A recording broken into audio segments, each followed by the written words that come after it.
I wandered down a long hallway.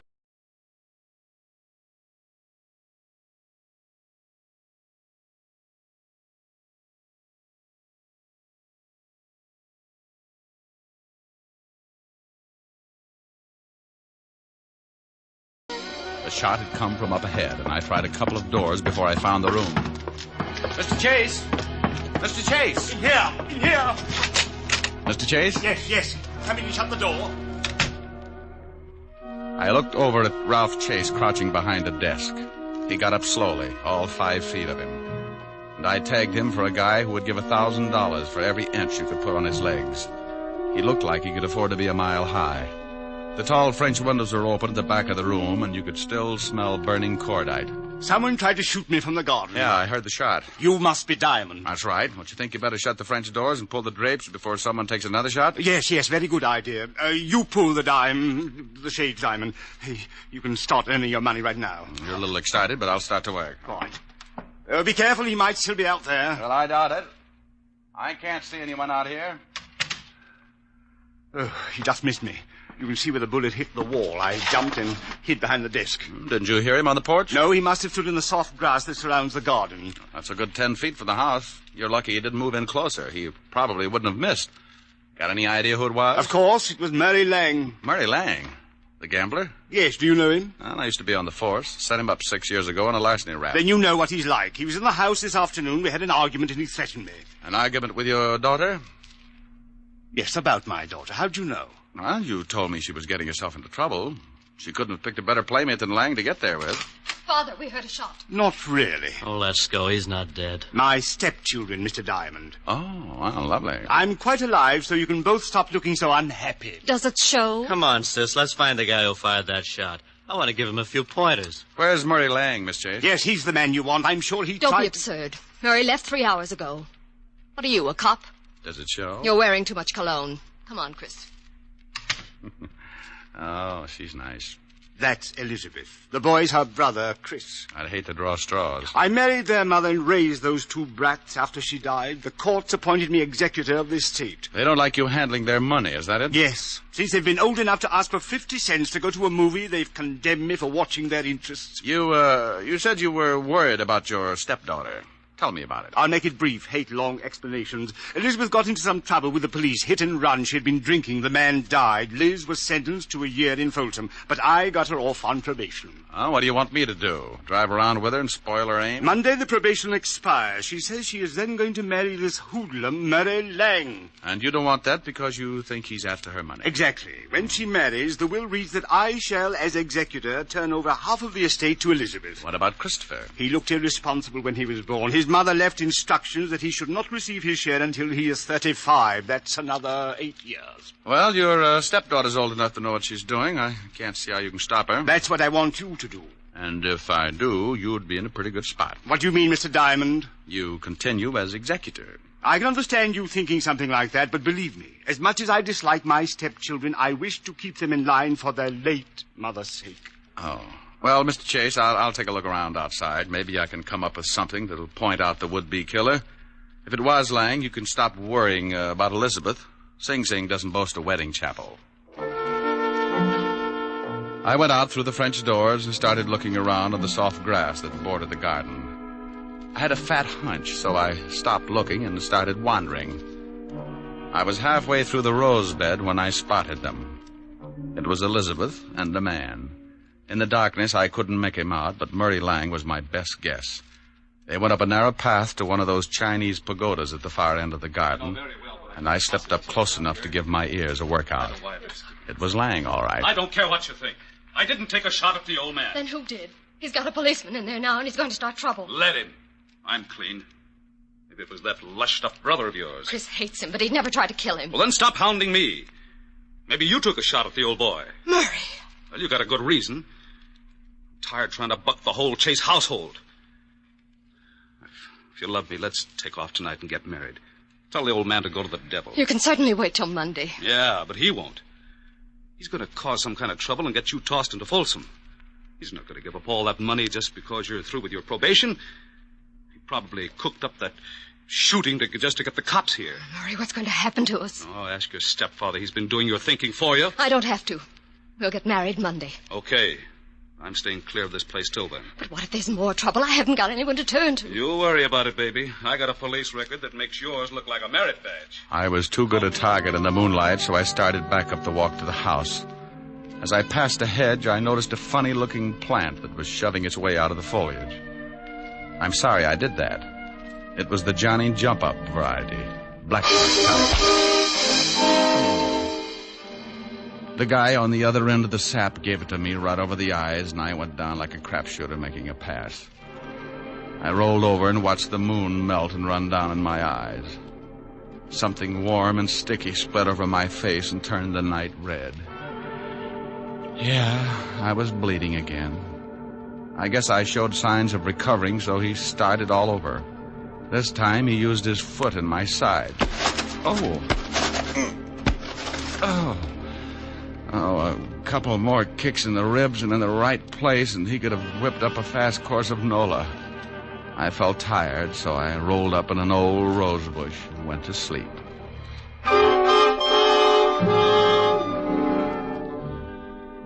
When you finally start coming around, it's like swimming your way out of an acre of mud. If you've taken enough beatings before, you diagnose things in a hurry. The pain in your head is where you got sapped. The ache in your ribs is where he booted you.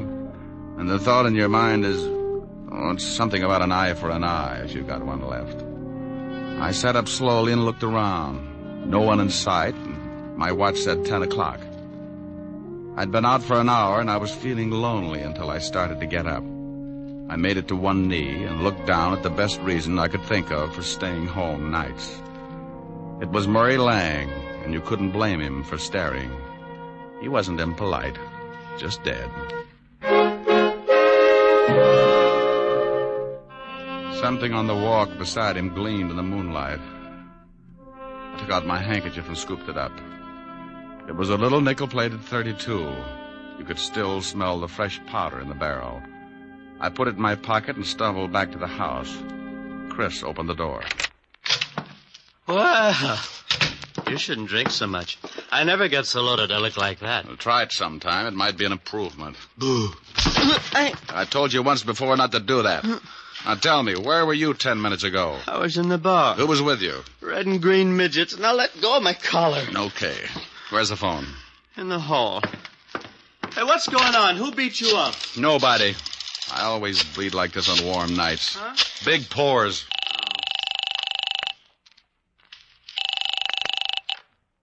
Homicide, Sergeant Otis talking. Who taught you how? Did you sit up nights with a parrot? Oh, very funny. Only one guy could think up a lousy joke like that. What do you want, Diamond? A picture of you. I'm going to show some doctors that mercy killing has its points. Now, let me speak to the lieutenant. Comic. Homicide, Lieutenant Levinson. Hello, Walt. This is Diamond. Oh, wait a minute. Let me get the bicarbonate. What's the matter? I get stomach trouble every time you call. Go ahead. All right. I got a killing for you. I know it. Why can't you be a good boy and stop finding corpses? I'm out at Sands Point, 82 Maple Drive. I think I've got the murder weapon in my pocket. Who's dead? An old friend, Murray Lang, and you better step on it. There's a drunk staggering around the place, and he's liable to spot the body and put it in a cold shower to sober it up. Oh, all right. We'll be right out. Hold the fort. So Mr. Lang's dead. You better stop sneaking up on people, Buster. And you'd better stop telling me what to do in my own house, Mr. Diamond. You sobered up pretty quick. I heard what you said about finding the murder weapon. May I see it? No. It stays in my pocket until Homicide gets here. Whose gun is it? It's a 40-pound broadsword. Now stop trying to look like a Chicago muscle man, or I'll start slapping there you. you are, Diamond. I've been looking for you. Great Scott, what happened to your face? Someone was giving away hints. Chris, did you have something to do with this? Hardly. Mr. Diamond has a decided advantage over me. He has muscles. I'll be in the bar. What's happened? Where's Elizabeth? I don't know, but her boyfriend's got troubles. He can't explain the hole in his chest. Lang? What do you mean? He's out in the garden. Someone shot him. Is he dead? And if he's not, he's trying awful hard. Then we'd better call the police. That's been taken care of. What kind of a gun do you own, Mr. Chase? You don't think... No, I don't. I just dig around till I come up with something. What kind of a gun do you own? Why, a 45... Now, wait a minute, Diamond. If you've got any ideas about this murder, you'd better wait until the police get here. Now, look, Chase, I've been insulted in your house, had the air let out of my ego by your beautiful stepdaughter, and beat up in your garden. That's a full night's work, and now I'm on my own time. Where can I find Elizabeth? I don't know. She may be up in her room. Oh, where is it? End of the hall, head of the stairs, first door. Thanks. It's beginning to rain. What about Lang's body? Well, if he catches cold, call me. I went down the long hallway to the foot of a massive staircase. The only light was the one burning in the room I just left. I looked over my shoulder and saw Mr. Chase framed in its dim glow, watching me. In that moment, I thought who Chase reminded me of. A triangle hat, his hand in his vest, and Napoleon had a twin. I went up the stairs 2 at a time. Yes? Pardon me for barging in, but some guy in the garden just beat all the bashfulness out of me. How dare you? You get out of my room. You better put on something a little warmer, honey. That thing would start a Harry-Carey epidemic in Boston. What do you want? Yeah. What did you do after Lang left you in the garden? What? Big ears. I overheard everything you said. I see someone pushed your face around. It's an improvement. Did Murray catch you eavesdropping? Well, if he did, he won't have much time to gloat. What do you mean? If you've done anything to Murray... Aren't you getting ready for bed a little early? I don't know what you want. I don't have to answer any of your ridiculous questions. Now, if you don't turn around and get out of here... What's the matter, baby? The drawer empty? Lose something? No. Maybe this is it. Where did you get that gun? It was lying in the garden beside your boyfriend's body. Beside it? That's it, lover. Now sit down and relax.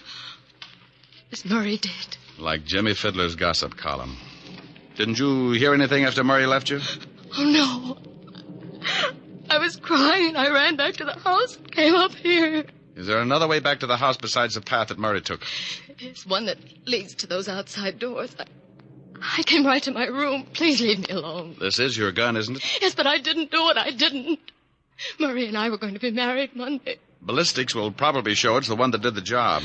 You better tell me everything you know. I don't know anything. I didn't shoot Murray. Someone stole my gun from the drawer. Oh, please find out who did it. If they hold me, I'll go to prison anyway. Please, Mr. Diamond, please. It's going to be tough if this is the gun. I'm pretty sure it is. You could still smell the powder when I... The powder. What's the matter, Mr. Diamond? Huh? Oh, nothing. Look, you stay in your room. Maybe I can do you some good. I promise you'll stay here. Sure. I'm not going anyplace. And try and snap out of it. Sometimes you keep losing until there's nothing left to play with. It breaks the jinx. I went downstairs and started looking for Chase. As I passed the doors leading to the garden, I stopped cold. A flash of lightning turned the garden flat white. Someone was standing over what was left of Murray Lang.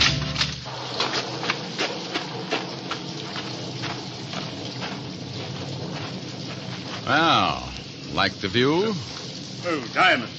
I was just looking at the body. I talked with your daughter. She says the gun that killed Lang was hers. What? Claims they had an argument, but won't admit she shot him. Oh, no, I can't believe it. Certainly she had no reason... Unless...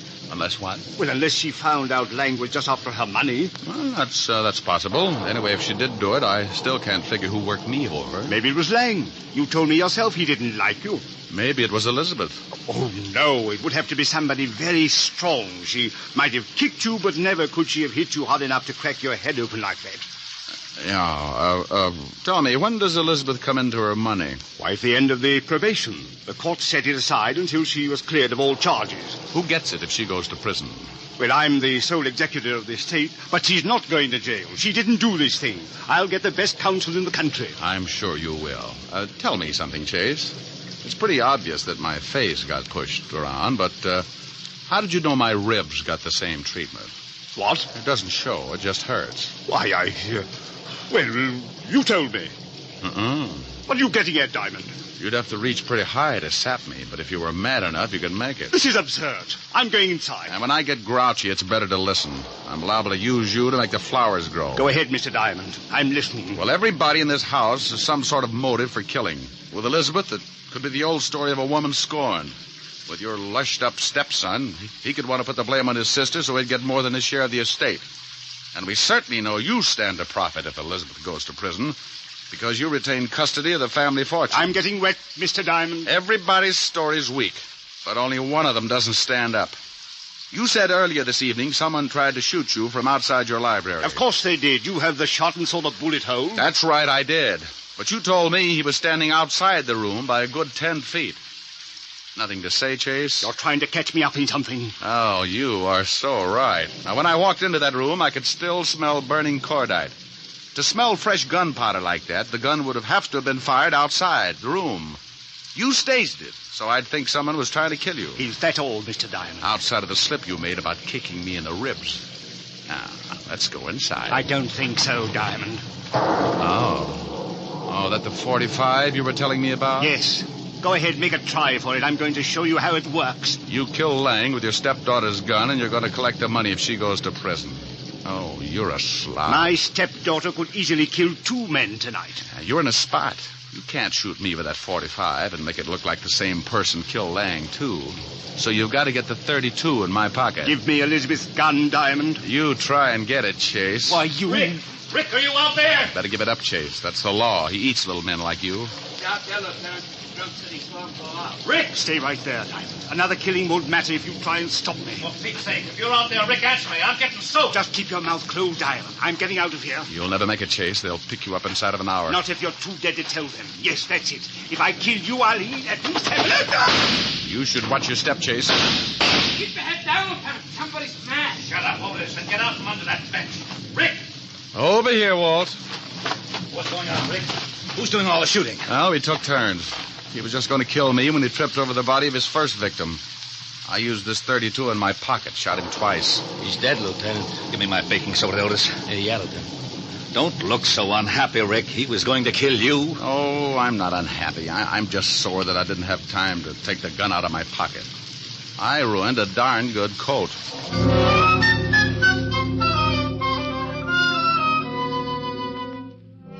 The 3 of us went back in the house, and Otis took Christopher up to bed so he could sleep it off. Walt listened to the story as I told it to Elizabeth. She cried a little and thanked me with her eyes. Walt went downstairs to clean things up, and I sat by her bed until she went to sleep. She didn't even wake up when I kissed her goodbye. Oh, I guess it was better that way. I said goodbye to Walt and Otis and headed for 975 Park Avenue. I was late. My face could use a mile of bandage. I hoped Helen wouldn't mind. Yes? Oh, my goodness. Hello, Francis. Tell Miss Asher I brought a car back. Oh, how bad a wreck was it, sir? Give me a glass with a backbone, will you, Francis? Yes, sir, right away, sir. Miss Asher's in the study. Thank you. Goodness. Thank you. Hi. Well, it's about... Oh, Rick, not again. Mm-hmm. Your poor little face. Yeah, my poor little face. Well, you just stretch out on the couch, and I'll get you a nice tall drink. Francis is already on his way. Oh. Feel better? Yeah, oh, yes. Got a pillow? I'll hold your head up. How's this? Mm-hmm. Like some music to go with it? Sure. Turn on the radio. You comfortable? Mm-hmm. How about you? Uh-huh. That music sounds like San Francisco. Remember the top of the mark? Yeah, fun, too. Mind if I turn off the light? The glow from the fire is enough. You're cute. Better? Much. The snow is snowing, the wind is blowing, but I can weather the storm. A little high. What do I care how much it may storm? I've got my love to keep me warm. Mm-hmm. Me. I can't remember a worse December. Just watch those icicles pour. What do I care if icicles form? I've got my love to keep me warm. I like your singing, too. Thanks. Off with my overcoat, off with my glove. I need no overcoat. I'm burning with love. My heart's on fire. The flame grows higher. So I will weather the storm. Why do I care how much it may storm? I've got my love to keep me warm. That was nice. Hey, why did you turn the radio off? This is nicer. Come here, Rick. Oh, honey. Honey, you're reading my mind. Here's your drink, Mr. Diamond. Oh, my goodness.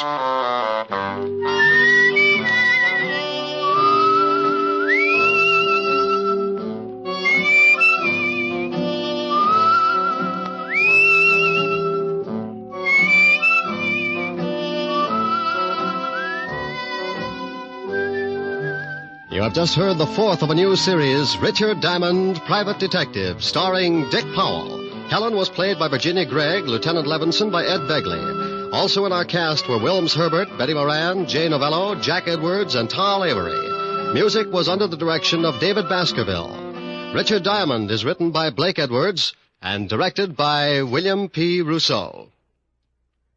Even here in America, we're liable to have a few misconceptions about freedom. Many of us regard it as an outright gift with no strings attached. Well, that isn't quite so. All of us have received a heritage of liberty, a legacy of freedom forged in other days. Remember that the liberty you enjoy is a precious legacy, a legacy that can be lost through disuse. Don't ignore freedom, work at it, for freedom is everybody's job. Now, this is Eddie King, inviting you to be with us again at the same time next week when we will again bring you Dick Powell as Richard Diamond, Private Detective. This program has come to you from Hollywood. This is NBC, the national broadcasting company.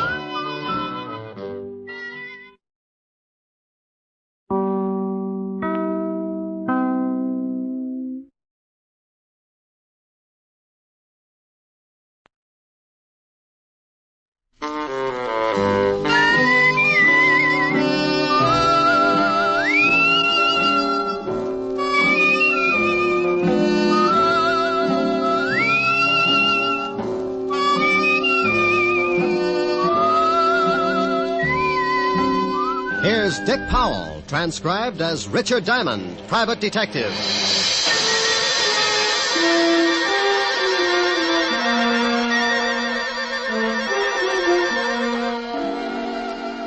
My name's Diamond, and like a lot of working people, at 5 o'clock in the afternoon, I get pretty anxious for 6 o'clock to roll around, especially if I haven't had a client for the last 3 days. But even if I don't expect anyone to drop in before 6, I can't take a chance, so I stare out of my office window on 53rd Street just to kill time. I see the night starting to muscle in on the Broadway bright lights, and I wonder just how many prospective clients are out in the city. Who's getting in trouble, what kind of trouble, and will they come to Richard Diamond for guidance? Now, take the two hard-looking thugs in a downtown hotel room as they watch a pretty blonde hurriedly get into a flashy mink coat. They're going to need plenty of guidance. Where you going, Dottie? I got an appointment. Don't you think you ought to stick around just in case the contact comes in? If it ain't here by now, it won't be until tomorrow. Now stop looking like a couple of anxious bloodhounds. Relax. Sure, Dottie, sure. But you really cannot blame us for being a little disquieted. Don't she look classy, Al? Hey, who you gonna roll tonight, dollface? Your grandmother. Or ain't she out of Alcatraz yet? Hey, I don't like no cracks about my family. Well, what are you gonna do, Stan? People stop by the zoo every day. Now, please, no logomachy. Yeah. You keep running off at the mouth like that, baby, and you'll be spitting out all your teeth. Yeah, well, when you kick off, Stan, don't try to sell your body to science. I'll never get both heads in that bottle. Why, you... Please. I'm gonna hit... Please. Please. Leave us, Dottie. And Stanley, you shut your big mouth before I shove my foot in it.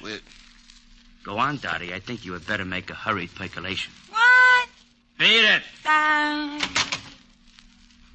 Oh, Al, why didn't you let me mess her up a little? She's always acting like she's got a family background. I do not know whether her family had anything to do with it, but it is a very nice background to gaze at. Now shut your ugly face and let us start tailing her. Tailing her? What for? I think she is up to something. Yeah, well, sure she is, but I don't want to get booked as a peeping Tom. Stan, you are a melonhead. I think she is going to try a cross. Florida has never been late with the numbers before. You think she's going to pick up the bundle and skip? No. I just want to see what she does with her evenings. Oh, well, I can tell you that. Stanley, please. You arouse my irascibility. Oh, I'm sorry, Aloysius.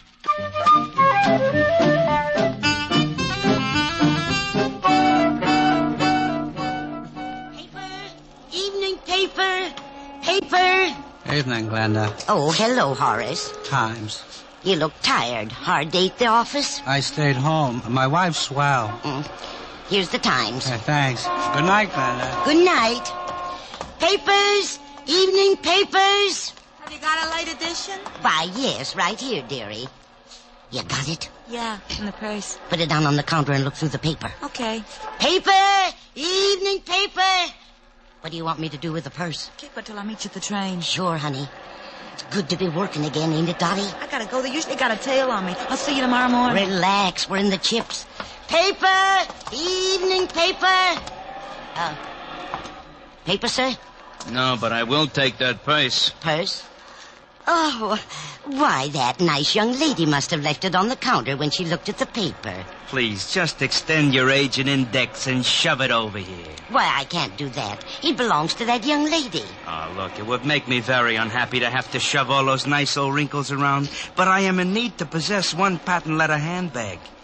Now, if you will kindly move it in my approximate latitude, you old bat, we can dispense with all... Why, you poor excuse for a lowbrow gun.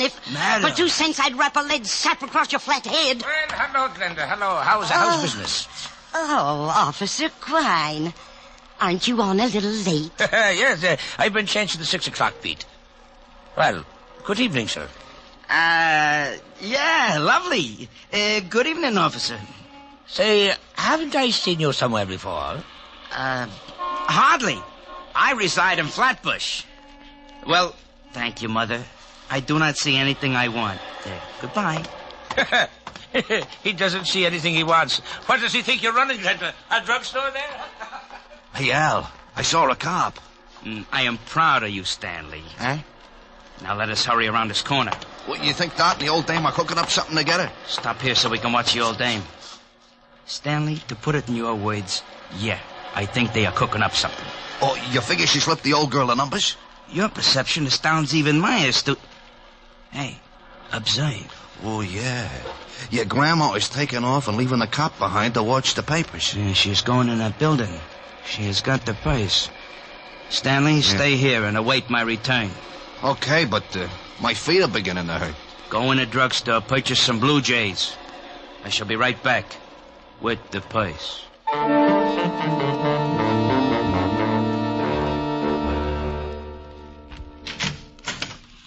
Mr. Diamond. Well, hello, Glenda. Come in, pull up a rocking chair. Well, that's the way it begins. Sometimes when you wait around until the last minute, you get a customer. I wasn't too happy about this one because I knew she didn't have enough money to hire a tramp to spot cigarette butts. I haven't got much time. I've got Officer Quine watching my paper stand. Officer Quine? You should be happy you aren't selling fruit. He's already got his thumbprint in every apple in Yonkers. Mr. Diamond, I found this purse. Found it, Glenda? Oh, you know me, Mr. Diamond. I'm going straight now. I remember a snake that said that once. He broke his back. Honest, I haven't been doing that kind of business since I got out. Well, what can I do for you, Glenda? I'm broke. Oh, it's not a touch. I want you to find the owner of this purse and return it. Why don't you give it to Officer Quine? Well, there's no money in it. And with my record, he'd sure run me in for purse snatching. No money, huh? Oh, no. No, I didn't touch a thing. Just took a peek, maybe. Oh, yeah. A young girl left it on my counter. If you find her, you can ask her. I didn't touch a thing. Okay, I'll see what I can do. Oh, thank you, Mr. Diamond. Goodbye. Keep your nose clean. Oh, I will. She'd keep her nose clean, all right. And a glass of gin. I'd known old Glenda ever since she started working bunco rackets and got put away for 2 to 5. I was sure she'd lifted the dough from the purse, but I opened it and went through it anyway. I was just kicking myself for telling her I'd try to dig up its owner when the door opened and an ugly-looking mug wearing alligator spats walked up to my desk. You should be ashamed. Looking in someone else's purse. It's a bad habit, like not knocking on doors. Oh, it said on the door to come in. How long did you have to wait before someone came by to read it to you? May I please have the purse? Oh, is it yours? Yes. Well, I didn't notice the wedges. Give up high heels? You are a very poor comic. Now, may I have the purse, or must I make you bleed? Oh, it's like that. Well, sure, here it is. Thank you. And something to go with it. I caught him with one that made my arm feel good clear up to my shoulder. His eyes rolled back, and he went down faster than the celluloid collar on the flagpole. I looked at the black purse and started getting that lousy feeling again. I'd gotten into something, and it was beginning to smell already. So I called the 5th Precinct Police Station and an old friend, Lieutenant Levinson. Homicide, Sergeant Otis. Hello, Otis. Let me talk to the lieutenant. Is this Diamond? No, it's platoon number 3 of the Brownies, 300 strong. Now let me talk to the lieutenant. Hey, what are you going to do with all those tired jokes when you run out? Give them away to idiots. You want to start a collection? Oh, nuts. Lieutenant Levinson. Hello, Walt. Diamond. Oh, wait a minute. Otis! Yeah, Lieutenant. Where'd you put the bicarbonate? In the top drawer, Lieutenant. Oh, hold it a minute, Rick. Get me some water, Otis. Yeah, Lieutenant. Go ahead, Rick. I can stand it for a second. If you didn't get so excited, you wouldn't have to take that stuff. Here you are, Lieutenant.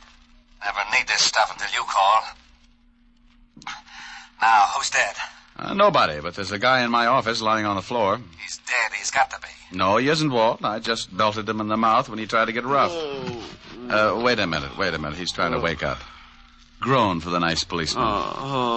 You hear him, Walt? Okay, so some guy got tired and went to sleep on your floor. What do you want me for? Hold it a second, Walt. He's getting a little too active. What did you do? I kissed him good night. What did you do that for? Well, I've seen him somewhere. I think he's wanted. Oh, well, hang on to him. I'll send the wagon down. The door will be open. I'll fix it so he doesn't get away. Wait a minute, Rick. Where are you going? Well, about 5 minutes ago, an old dame hands me a black patent leather purse and asks me to find the owner. Right afterwards, this cultured gorilla wanders in and says the purse belongs to him. Oh, what's in it? Nothing much. A compact, book of matches, and a handkerchief. Smells nice. No money? No. Oh, I got to stop by Helen Ash's for a minute, and then I'm going to find out what makes this purse so valuable. Say hello to Helen for me. Sure thing. Bye, Walt. Be a good boy. Goodbye.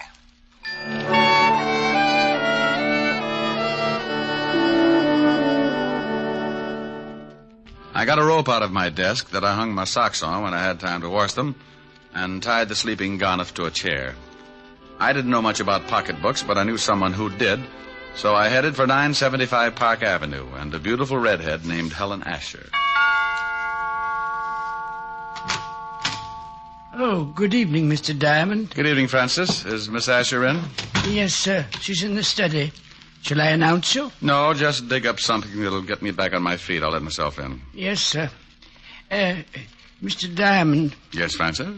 If you'll pardon me for saying so, sir, I just love the way you talk. Well, thank you, Francis. Eaton, 98. Majored in Sloyd. Oh, my goodness, you're pulling my leg again. Anyone home? Rick, you got here. Hi. Hi. Well, since when did you start carrying a purse? Like it? Matches my complexion. Oh, you idiot. Take a look. Whose is it? Gotta find out. It's worth something. One guy already tried to get it the hard way. Cigarette? Oh, thanks. It's got some initials on it. D.K. There's nothing valuable in it. I know. That's what I can't understand. Got a match? Here's some in the purse. Thanks. Here. Adams Hotel. Flophouse with sheets. Compact's never been used. My darling. Well, thanks. Oh, the perfume and the handkerchief, silly. It's my darling. Oh, don't look so hurt. So are you. Well, come here. Rick. Here's your drink, Mr. Diamond.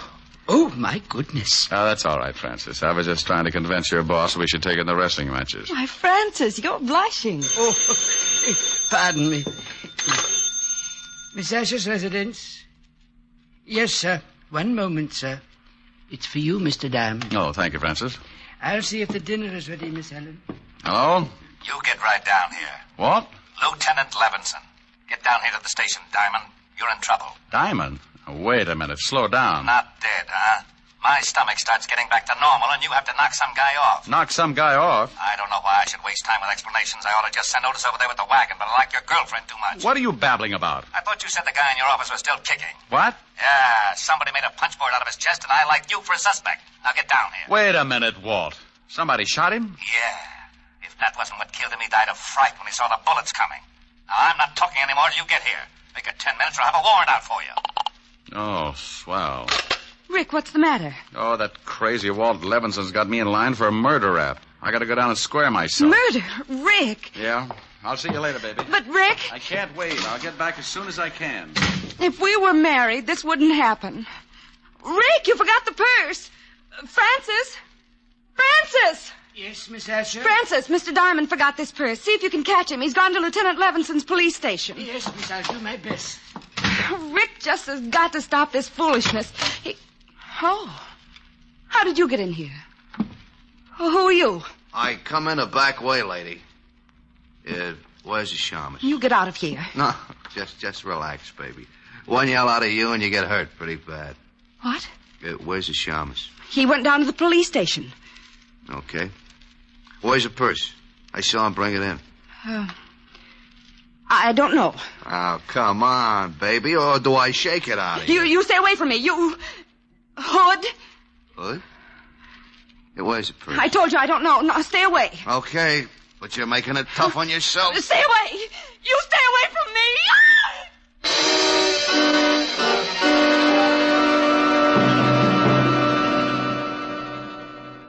With the red tucked underneath her arm, she walks the bloody tower with the red tucked underneath her arm at the midnight hour. Pardon me, sir. Yes, madam? I believe you have my purse. I beg your pardon, but this purse is the property of Mr. Diamond, private detective. Yes, I know. I gave it to him to hold for me. Well, I'm very sorry, madam, but you'll have to claim it from Mr. Diamond himself. Oh, yeah?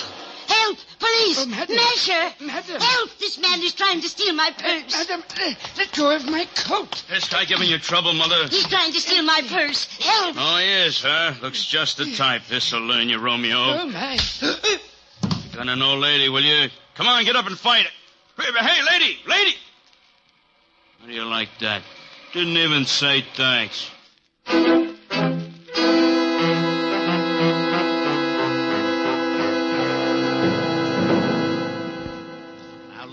I don't care what you say. You told me you had a guy in your office. When my men got there, they found him tied in the chair with 3 bullet holes in his chest. He was making noises when I left. Some guys do that when they get shot. Oh, stop being an idiot. You know I didn't kill him. Yeah, I know it, but what do I tell the commissioner?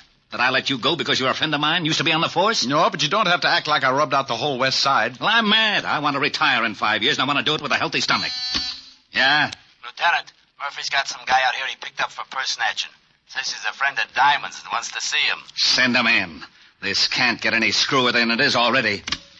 I got a purse snatcher who says he knows you. Purse snatcher? Francis.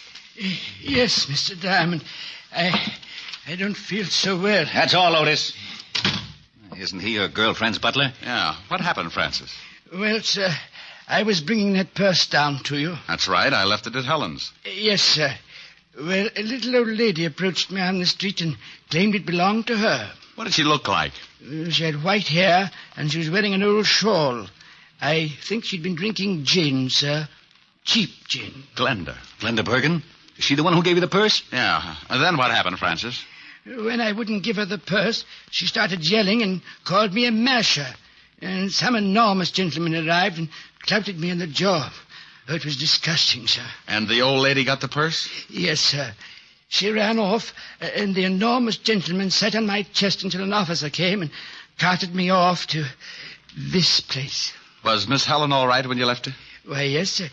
You don't think... I don't know.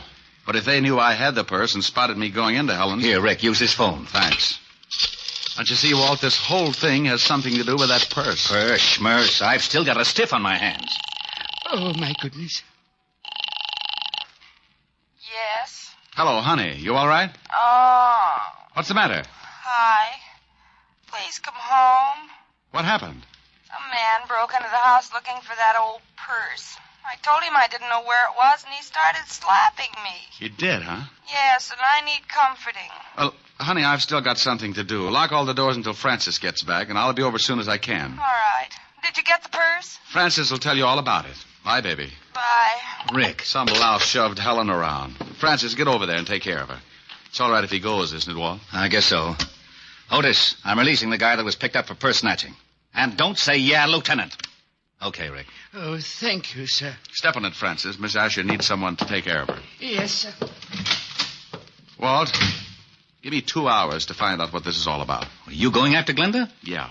If she's tied up with this killing, I'd better send some of the boys along. Give me 2 hours alone. I want to find the guy who shoved Helen around. Okay, Rick. 2 hours, and I put in a general alarm for you and the old dame. You know where she lives? I got a shack over near the East River. Thanks, Walt. Otis, let Diamond go and bring me a tablespoon and some water. And Otis, shut up.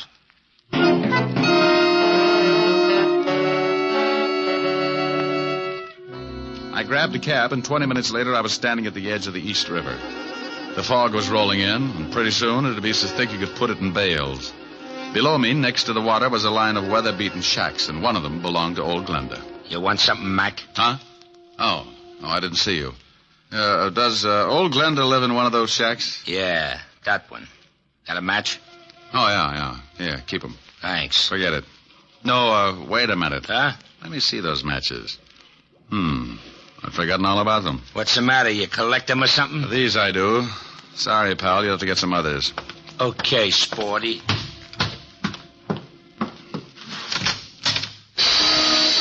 The inside of the shack looked like a hardware store after a good earthquake. Someone had torn it to pieces, and old Glenda had gotten the same treatment. She was lying on the wooden floor staring up at me. She couldn't close her eyes because a rope around her neck was squeezing them open. Is she dead? Huh? I followed you down. Well, hooray for you. The next time you sneak up on somebody, you're liable to end up with a skull fracture. Just wanted to see what was going on. Is she dead? Unless she can breathe through her feet. She's been strangled. Gonna call the cops? No. I thought I'd rub her wrists for a while. Now, here's a buck. Call Lieutenant Levinson at the 5th Precinct and tell him what's happened. Sure. Got a nickel? Yeah, here. And tell him I've gone over to the Adams Hotel on 28th Street. My name's Diamond. Good for you. Now step on it.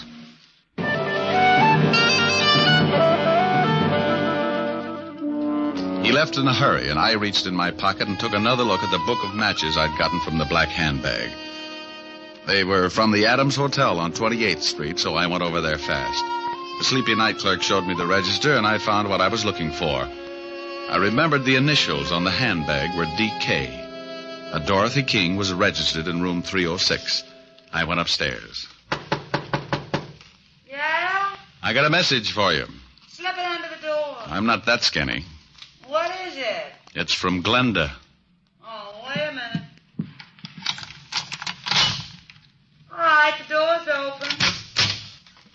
All right, now shut it and come on in. Huh? Oh, what a lovely gun. Glad you like it. Now, what do you want? I just left Glenda. She's dead. What? Yeah, strangled. How'd you find me? Matches in your purse. They were from this hotel. I checked the initials on the bag with the register. D.K., Dorothy King, room 306. Holmes would call it elementary. You must be the shamus Glenda gave the bag to earlier this evening. That's right. How did you know? Well, she called me. She tell you she got it back? I feel a quiet streak coming on. I usually like women who don't talk much, but right now you'd better start talking as fast as you can. Funny thing, this gun I got makes me lazy. Now get out of here. Baby, I got a big fat surprise for you. Yeah? Yeah. My gun makes bigger holes than yours. Huh? What do you think I'm doing with my right hand, keeping it warm? Oh, don't give me that. You ain't got nothing but a big finger in that pocket. Oh! Surprise. Next time I make it count. Wait a minute. Sure. Drop it. Now, that's better. Kick it over here. All right. Please, I didn't kill Glenda. Where's the purse? I ain't got it, honest. Well, who has? Now, look, baby, I'm in a bad mood. Honest, I don't know. That's right. She don't, mister. Stan. Well, you certainly know some pretty ugly company, Dottie.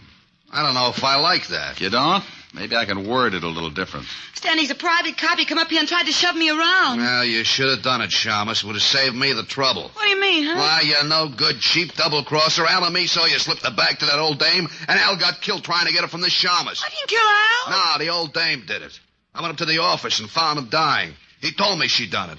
What are you going to do? Well, the organization don't like being crossed. I got the purse from the old dame and paid her off for killing poor old Al.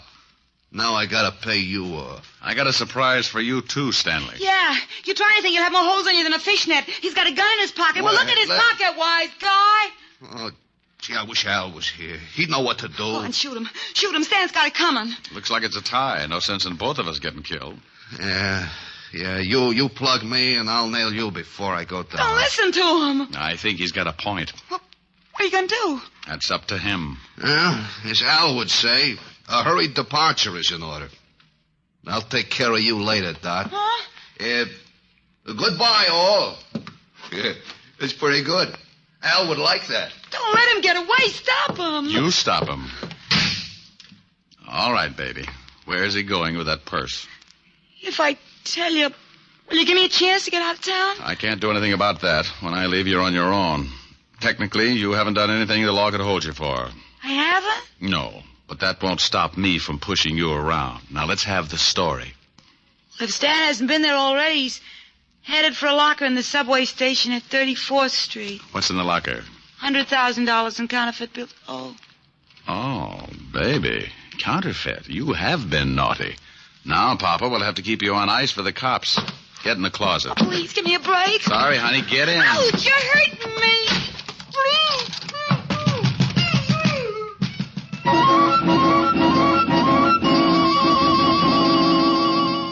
I went down to the night clerk and told him to tell Lieutenant Levinson when he got there about the blonde in the closet of room 306. The subway wasn't far, but Stanley had a head start and he was in a hurry. I ran the rest of the way. I went down the steps. A train was just pulling out when I spotted him. He'd just taken a bundle out of one of the lockers, and as he turned to go, I walked up behind him. Hello, Stanley. What? What you got in the box? The Shamus. Here, you take it. Oh! He tossed the package in my face and started running for the exit. But a crowd of people blocked his way, and when he saw me come up with my gun, he changed his mind. He turned and vaulted the turnstile, and I ducked behind the row of lockers. He had a gun, too. I tried to get a clear shot at him, but there were too many people. And then the frightened little guy did a stupid thing. He jumped down on the tracks and started running up the tunnel. Oh, look at that fool man. He's jumped down on the tracks. Stanley, come back here. You can't get anywhere that way. You said it, Mac. He's running uptown on the downtown side. Here's a corny line. Stop or I'll shoot. You won't get me. Stand. Look out. There's a train coming. Look out. No!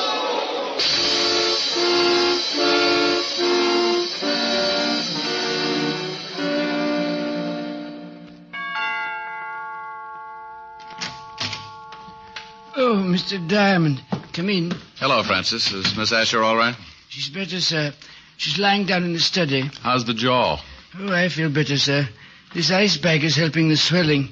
I'll be in the pantry if you need me, sir. I'll try not to. Hi. Hi. Well, poor little baby. Yes. Poor little baby. You're lucky he didn't knock you out. Oh, I'll get it. Francis is nursing his face. Asher residence? Let me talk to Diamond if he's there. He is. Rick? Mm-hmm. Now, you listen to me. I've been chasing your conquests all over town. I end up down in the subway station and notice get stuck in the turnstile. Don't you think it'd be nice to let the police department in on something once in a while? Oh, sure. Right now I'm at 975 Park Avenue, nursing a beautiful redhead back to health. Oh, did you find the blonde in the closet? Yeah, I got the whole story from her. You want to hear it? I guessed most of it. She was fencing for a counterfeit ring, and she tried to cross them. The key to the locker was in that purse. Yeah, in the compact, under the pancake makeup. She and old Glenda used to do a duet together before they both got sent up. When the blonde got out, she started working for a counterfeit mob. They'd stashed the dough in different subway lockers around town and used her to make the contacts. So she figured she could use the 100,000. Well, nothing like being in business for yourself. She was afraid to pick it up herself, so she slipped the purse to Glenda like she'd just forgotten it. Ricky. Yes, dear? Are you listening to me? I just stopped. Bye, Walt. What? Now, wait a minute. What is it, baby? I want some sympathy. Sure. What would you like, lover? Sing something. Oh, come on, baby. We can do without that. No, I want you to. I'm sick. An invalid should be pampered. Let me rub your head or something. Afterwards. I want you to sing. Oh, but it's late, baby. Well, then sing softly. Sing me to sleep. Oh, honey.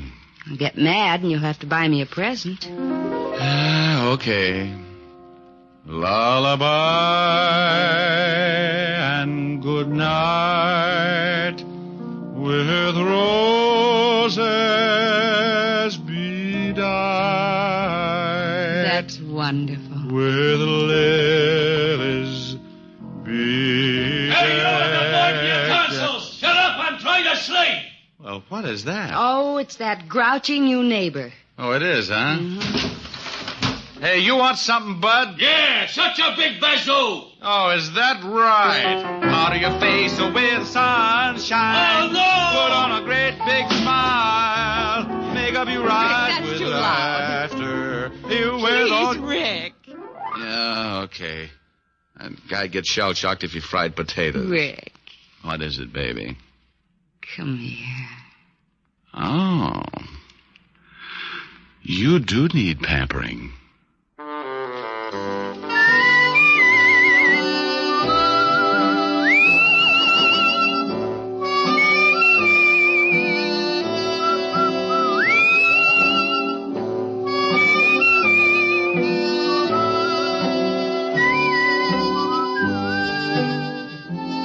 You have just heard Richard Diamond, Private Detective, starring Dick Powell.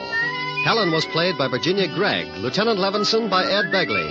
Also in our cast were Wilms Herbert, Betty Lou Gerson, Jane Morgan, Jack Crucian, Hy Averback, Herb Butterfield, and Wally Mayer. Music was under the direction of David Baskerville. Richard Diamond is written by Blake Edwards and directed by William P. Rousseau. Now, this is Eddie King inviting you to be with us again at the same time next week, when we will again bring you Dick Powell as Richard Diamond, Private Detective. This program has come to you transcribed from Hollywood. This is NBC, the national broadcasting company.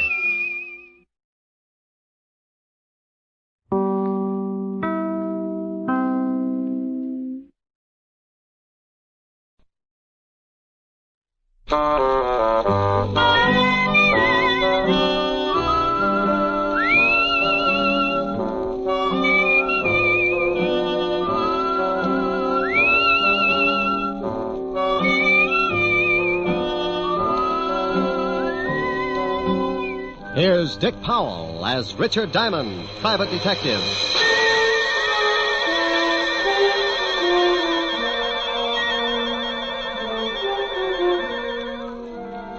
My name's Diamond, and I'm in business for a very simple reason. I like money. Oh, sure, I could do better, but I don't believe in straining myself. I might make a few bucks more, but so what? You work harder, your back gets weaker, and you take that extra couple of bucks and spend it for a brace to keep you from folding in the middle. No, I got a little one-room office that leans out over Broadway, and I'm very happy.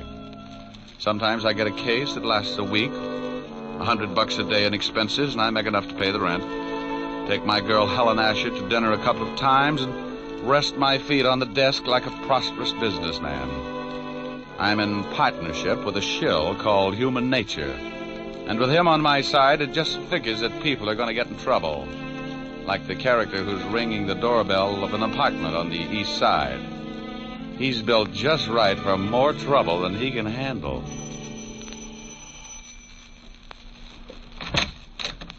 Well, Hello, Mrs. Moran.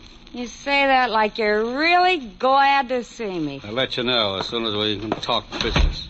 Did you bring a rubber hose along? Why? Are you going to be hard to get along with? This time, yes. Where's your husband? He went out. I tried to convince him the window was the quickest way to the street, but he's old-fashioned. He took the elevator. You're drunk. You can't get a bit out of me. Want a drink? Just get the 500. I don't want to be around when your old man gets back. You couldn't afford that, could you? No, and I don't think you could either, baby. Now let's stop playing games, Mrs. Moran. I've got a big, fat surprise for you, Mac. Keep it in small bills. That's not funny. That's your surprise. Yeah? Yeah. You don't get the money. You get something else. Stop yelling. You'll have the whole building up here in a minute. They'll be up anyway, Mac. A gunshot makes people curious. Now, wait a minute. You don't have to pull a gun. I don't have to do anything. And I'm breaking myself of one habit right now. I'm through paying your dirty blackmail. Now, you know I got my orders. If I don't collect, someone else will be around. Come on, give me the gun. Sure. A piece at a time. I need a drink.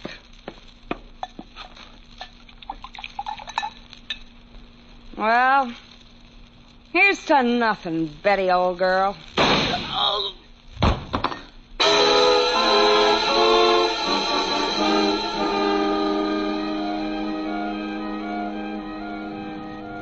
Extra, read all about it. Mac Grayson shot to death in blackmail plot. Socialite Betty Moran kills gangster, then takes own life. Read all about it, Faber. Hey, kid. Oh, Faber, mister? Yeah. Hey, the chair. Oh, thanks. Wealthy wife of William Moran kills... Well, I have to call Mr. Moran. No sense to lose a good source of income.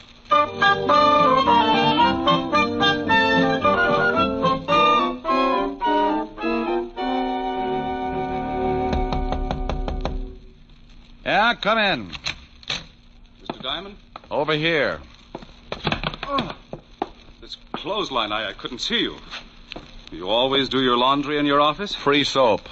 Pull up a chair, Mr. Moran. William Moran. Oh. Nice pair of Argyles. One of my old clients. Sends them down from Sing Sing. Have you read the morning papers, Mr. Diamond? I haven't had time. Took some throw rugs down to the laundromat before I started on the socks. My wife died last night. What did you eat for breakfast? Why, pancakes and eggs? Why? You must eat a whole pig when you're not in mourning. How did she die? She was shot to death. Couldn't she get 2 people for a pyramid club? She was being blackmailed. It's usually the other way around. The victim shoots the blackmailer. She did that. His name was Mac Grayson. Hmm? I want you to find the other man behind this blackmail ring. Oh, what makes you think there was more than one? I received an anonymous phone call this morning. It was from a man who said he was a friend of Mac Grayson. He made it perfectly clear that he was going to continue with the blackmail. You, know what they had on your wife? She was a very wealthy woman, Mr. Diamond. Before she married me, she was rather wild. Well, they get that way sometimes. There were some letters. Why don't you go to the police? As far as they're concerned, the case is closed. They say it's a murder and a suicide, and that's that. But I want to get the people who drove my wife to suicide. Okay, Mr. Moran, but if you want me to try and dig up your blackmailers, my fee is rather high. I want to start sending my laundry out. Money is no object. That's the nicest thing you could have said. $100 a day and a fifth of plasma. Plasma, Mr. Diamond? 100 proof. I never know what I'm going to run into in a case like this. I may bleed a little. You can reach me at Evergreen 45021. I'll write you a check. Here, use my pen. It's getting an inferiority complex. Do you know anything more about this man who called you this morning? Yeah, only that he said he was a friend of Mac Grayson's. Oh, there you are, Mr. Diamond. This should be enough of a retainer. Oh, yes. And that's all you know? I'm sorry I can't be of more help. Oh, you've been a brick. I'll get the rest from homicide. Thank you and goodbye, Mr. Moran. Goodbye, Mr. Diamond, and good luck. Oh, I'm sorry. I knocked down some of your washing. There. Well, I'll be hearing from you. Well, that's the way it goes. 1 minute you're washing socks, and the next you got enough money to stake out a claim on every night spot from Mott Street to Harlem. Unless a particular blackmail ring likes to kill private detectives. I had a hunch the assignment might run into overtime, so I put in a call to a lovely redhead named Helen Asher. Francis, the butler, answered, and I told him to pass the word along that I might be late for my date. I hung up before Helen could get on the pipe and start screaming at me like a wounded eagle. I locked the office, went down to 5th Precinct, and an old friend, Lieutenant Levinson. He was in charge of the homicide detail and could tell me about the late Mrs. Moran and her victim. When I walked in, Sergeant Otis was polishing his billy. Hello, Otis. The lieutenant in? Well, Richard Diamond, the All-American Gumshoe. Oh, you're just jealous because that club you've got is a better shape than your head. Lieutenant, Diamond's out here. Okay, send them in. Tell me, Shamus, how does one get to be a great big private detective? Slaving box tops? Well, you have to observe things, Otis, my boy. For instance, one look at your shirt, and I can tell you've been eating well for a week. Why don't you either get it cleaned or stick it in a pressure cooker? Hello, Walt. Now, wait a minute, Rick. If you've got a body somewhere, take it to another precinct. No, I'm a little short right now, but maybe I can dig one up. Yeah, that was a swell one. Is this just a social visit, or am I a dreamer? It's about the Moran suicide. You handle it? Uh-huh. One of the neighbors called us. They're both deader than Otis on a double date. What about the Grayson guy she knocked off? Cheap thug. Couple of convictions. Oh, don't tell me Moran's been to you with that blackmail story. Yeah. He seems to think Grayson was working with someone. Rick, that guy pestered us all morning, but there's no proof of blackmail or anything else, except 2 people got killed. Give me a quick rundown. I don't know why you're interested. I think Moran drummed up the blackmail theory just to cover that his wife was running around with another man. Well, I'm interested because Moran gave me a fat $200 in advance to get me in the spirit of the thing. Well, if you want to be bored, here are the photographs of the deal. Here's Mac Grayson. Bullet entered his chest just below the 10th rib. Gun was a .32. Same one that the Moran dame used on herself. Enough powder burns on the shirt to show that she was standing pretty close when she gave it to him. She'd have to be, not to miss him. Now, you can see she was lying about 10 feet from Grayson near the bar. Probably needed a stiff shot before she knocked herself off. That's the highball glass on the floor near her head. And that's the .32 she used, about 6 inches from her right hand, and only her prints on it. Powder burns on the girl? Sure, all over her temple. We did the paraffin test on her hand, too. She fired the gun all right. Did Grayson have any friends? We never tied him up with anyone except an old wino that hangs out on Skid Row, a dump called the Parrot Club. Name's Wilbur Truitt. Yeah. Well, thanks, Walt. Now, look, the dame killed the guy and then shot herself. What more do you want? I'll let you know. Now, wait a minute. I know that gleam in your eye. I always get a sour stomach from it. If you've got something, you'd better tell me. Oh, you're a cynic, Walt. Have you talked to this Wilbur Truitt? We questioned him this morning. Got a tail on him? Sure, but he won't take us anywhere. Now, what are you cooking up? Well, maybe you think there's something to Moran's blackmail story. Oh, don't be an idiot. Then what are you tailing Truitt for? Because I can't take a chance. Blackmail's a federal rap, and if Moran keeps stirring up trouble, I want to be able to prove he's nuts. Now, you look here. I want to know what's on your mind. I'll send you a letter. Oh. Otis. Yeah, Lieutenant. Get me my bicarbonate. And shut up. Bye. Goodbye. I went through the squad room and out into the hall. I used the payphone by the door and put in a fast call to my client, William Moran. I had a hunch, and Moran's $200 retainer in my pocket gave him an A priority on it. Yes? Mr. Moran. That's right. This is Diamond, Mr. Moran. I've got a lead on someone who knew Mac Grayson. Well, that's fine, Mr. Diamond. Who is it? A guy who hangs out on Skid Row named Wilbur Truitt. Ever heard of him? No. Oh. Well, he might have been the one who phoned you this morning. I think I'll go down and find out. Good. You'll keep in touch, won't you? Oh, as long as I'm on the case. Goodbye, Mr. Moran.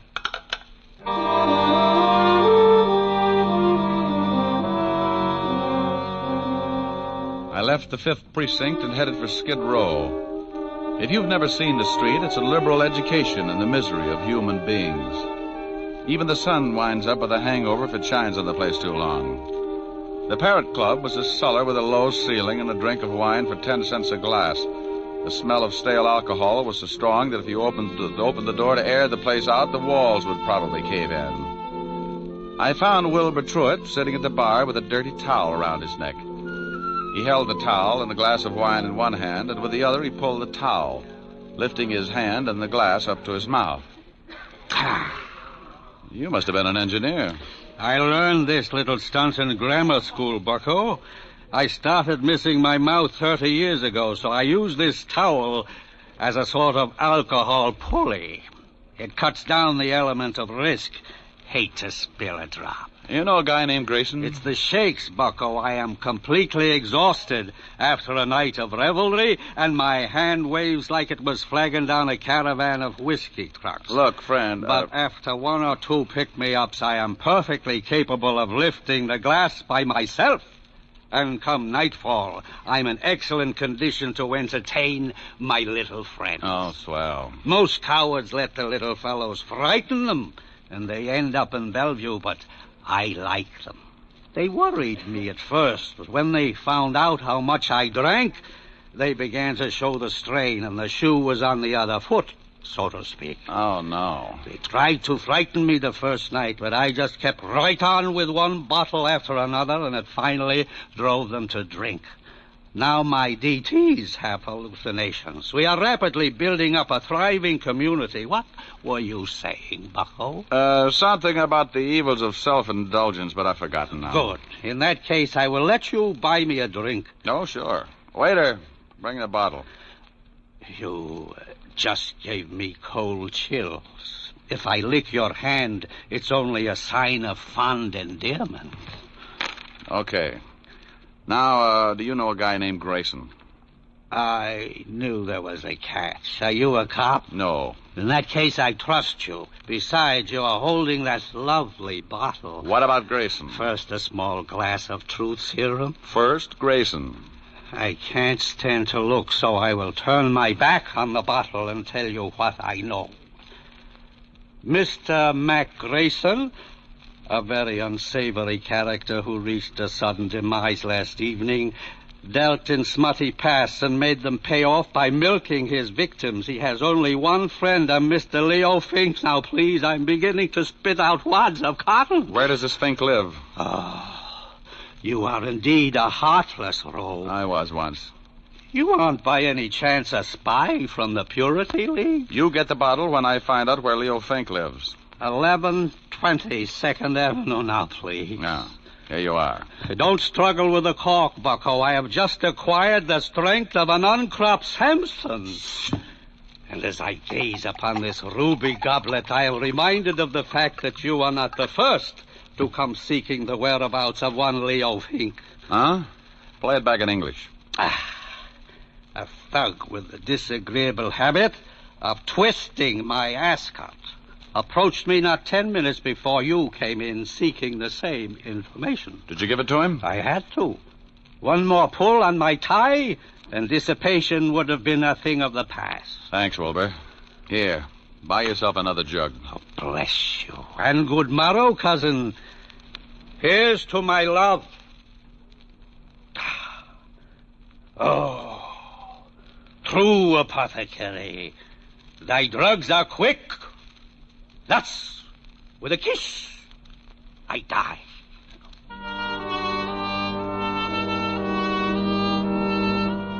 I left Wilbur with his first love and walked out on the street.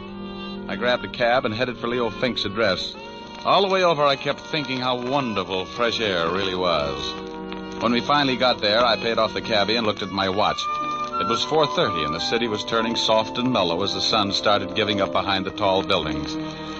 I got that lousy feeling again when I looked across the street. A prowl car was parked at the curb, and it looked like Homicide's private limousine. Something was wrong.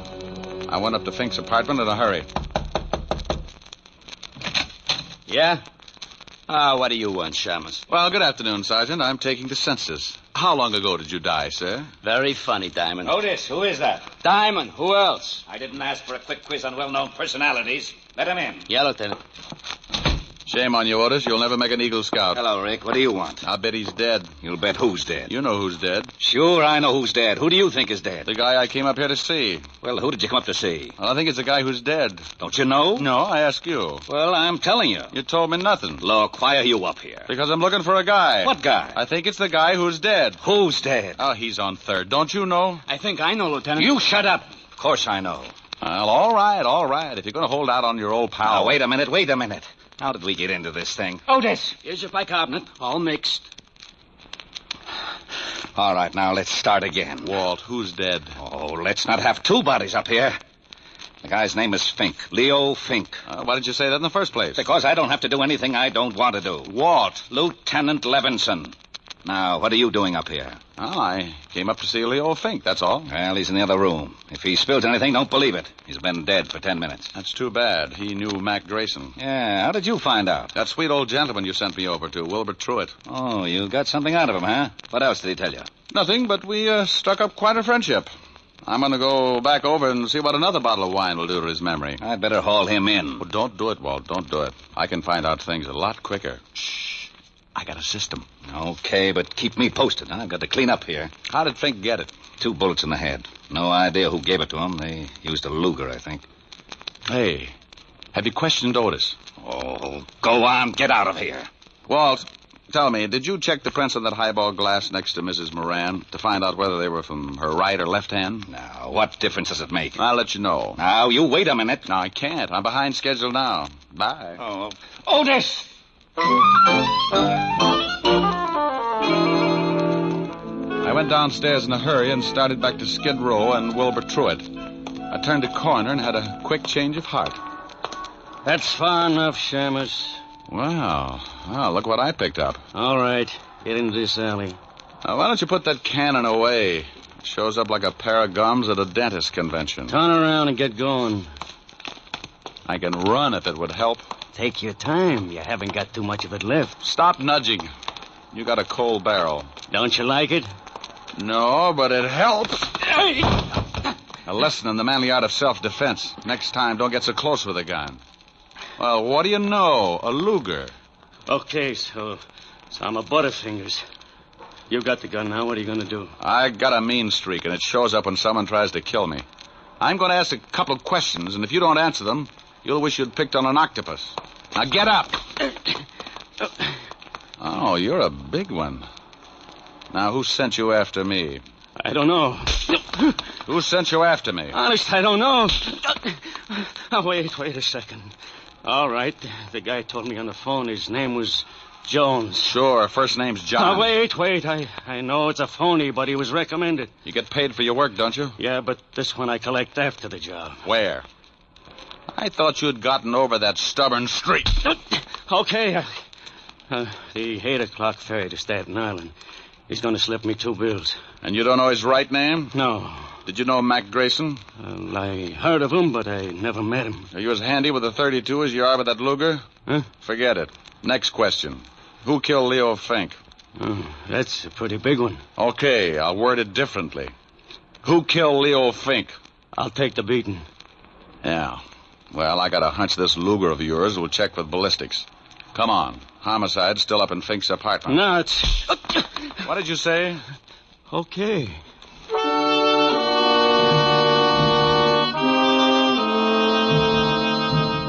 I hustled Louis up to Walt and left him handcuffed to Sergeant Otis.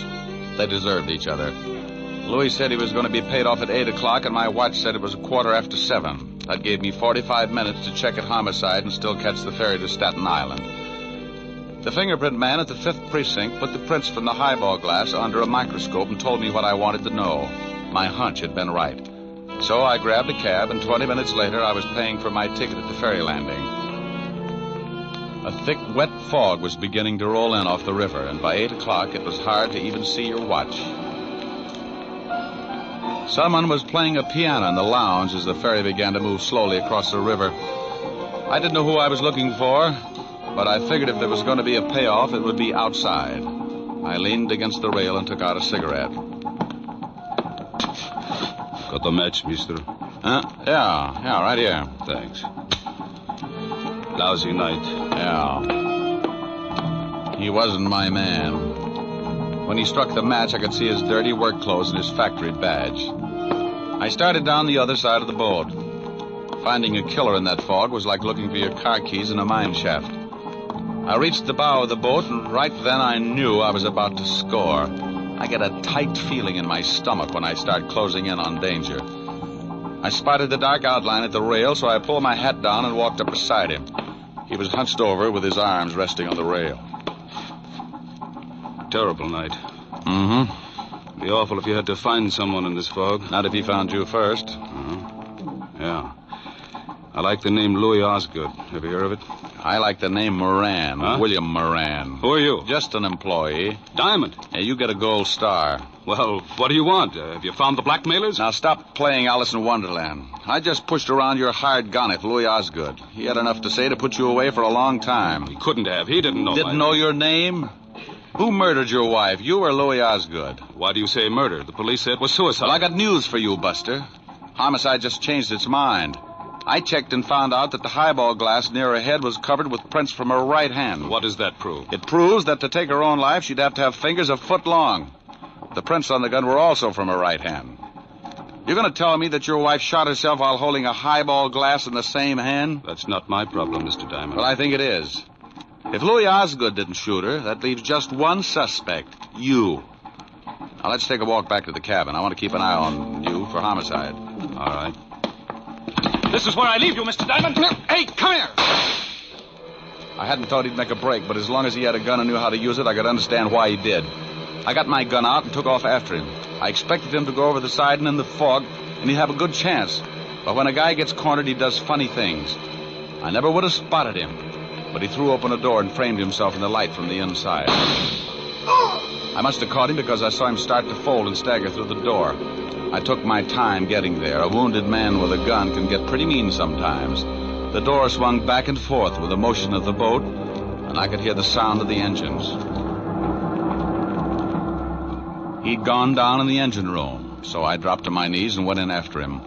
A long, polished ladder led down to the big diesels below, and I knew I'd hit him with the first shot because there was a bright red trail of blood leading down the ladder and behind the churning machinery. Moran! Oh, Moran, come on out! You can't get out of here. Come and get me, Diamond. I don't like being slapped around, and I'm going to see that you get yours. He was somewhere off to my left and keeping himself hidden. A catwalk circled the engine room, so I pulled an old stunt. I took a wrench off the wall and tossed it down the metal ladder. I watched for his gun flashes, and when I spotted his position, I got down on my stomach and crawled along the catwalk until I was directly over his head. He was sitting in a lot of blood, and he didn't look like he had long to go. Come on, Diamond, I know you're down here. Surprise, look at the birdie. What? Don't try it.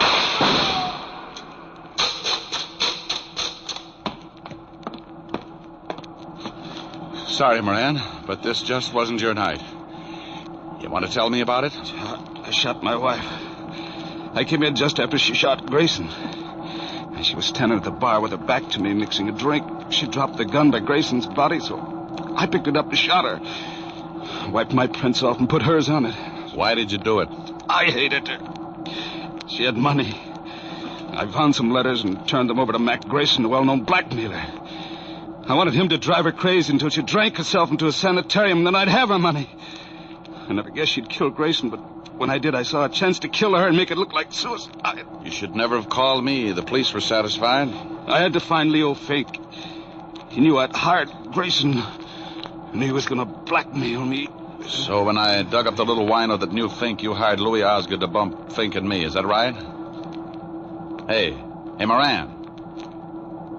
Oh, well, it was a dull conversation anyway. Lousy night.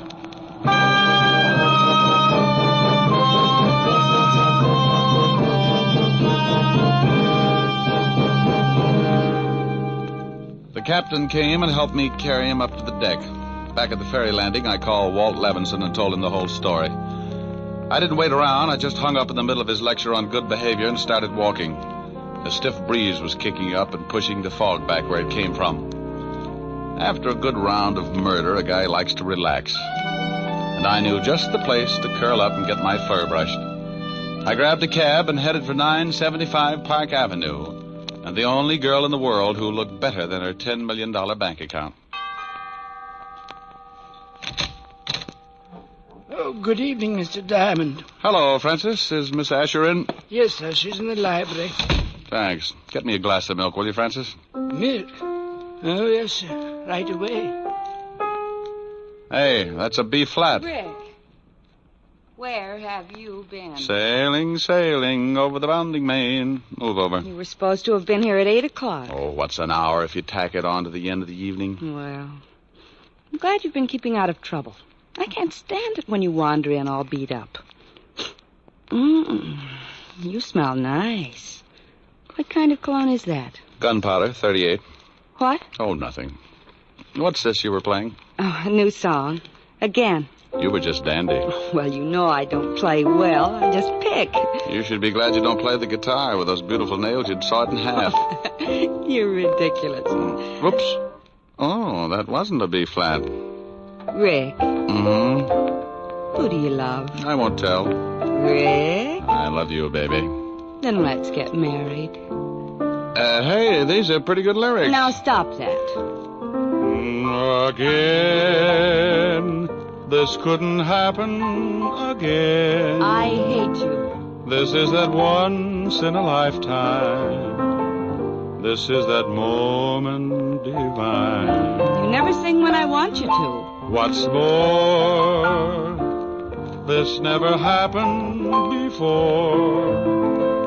Though I have waited a lifetime for such as you to suddenly be mine. No comment? No.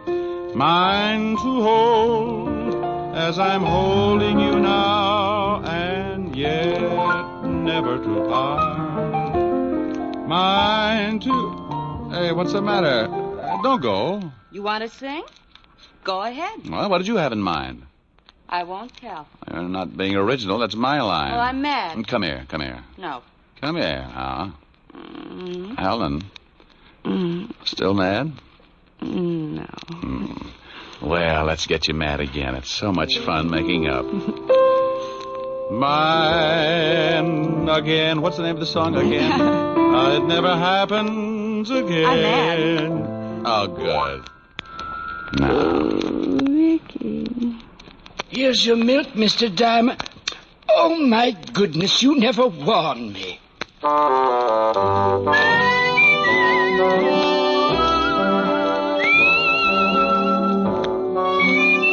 You have just heard Richard Diamond, Private Detective, starring Dick Powell. Helen was played by Virginia Gregg, Lieutenant Levinson by Ed Begley.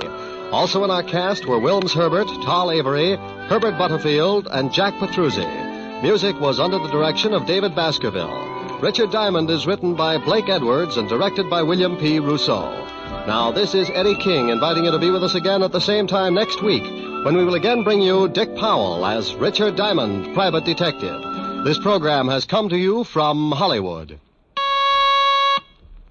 Now NBC brings you a three-way cavalcade of grand comedy with Phil Harris and Alice Faye, Fred Allen and Henry Morgan, all following in fast succession over most of these NBC stations.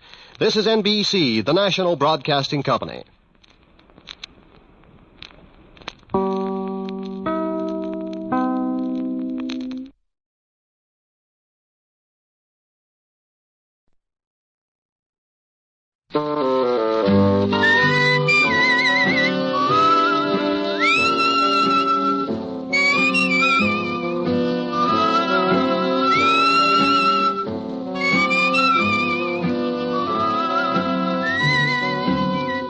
Here's Dick Powell as Richard Diamond, Private Detective.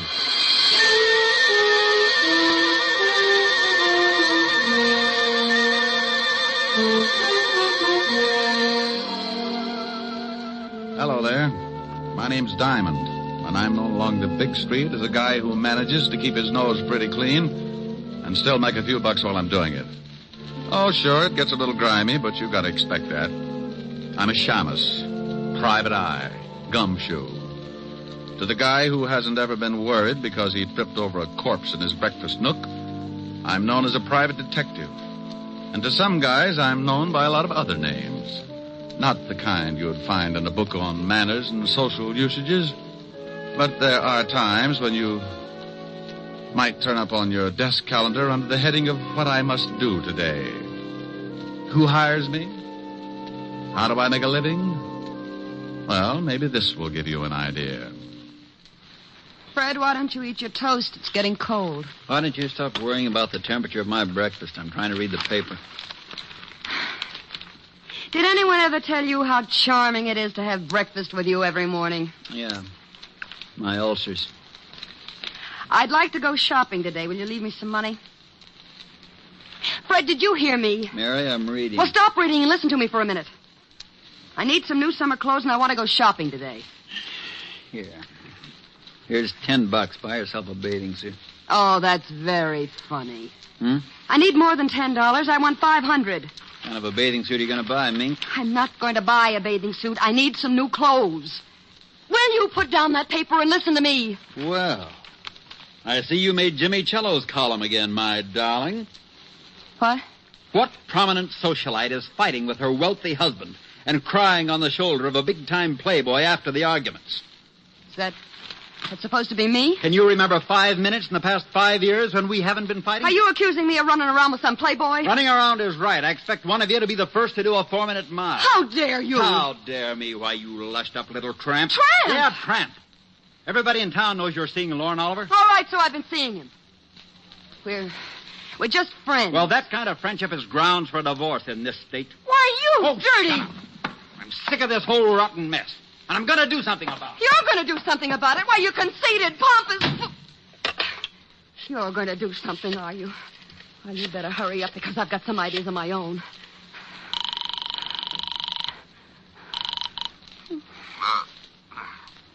Yeah? Lorne.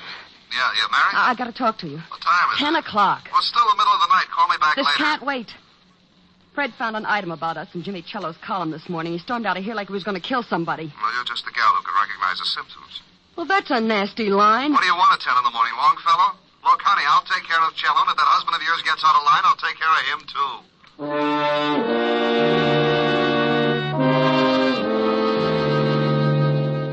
You see what I mean? If things like that didn't happen, I'd be out of business. I'll lay you 8 to 5 that before 3 o'clock this afternoon, one of those charming people will be walking into my office begging for help. Yeah? Rick? Oh, hello, Helen, baby. Hi. You gonna take me out tonight? Sure. I'll be over later. We'll have a quiet evening. No, I want to go dancing tonight. If you don't take me, I'll throw a tantrum. But, baby, I don't have the cash. I'm tapped this week. Well, if you won't let me take you, borrow it from Francis. You told me yourself he was good in a pinch. Yeah, but he's already black and blue from those 3 lunches at Lindy's. Besides, he's not only your butler, but he's a darn good businessman. He wants security. Well, give it to him. He's already got my badge, my book on the 10 best ways to sneak through transoms, complete with illustrations, and my gun. Haven't you got something else? Yeah, but I'm saving the right eye in case of an emergency. Keyholes, you know. Look, honey, let's go take in a quiet movie and... I want to get dressed up and go to a nightclub. It's summer. The flowers are blooming, and the fox has left his lair. His what? I've been hibernating all winter, and I want to get out into some nice, smoke-filled dance floor. Why, Helen. Why, Helen, nothing. Please, Rick. Hold it. Someone's knocking at my chamber door. Come in. Mr. Diamond? Yeah, pull up a chair. I'll be right with you. Who is it? I'm afraid to look. I haven't paid the light bill. This is a detective agency, isn't it? You, sir, have just won yourself a new economy home-size murder sampler, complete with a matching set of bodies. Me? No. I haven't got time to listen to your bright remarks, Diamond. I want to hire you. What did he say? He doesn't like my bright remarks. You won't even admit they're bright. What else? Oh, something about wanting to, Something about what? What was that last statement, sir? It sounded rather cozy. I said I wanted to hire you. What? I'll call you later, baby. Bye. Wait a minute. Now, Mr. Sears. Mr. Sears, what can I do for you? I want you to follow my wife. Will I like the view? She's running around with another man. Well, if they're just running around, don't worry about it. It's when they get tired and slow down that things start to pop. There was a veiled article in Jimmy Cello's column this morning about my wife and this man. Yeah, I know Cello. So do I, but I'm not interested in Cello at the moment. Well, what do you want? Enough on your wife so you can get a divorce? Yes. Oh, well, that comes kind of high. I don't like cases like this, and I usually turn them down. If you want me to swallow my pride, it'll take a $200 retainer and $100 a day in expenses. I'll write you a check. Oh, just like that, huh? I am quite wealthy. That's why I want the divorce, Mr. Diamond. There you are. Yes, sir. There I am. Now, what's the man's name that your wife is seeing? His name is Lorne Oliver. Well, this is turning into a family gathering. You know him? Sure, runs the Monarch Club. That's right.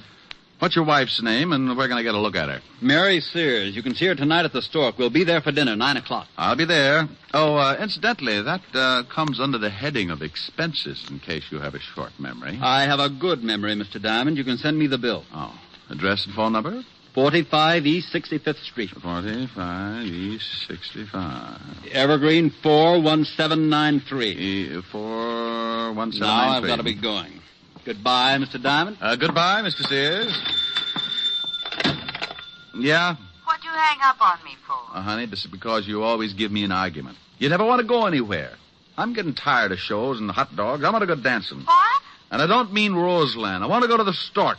I'm a growing boy, and I like to see the bright lights and throw my money around. But, Rick, you said... I'll pick you up at 8:30, and this time, don't wear slacks. You're an idiot. Bye, idiot. Yes, that's the way it goes, just as I told you. The word private in front of detective means you're married to all the troubles in the world, and that includes everything. So if a guy turns up who's unhappy with his wife, you listen to him howl, and if he's got enough money, you take the job. It's for better or for worse. And until Mr. Sears came in, it was decidedly one-sided. I'd teach cooking to a bunch of headhunters for a fee like the one he'd given me. When I looked at his $200 check, I started getting that big man complex again. So I closed the office and went back to my flat. We'd probably be up late, and Helen always had some extracurricular activities after we'd get back to her place. You know, roasting marshmallows, fast game of canasta, or an exciting round of Emmys on the living room rug. Anyway, I always got home pretty late in the a.m., so I spent the rest of the afternoon taking a nap. At 6 o'clock, I got up and dressed, and at 8:30, I picked up Helen. Wow. And at 9 o'clock, we were sitting at the Stork Club bar, right on schedule. Rick, when are you going to ask for a table? Well, honey, the drinks come faster here. But I want to dance. Oh, no. Mustn't overdo it, lover. How do you know? Maybe some mountain climber will ask you on a 20-mile hike tomorrow. Think of your feet. I am. And I want to move them around that dance floor. Oh, Rick, I know you. If you do something, you do it all the way. Yeah, let's Nick. Oh, now you stop that. You're on a job, and you don't want to go in there because you've got to watch somebody. Well, Helen Asher, how are you, darling? Well, hello, Lauren. How have you been? Oh, couldn't be better. Why don't you ever stop over to my club? I'd like to show you around. She just brought a seeing-eye dog. Oh, hello, Diamond. You two know each other, don't you? Yes. How did we make such a grisly mistake, Oliver? I don't know. I tried taking penicillin for it, but it didn't do much good. Well, it probably helped out in the other things. Why don't you try hanging yourself? Rick. You always did think you were a pretty funny man, didn't you, Diamond? It's easy being a comic. You just find an idiot for an audience. How do you like the performance? Stinks. Pardon me, Helen, but I see some people I know. You'll excuse me, won't you, Diamond? Oh, sure, yes. But the next time you drop around, bring some Airwick, huh? Rick, even if you don't like him, you shouldn't say those things. It's liable to start a fight. Oh, he wouldn't take a swing at a midget if he was riding an elephant. I wonder who his friends are. They don't seem to be too glad to see him. The name's Sears. Is that who you're watching? Yeah, the wife. I don't know whether I approve or not. She's very attractive. Isn't she, though? Rick. This is business, baby. Business. I'm only drooling because I haven't had anything to eat since this morning. Well, then let's get a table. You've seen her. You've observed what she's doing. Now let's get something to eat. Wait a minute. Here comes somebody else I know. Where? Standing at the check room. The little man? Yeah, here he comes. Who is he? Name's Cello, Oh. Jimmy Cello. Writes a gossip column. I read it all the time. Yeah? Hello, Jimmy. Well, a Broadway shamus. Who's the lovely redhead, Diamond? Helen, meet James Cello, but be careful what you say. Jimmy, Helen Asher. Hello, Mr. Cello. How do you do? This an item, Rick? If I don't get us a table soon, she's going to make me give back her sorority pin. Oh, speaking of tables, I see some people I know. Nice meeting you, Miss Asher. Thank you. Goodbye, Diamond. Bye, Jimmy. Rick, he's going over to Sears' table. Hello, Walter. Hi, doll. Hi. Well, good evening. What do you want, Cello? Oh, I just dropped by to see how the happy little family was getting along. Well, just drop away. Nobody asked you to stop by. Yeah, why don't you do that? And take Oliver here with you. Nobody asked him to stop by either. Fred, keep your voice down. This is my table, and I don't like a lot of crumbs lying all over it. Who's a crumb? Come on, Lorne. I guess Mr. Sears has forgotten a few things. I haven't forgotten a thing, Cello. When you print one thing in that lying sheet of yours, and I'll have you sued for libel. Listen, Sears, if I did print anything, they'd put you away so far they'd have to pipe air into you. Oh, do go on, Mr. Cello. This is getting interesting. You'd better get out of here, Cello. No. Go on, Cello. What have you got on old Moneybag? He's a lying, dirty gossip monger. He doesn't have a thing. Wait a minute. I don't like that. Why don't you ask your husband about North Africa sometime, Mrs. Sears? Just a minute. Fred, stop it. Fred. All right, now pick yourself up and get out of here, Cello. Maybe you're right. I've got a column to get out. It'll be all about you, Sears, in big type. Go on, get out. How about me? You going to throw me out, too? You can bet your life I am. I'm getting out of here. You stay right where you are. Don't talk that way to Mary. I'll talk any way I like to my wife. Lorne, maybe you'd better leave. Here come the waiters. Nuts, I'm going to push his fat slob's face in. Yeah? Yeah. Go on. Push him, boys. All right. Come on, break it up. Come on. Hey, waiter, give me a hand. Come on, you... Take your hands off me, Diamond. Now, calm down, Mr. Sears. I'll kill that slob. Oliver, you shut up or I'll pull your pants up over your head and shove you in a glass like a breadstick. I don't like people meddling in my affairs, Diamond. You're fired. I'm what? You heard me. Now take your filthy hands off me. Well, they were lily white before I palmed that check of yours this morning. You can have it back. Here, eat it. What? I'll have you in jail for this, Diamond. Why? It isn't every day you get to eat a $200 check. Oh, Rick, let's get out of here. Yeah, I'm sorry, baby, but that's what happens when you go to work for a hyena like Sears. You think he's a nice guy because he laughs so much. But you find out later it's only because he chewed your leg off.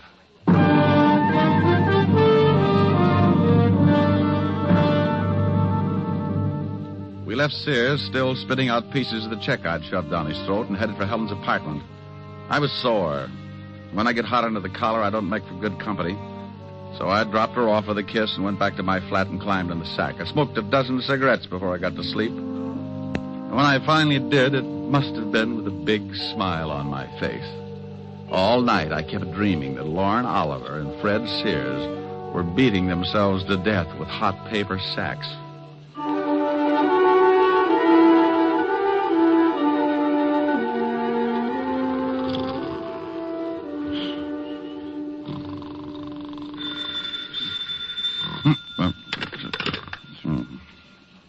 Yeah. Diamond? No, this is Sunshine Market. Locks Popovers, our specialty. Now you stop clowning and get over here right away. Walt? Lieutenant Levinson. Oh. Where are you? I'm in your office. Yeah? Well, if any clients come in, give them a good sales talk. Tell them how many people you've killed or something. There's a guy in your office now. Prospect? Depends on what you're talking about.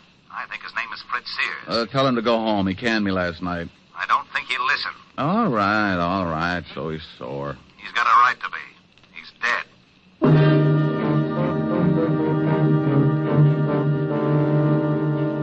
Stop acting like an idiot, Walt. You know I didn't have anything to do with it. I know you didn't, but we find the stiff in your office, and we get a report that he fired you last night, but you had a fight with him. I gotta tell the commissioner something, Rick. Tell him Sergeant Otis is teething. Now, you stop that. No, what do you know about the killing? The coroner just left. He said that Sears had been dead about 8 hours. The cleaning woman found him at 9 this morning and called us. That puts the time of the murder around 1 a.m. We found this clenched in the dead man's hand. What is it? An article torn out of the morning papers. Here, read it. Jimmy Cello's column. Read it. All right, I will. Don't yell at me. Fred Sears, wealthy import-export man, is having troubles.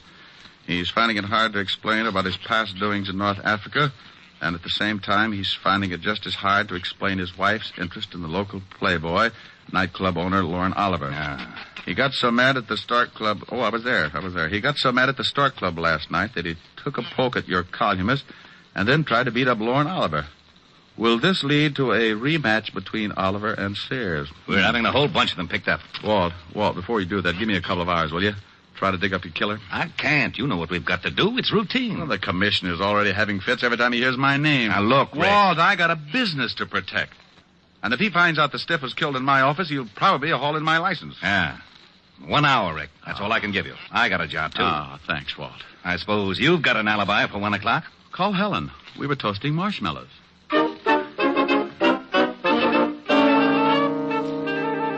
Well, I had 3 good suspects. Lauren Oliver, Cello, the columnist, and Mrs. Sears. One of the 3 was built just right for the electric chair. An hour isn't much time to dig up a killer, so I grabbed a cab and headed for Lauren Oliver's office in the back of his club. Yeah, come in. How are you, Oliver? Oh, what do you want, Diamond? Not particular about who comes into my club. Oh, I'm surprised you can operate with that kind of policy. People probably see you in here every night. I think I'll have you thrown out. Where were you at 1 o'clock this morning? None of your business. Herman. Yeah, boss? Come in here and show a guy out of my office. Oh, we get rough, huh? Yeah. Okay. I'll let you tell the cops who knocked off Fred Sears. Hey, this the guy, boss? Yeah. Wait a minute. Did you say someone knocked off Fred Sears? That's right, but don't start crying about it. It makes me feel so helpless. I'll tell my story to the cops. They'll get a lot tougher than I will. You won't get tough at all, Mac. Oh, stop flexing, Herman. You'll snap your girdle. Well, I guess it doesn't make much difference as long as Sears is dead. I was with his wife from about 12 o'clock till... Well, it was a long time after 1. Well, where were you all that time? At my place. And I'll take a walk, Shamus. You got my alibi. One more question. Did you go out at all? Yeah, I went out and got the late papers. So what? I like to read. Okay.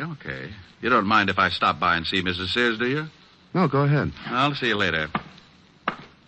Oh, Herman. Yeah? You can let the air out now. Your muscles are lovely.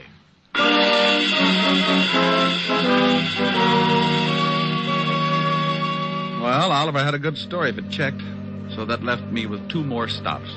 Cello's newspaper office was the closest, so I grabbed another cab, and 10 minutes later I was sitting at his desk. Oh, you don't think I had anything to do with it, do you, Diamond? Where were you at 1 this morning? I was covering a party at Richard Gray's. I was with friends from about 11 o'clock till after 3. You can check. Go on, check. Look, Poison Pin. Sears had your column from the late edition clenched in his hand. He did, huh? Well, you don't think if I was going to kill a man, I'd leave anything like that around? I don't know. Well, obviously, someone is trying to make it look like I did it. Have you talked with Oliver and Sears' wife? Oliver's got an alibi, and I'm headed for Mrs. Sears' place right now. You know the address? Yes. 45 East 65th. But Mrs. Sears couldn't kill her husband. I know her too well. No? Well, thanks, Cello. I'll check your alibi. If it stands up, then I'll have to really go to work on Mrs. Sears.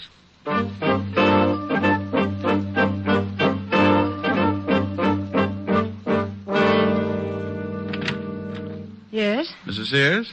Yes. Oh, you look even better up close. What's on your mind? You mean right this minute? Well, aren't you nice? Don't crowd me, though. I can keep up a pretty good average in this league. I'd say about 1,000. Mm-hmm. May I come in? I think so. If you keep talking. I like to hear nice things. Well, you deserve them. But I can think of some nice things to say about a panther. We'll talk about my family some other time. Can I buy you a drink? It's a little early, unless you got some milk. Milk? Where's your husband? Oh, you know about him, huh? Oh, I'm sorry. This looked as though it might work into quite a friendship. Where is he? I haven't seen him since last night. Why? Is he a friend of yours? He's been using my office. Oh? Yeah, he died there last night. What? Everybody is so surprised. But, how? Who did it? That's what I'm trying to find out, lover.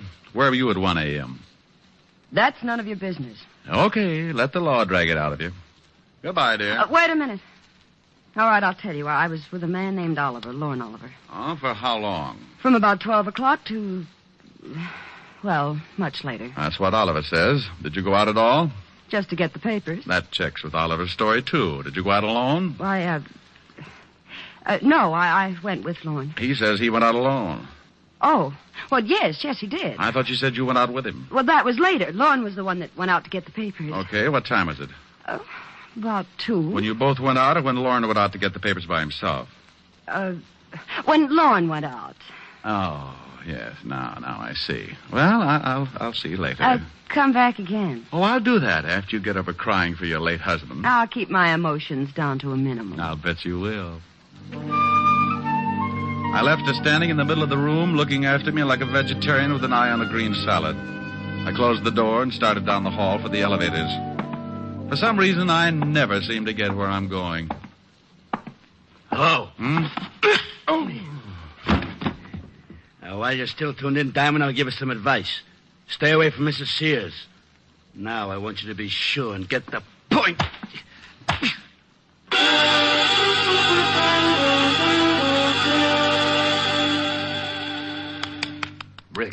Rick, come on, snap out of it. I'll go away. Come on, you don't look so good. It matches the way I feel. Oh, here's a new line. Where am I, Walt? In Mrs. Sears' apartment. Hello, handsome. She heard the scuffle in the hall, came out, found you, and called me. Swell. Who did it? I didn't see him, but his voice sounded like a thug that Lorne Oliver keeps around to patty cake with. Oh, that was probably Herman. Lorne is so jealous. Well, your hour is up, and now I'm going to haul them all in, including this Herman. Oh, do you know Herman, Walt? Sure, Herman Sharp. Got a record a mile long. Walt, if a guy wanted to hire a killer, where would he go? You know all the stoolies as well as I do. Yeah. Mrs. Sears, what was the fight about last night at the Stork? Oh, a columnist named Cello threatened my husband that he was going to print something in his paper. He said something about North Africa, and Fred hit him. North Africa? This is really getting mixed up. Was your husband ever in North Africa? Yes, during the war. He was a captain in the army. Walt, can you get me this Herman Sharp's address? He's the boy I want. Sure, but I'm coming along. Have your boys pick up Cello, Oliver, and take them both down to the station along with Mrs. Sears here. Well, you don't think I had anything to do with it, do you? I've known Jimmy Cello a long time. About 5 years ago, he used to run around with a little dancer named Mary Carroll. Sure he did. I'm Mary Carroll, but I broke up with him when I met Fred. Yeah. Well, you'll see him at the station. You can pick up where you left off. Come on, Walt. We went down fast and climbed into the prowl car. Walt put in a call and got Herman's address over the two-way radio.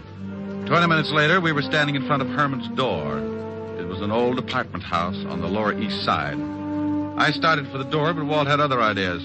Rick, we can't go in there. Why not? Because I haven't got a search warrant. Well, you got to go in if you want to crack this case. Not without a search warrant. Search warrant for what? To go in. Well, what do you want to go in for? I don't want to go in. You do. Do what? Go in. Well, go ahead. I haven't got a warrant. Well, what are you looking for? Herman Sharp. He's probably in there. He is? Sure. Well, what are we waiting for? Oh, what did I do that for? For that. What? Herman Sharp. Oh. Is he dead? Yeah, been shot. What are you looking at? Newspaper on the floor. This morning's. Oh. Cello's column's missing. Been torn out. Then Herman's your killer. Swell. Who killed Herman? Don't you know? I'm not going to start that again. Walt, go on back to the station. I'm going to check something and make a phone call. I'll be down in half an hour and point out your killer.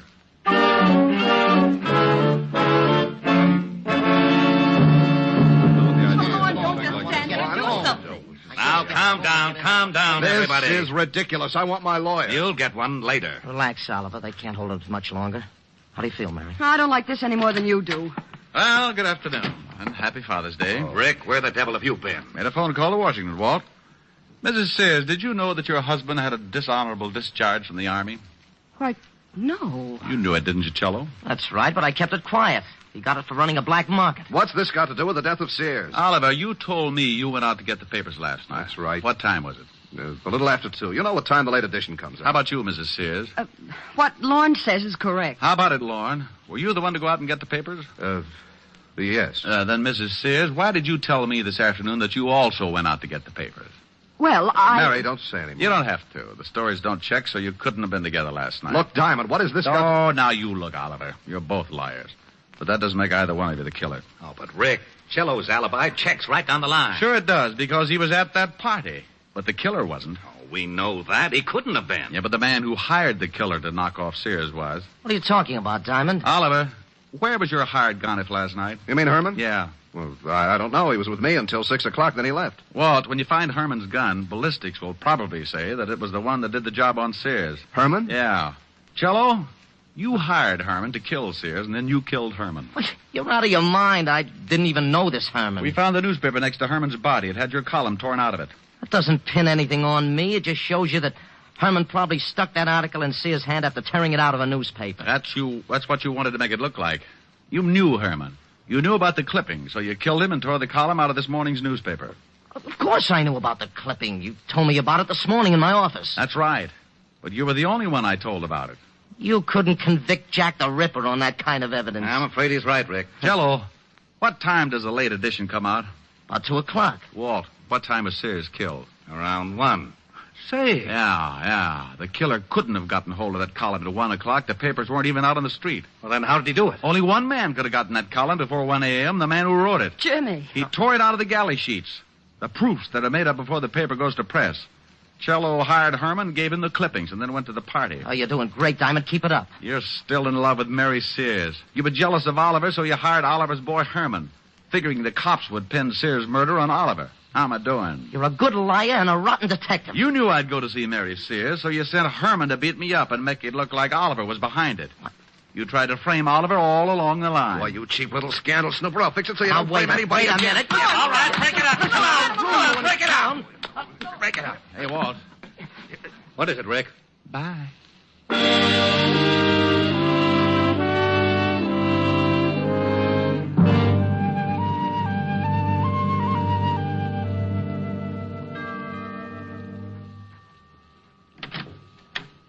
Oh, good evening, Mr. Diamond. Evening, Francis. Miss Asherin? Yes, sir. She's in the library. She's a little tired from last night. I think she's taking a nap. Well, I'll walk on my tippy toes. How about a glass of warm milk, Francis? I'm a little tired, too. Yes, sir. Right away, sir. Well, look at the little baby.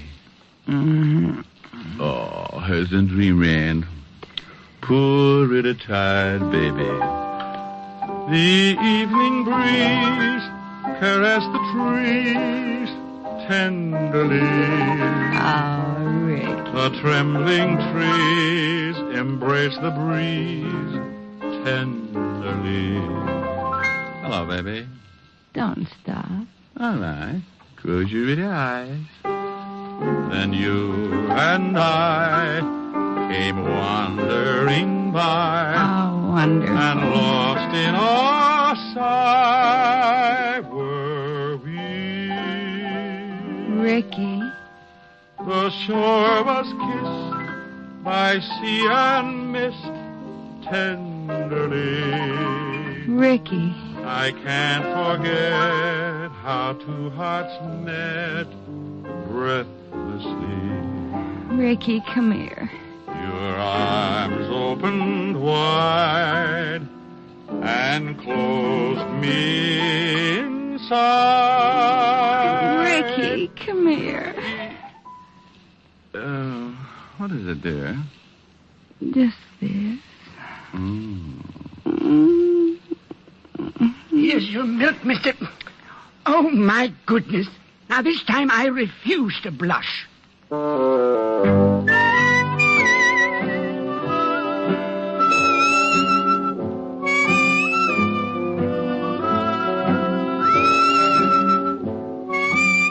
You have just heard Richard Diamond, Private Detective, starring Dick Powell. Helen was played by Virginia Gregg, Lieutenant Levinson by Ed Begley. Also in our cast were Wilms Herbert, Hy Averback, Joan Banks, Parley Bear, and Sidney Miller. Music was under the direction of David Baskerville. Richard Diamond is written by Blake Edwards and directed by William P. Rousseau. Now, this is Eddie King inviting you to be with us again at the same time next week when we will again bring you Dick Powell as Richard Diamond, Private Detective. This program has come to you from Hollywood. This is NBC, the national broadcasting company.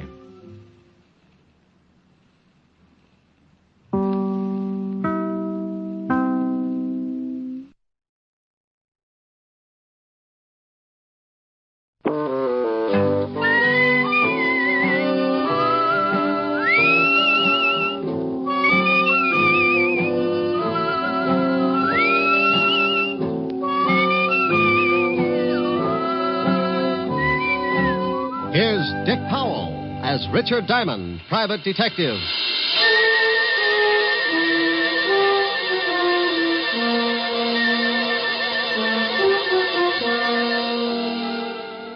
Hello there.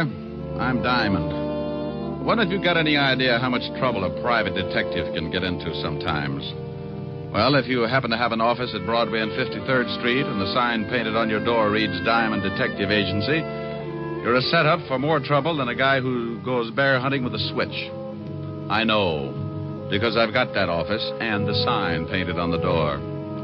Sure, I've got a lot of idle time, and I use it up sitting around with my feet on the desk, waiting. But idle time can be as dangerous as a rattlesnake taking a sunbath. It's just a preliminary, the lull before the storm. You might wait an hour, a day, or maybe even a week. The quiet minutes keep multiplying, and sooner or later, things come to a head. Like one day last week. I'd been working on an extra long lull that didn't look like it was going anywhere. But in another part of town, a union meeting was taking place. It was going to keep me jumping around like a hungry flea at a dog show. I wanted to talk to you men. It's time that we did something. The Laborers' Assistance League is already functioning in a great number of factories in this city. And it's getting a stronger foothold all across the country. It continues to expand and gain power because it operates best where there's growing unrest and discontent within the factories. Now, they cause trouble and make it look like the union's not doing a good job for the worker. I know for a fact that 4 or 5 men can sit in on a union meeting and cause enough trouble to make it look like the whole union is wrong. Now, this union is getting along fine. He's really out to make trouble tonight. Yeah, if he keeps it up, this is going to be a tough union to crack. He won't keep it up. We're going to take care of him. Oh, what good will that do? His brother Phil will be in from California next week. We can shut his brother up, too. Are you sure he planned this thing with his brother? Yeah. When he gets in from California, he's bringing enough information to put us out of business. Well, that just gives us a week. He's talked too long. Let's break this meeting up. Is doing just that. Yeah? How do we know you're not talking through your hat? Well, now, look, you all know me. I gripe as much as the next guy. But I know for a fact that this league is not only working like that all over the country, but now it's beginning to move in on our factories and our unions. Yeah, but how do we know it's such a bad thing? They're a bunch of racketeers. And if you don't believe me, you come to this meeting next week, and I'll give you the proof you want. Well, I guess you're right. He promised them proof for the week, and that's what his brother gets in. Don't worry about it. When he gets the package, he won't be able to give anybody anything.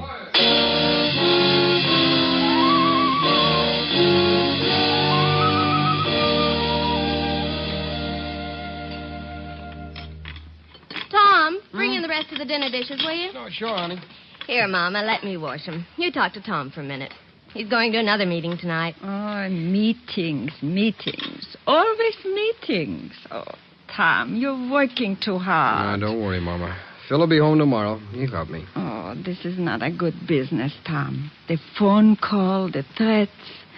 Come on, Tom. Tell Mama. No, I can't, Mama. It'll all be over soon. Now, come on. We'll help Marge. I told you to go sit down and relax. You sound like I was getting to be an old lady. You take the dish towel, and we'll both do them, huh? Yeah, honey. Your wife thinks I'm getting too old to wash dishes. Just you wait until she has a daughter-in-law. I think Mama's hinting. Mama, shame on you. You give us the time to get the son first, and there's plenty of time for a daughter-in-law. Well, I had you and Phil by the time I was 18. Marge is 22, and you've been married over a year now. Mama, if you're so set on me raising a family, why don't you talk it over with Marge? Maybe you two can think up something. We'll let you know. Oh, you do that, will you? You better hurry up, Tom. You'll be late for the meeting. All right, Mama. Oh, I'll get it. No. You say goodbye to your lovely wife. Why, thank you, Mama. You know, before your father died, I only had time to raise 2 screaming roughnecks. But now I plan to be the grandmother of at least 5 more. How about it, honey? Think we ought to make Mama happy? This is a conspiracy. Who do you think's going to get left with all the work? Maybe just 3 then, huh? Silly. I love big families. Oh, I thought so. Smooching when you ought to be on your way to the meeting. Can a guy even smooch with his own wife? Who was at the door, Mama? Oh, the mailman. He left our special delivery package for you, Tom. It's in the living room. For me? Yeah. Must be from Philip. It's from California. Oh, he must be sending some stuff on ahead. Well, why don't you open it, Mama? Maybe it's something for you, too. Oh, the women have dishes to wash. It's addressed to you. If you don't want to open it now, so leave it till tomorrow. Now, go on. Get out of my kitchen. You know go. You're sounding more like a mother-in-law every day. Oh. Okay, I'll open it. You know, maybe it'd make you happier if you knew that Marge and I decided on 5 kids. Children are not kids. Kids are goats. Well, you never know. Tom, John Wagner called you earlier. Wagner? What do you want? He didn't say. Who's the package from? Oh, that's from Phil, all right. I know it's a surprise because he sent it to me at the shop first, and then they sent it on here. Wonder why I didn't get it at the shop. Well, what is it? Just a second, Mama. Wrapped up pretty tight. Oh, it's sure heavy.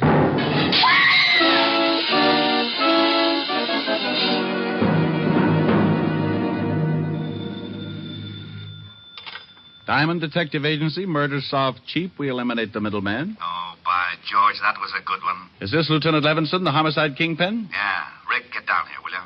What's up, lover? Something pretty nasty. Well, tell Otis to stop leaving his bubble gum under the seats. No kidding, Rick. This is something that you want to know about. Well, stop sounding like an auctioneer at a mortuary and tell me what it is. You know the Waxmans? Mama Waxman? Yeah. Sure, I had dinner over there last week. Took Helen. What's happened, Walt? Last night, someone sent Tom Waxman a box with a bomb in it. What? I knew you were a friend of the family, and I've got to talk with you. Come down here, will you? You know it. I closed the office and grabbed a cab for Walt's precinct. All the way over, I kept thinking about Mama Waxman and her 2 sons. I'd known the whole family when I used to be on the force. Tom, who used to sing first tenor at the synagogue, had gotten hit in the throat with a baseball. And Catter Weinberg asked me to take over for him, so I sang that day in Tom's place. Mama Waxman heard me and asked me over later for the best dinner I'd ever eaten. We've been friends ever since. The cab dropped me off at the station, and I went in fast. Sergeant Otis was sitting at his desk reading the Police Gazette. Hello, Otis. Stop panting. They're just pictures. Oh, it's the comic gumshoe. Go on in, Diamond. The lieutenant expects you. Well, thanks, Sergeant. Oh, by the way, when are you going to get a haircut? You're beginning to look like Rasputin with a Tony. Hello, Walt. Sit down. I got a real headache. How much damage did the bomb do? Plenty. Killed Tom and put his wife and mother in the hospital. Mama Waxman's pretty bad. Oh, that's awful. Any line on the killer? Yeah, that's why I got this headache. We're, holding Phil Waxman, Tom's brother. Holding Phil? Are you crazy?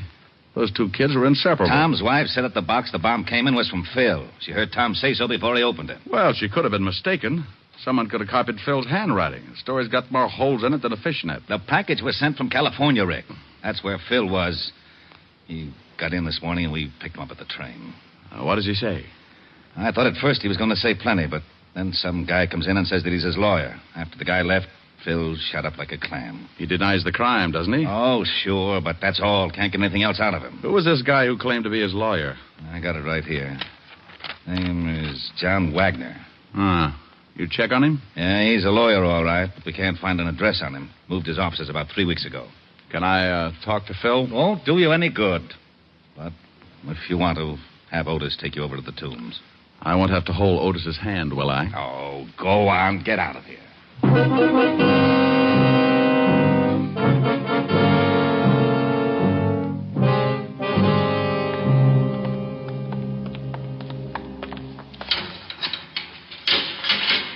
There's somebody to see you, Waxman. All right, Diamond, you got 5 minutes. How are you going to keep track, Otis? On my fingers. Well, that'll only get you up to 13. I'll scream if I need you. How are you, Phil? You're in on a tough rap. Yeah. You want to tell me about it? I've told the police everything I'm going to. Who was the lawyer who came in to see you? Just a lawyer. John Wagner? Just a lawyer. Look, what were you doing in California? Now, Phil, I know you didn't send that bomb. Why don't you open up and get yourself free? I've said all I'm going to say. Now get out of here, Diamond. Oh, it's like that, huh? Yeah, it's like that. Oh, come on. Go on, get out.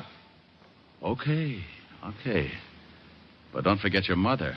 You don't want to let her down. I'm going over to the hospital and see her now. Hey, Otis, let me out of here.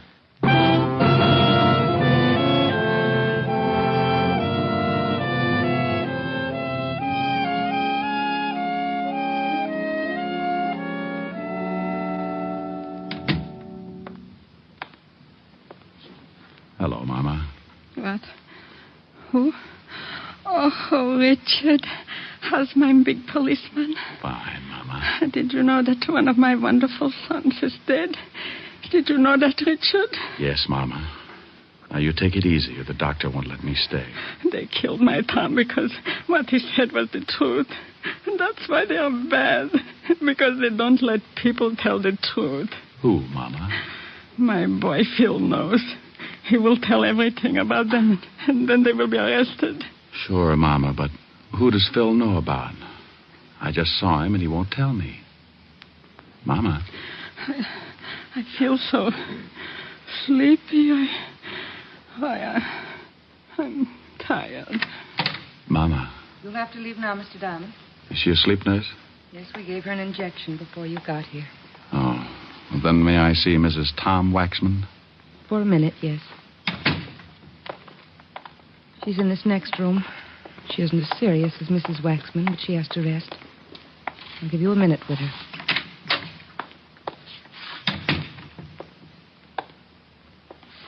Marge? Yes? Who is it? Rick. Oh, now, come on. You got to help me out. I'm the guy that's supposed to make people laugh. I'm the cornball with a bad line of chatter, remember? I can't help it. I'm sorry, they gave me something to make me sleep, and things don't make too much sense. Look, dear, I want to help Mama, and I want to help you, too.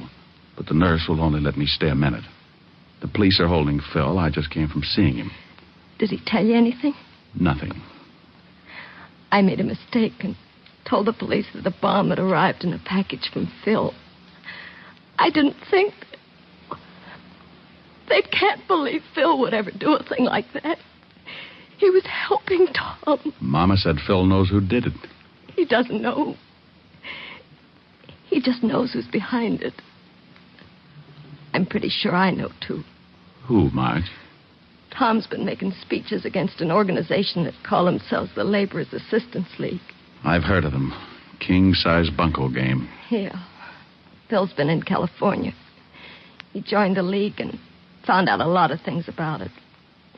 He used to write Tom once a week. Your time's up, Mr. Diamond. You'll have to leave. Just a second. Marge, did Tom tell anybody what his brother was doing? I don't know. There was a man named John Wagner that called Tom all the time. John Wagner? He's a lawyer. Please, Mr. Diamond. Did he tell any of the men who work in the shop with him? Yes, I think so. Mr. Diamond, I'll have to call the doctor. Please, nurse. This may mean another man's life. Marge, who did he tell? Well, I can only remember one person. Ralph Pryor. Pryor. Mama used to fix Tom and Ralph dinner after work sometimes, but he was Tom's closest friend. Okay, Marge. Now, you take it easy, and I'll see what I can do. Please, Rick, find the men who did this. Yes. Well, I'll try. All right, nurse. I shouldn't have let you stay this long. What would I have to do to get you to take care of me? Have an accident. Well, I'll see what I can come up with. Bye.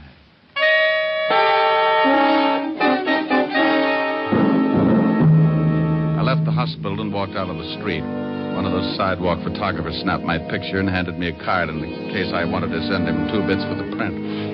I threw the card away and headed for the factory where Tom had been working. The superintendent took me down and introduced me to the new foreman of the shop. Yeah, pretty rough about Tom. That's an understatement. Tell me, when did you take over Tom's job as foreman? This morning. How long have you worked for this shop? About 3 years. Why, are you a cop? I might be. You know a guy named Ralph Pryor? Sure, that's him, right over there about that there turtle. Want me to call him over? No, I think I can make it under my own power. Hey, you Ralph Pryor? Yeah. You knew Tom Waxman pretty well, didn't you? Yeah. Well, don't cry on the machinery. It'll rust. Who are you? What do you want? Name's Diamond. Let's say I'm a friend of the family. Well, good for you. What are you snooping for? I've got an erector set. I just love machinery. Well, don't get too close to this machine or it'll take your arm off. As long as it's not the one I count my money with. How long have you worked here? None of your business. Where were you during the war? Same answer. Well, thanks, Mr. Pryor. You've been grand. Hey, Foreman. Yeah. Did you talk to Pryor? Yeah, he's the quiet type. Say, how does the mail come in here? From the mail room. Ask a silly question. No, I mean, who brings it in? No special one. Foreman usually sends someone after it. Do you remember a package coming here for Tom yesterday or the day before? No, if there'd been one, Tom would have seen it. He was the foreman then. Where can I find the mailroom? Up the hall to head the stairs. Thanks. Sure is too bad about Tom. You said that. Say, didn't I know you all back in Little Rock, Arkansas? No, I'm from Malvern. I just thought I'd ask.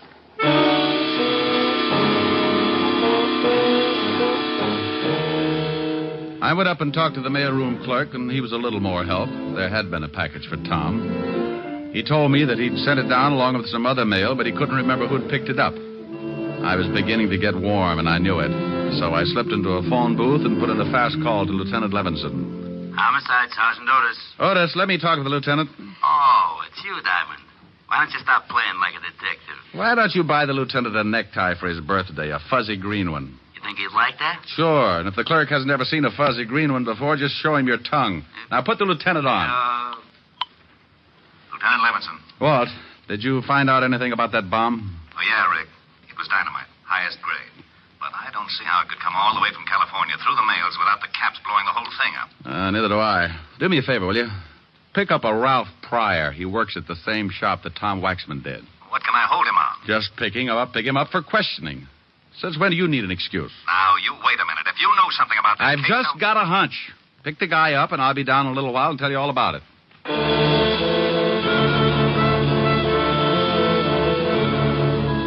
I hung up on Walt just as he was getting around to the words you could censor and headed back to the factory.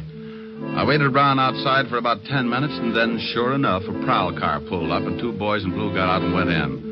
In a couple of minutes, they came back outside, only this time they had company. Ralph Pryor. I waited until they'd pulled away, then I hailed a cab and headed for the 5th Precinct myself. There Where have you been? Snooping, Walt. I just saw your boys pick up Pryor at the factory. Thanks. Now, would you kindly tell me what you wanted him picked up for? Oh, it's a long shot, Walt. I found out he knew what Tom's brother was doing in California. What was he doing? Getting some information on a racket that's been trying to muscle in on Tom's local union. In California? Yeah, they're operating all over the country. You've heard of them. Laborers Assistance League. Oh, those leeches. Well, I still don't see what this has got to do with Pryor. Well, I think that bomb was sent from the factory here in New York.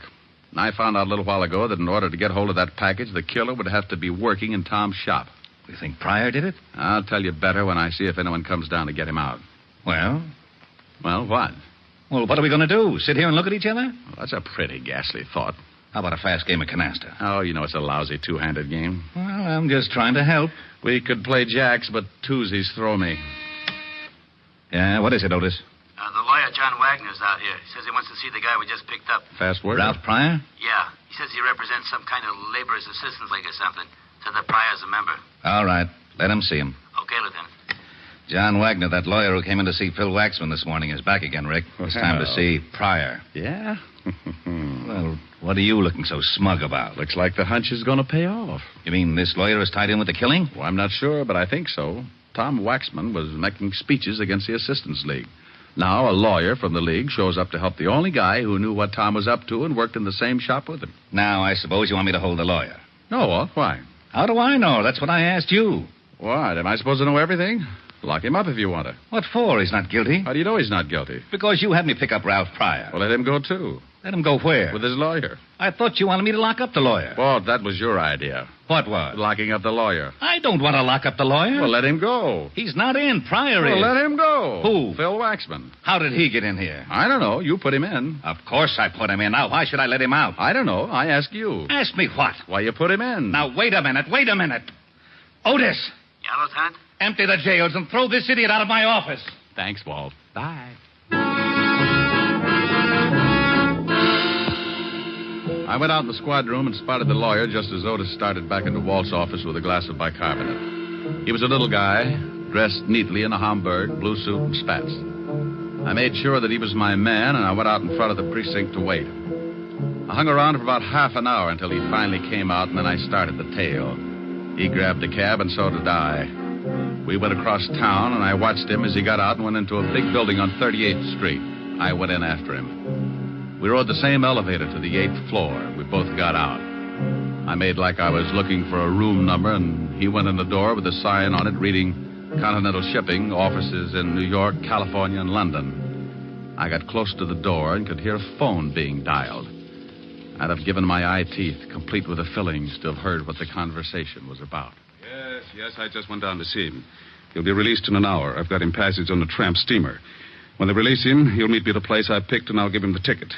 I'll tell him the police are up to something, and he'll have to get out of the country. Now, don't worry about that. He'll never get there. The captain of the ship is being paid to see that he doesn't. All right. Yes, everything is going as well as can be expected. Oh, one more thing. A friend of Waxman's, a private detective, is following me. One of our men took his picture coming out of the hospital after seeing Waxman's mother. Yes, well, don't worry about it. I can take care of him when the time comes. All right, goodbye. I waited until he came out of the building and the hunt was on again. I grabbed another cab, and it took my last $3 chasing him to a little waterfront dive on Canal Street. I followed him in and watched him sit down in a booth at the back of the room. I made like an unhealthy patron and took a table near the door where I could watch.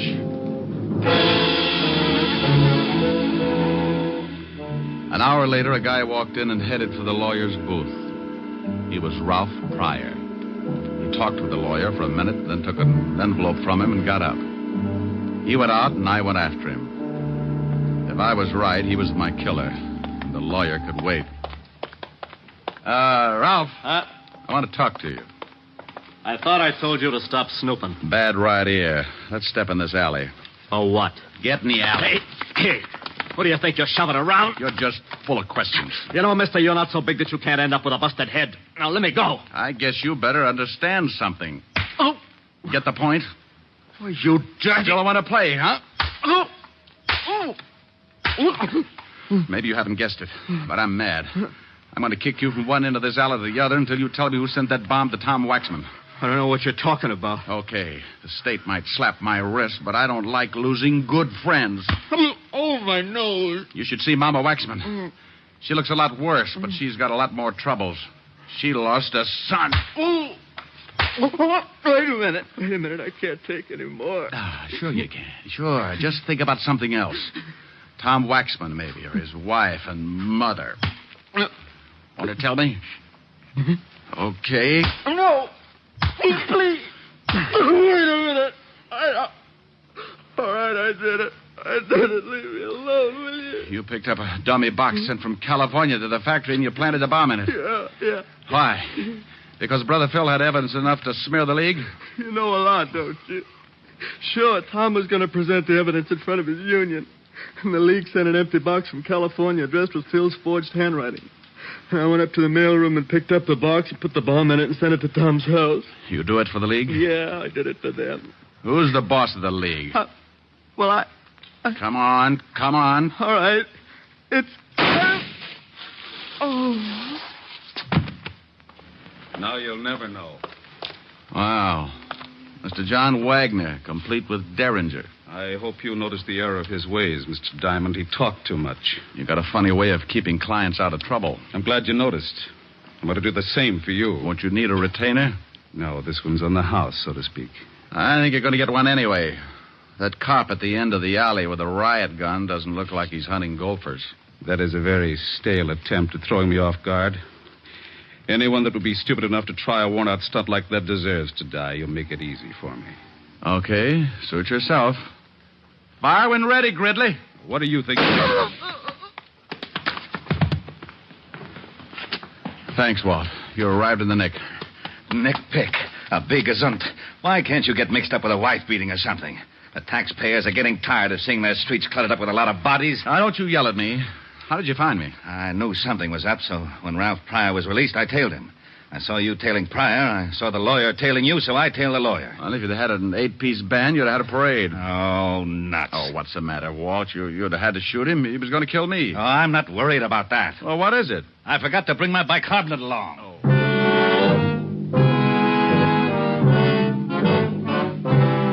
Well, the wagon came and crated Pryor and the lawyer off to the morgue. When we got back to the station, Walt put in a call to the feds and told them to check the Labor's Assistance League in California and pick up the guys who sent the package through the mails.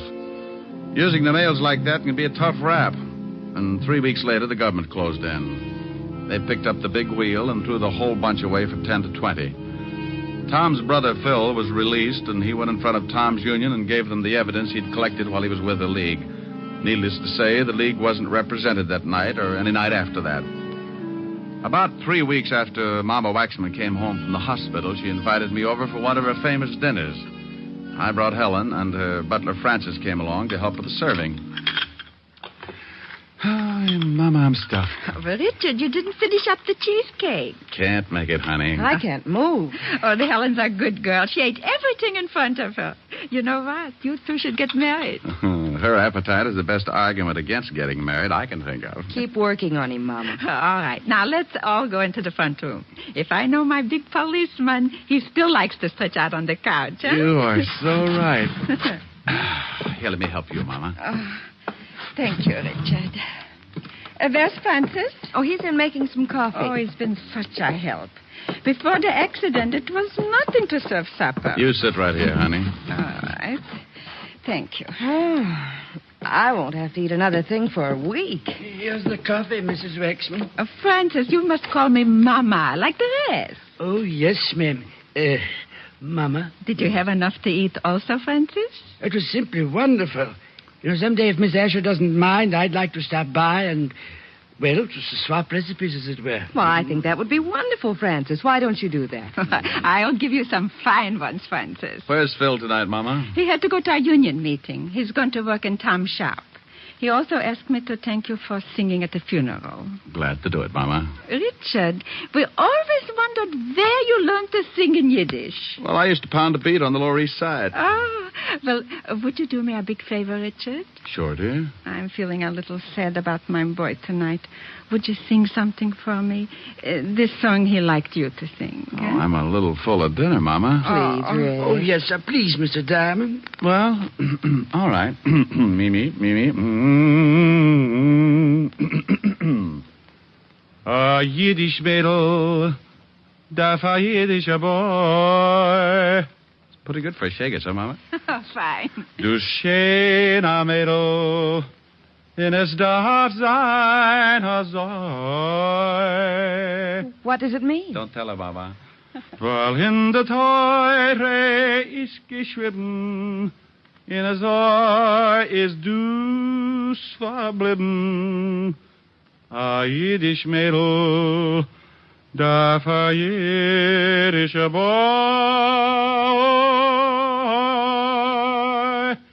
Hi, Hosenkalle, Mazel tov. Oh, that was wonderful, Richard. You know you would make a fine cantor. Well, thank you, Mama. How did you like it, Francis? Ha. Als Hasen bist du gitten Dishwasser. What? Francis. What did he say, Mama? He said as a cantor you would make a fine dishwasher.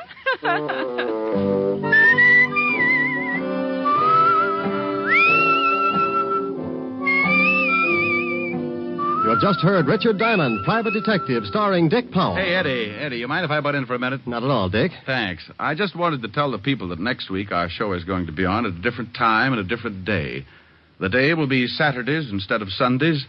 And would you please look in your newspapers for the time? Thanks, Dick. Yes, ladies and gentlemen, Richard Diamond will come to you next Saturday at a new time. Be sure to check your newspaper for the hour. This program has come to you from Hollywood. This is NBC, the national broadcasting company.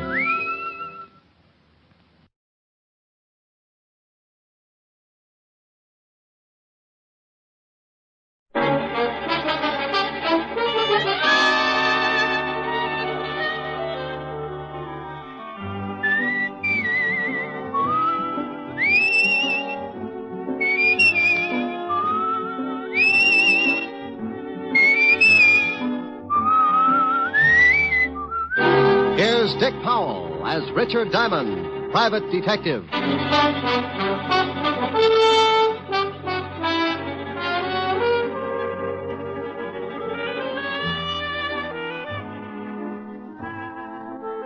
Hello there. My name's Diamond. If you spotted me on the street, you'd probably figure me for an average working man. But you'd be wrong. I fit the description all right because I break my back 6 days a week to keep my piggy bank nice and stuffed. But my occupation puts me in a class by myself. I'm a private, nothing in this world but detective. You probably say, so what? The average working man comes under the heading of a lot of different jobs, and you'd be right on that count. But there's one little thing that puts me in a class all by myself. Trouble. Mr. and Mrs. Average John Doe work 6 days a week to keep clear of it. I put in the same time playing footsies with it. It's a kind of silent partner with references dating all the way back to the year one. People get in trouble every second, and I count on a small percentage to come to me to get them out of it. The rest, odds and good advertising. As an example, take the other night in a little bistro over on 48th Street. A couple of guys sitting at a back table were getting set for a special brand of trouble. The big kind that you find under the heading of murder. Oh, Bert, old boy, this is turning out to be a wonderful evening. Well, I'm glad you're enjoying it, George. Yes. Say, who's a blonde over there in the booth? Well, I've never seen her before, but she's cute. Yeah, she sure is. Good evening, baby. Oh, George, Eh? take it easy. What? Maybe she's waiting for someone. Oh, don't be silly. Look, she's smiling. Let's ask her over to the table. Well, I still think she's waiting for someone. If you want to take the chance, go ahead. You ask her. All right, I will. I said good evening. Good evening. My friend and I noticed you were sitting alone, and we wondered if you'd join us. Oh, I don't believe I can. You see... Oh, please, just for a few drinks? No, really. Thank you just the same. Well, if you say so, but I'll be unhappy for the rest of the evening. Hi, baby. Tony. Sorry I took so long, but... Hey, who's this guy? Now, Tony. I said, who's the guy? If you'll excuse me. No, you wait a minute. George, come on. I think we'd better leave. This guy a friend of yours? Yes, he is. Was this guy making a pitch, Nan? No, we only asked me over for a drink. Oh, he did, huh? Now, wait a minute, pal. Please, I made a mistake. I'm sorry. So you made a mistake. Well, I don't like jokers that try and pick up my girl. Hey, wait a minute. You didn't have to slug him. Maybe you'd like to do something about it. Maybe I would. Loud enough. That's the first time Tony ended up on the short end of a fight in a long time. You all right, George? Yes, I think I cut my head. Yeah, you're bleeding all over the place. You better get out of here, mister. I saw the manager duck in the back room. He's probably calling the cops. Here, let me give you a hand, George. Here, now, take my hat and wear it over the cut until you get home. I'm getting down here, too. You want me to drop you off? What about your boyfriend? He's still unconscious. He was that way when I met him. You want the lift or not? What about you, Bert? Oh, I'll be all right. Now, go on. Let her take you somewhere so you can get cleaned up. I'll grab a cab and head for my place. I'll call you in the morning. But I don't Now, want stop arguing. You can't afford a scandal. All right. Come on, honey, let's go.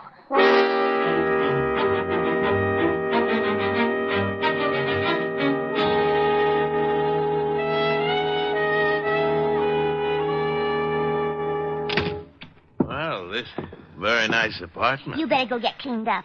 Back to that room. I'll get a couple of drinks. I can sure use a drink. I won't be long. Take your time. Yes.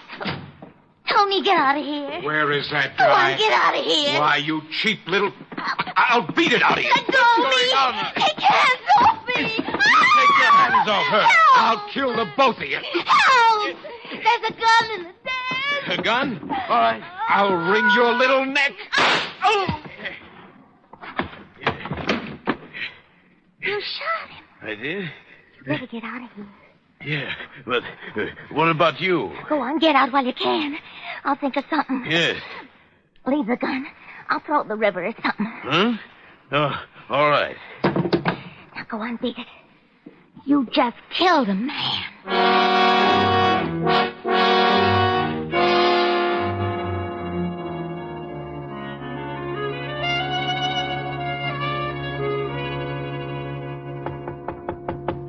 Yeah, come in.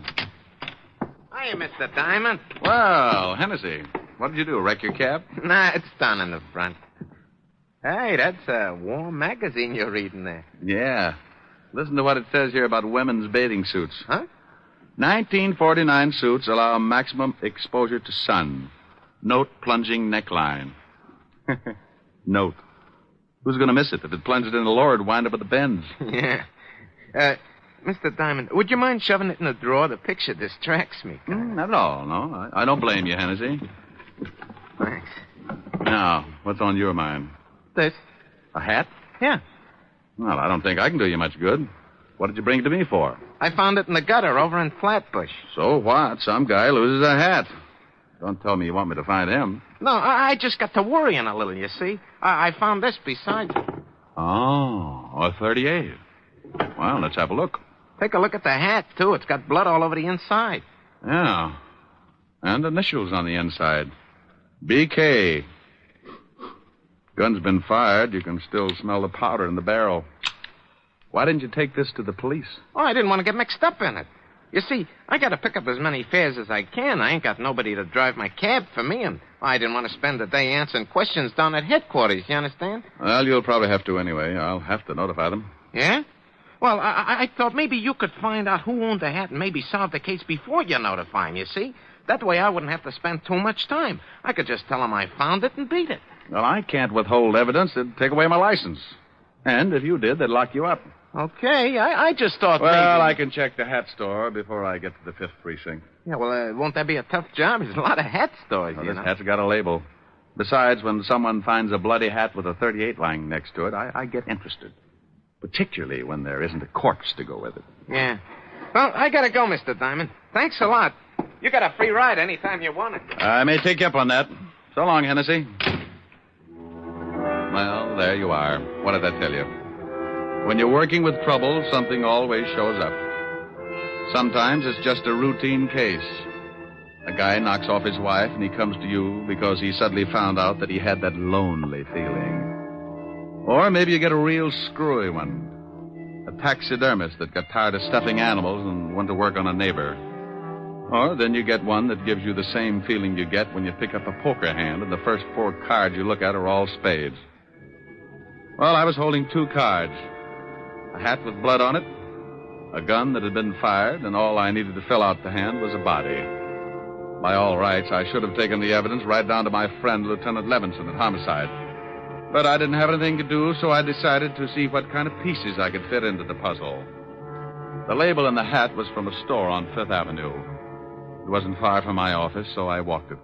Yes, sir. Something I can do for you? Yeah, stop munching your sen-sen and tell me if this hat is from your store. Well, let me see it. These glasses are not telescopes, you know. Yeah, here.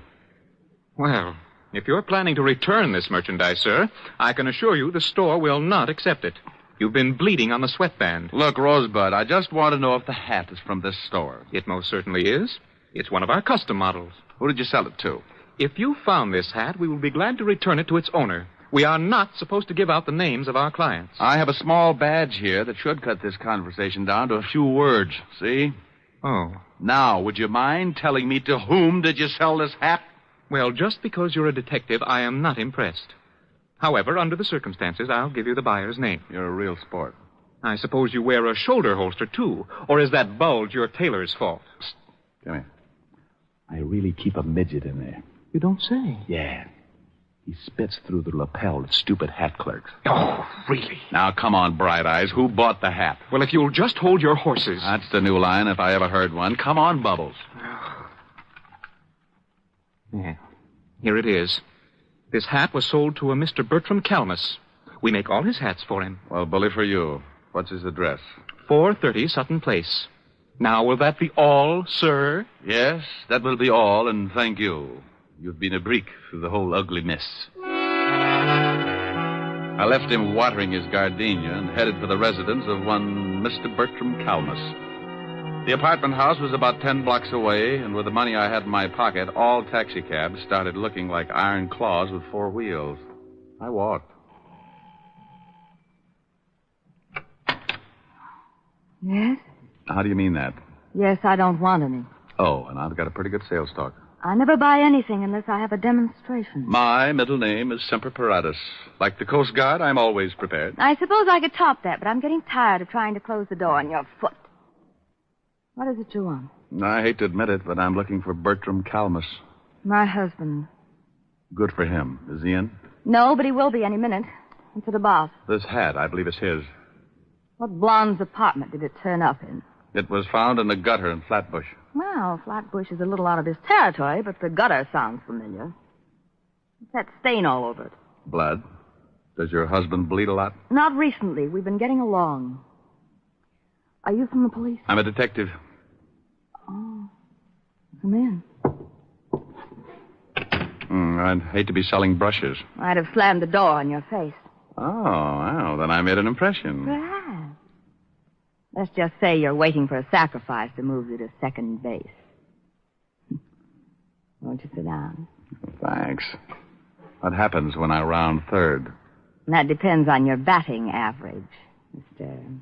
Diamond, Mrs. Calmus. That fits. Now, getting back to a very dull subject, does this hat belong to your husband? I don't know. It looks like one of his. Has it got any initials on the band? Mm-hmm. BK. When did you find it? I didn't. The cab driver picked it up this morning. And it isn't my husband's blood.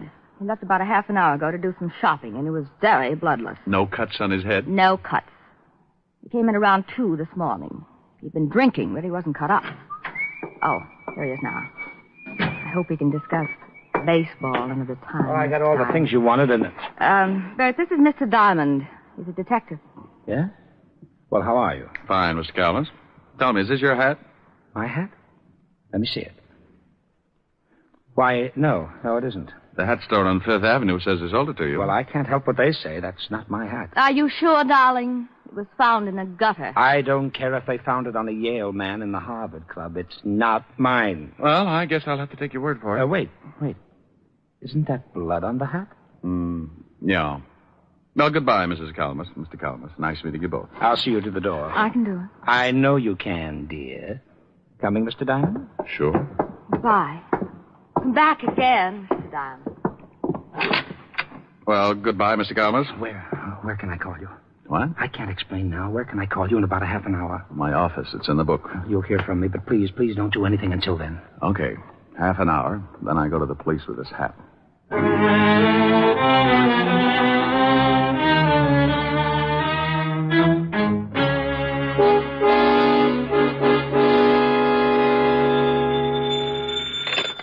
What's... Mr. Diamond, this is Bert Kalmus. Yeah?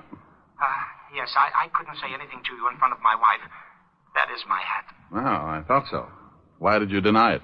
Well, I was out with a pal last night. There was a fight over a girl. I didn't want to mention it in front of my wife. Oh, how did the blood get on the hat? My friend got hit on the head, and I loaned him my hat to cover up the wound. What was it doing in a gutter in Flatbush? I really don't know. My friend left with the girl, and I went right home. Well, who is this friend of yours? I think something may have happened to him. Well, I called him this morning, and he seemed very nervous about something, and he asked me to come over. I'm in the lobby of this hotel right now. He's probably just worried about the girl he picked up. As long as the blood on the hat was from a cut on his head, I don't think there's too much to worry about. No, Mr. Diamond, I think it's more than that. He's my employer, and I know him pretty well. I do wish you'd come over. Well, all right, Mr. Calamus. What's the address? The Whitsett Hotel on East 54th Street. I'll meet you in the lobby. Don't ask me why I started getting that lousy feeling when all I had was a bloody hat, a gun, and a pretty good explanation for one of the items. But there it was. That jammed-up feeling in the pit of my stomach, like I just swallowed a whole pineapple. Something was wrong, and I wanted to find out what. So I hurried over to the Whitsett Hotel and met Calamus in the lobby. I'm glad you came, Mr. Diamond. I just put in a call to George's room, and someone else answered. So what? Well, the man asked a lot of questions, like who I was and what did I want with George, and... Oh, I take it George is your friend of last night. Yes, George Watkins. He's the president of the firm I work for. Well, let's go up. When someone starts asking questions like that on the phone, it begins to sound like the police have moved in. Come on.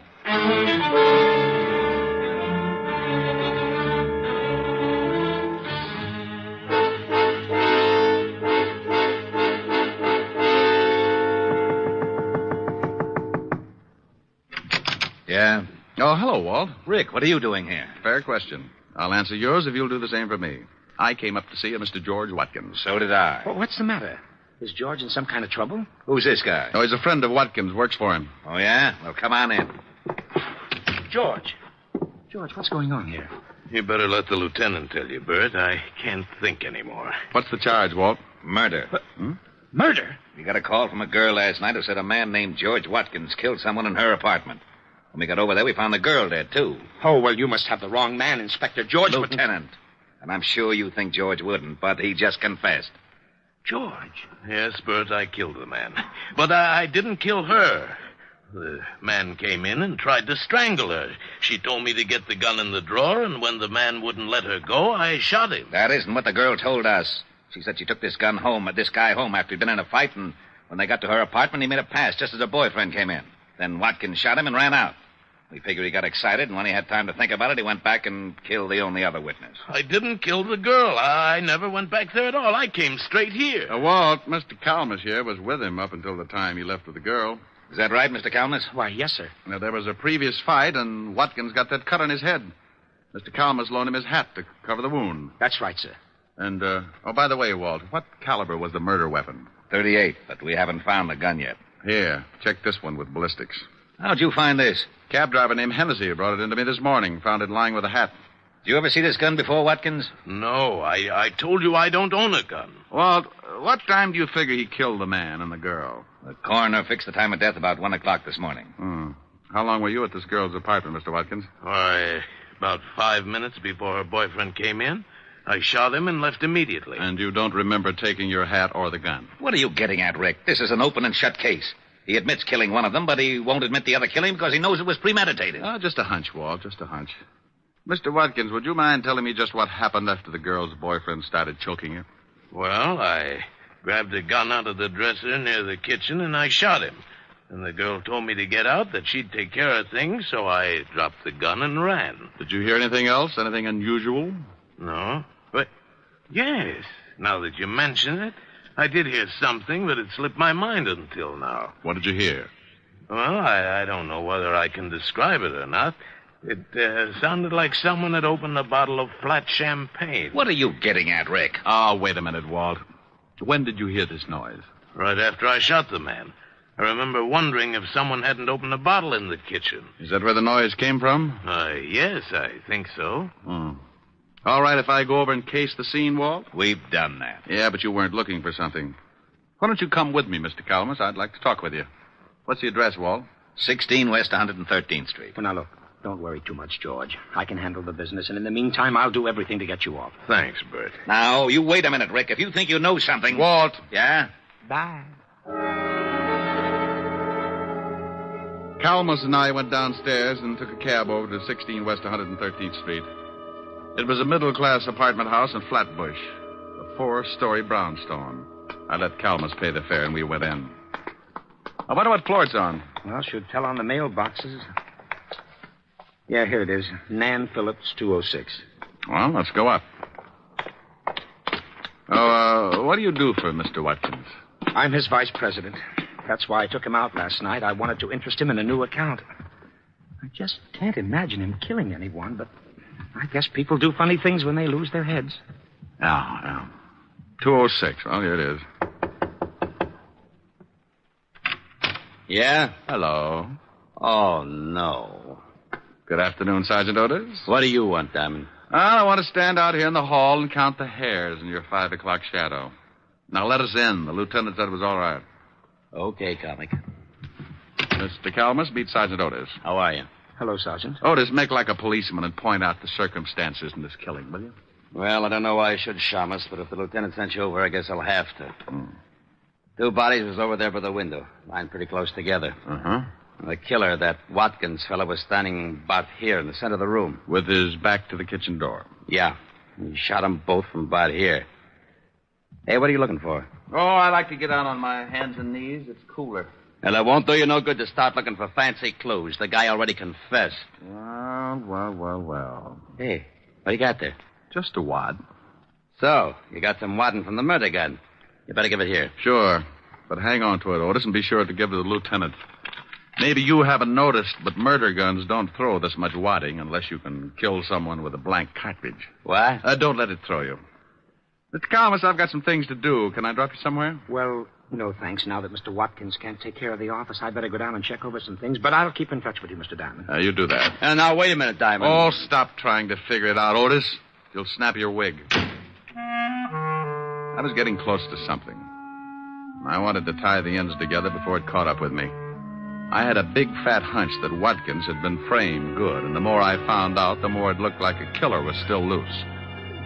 The whole setup had been screwy from the first.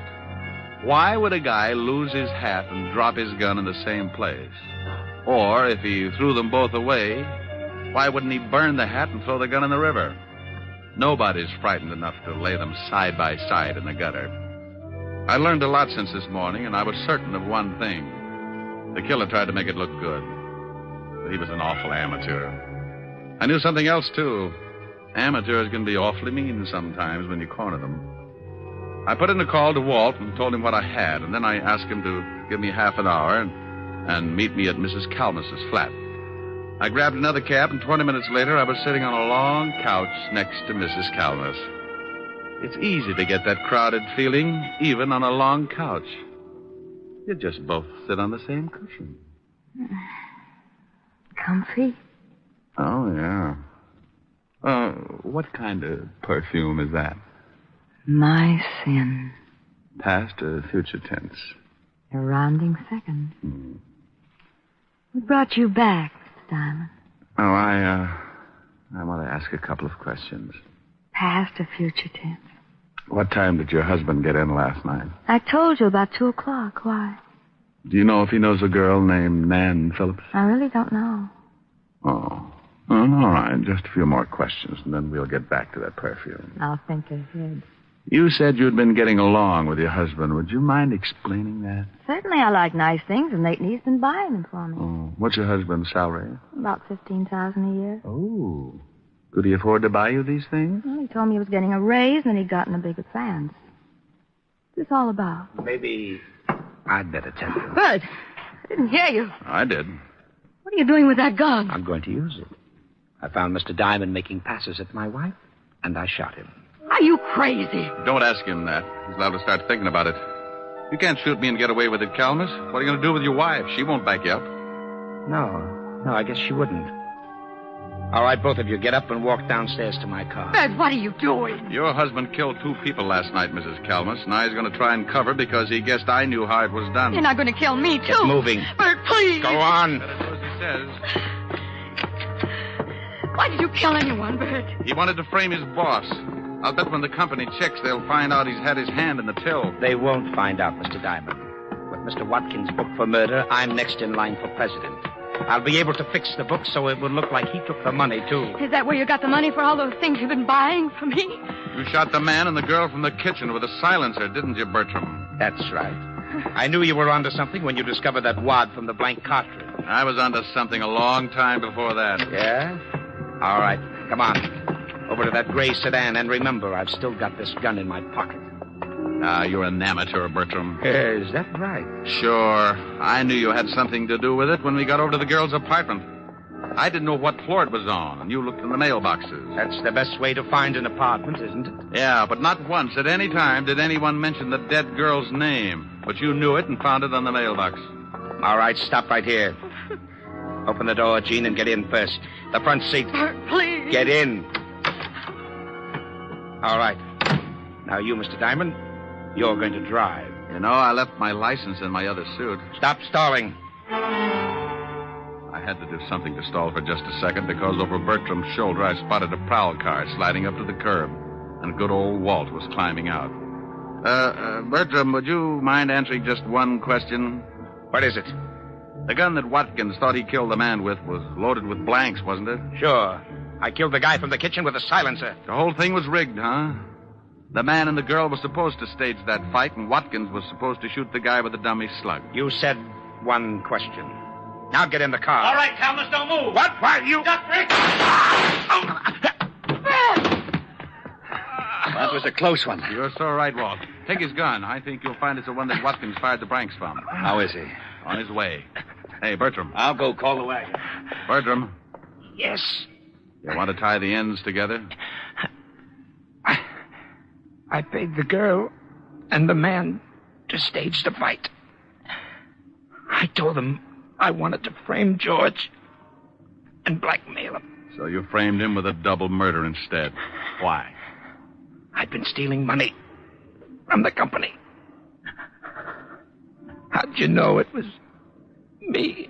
Well, knowing the girl's name, for one thing, and your wife told me you'd gotten in about 2. Oh. You told me over the phone you went straight home after the fight in the cafe. The killing took place about 1. Watkins said he'd been at the girl's for 5 minutes.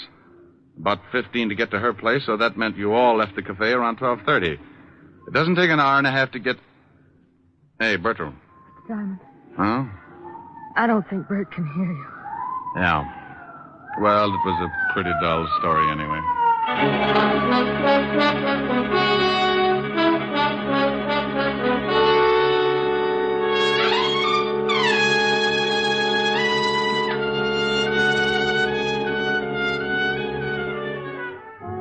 Well, the wagon got there, and I briefed Walt on everything that had happened. They took Mrs. Calmus home and released Watkins. It was a stinking hot afternoon, and I needed something cool to bring me down to normal, so I headed for 975 Park Avenue. A tall lemonade with a mind of its own, and a curvaceous redhead with the same gimmick. Yes? Oh, good afternoon, Mr. Diamond. Afternoon, Francis. Miss Asheron? Yes, sir. She's in the study, reading. Thanks, Francis. Oh, how about something cool? Yes, sir. Right away, sir. Hi. Hi. Wow, you look cool enough. That's a nice getup. You like it? It's the newest thing. Yeah, I saw it in the magazine. What do you do if it shrinks? Oh, silly. No, I'm concerned. You might get raided. Don't you like it? Yes, ma'am. What do you think of me? Oh, you're adorable. You're beautiful and you're cute. Hey, that sounds like a song. Uh-huh. Come here. No, not sing it. It's cute. That's too hot. I'm rather cool. Well, I was only lukewarm until I spotted that play suit. Go on. A, you're adorable. Okay, but then I want to play. Get it? Play suit? That was damn. Oh, yeah, I know. Go on. Hey, you're adorable. B, you're so beautiful. C, you're a cutie full of charm. D, you're a darling. And E, you're exciting. And F, you've got feathers on your arm. Oh, Rick. G, you look good to me. H, you so heavenly. I, you're the one I idolize. J, we're like Jack and Jill. K, you're so kissable. L is the love light in your eyes. Rick. Do you want me to finish? I love you. Oh, you're sweet. Come here. Mm-hmm. Just one moment, sir. Yes, Francis? I'm not going to be embarrassed again. Here's your lemonade. Thank you, Francis. Oh, it's nothing, sir. A, you're adorable. B, you're so beautiful. C,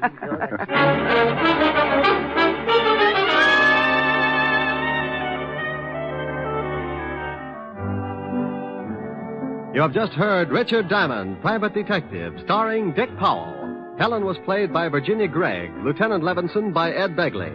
Also in our cast were Wilms Herbert, Byron Kane, Lorene Tuttle, Paul Frees, and Wally Mayer. Music was under the direction of Frank Worth. Richard Diamond is written by Blake Edwards and directed by William P. Rousseau. Now, this is Eddie King inviting you to be with us again at the same time next week when we will again bring you Dick Powell as Richard Diamond, Private Detective.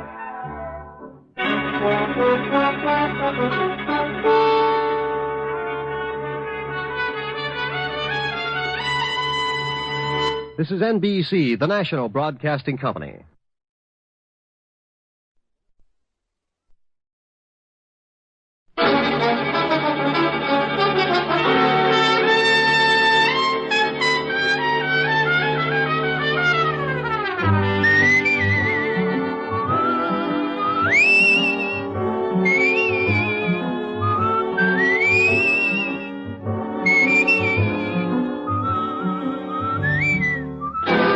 Dick Powell as Richard Diamond, Private Detective.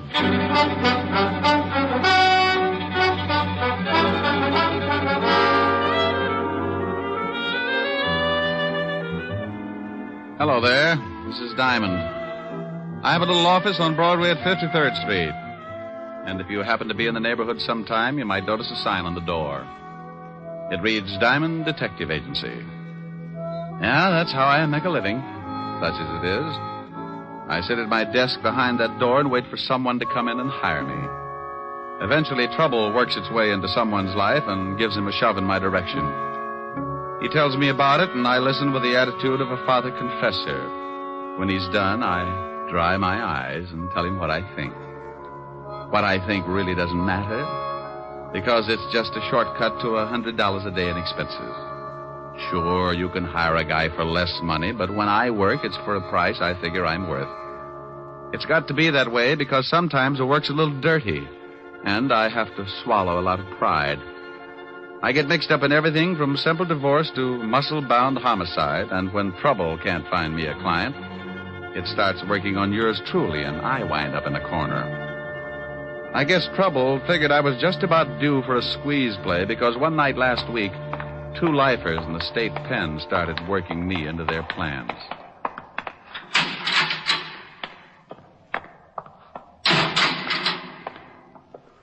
Well, what about it, Walsh? Shut up. Wait until the guards pass.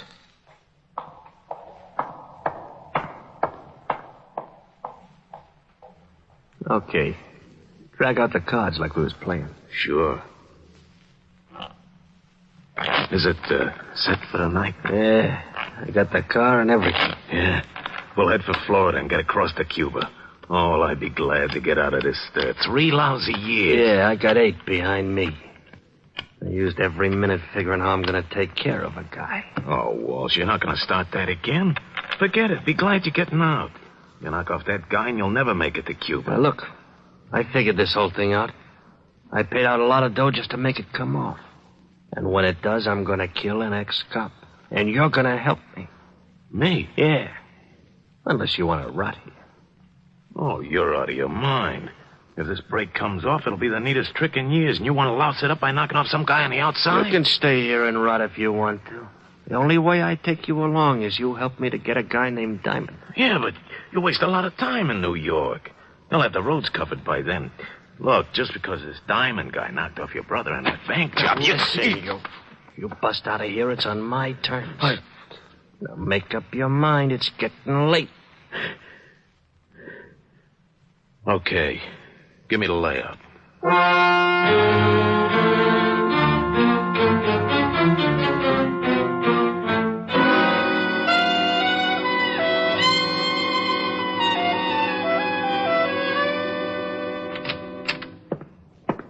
Yeah, what is it, Otis? We just got a call, Lieutenant. 2 prisoners busted out of Sing Sing, killed 2 guards. Who are they? Big time. Bob Wells and Charles Walsh. Charles Walsh? Yeah, lifer. I know. Diamond helped send him up before I took over this department. Otis, get Diamond on the phone. Diamond? Yeah, Diamond. Who'd you think I meant? Little Red Riding Hood? Yeah, Lieutenant. Oh, Diamond, Otis. Bring me my bicarbonate, Otis. Someday I'm going to get good and sore. What did you say? Nothing.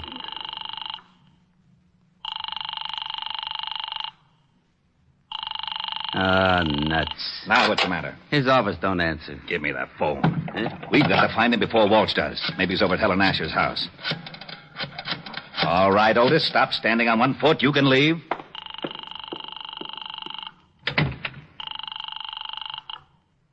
Miss Asher's residence? Hello, Francis. This is Lieutenant Levinson. Is Diamond there? Why, no, sir, but Miss Asher expects him. Wait a moment, sir. Here's Miss Asher. It's Lieutenant Levinson for Mr. Diamond, Miss Helen. Oh, thank you, Francis.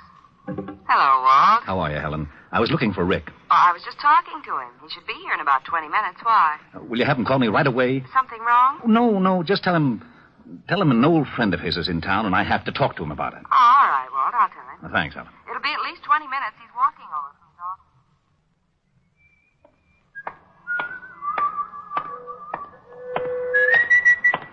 office. Okay, Diamond, hold it right there. Start walking over to that sedan. Don't you know it's not polite to point? Look, laughing boy, I got a big gun in my pocket. Well, I'm proud of you. I thought it was a crossbow. Get moving. Okay. I'd never seen him before. He was a tall guy with a scar on his chin. He walked me over to the sedan and opened the door. He moved in close and shook me down. He relieved me of my .38 and motioned me into the front seat. I slid in, and he started to follow, so I kept one leg out in front of me and kicked him in the face. I couldn't get enough leverage to cool him, but it gave me enough time to get out the other door and start making like a miler. I looked over my shoulder and saw him climb out holding a bloody nose. I knew he wouldn't take a shot unless he got close enough to make it count, so when he started after me, I ducked into the subway. I found a dime and went through the turnstile. The train was getting ready to pull out, so I pushed my way on just as the gunner came down the stairs. He said he wasn't happy to see me go. He didn't even wave goodbye. Wait a minute, you! Wait! Oh, nuts. That nose. Got away from me. What do I call like that?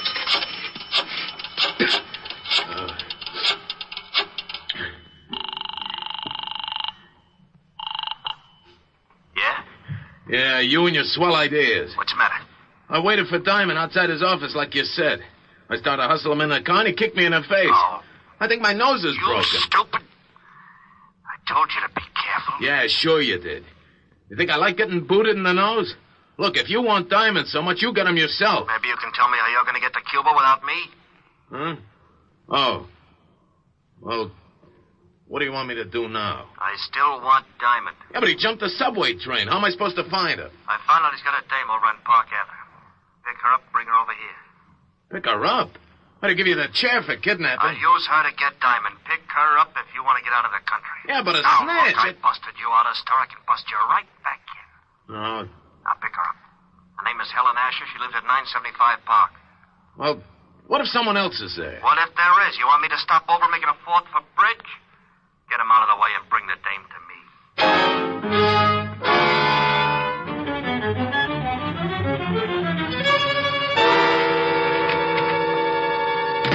Hello, Otis. Well, Diamond. Lieutenant's been looking all over the city for you. I bet you've been a nervous wreck. I wouldn't care if you fell off the George Washington Bridge, Shamus. Why, Otis? And after all, we've been to each other. Nuts. You better go on in and see the lieutenant. Sure. Hey, Sergeant. Yeah? When are you going to get some new shoes? If yours turn up any more in front, you'll have to ski to work. Hello, Walt. Rick, we've been looking all over for you. Why don't you cops get on the job? It's getting so it isn't safe for a citizen to walk the streets at high noon. What are you yakking about? Well, I leave my office to go to see Helen, and some goon tries to hold me up. Well, you're lucky you didn't get it right then. Do you know who busted out of jail last night? Go on, scare me. Charles Walsh. He swore if he ever did bust out, he'd get you. Wow. That explains something. Why, what happened? This character tries to hustle me into a car, so I shoved my foot in his face and beat it into a subway. But it wasn't Walsh. Might have been Bob Wells. He busted out with him. I can tell you in a minute. Got a file on him? Sure. Otis, bring in the file on Bob Wells. Right away, Lieutenant. Oh, Walt, do you mind if I use your phone? No, go ahead. I better call Helen. Tell her I'm going to be a little late. Well, I just talked to her and asked her to have you call.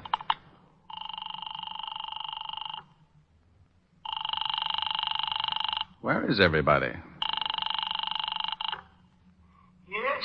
Francis?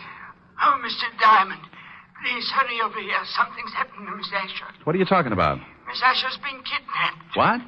Yes, sir. A man came in and made Miss Asher go down to his car at the point of a gun. He also hit me over the head. Was he a tall man with a scar on his chin? Yes, sir. That's right. We'll be right over. Walt, I think the guy that tried to push me around has kidnapped Helen. Oh, no. He pulled a gun on her and slugged Francis. We better get over there. Now, if Charles Walsh is loose and he's trying to get me, then snatching Helen is a sure way to get me to come around. Hey, where's that file on Bob Wells? Wait a minute. Otis. Yeah, Lieutenant. Haven't you got that file on Wells yet? Yes, sir. Just bringing it in. Well, step on it.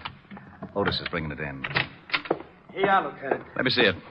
Hey, now, wait a minute. Oh, shut up, Otis. This is the guy, all right. He's the one who tried to pick me up. May I take one of these pictures, Walt? Sure, but what are you going to do? I'll see if I can find him. You go on over and talk to Francis. See if this is the same guy who took Helen.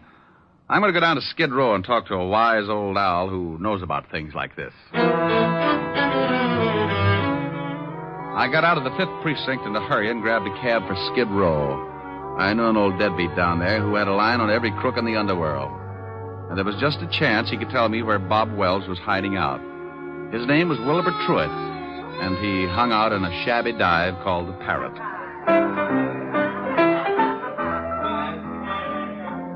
Hello, Wilbur. What? Egad, you at the piano, strike up a chorus of My Buddy, for the wandering boy has returned. Look, Wilbur. I would rise and bow from the waist as befits the occasion, but I fear that some sterno I accidentally came in contact with has rusted my spine, and I am forced to remain in a sitting position. I haven't got time to listen to the routine, Wilbur. I'm looking for someone. Here, take a look at this picture. Ever see this guy? Unless I have my morning constitutional, Buck, I can bring nothing into focus but a large bottle and a straw. Oh, waiter. Waiter, give me a bottle. You have arrived in the nick of time. I get that wonderful warm glow when you ask for a whole bottle. A snap comparison would be that of a happy mother smiling blissfully at a nursing babe. Okay, Wilbur, now tell me, do you know this man? One sip of strength, and I shall have the eyes of a carrot-stuffed feline.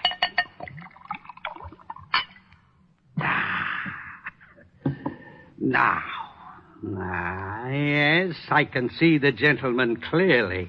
In fact, my vision has so greatly improved it begins to take on the functions of an X-ray.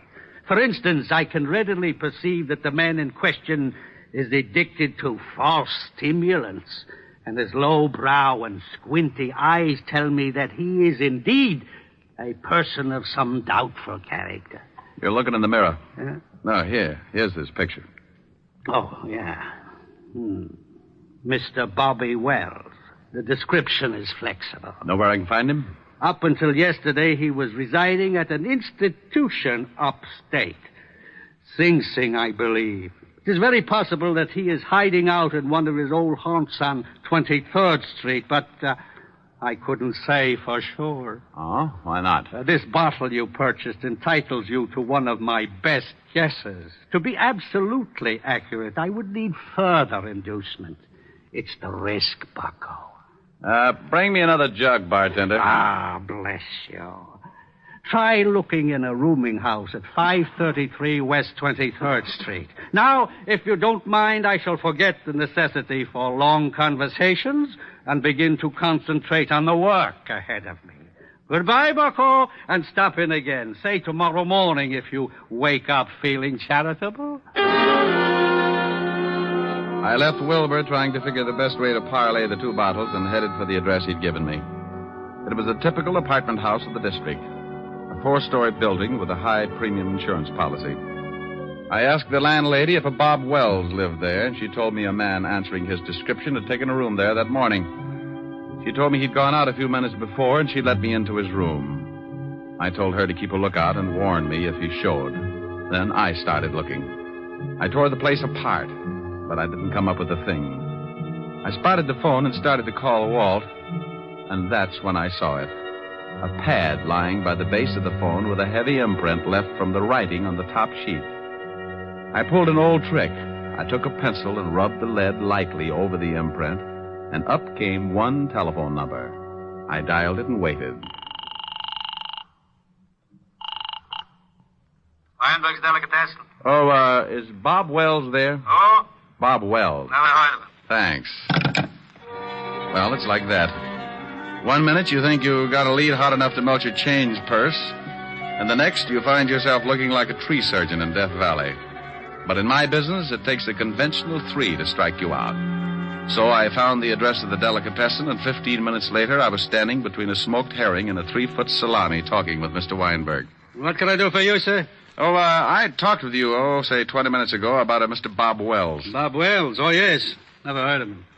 Take a look at this picture. Maybe you know the face and not the name. It's familiar.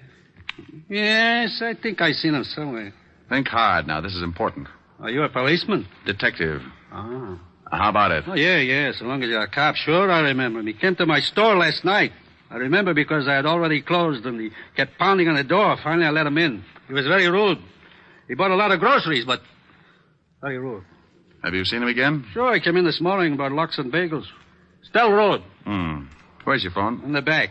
Has this Mr. Wells done something? He left Sing Sing without saying goodbye to the warden. Now, look, I'm going in the back and use your phone. If Wells happens to come in while I'm back there, stall him and come back and tip me off. I'll do my best. But he better not be rude.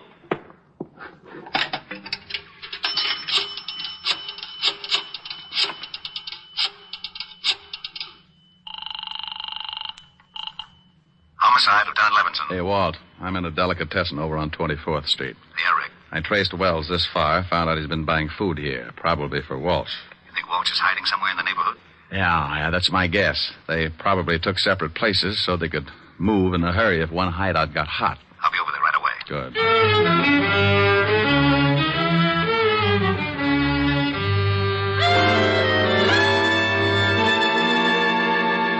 Make yourself comfortable, honey, but no yelling, or I'll have to stuff up that pretty mouth.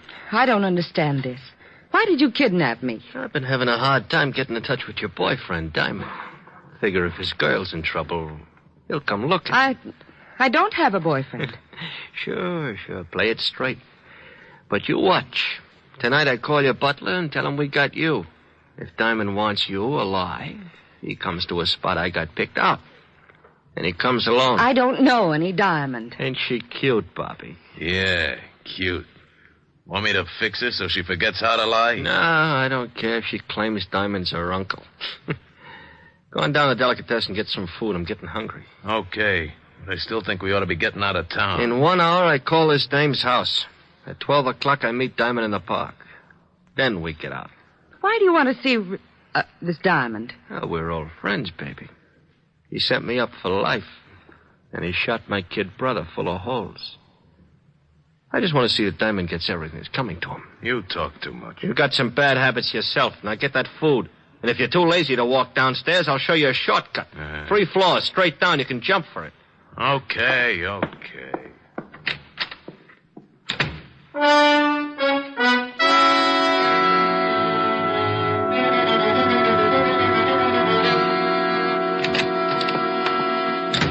Good evening, gentlemen. What can Weinberg do for you?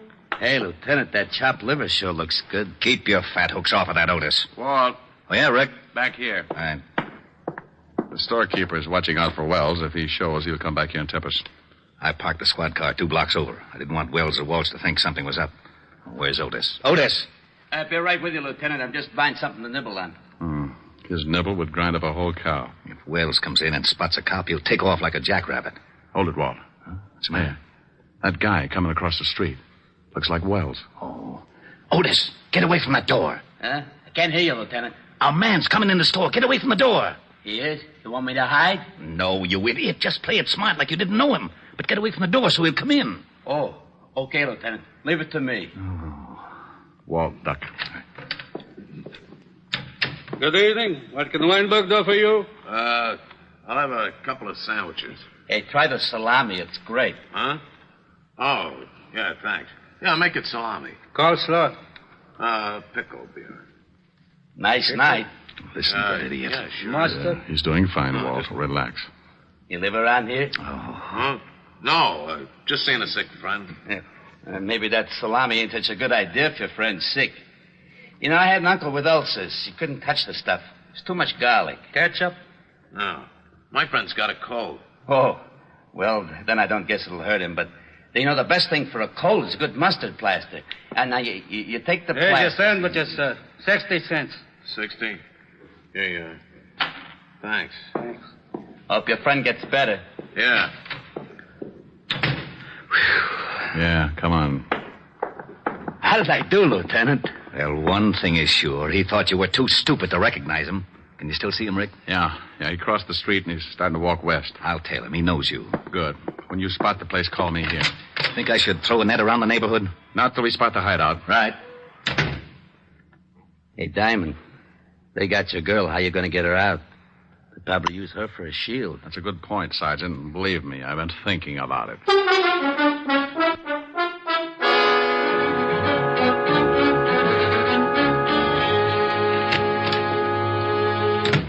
Here's the sandwiches. Swell. Hey, you only got 2. Oh, there was a cop in the delicatessen. A cop? Yeah, big stupid one. Listen, I told him I'm getting food for a sick friend, see, and he starts giving me all kinds of You sure you weren't tailed? Tailed? No, who tailed me? Cop stayed in the delicatessen. Okay. Here, honey. Have a sandwich. I'm not hungry. Oh. Suit yourself. Here, Bobby. Oh, thanks. Hey, when are you going to put in that call to this dame's butler? Right after we eat. Then we go to the park and wait for Mr. Diamond.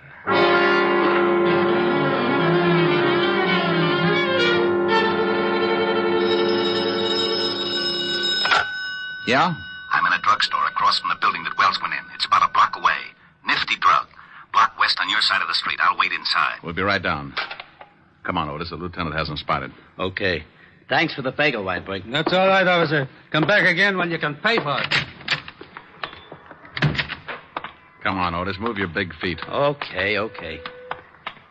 Hey, you got any brilliant ideas how we're going to get Helen out of there in one piece? No, I gotta admit I'm stuck.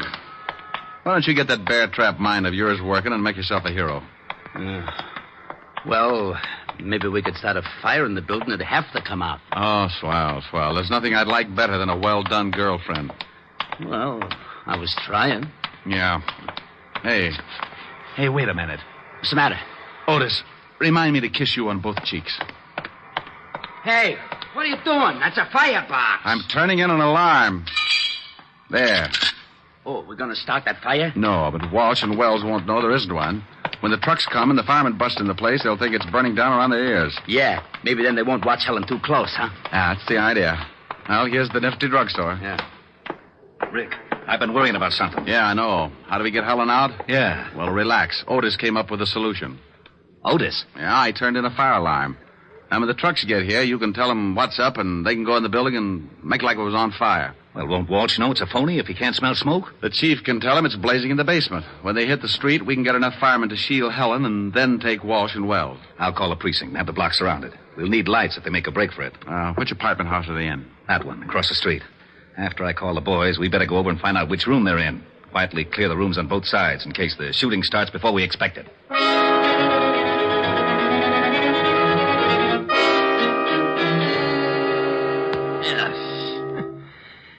Garlic upsets my stomach. How about that claw? Yeah, right. What's your phone number, baby? It's in the book. Oh, she gonna be trouble, Bobby? He wants your number. Now, come on, we ain't got all night. All right. Evergreen 54308. Oh, that's better. Gotta be more careful, Bobby. Your lip's bleeding. Yeah. Hey, Walsh, what's that? Sirens. Maybe that's the cops. If somebody tailed you, I told you I wasn't tailed. Wait, I'll go see. It's fire trucks. They're coming down a block. I don't smell no smoke. Hey, they're pulling up in front of this building. The joint must be on fire. Let's get out of here. Maybe it's the building next to us. No, they're bringing their hoses right in front of the door of this joint. I'm getting out. Sit still. Maybe it ain't a big one. We can't go busting out in the street. Well, maybe it ain't a big one, but if it is, I don't want to end up like a pound of spare ribs. Oh, shut her up. Why, you... All right, now, come on. Hey, what's that? Yeah, what is it? Fire department, we're evacuating the building. What are we going to do with the dame? Shove her in that closet. Just a minute. We'll be right with you. Hurry up. There's a fire in the basement. It's nearing a gas main. The whole place may go up any second. Did you hear that? Yeah, step on it. Okay. Hey, better step on it down these stairs. We can find our way. Hey, there's a couple of prowl cars. Yeah. Separate. We'll meet at the other place. Okay, Walsh, let's fire now. It's the Shamus. Get him, Walsh. Don't reach for it, Walsh. I owe you something, Diamond. You all right, Rick? Yeah, Walt. He's a worse shot than his brother. Where's Wells? He made a break for it, but he won't get through. All right, Wells. You can't get through. Drop your gun. You won't take me, copper! Well, that's that. What about Walsh? He's pretty dead. Come on, I want to find out what happened to Helen.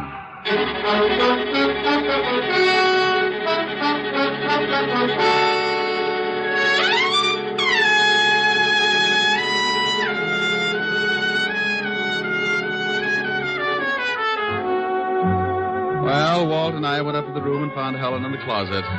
We took her downstairs, and she cried a little on my shoulder. I like that. Makes me feel so protective. Walt cleaned things up and dropped Helen and me off at her place. An hour later, Helen got back to normal, and we relaxed on the couch and forgot about Wells and Walsh. How do you feel now, baby? Better. Want to get Francis to fix some dinner for you? Oh, no, I'm not very hungry. You can have some if you want. No. Want to play some canasta or something? But you always said it was a bad 200 game. Yeah, it is. Well, I forgot my jack.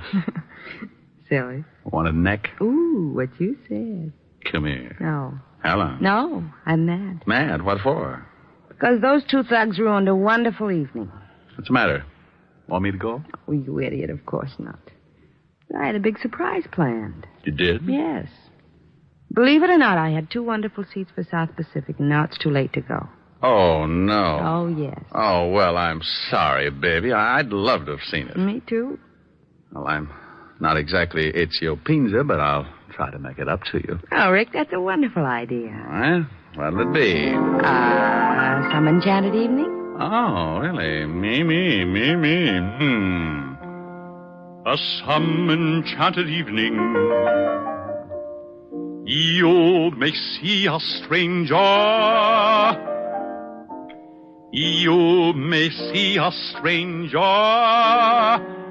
across a crowded room. Rick. What's the matter? I was just trying to make like Pinza. But, honey, it's safer for you to make like Diamond. Oh. And somehow you know even then, that somewhere you'll see her again and again. Oh, you're not Pinza, but it's wonderful. Thanks. Some enchanted evening, someone may be laughing. You may hear her laughing across a crowded room. Oh, really? And night after night, as strange as it seems, the sound of her laughter will sing in your dreams. Rick. Who can explain it? Who can tell you why? Ricky. Fools give you answers. Wise men never try. Oh, honey, what's the matter? I was just falling in love with myself. Come here. You never let me finish. Do you mind? Oh, well, no. And I'm sure Mr. Pinza doesn't either.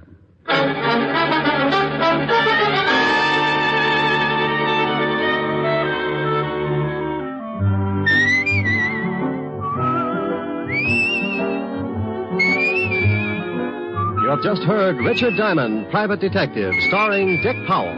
Helen was played by Virginia Gregg, Lieutenant Levinson by Ed Begley. Also in our cast were Wilms Herbert, Paul Frees, and Larry Dobkin.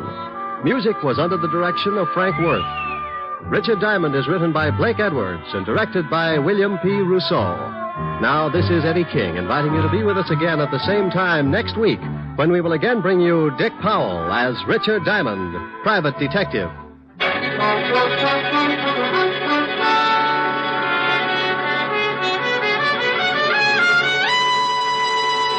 This program has come to you from Hollywood. This is NBC, the national broadcasting company.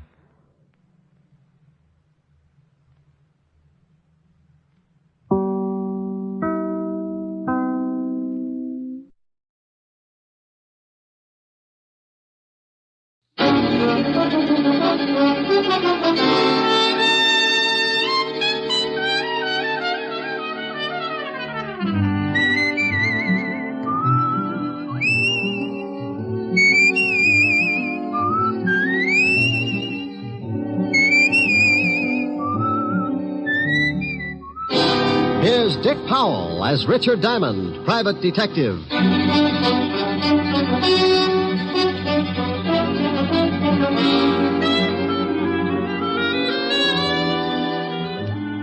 Hello there. This is Diamond. Hey, what about this heat? I can think of a lot of times I've been uncomfortable, but this runs itself right up to the top of my list. About the only thing good I can say about it, get your laundry dry in a hurry. I usually wash a few things out in my office because the soap's free. Come to think of it, I was scrubbing a pile of things the day we had that big wind. 97 degrees in New York, and we get a tornado to cool us off. I had so much dust in my office, I could have supplied mud pies to the whole neighborhood. And after it was all over, the cigarette ad on Broadway was blowing smoke rings through the trap door of one of my scattered longies. The waves in Long Island Sound were so rough, a friend of mine capsized, and when he came up, he found 3 terrified herring hiding in his nose. Oh, it was swell. One minute it was so hot you couldn't move. The next, a 58-mile-an-hour wind was doing the moving for you. Then to top it off, I got mixed up in one of the grisliest cases I'd ever worked on. It all started one evening. The car was moving down a lonely road, 2 people in it. In a couple of minutes, one of them would be pretty dead. What are you stopping for? What are you doing? Let me go. Get your hands off me. No, help! Please, please.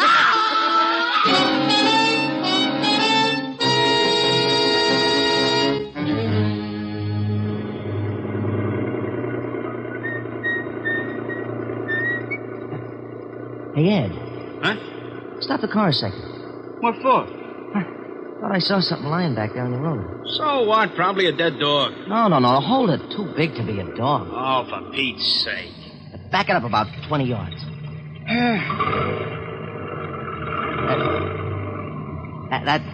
That's good. Okay, where is it? Right over there. Yeah. Hey, come on. Hey.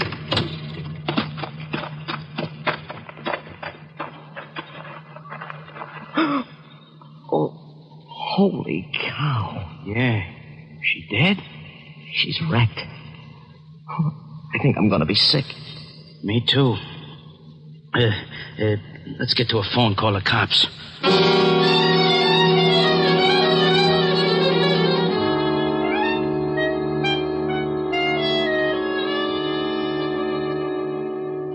Knit one, purl one. That one pearl one. Ah, there, you little fiend. Now, what does it say about the heel? Mm-hmm. Turn the heel. Oh, I dropped a stitch. Now I gotta go back and pick it up again. Yeah? Rick, what's the matter? Oh, Miss Asher? You and your bright ideas. What did I do? You did plenty. I'm a nervous wreck. What from? You remember you said I ought to take up something to keep me busy in the office? Yes. You remember you mentioned knitting? Oh, no. Oh, yes. I've dropped more stitches than the cross-eyed surgeon. You idiot. I was only fooling. Well, I wasn't. I did it up right.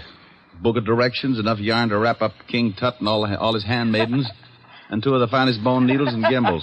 Now, don't laugh. I was making Francis a pair of screaming argyles. Keep with it, strong heart. You'll win out. Yeah, you darn right. Oh, what I said. Darn. Get it? Helen, are you still there? Yes, Rick. Wasn't funny? No, Rick. Okay, come on over. Let's neck. Yes, Rick. Shame on you. Yes, Rick. Is that all you can say? I love you. And I'll see you about 8. Oh. You don't sound very happy. Well, that's such a long way off. Give you time to make plans. Bye. Bye. Now, let's see.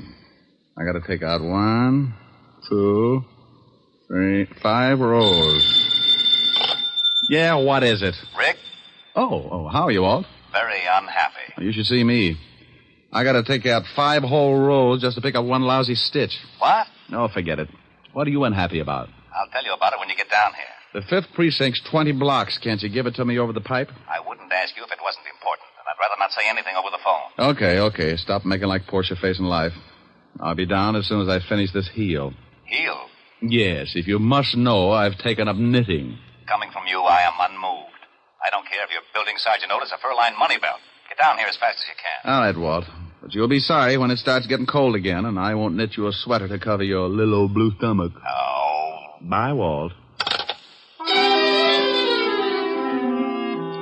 Getting Walt's goat was a sport with me, and whether he'd admit it or not, he got a kick out of it, too. Sometimes I wouldn't stay on the rib as long as I usually do, but that was only because Walt always starts sounding just a little bit worried. Then I know it's time to lay off and get serious. Don't misunderstand me. I never lay off entirely, and I never get completely serious. Those are 2 habits that don't help find the solution any quicker. They just fit you with a mess of ulcers, and you still end up too worried and too serious.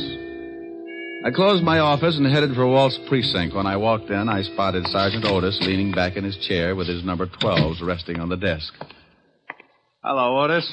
Well, how's the big private detective today? Just fine, Otis. And how is the flash of the 5th precinct? Don't you worry about me, Diamond. I'll get along. Better go on in and see the lieutenant. He wants to see you. Hey, what's it about, Diamond? You need someone to help you from the police force? You know, Sergeant, you've got a fine head on your shoulders. Well, I'm glad you noticed. The one under your arm isn't so bad either. Hello, Walt. Rick, why don't you leave that poor guy alone? After you leave, he comes running in here and cries all over my desk. Otis? He wouldn't shed a tear if he was standing in an onion warehouse watching his grandmother set fire to herself. Yeah, well, give him a rest for a while. I got a big problem I want to talk to you about. All right, Walt. What's on your mind? Well, I don't know quite how to give it to you. It isn't strictly kosher for the police force to go around asking for help. Now, wait a minute. I don't want any apology routine. If you want a favor, you came to the right boy, and you know that goes without saying. Yeah, I guess I do. But this is a pretty big favor, Rick. The commissioner's on my back. So is everyone else that's got anything to do with this city's government. Sounds rough. What did they do? Find out you were hiding a chimpanzee in a cop's uniform and calling him Sergeant Otis? Oh, now be serious for a second, Rick. Sure, if you'll get to the point. All right. I guess you've been reading about these homicides I've been having for the past 3 weeks. Yeah, pretty messy. Well, the powers that be say solve them or turn in my badge. Oh, well, now, wait a minute. Don't they know that this is the toughest kind of a killing? The killer's obviously got a lot of screws loose, and a maniac doesn't need a motive to kill. Don't those swivel chair bigwigs know that a crime without motive is the toughest job in the world to crack? Sure, they know all that, but the public and the press is yelling its head off, so the pressure is on. Well, what do you want me for? You've got one of the best departments in the state. When you were on the force, it was the best department in the state. Now you stop that. Then stop twisting my arm. What do you want? I want help. I've got to crack this case by next week, or I'm out of my ear. You're the best detective we had on the force, and you're the best private gumshoe in the city. Oh, that's better. Now, what about these killings? Each time they find some dame looking like the last of a hamburger sale. Oh, excuse me a minute, Rick. Yeah? Lieutenant? No, Jack the Ripper. What do you want, mallet head? We just got a report from a guy out in the River Road. Another one of them butcher killings. What? Yeah, some dame all hacked up and lying beside the road. Okay, get the car out. I'll meet you downstairs. Oh, did you hear that, Rick? Mm-hmm. Well, come on. You want me along? Of course. I can brief you about the whole setup on the way over. Oh, I don't know whether it's such a good idea to get mixed up in this. Why not? Well, it looks like whoever gets close to this killer doesn't have much of a future. Well, you can't live forever. Oh, aren't you the sweet one? No, that's not what's worrying me. What is then? When I go out, I want a nice, comfortable place to lie down in. The way this nut goes to work with a knife, I might end up in a freezer.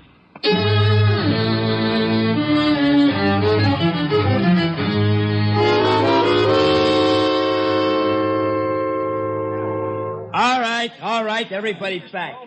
Go on through, Lieutenant. Show him your biceps, Otis. Comic. How did all these people get out here? This is 10 miles from anything. Someone must have heard me call the police. When I left the phone booth, the whole crowd followed me out here. Who are you? My name's Ed Cody. Me and my friend here found the body. Where is it? Right over here, Walt. Well, how does it look? The way you thought it would. Oh, Otis. Yeah, Lieutenant. Yeah, here's your bicarb. Now you see what I'm up against, Rick. Pardon me. This is the third killing like this in 3 weeks. Oh, I don't feel too good. Let's walk over this way. Yeah. Cody, you and your friend come along. We want to ask some questions. Yeah, okay. Well, whoever the guy is that's pulling these murders is a complete lunatic. Now, do y'all like that, Walt? You should have seen the last one. How'd you guys happen to spot the body? Oh, well, I saw it first, and I told Ed here. Yeah, we were just driving along when Max spotted something lying beside the road. I backed her up, and we got out. I saw what it was. I left Mac here, went back to town to call you. What's your full name, Mac? McCarthy, John McCarthy. Okay. What are you doing, Rick? Looking at the road. Hey, that's your car up there, Cody? It's Mac's. I was just driving. You went ahead how far? Oh, I'd say about 20 yards. Then we backed up and left the car where you see it now. You won't find much even if the road is soft. Their car and any other car would have blocked out the killer's tracks. Maybe he didn't use a car. Maybe he walked her out this way and then killed her. No, this place is 10 miles from anything. He drove, all right. This crowd has ruined any footprints for sure. Oh, here come the boys. Come on, Rick. As soon as they start examining things, we can get back to the station. Yeah, I want to go through the whole file on the last 2 killings. You won't find much. Well, a change of reading never hurts anyone. I'm getting tired of reading those dime novels. Too bloody.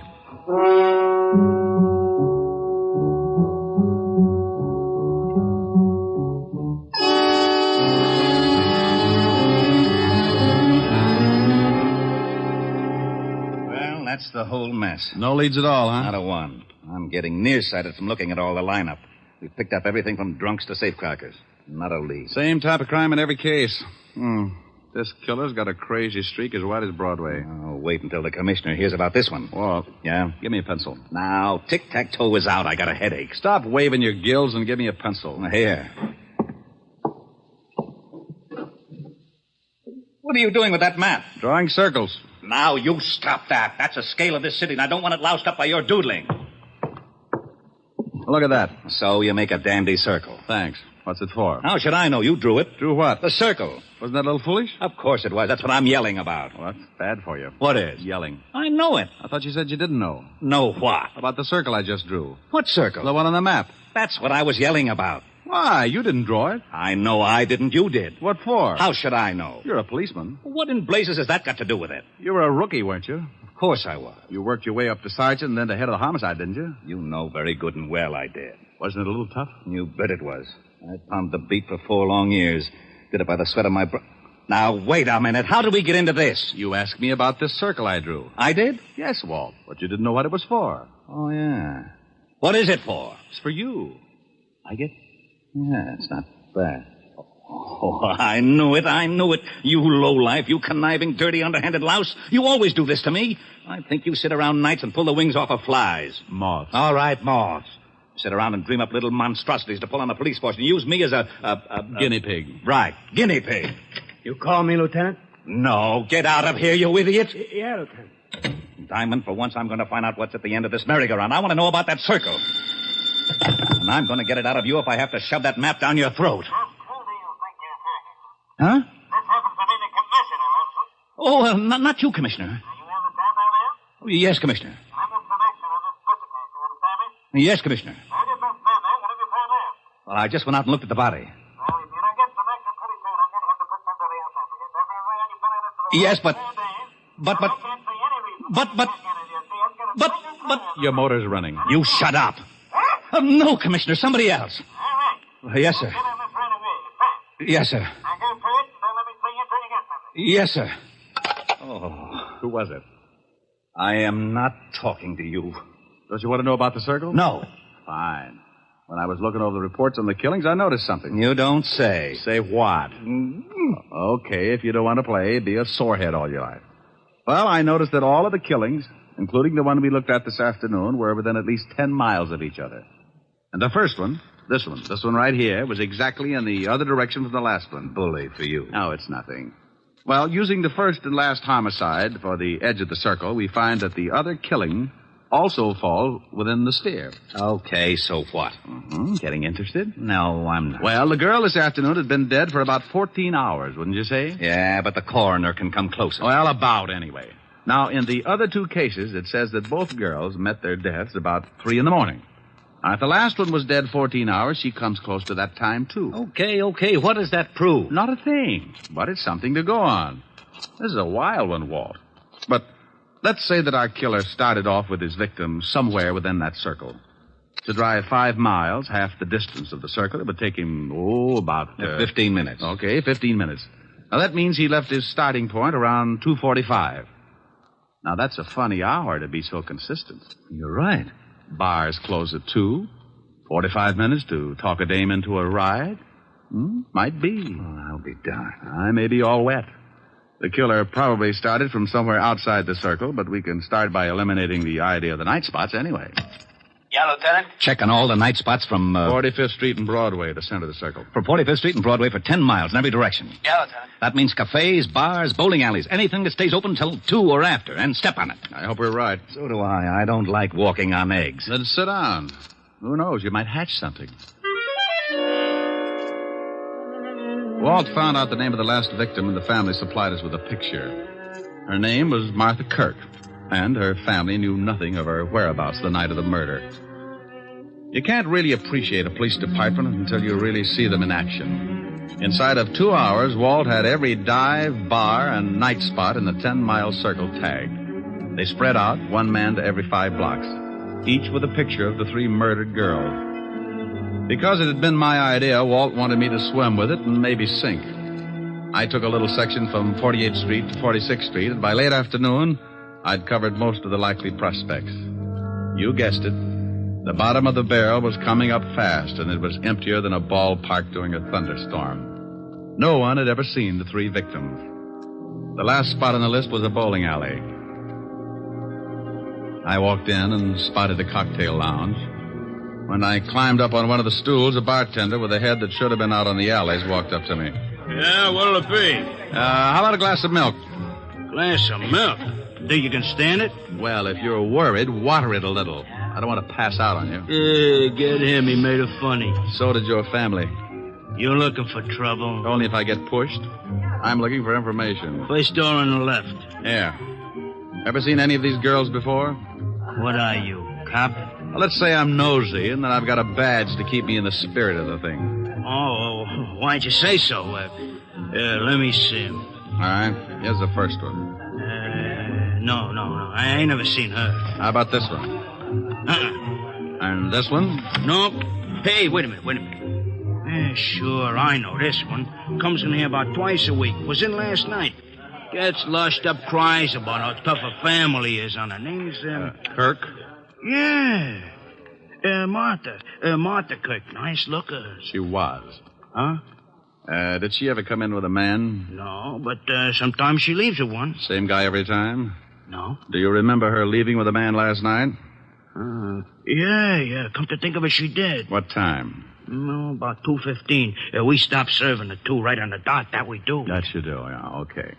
Think you'd know the guy if you saw him again? Oh, sure. He comes in a couple times a week, too. I seen him pick up a couple of strays. I guess you call him a wolf. Yeah, with a hatchet.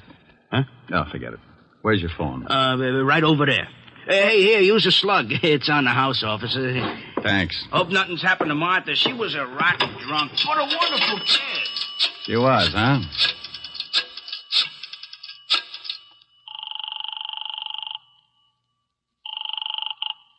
Fifth Precinct, Sergeant Otis. Otis, let me speak to the lieutenant, and if you crack just once, I'll come over there and shove your head so far down you'd have to untie your shoelaces to cough. Okay, Diamond. You don't have to get nasty.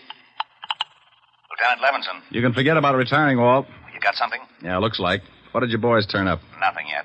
What is it, Rick? Don't play games now. Get over to 47th and 9th, the bowling alley in the middle of the block. I'm in the bar. Want me to bring the boys? No. This is one we've got to play quietly. I don't want to scare our ghoul off. I'll be right down. Hey, what about that milk? Huh? Oh, yeah, coming up. Hey, is there going to be a pinch? There is, Buster. There certainly is.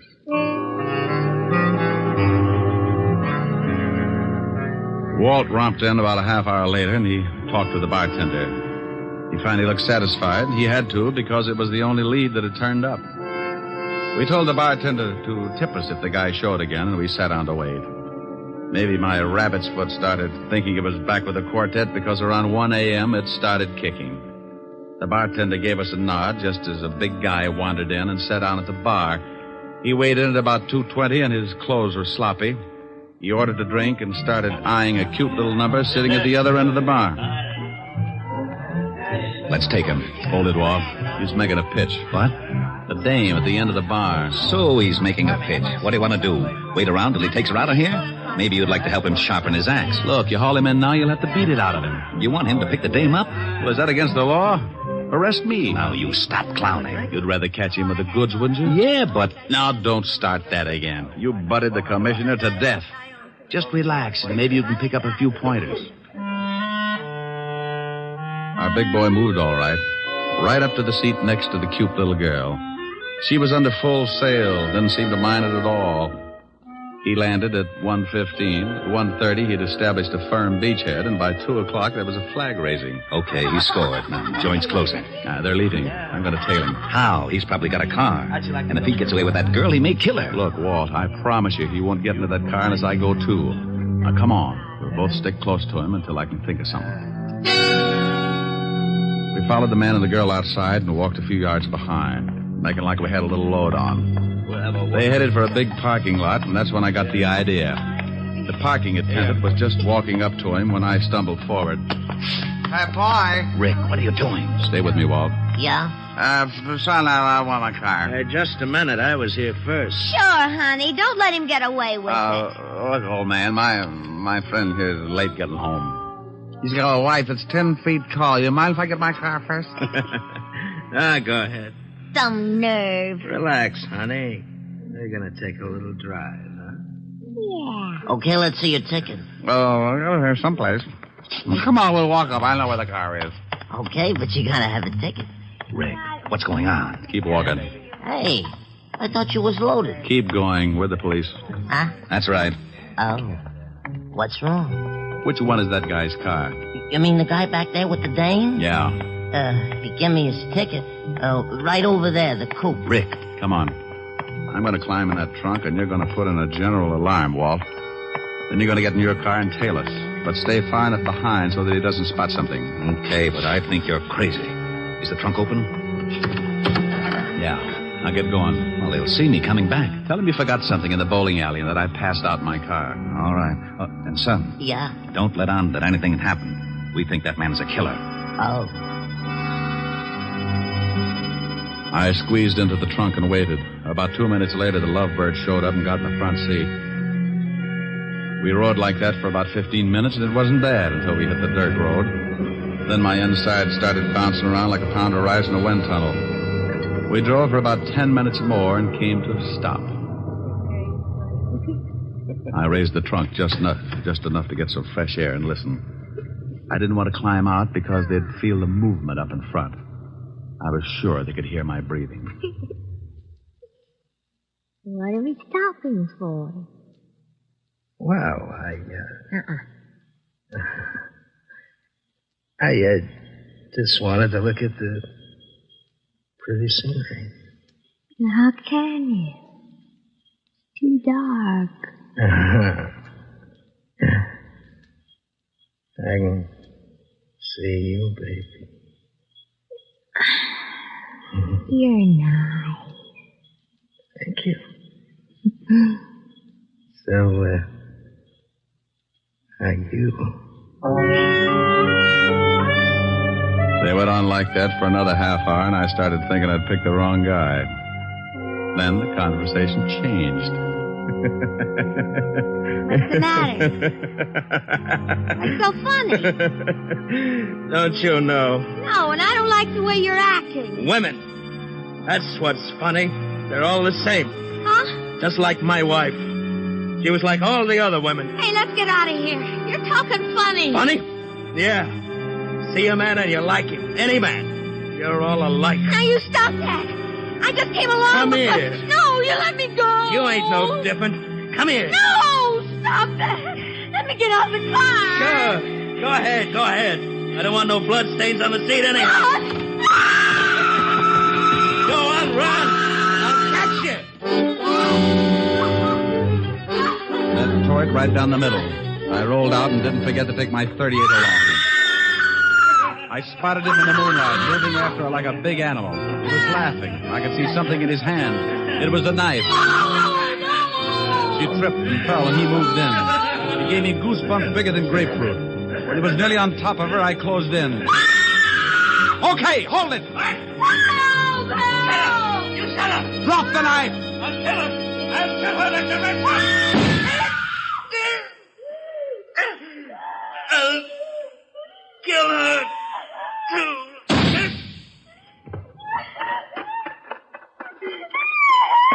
You all right, honey? No. Just take it easy. Take it easy. It's all over. I'm so glad you got here. Come on now. Let's get back to the car. Easy. You sure you're all right, dear? You know something? No, what? I think that man was crazy.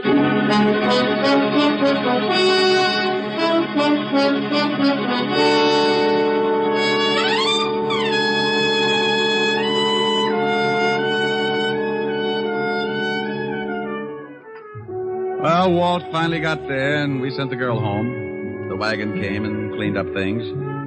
I found out later that Walt was blessed by the commissioner, and I got an assist. I needed calming down, so I stopped off at 975 Park Avenue, the home of the best remedy for bruised nerves I knew of. Oh, good evening, sir. Good evening, Francis. Is Miss Asher in? Yes, sir. She's in the study, knitting. Knitting? Knitting. Thank you, Francis. One, pearl, two. Next one, pearl, two. That's like taking stupid pills. Rick. Hello, baby. Oh, look what I've gotten into. I'm a nervous wreck. Oh, that'll teach you. What are you building? Well, it was going to be a surprise for you. Oh, a whole suit. Silly. Ricky. Yeah? I need relaxing. You need relaxing. Oh, swell. Ricky, come here. I know just the thing. No, come over here. There's an old spinning wheel in the parlor, spinning dreams of a long, long ago. Ricky! Well, what's the matter, dear? Oh, what about this? Cruising down the river on a Sunday afternoon. Ricky. With one you love, the sun above, waiting for the moon. Ricky. The old accordion playing. Ricky. A sentimental tune. Rick! Oh, honey, what's the matter? You can sing later. Oh. Please. What is it, really, baby? Come here. Oh, you know something? What? I may never sing again. Okay.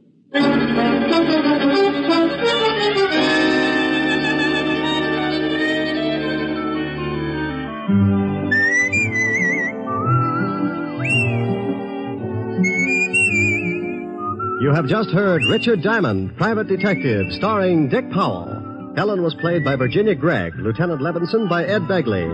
Also in our cast were Wilms Herbert, Bill Conrad, Lorene Tuttle, Jack Crucian, and Sidney Miller. Music was under the direction of Frank Worth.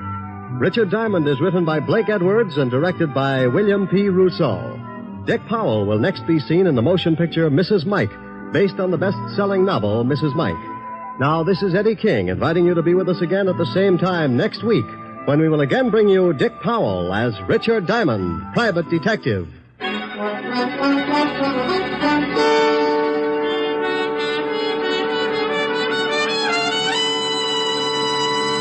This is NBC, the national broadcasting company.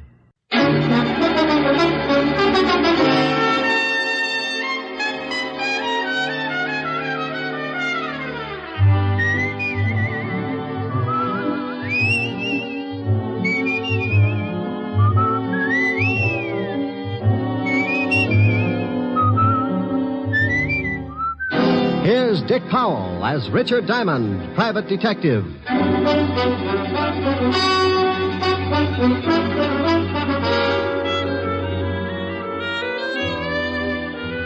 Hello there, this is Diamond. About the most strenuous effort I might give out during a working year is maybe chasing some thug up the escalator at Bloomingdale's department store. But last week I really outdid myself. The all-stars of the police force challenged the private detectives to a baseball game for the benefit of the vice squad. And I wound up stiffer than a pair of starched overalls. Because the private detectives are quick to take advantage of the slightest opportunity, by the 8th inning, we realized the need for some immediate strategy. The score at that point was 6-4, the cops leading. So I got hold of a little blonde I knew and had her walk across the infield in a sweater. The idea was to disturb the opposing team and take their minds off the game. It would have worked, but it seemed that since I had last seen my little blonde friend, she'd become quite a favorite with the police force, so they just waved hello and went about their business.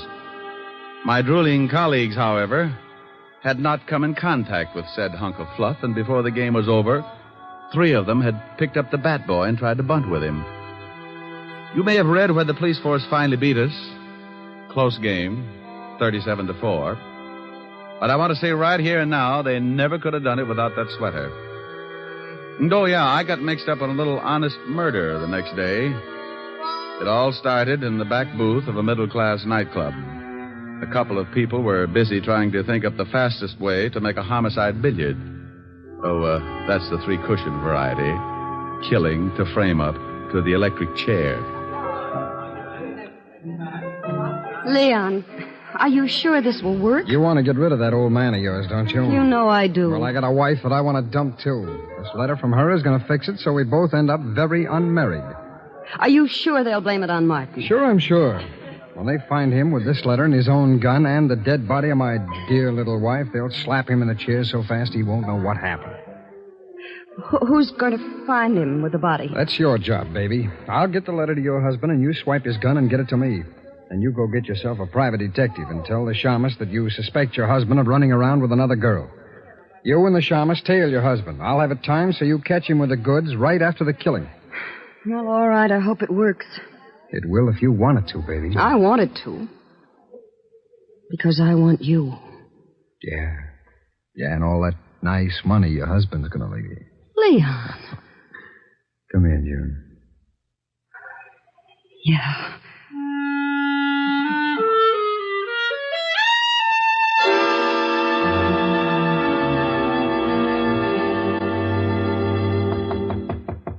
Come in.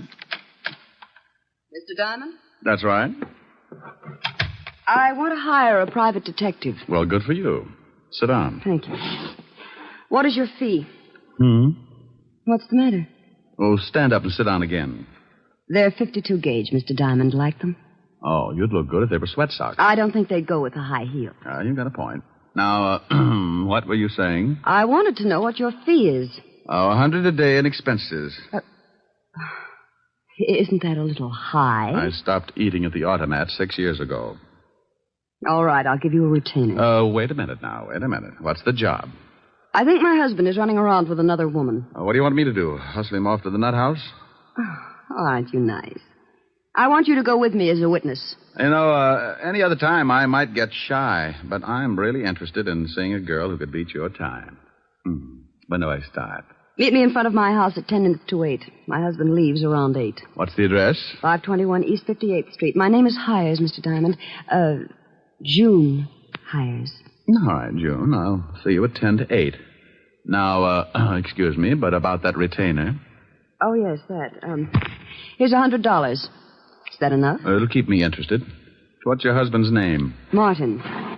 I'll see you this evening, Mr. Diamond. Oh, one more question. Yes? Why haven't you and your husband been getting along? A lot of reasons.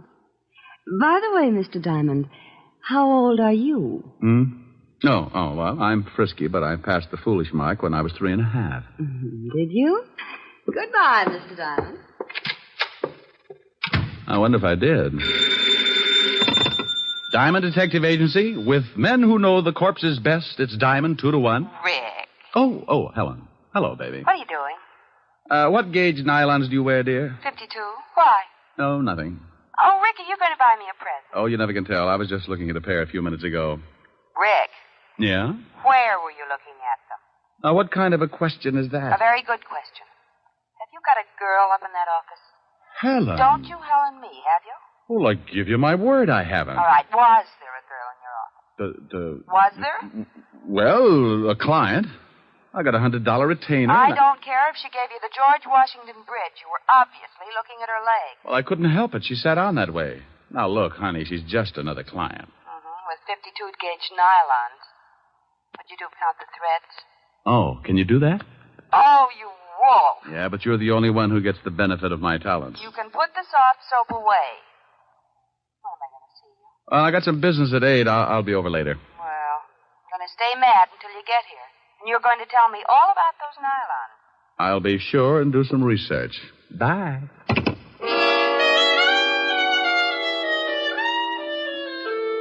Well, there you are.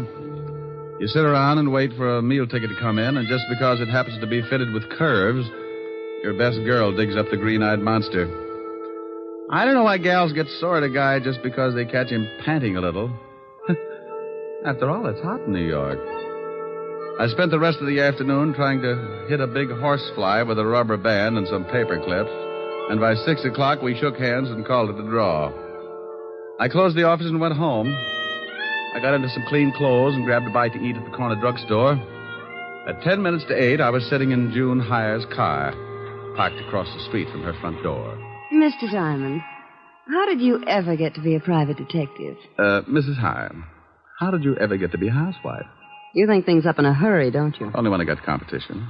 You like competition? Yeah, up to a point. After that, I get tired of the struggle. I feel like I was back in college, sitting in a parked car with a good-looking man. Your education must have been pretty tame. I haven't moved once. Well, I really started to study after I graduated. Oh, I bet you got straight A's. Must you top everything? I play around with a lot of trouble, Mrs. Hire, and I've got to stay one step ahead of it. Do I look like trouble? When's your husband coming out of that house? Any minute now. You didn't answer my question. I'll tell you as soon as I see your husband. Well, how will that tell you? If he's wearing a beanie with a propeller on it, I'll know you've been giving him a lot of trouble. So I've been giving him trouble. Does that mean I'll do the same for somebody else? What's the difference, a husband or a private detective? They both got their names from a guy named Adam. Oh, look. A cab pulled up to the front door. Yeah, I see it. And here comes Martin. He's getting into the cab. Well, what do you know? What's the matter? No beanie. We both sat and watched while Martin Hire got into the cab and it pulled away. Mrs. Hire put her car in gear and we started the tail, keeping it a safe distance. He led us across town to a middle-class apartment house and we stopped the car and waited up the street. He's getting out and going into that building. Come on. Oh, what for? Shouldn't we let him get up there first and then... Look, baby. Do you know who this gal is? No, of course not. Well, then come on. I want to see what door he goes in. But, won't he see us? Honey, I don't tell you how to put your lipstick on. Now, don't tell me how to make like a bloodhound. Oh, the lobby is empty. Well, watch the elevator. Oh. Oh. It's stopping on the 4th floor. Hadn't we better go up? Look, lover. The 4th floor probably comes equipped with a lot of doors. Now, if you want to just knock on any of them, go hire yourself Humphrey Bogart. Well, then what do we do? You stand by and watch like you make like you knew what I was doing. See, the little old elevator's coming back down. Now, you just hold it there while I look at the mailboxes. Mrs. B. Callahan. Mrs. Lillian McEdward. Mrs. Mike. Well. And Miss Sally Maxwell. Okay, now we push the button for the 4th floor and away we go. Fun? How do you know where to go? I got the name off the mailbox. But you said yourself there must be a lot of people on the 4th floor. Elementary, my dear girl. Process of elimination. We're lucky this time. Only one single girl on the 4th floor. Sally Maxwell. Come on. It's 406. What if there'd been more than one single girl? So I make some new friends. Now stop asking questions and stick close. I'd love it. Yeah. Here it is, 406. Now hold it down. Can you hear anything? No. Yeah, somebody's moving around. Oh? Duck. What? Too late. What? June. Good evening. I represent the Great Nothing Life Insurance Company. What are you doing here, June? I might ask you the same thing. Do you mind if we come in? I'd like to interest you in our indemnity clause. Stop pushing. Get out of my way. Oh, you don't know what you're missing. You get $3 million if a python bites you in the middle of Times Square. You can't force your way in here like that. You... Oh, now you've hurt my feelings. Take your hands off me or I'll strike you again. Sure, but you need 2 more to put you out. Here, have one on me. Now, the next time you go striking people... Mr. Diamond, look. I looked past the little guy and spotted the body. She was blonde, and I didn't know why she was hanging onto the rug that way. She wasn't going anywhere. All right, you. Get out of my way. Huh? Oh, what a lovely gun. Martin, you killed that girl. No, I did not. I came in here and found her like that, but I didn't kill her. She's been shot. I know that. I found the gun by her body. You don't think I'd kill her? I was in love with her. Martin. Is that the gun that did it? Yes. I mean, no. I don't know what I mean. But you stand right there. Don't take another step. That's your gun, Martin. You shut up.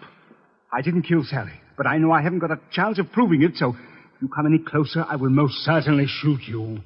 I hate to look like an idiot, but it's against the law to shoot people. Mr. Diamond, be careful. Come on, Martin. Give me the gun. You don't think I'll shoot, do you? Come on, give it to me. Just one more step. Look out, he's going to shoot. Come on, open up in there. What? Better drop it, Martin. You got company. Stay back. Stay back. This is the police. Open up or we'll break the door in. Police? Give me the gun, Martin. No. Let him in, June. Before Levinson tears down the whole wall. I've got Martin. Yes, all right. I didn't do it. What's going on in here? Hello, Walt. Hey, Lieutenant, look. It's the gumshoe. Rick, why do you guys always have to break down doors? Why don't you try turning the knob first? Otis, didn't you see if it was unlocked? I forgot, Lieutenant. You mallet head. We got a report that someone heard a shot from this apartment. There's the body, Walt. Who's this guy? Martin Heyer. Here's his gun. He was going to use it on me. I didn't kill her. I came in and found her that way. Oh, shut up. Who's the girl with you, Diamond? This is Mrs. Heyer. Martin is her husband. You don't say. The old triangle, huh, Rick? I engaged Mr. Diamond to follow my husband. That's right, Walt. We caught Martin trying to sneak out on the corpse. I told you I didn't kill her. And I told you to shut up. Is this your gun? Yes, but I found it lying by the body. I knew I'd be blamed if someone found my gun, so I put it in my pocket. You search him, Rick? Haven't had time. Shake him down, Otis. Yeah, Lieutenant. I want my lawyer, and you get away from me. You open your trap just once more. Okay, but hold still. Please, Mr. Diamond, I'd like to get out of here. Sure. Okay, Walt? Yeah, but I want to talk to both of you down at the station later. Here's something, Lieutenant. What is it? Letter. Are you coming, Mr. Diamond? You go on down. I'll be right with you. All right. Walt, what does the letter say? It says we can't continue this way. I've decided to break it off once and for all. It will do no good to see me, so please stay away and leave me alone. Signed, Sally. Let me see that. Yeah. Well, what about it, you? Is the dead girl named Sally? Yes. I don't know why she sent it. We're both in love. Sure. What were you going to do about your wife? I was going to tell her this evening. Then I received this note. I came right over to see Sally, but believe me, I didn't kill her. Tell me something, Martin. Is this the way you received the letter? Yes. Why? Now, you wait a minute, Rick. I'm very happy with what I've got, so don't start making like Sherlock Holmes. Oh, well, I guess you're right, Walt. He admits it's his gun, and this letter is certainly motive enough. Yeah. Otis, call for the wagon and put the cuffs on higher. Right, Lieutenant. Well, why would someone send a letter after tearing off the top of it? Huh? See, the top of this letter is missing. The part that usually reads Dear Julius or something. So what? Do me a favor, will you, Walt? Oh, what is it? Give me 3 minutes and then have Otis fire a shot from this apartment. What? Is that all you can say? Have Otis fire a shot in about 3 minutes after I leave. I will not. The police department can't go around making like it was the 4th of July. You want to solve a murder, don't you? I have solved it. What more do I need? I got a suspect, the murder weapon, and a good motive. Walt, if you just killed someone and a guy caught you at it, what would you do? I'd knock him off, too. Well, I caught Hire in the act, and he didn't pull the trigger. Well, you said yourself he was going to. But he didn't, and he took too much time thinking about it. Walt, I can't remember hearing a shot when I came in this building. So you didn't hear a shot. Maybe you couldn't. Well, that's what I want to find out. I was right behind Martin all the way up to this apartment, and I didn't hear a shot. Maybe he didn't kill her. That's right, I didn't. Please, I didn't kill her. You see, Walt? Oh, you always start something like this. Martin, did your girlfriend Sally have any enemies? No. At least she never told me about any. Now, where are you, Brain Trust? Just a little more sure of myself. First, Martin can't make up his mind about shooting me. Then he claims that the murdered girl didn't have any enemies. Does that sound like a killer trying to cover up? You've run into smart killers before. I'm surprised at you, Rick. I called the station, Lieutenant. I'm proud of you.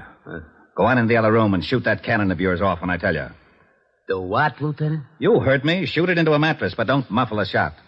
Okay. But not till I tell you. You might think it's fun and blow up the whole building. Thanks, Walt. What are you doing? Oh, just looking around this desk to see if I can find the top piece of this letter. Oh, Martin, are you sure that your girlfriend didn't know anyone who might want to kill her? She never said she was in danger. But you might ask her husband. Her husband? Oh, swell. Why didn't you say something about her husband before this? You didn't ask. Oh. Who is her husband? His name's Leon Fisk. The gambler? Yes. Oh. Bye, Walt. Now, you wait a minute. Have Otis start making like a Roman candle 3 minutes after I leave. What's that you've got in your hand? Huh?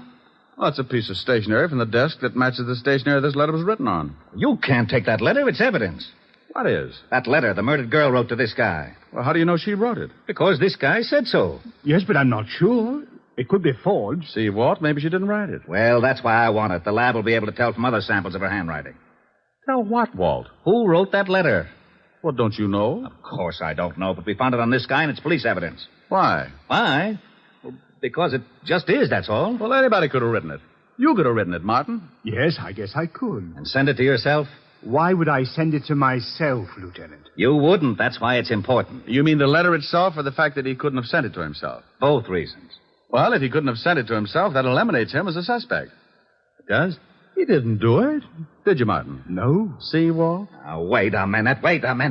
Why do I always get into something like this? You asked me if I sent the letter to myself. You shut up. And you said he couldn't have. That's right, he couldn't. Then someone else did. Of course they did. Okay, then as long as you're not so sure it's important, I'm going to take it with me. Who says it's not important? Well, if he didn't send it to himself, then someone else did. And if someone else did, the murdered girl couldn't have, so anyone could have sent it. Isn't that right?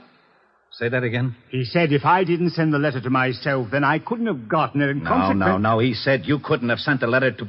No, wait a minute. You couldn't have written it to... To myself. Yeah, so someone else wrote it and sent it to the murdered girl and... No. Send it to me. You're crazy. I distinctly heard him say... Walt. Yeah? After you figure it out, be sure and have Otis fire that shot. I'm going to see Leon Fisk. Okay. Now, let's start it again. If I didn't... If somebody didn't... If you didn't... If I didn't what?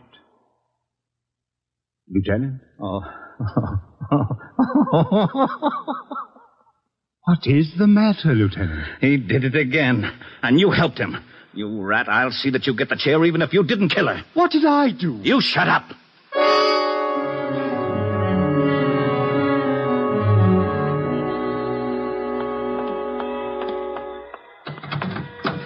Well, what took you so long? I had to get a merry-go-round started. Can I drop you somewhere? Just relax for a second. I've got to think something out. Well, I didn't ever think Martin could kill anyone. Yeah. What was that? Just a backfire. Look, drive me across town. I want to talk to a guy named Leon Fisk. Leon Fisk? Yeah, runs a nightclub with an iron claw in the back room. What's the address? 222 East 45th. I remember it because when I was on the force, I used to raid his place for exercise. Thinking of doing some gambling? That's the way it'll probably end up. Let's go. She drove me across town, and 10 minutes later, we pulled up in front of a low building with a flight of steps leading down to a basement door. A large sign over the door read Cellar Club. I got out and thanked June for the lift and watched her drive off. I went down the steps and through the door. Something I can do for you? Yeah, I'd like to see Leon Fisk. Maybe you don't want to see her. What's the name? Just tell him Diamond. Okay. You got a phone booth? Yeah, right over there. Thanks. I found the phone booth and went in. In my business, you work with hunches, and sometimes they pay off.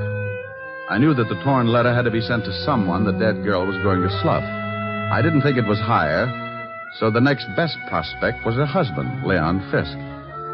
I didn't have a thing to pin on him, but a good bluff can open a lot of doors. I took out the letter and copied the handwriting on the other piece of stationery. I wrote the name Leon at the top and then the words, "We can't continue," so they'd correspond with the first part of the original. Yeah? What was you writing? What's it to you? You don't have to get sore. I just thought maybe you was getting a tip on the horses, and I sure could use a winner. The nags have been beating me to death. Oh, no tip. Okay, the boss will see you. That door right over there. Thanks.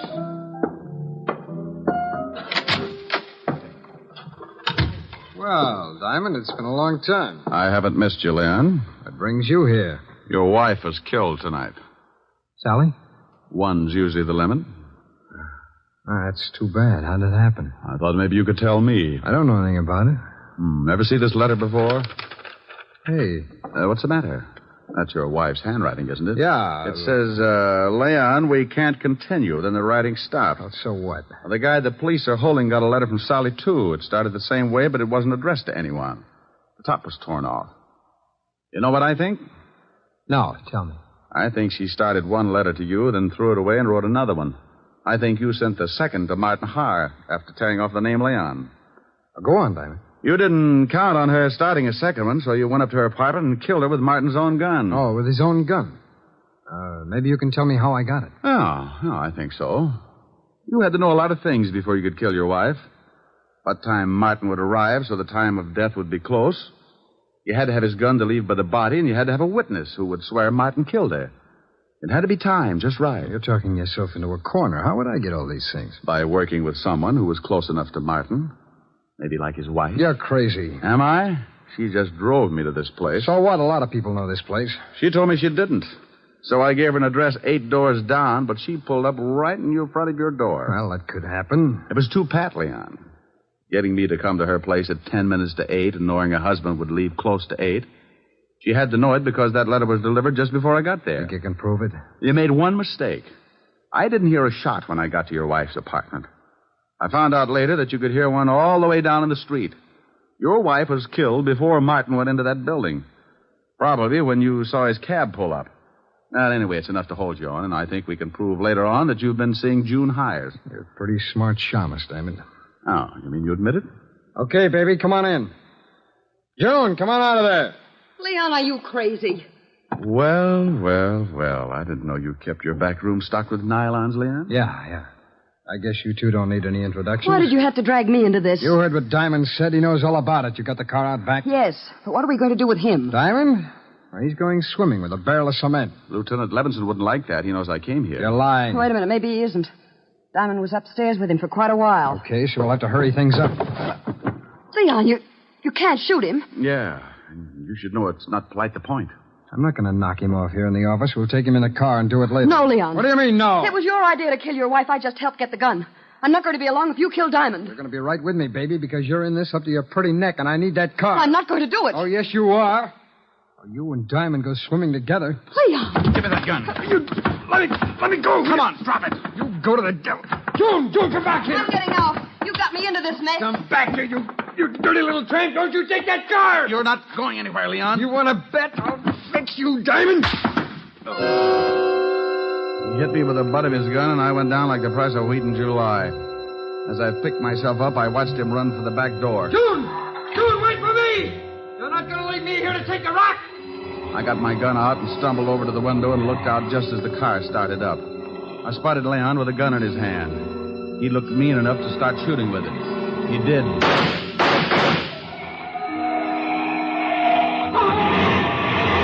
He started running up the alley then. I suppose I could have said something like, "Stop or I'll shoot," but I was too tired. I just rested my arm on the window and let him have it.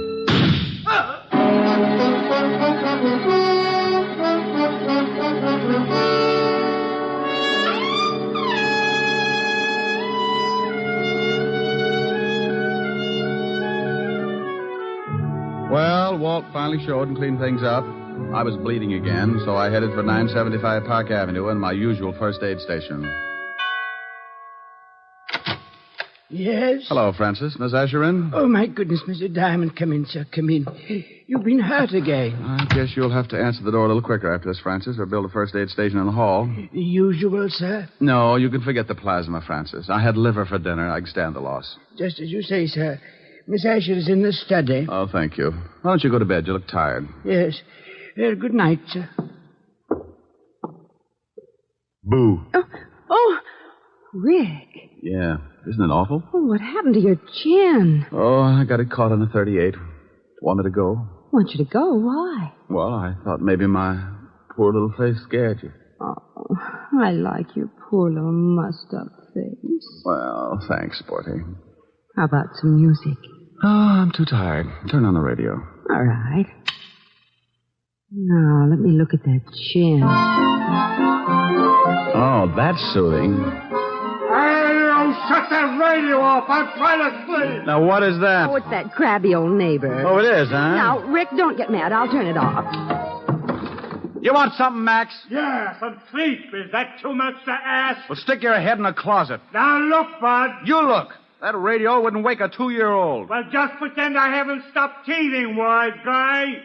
All I want is some sleep. Oh, you do, huh? Sleepy time, gal. You're turning night into day. Rick. Oh, that guy upsets me. All right, he upsets you. That's too pretty a song to sing like that. No. Now, you do it right, or I'm going to be mad. Well, honey, then that's the last thing I want you to be. Now, cuddle up on the sofa. You comfy? Mm-hmm. Don't be mad now, baby. Sleepy time, gal. You're turning night into day. Sleepy time, gal. You dance the evening away. Oh, that's wonderful. Before each silvery star fades out of sight. Please give me one little kiss. Then let us whisper goodnight. It's getting late, and baby, your pillow's waiting. Sleepy time, gal, when all your dancing is through. Sleepy time, gal, I'll find a cottage for you. You'll learn to cook and to sew. What's more, you'll love it, I know.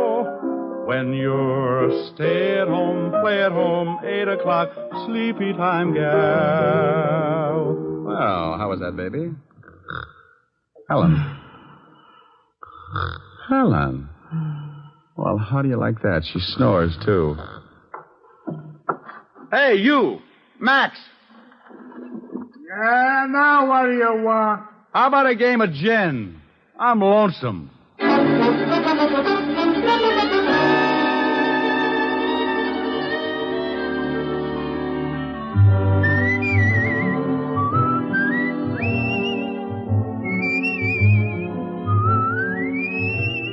You have just heard Richard Diamond, Private Detective, starring Dick Powell. Helen was played by Virginia Gregg, Lieutenant Levinson by Ed Begley.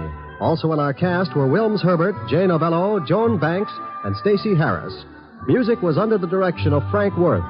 Richard Diamond is written by Blake Edwards and directed by William P. Rousseau. Dick Powell soon will be seen in the screen version of the best-selling novel, Mrs. Mike. Now, this is Eddie King inviting you to be with us again at the same time next week, when we will again bring you Dick Powell as Richard Diamond, Private Detective.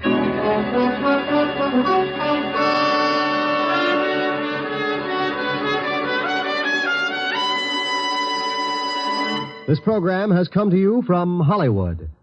This is NBC, the national broadcasting company.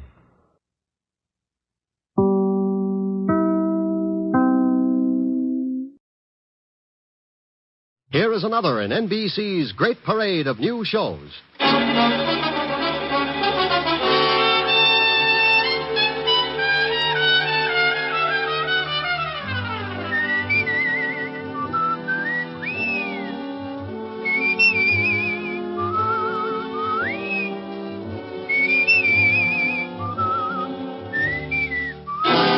Now, Dick Powell as Richard Diamond, private detective.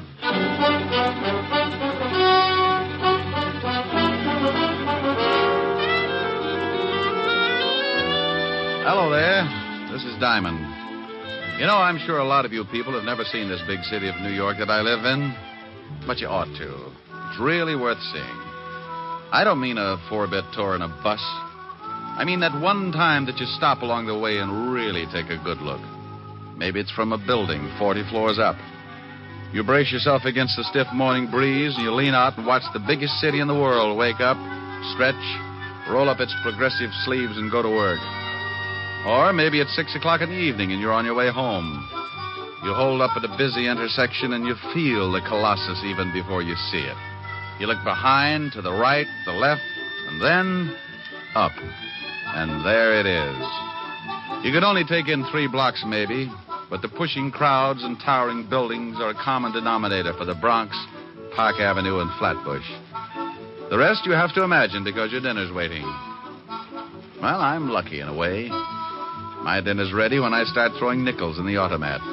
My meals and my time are freelance, and my work is a ringside ticket to the biggest city in the world. Sure, it's lonely sometimes, and trouble walks the streets on a 24-hour beat. But that's how I pay my rent.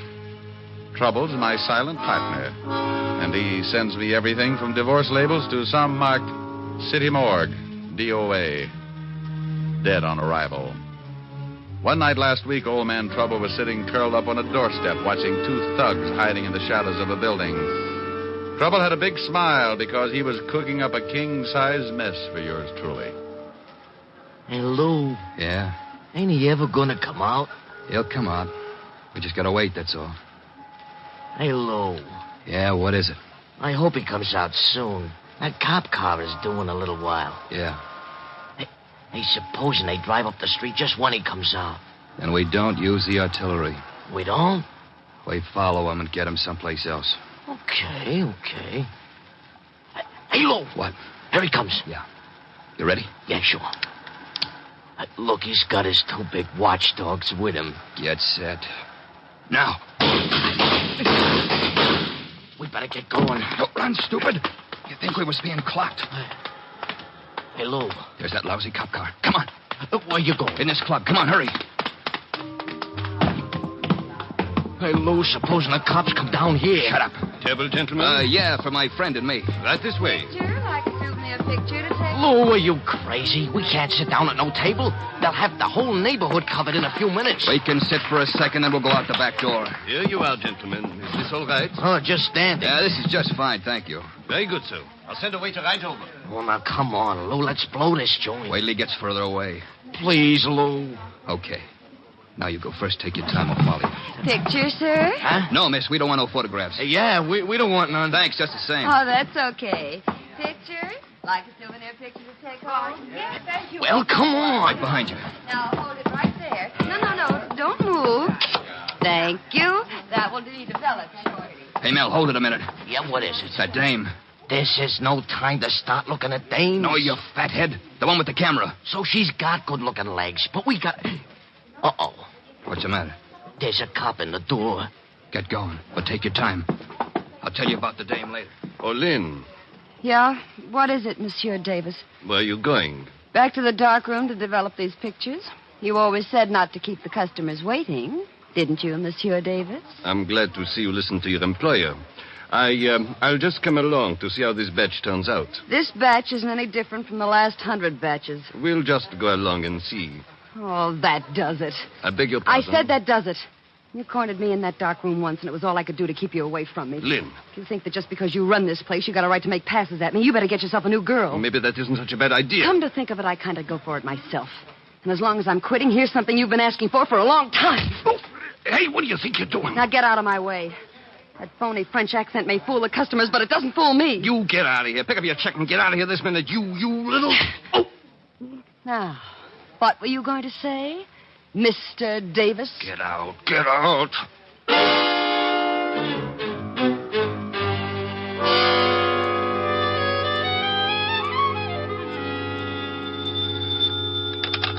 Diamond Detective Agency. If you've lost a body, let us dig it up. Oh, Rick, that's awful. Depends on who we dig up and how long he's been there. Rick, Hello, Helen, baby. you're simply gruesome. I know it, but my tongue matches my shirts. What do you do when you wear stripes? I tell everybody I've been licking barber poles. Oh. Nah. Thought you'd catch me, didn't you? No, I don't think I'll ever get you. Oh, I think you're the prettiest little old gal in the whole dang breasted state.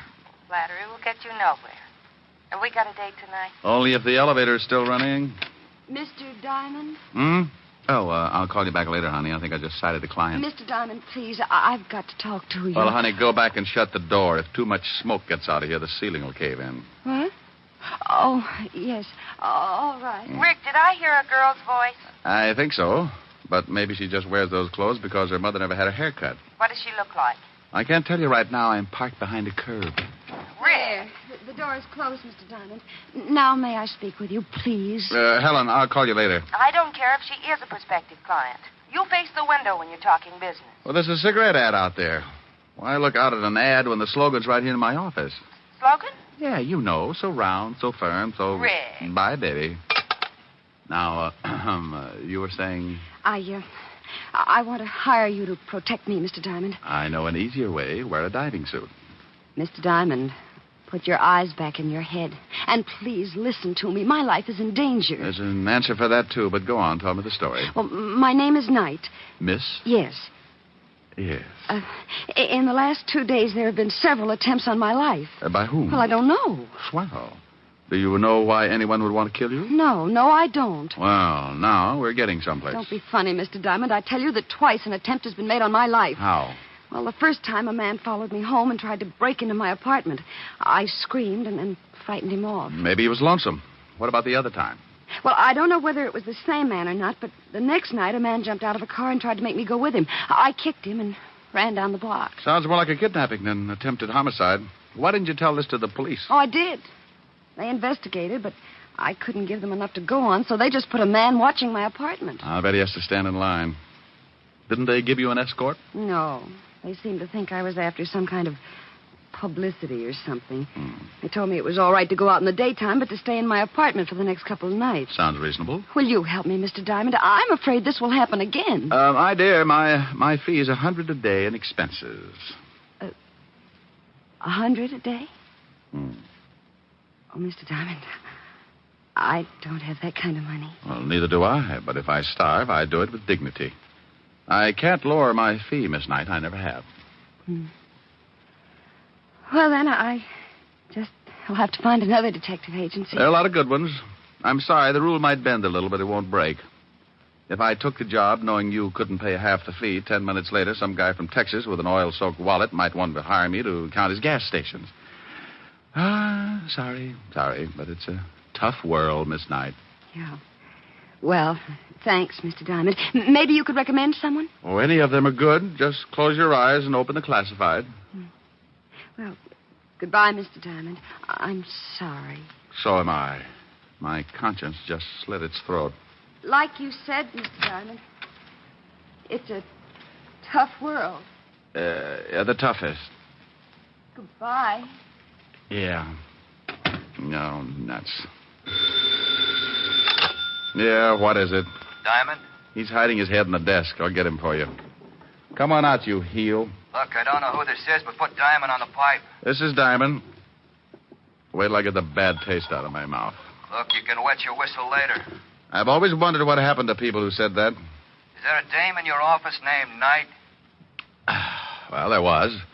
She left just before you called. Well, let me give you a little tip. If she hired you, you're going to start feeling overworked right now, so tell her you don't want the job. Oh, I am, huh? Yeah. Well, your nearest relative is going to have to come down and identify the body. You know something?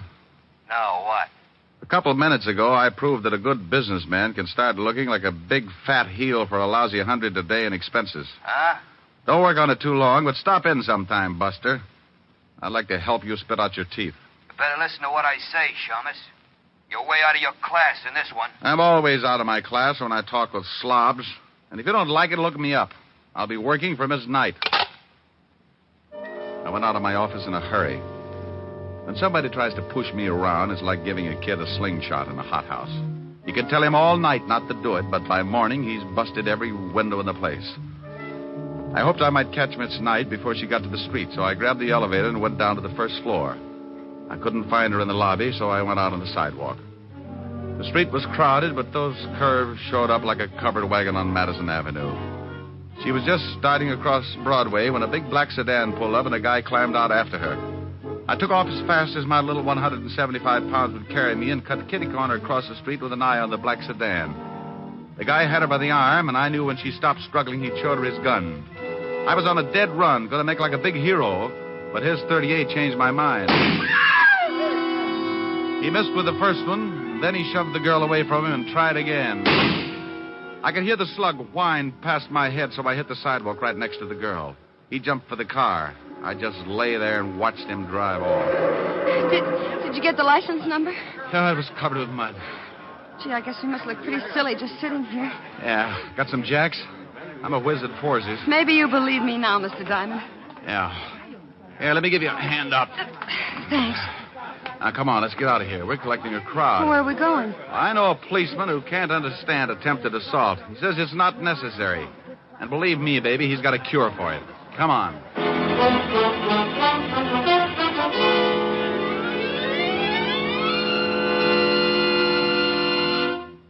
In just a moment, we will return to Richard Diamond, Private Detective, starring Dick Powell. But first, the National Safety Council reports that in almost every motor vehicle accident, there is one or more violations of the law, speed, drink, and carelessness being the worst offenders. The difficulty is that people continue to think of the horror of accidents as always happening to someone else. It never occurs to us that we may be killed dashing out to lunch tomorrow. Yes, it can and does happen, for it's the careless little chances each one of us takes every day that cause the big accident totals.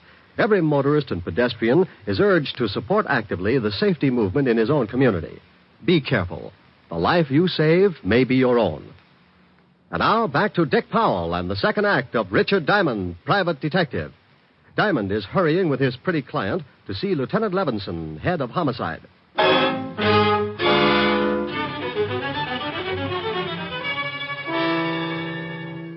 I hailed a cab, and 10 minutes later, Len Knight and I were walking into the 5th Precinct Police Station. Sergeant Otis looked up and started to say something, but when he saw what I was with, he changed it to a low whistle. Oh, stop puckering, Otis. You look like you've been unstopping sinks. Oh, very funny, wise guy. How about the introduction? Miss Knight, Sergeant Otis. Homicide's answer to mercy killings. Hello, Sergeant. Yeah, don't pay no attention to him, Miss Knight. He was born with a nasty disposition. Is the lieutenant in, Sergeant? Yeah, go ahead. He'll see you. Nice meeting you, Miss Knight. Nice meeting you, Sergeant. Otis. Yeah? Stop clucking. You'll have every rooster in town in here. Hello, Walt. Who's that with you? This is Miss Knight. Is she dead? Walt, say something nice to the lieutenant, dear. After that last remark? Oh, look, Miss Knight, I'm sorry, but this guy you're with has a talent for finding homicides.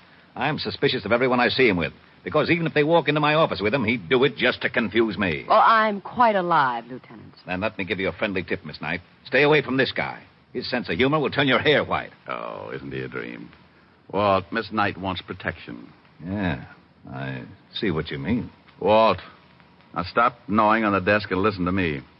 Miss Knight is in line for a murder or for kidnapping. I knew it. She wants protection, and you're going to give it to her. That's not my department. This is homicide, isn't it? Of course it is, but you know very well we don't go to work until you're dead. Well, honey, I guess you'll just have to run out and get yourself killed. It's the only way. Now you stop that. Send her to another department. They'll give her all the protection she needs. She's been there. They stuck a guy out in front of her apartment. Now, look, I just saw a hood try to muscle her into a car. He took a shot at me, and you know bullets give me that let-down feeling. Now put one of your boys with her until I can do something about clearing this thing up. What's your full name, Miss Knight? Lynette. Lynn, for short. Where do you live and where do you work? I live at 419 West 48th Street, apartment 309. I quit my job 3 days ago. Where was this job? The Circus Club on 52nd Street. I took pictures. Took pictures? Yeah, you know. Souvenirs of the customers. Oh. Why'd you quit? Well, my boss got grabby. I slapped him around. Hey, wait a minute, honey. Did you say Circus Club, 52nd Street? Yeah, what about it? Walt, didn't somebody gun down Al Rigoletta and two of his boys right near there? Say, you're right. 3 nights ago. You didn't see that shooting, did you, Miss Knight? Well, no, but I read about it the next day. Well, if you didn't see it, they couldn't want to get at you just because you were a witness. Oh, this is screwy. What have we got to work on? You just put a man to guide her. I'm going to see what I can do. All right, but only because I owe you a favor. Otis. Yeah, Lieutenant? Get in here. Otis? Yes, Otis. He's not as stupid as he looks. Want to bet?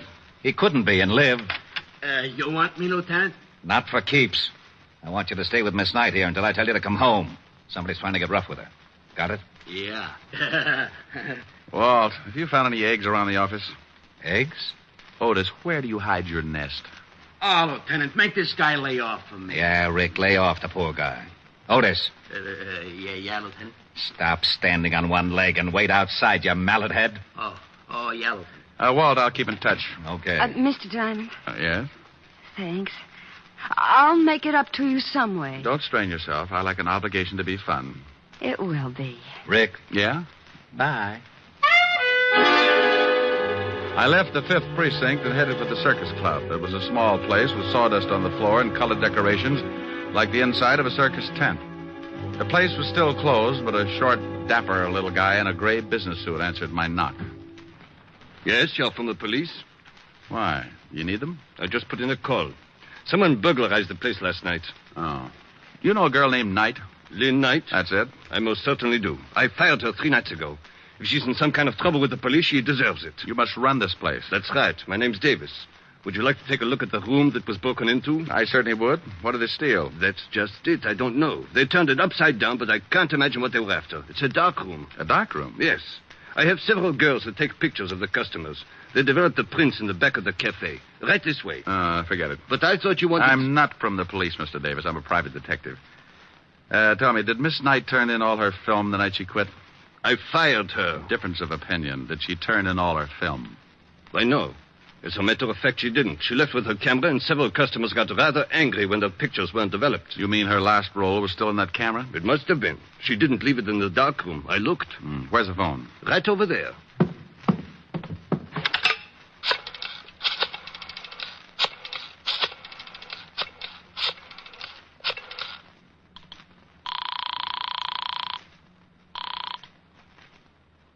Lieutenant Levinson, homicide. Walt, I think I've got something. Diamond, I've got something, too. A sour stomach and headache. What's the matter? Otis followed that night dame halfway home, and some guy stepped out of an alley and split his head with a sap. He's down in emergency getting his skull crocheted. What about the girl? We don't know. Otis can't remember. Oh, that's dandy. I'll call you back. Now, you wait a minute. I can't. Bye. I had one of those muscle-bound hunches, and I had to work fast or Lynn Knight was going to get herself kicked around and maybe end up in the city morgue. I remembered her dress, and 15 minutes later, I was standing in front of room 309. I could hear the phone ringing from somewhere inside, so I waited to see if anyone answered it. On the 3rd ring, I tried the door. Well. Hello? Who is this? This is Diamond. Oh, thank goodness. This is Lynn Knight. Well, where the devil are you? Lieutenant Levinson said you'd disappeared. I'm in a bar on 50th Street. That man who tried to shove me into his car this afternoon hit Sergeant Otis on the head, and I've been running ever since. How did you know I was here? Oh, I didn't. I called your office and got no answer, so I just took a chance maybe you'd gone looking for me. I was, but I was looking for something else, too. Tell me, baby, have you got a camera? Why, I did have. Did have? What happened to it?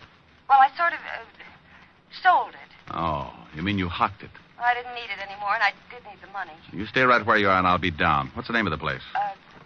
2320 Club. Please hurry, Mr. Diamond. I'm scared. Okay. I want to ask you something else. Hello? Hello? Oh, I thought you'd hung up.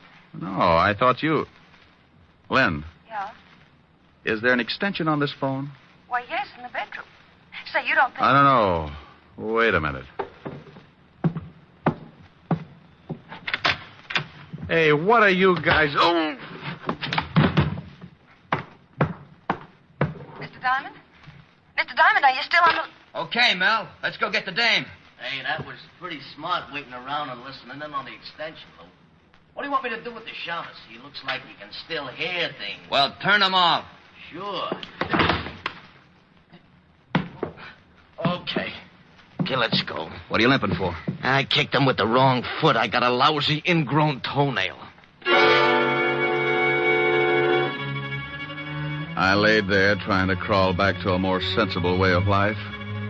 He'd kicked me so hard that it shook my eyes loose and they'd run back into my head to hide. Everything was suddenly crammed into a long funnel that disappeared into the floor, and I felt pretty sick. I was stuck in an acre of colored molasses, and trying to get myself loose was like pulling a pillow through a garden hose. When I finally made it, I stuck my head under a sink and let the cold water bring me back to normal. Then I headed for the 2320 Club in a hurry. Something I could do for you? I'm looking for a girl, but I don't see her. They come and go. It's like that around here. She had on a green skirt and a jersey blouse. Couldn't miss her unless you don't like girls. Oh, her. She used the phone and then she left. Alone? No, a couple of ugly-looking guys came in and she left with them. Hey, you know her? Yeah. Well, she forgot her purse. You might tell her. Her purse? Let me see it. Oh, no. Here's the badge, Buster. Oh, okay. He handed me the purse, and I went through it. Nothing much but a pawn ticket. I looked at it, and that hunch started biting my leg, so I took off for the pawn shop. Good afternoon. Here's a ticket. I want to claim the article. Sure. A11249. Here it is.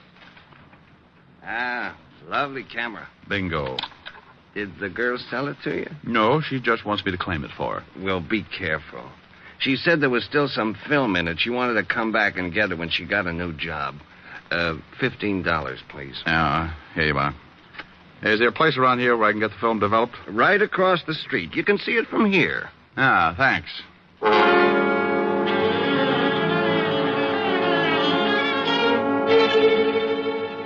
Here it comes. Yep, it's coming up, but we'll leave it in a little longer. Hey, maybe I'm nosy, but what's so important about this roll of film? I'll tell you better when I look at it. Well, I'll turn on the light. There you are. Yeah. Oh, nothing on this one? Nope. Hey, look at this. Oh, some old guy with his wife. Is that what you wanted to find? You see those two guys in the background that look like they're just sneaking out of a chicken house? Yeah, so what? The one in the back is Lou Garzoni. The gangster? Yeah. Give me that negative. Let's get out of here. Well, you two holding hands in there? Hey, who are you and what's the gun for? Take it easy, Doc. He shoots people. That's right. Now back into the room. All right, but take it easy with that gun. Give me that negative, Shamus. Okay. Now, where's the picture? It's still in the juice. Well, get it. I'll get it. That's better. Well, come on. I can't seem to find it. Oh, yeah? Look for yourself. I'll look. See? Say, you threw it in his face. That stuff might blind him. So now he can't see to kill you. My eyes. Get me to the doctor, quick. After you tell me where the girl is. 212 West 45th Street, apartment 513. Harry, I can't stand it. Call a doctor for this guy and then get hold of Lieutenant Levinson, 5th Precinct. Tell him to meet me in front of 212 West 45th and to step on it. Yes, all right. I'll take those pictures. I can't stand it. I'm Sure you can. It's no fun looking at the electric chair anyway.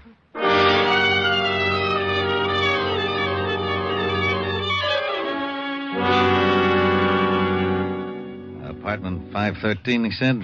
Oh, here it is. Yeah. If Lou Garzoni's in there, we got to take him by surprise or he'll knock off the girl. Otis is down the alley, so he won't get out that way. Well, here goes. I hope it works.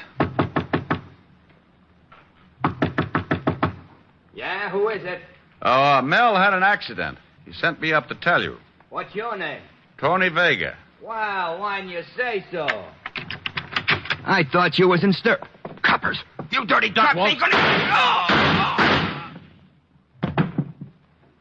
I How about it, Walt? He's on his way. Where's the girl? Probably in the other room. Yeah. Take it easy, baby.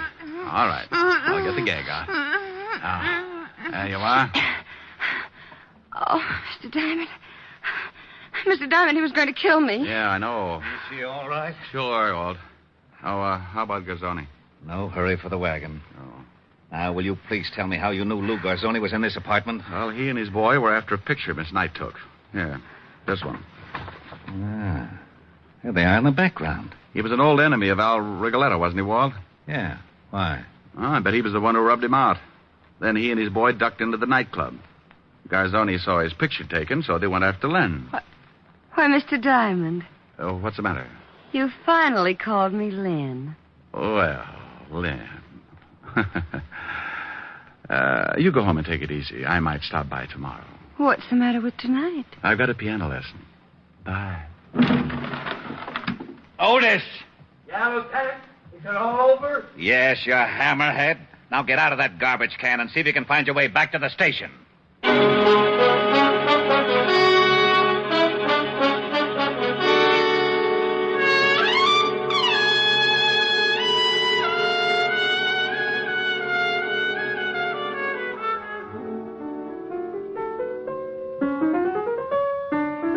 Oh, Rick, stop it. Okay. Rick, tell me about the girl in your office. Oh, nice kid, lovely eyes. I'm jealous. Good for you. And I'm mad. You're so busy. You like the new piano? Oh, yes. It's a big one. Must have taken a herd of elephants to make the keyboard. Sing something. What does Rita Baby want? I don't care. Okay. Oh, I don't care. I don't care. Rick. Well, that's what you said. You said that. Yes, you did. Something nice. All right. Everywhere you go, sunshine follows you. Oh, that's such a beautiful tune. Really? Everywhere you go, skies are always blue. Rick. I'm going to finish it. Children love you, they seem to know. You bring the roses right out of the snow. The whole world says hello. Everywhere you go. Do you suppose the guy who wrote that song ever got shot at? Oh, Rick, you idiot. Come here. Oh. This is much more fun than piano lessons.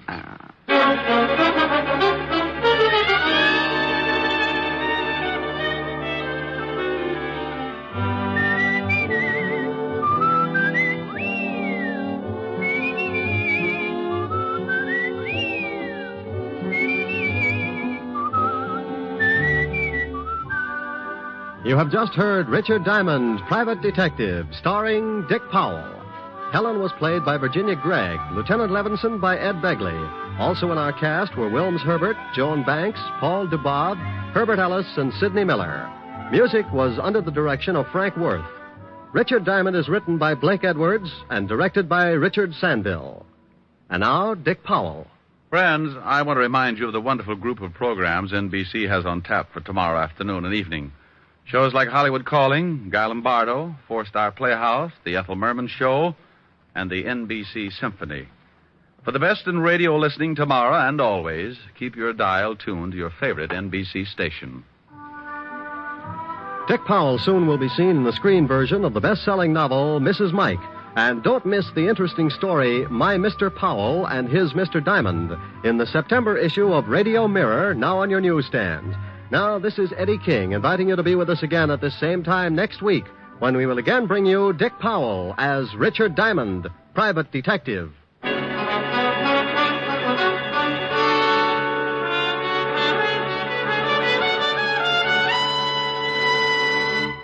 This is NBC, the national broadcasting company.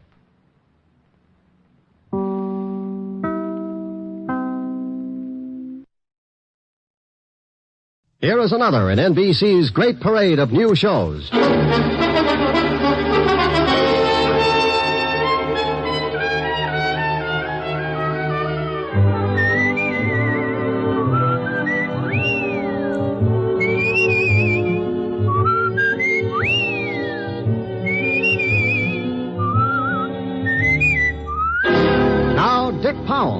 Richard Diamond, Private Detective.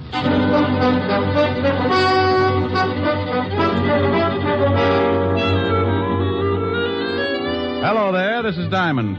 You know, there are a lot of people in a big city like this, good ones and bad ones. They walk down Broadway and rub elbows, and you can't tell them apart. Why can't you?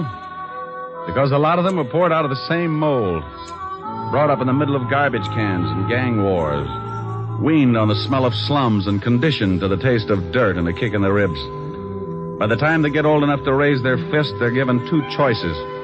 Two ways to beat the gang wars and garbage can. One guy picks himself up, shakes off the filth, and jumps over on the right side of the fence. The other guy picks himself up, too. But when he does, he raises that fist and shakes it at the whole world because he wants things the easy way. He continues to shake his fist until someone shoves a gun in it. Then he's a swaggering giant. Sometimes he climbs over with his little bag of rot and hides in the lap of society. But take away the gun, and he ends up right back in the middle of the garbage cans with his face in the dirt. What about the guy on the right side of the fence? Well, you rarely ever hear of him, unless he becomes president or gets mixed up with the guy on the wrong side of the fence. Like the case I bumped into a couple of days ago. It all started in Central Park.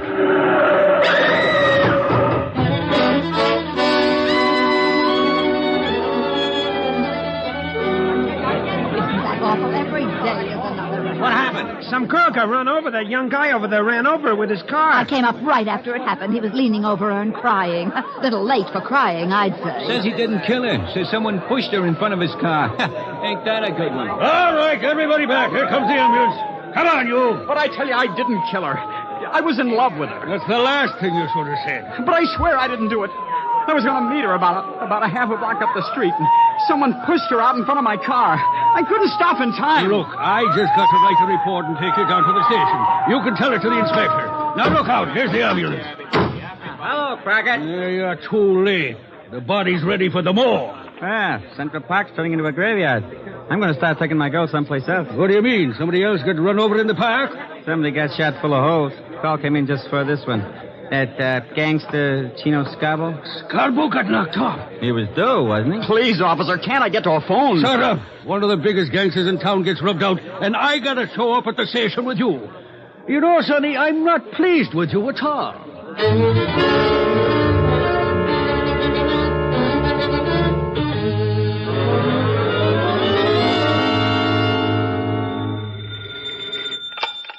Diamond Detective Agency, corpses designed with you in mind. Rick. Oh, hello, Helen, baby. Where do you get all those awful slogans? Ghost Rider. Ho, ho, ho. Get it? Rick. Wasn't a riot. No, Rick. Was a bomb. Okay, maybe this will get a yuck. Oh, here's a beaut. Are you lonely? Join the Lonely Souls Club and find your perfect soulmate. All ages. Guarantee satisfaction and money refunded.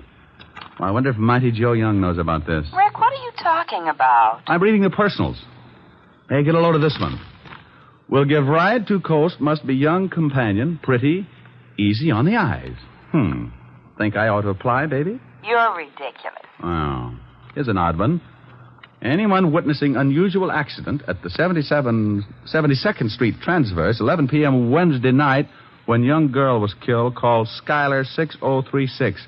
Urgent. That's in Central Park. Yeah, somebody's got troubles. Mr. Diamond? Hold it a minute, baby. Yeah, I'm Diamond. What can I do for you? I want to hire you. Helen. Yes, I know. Bye.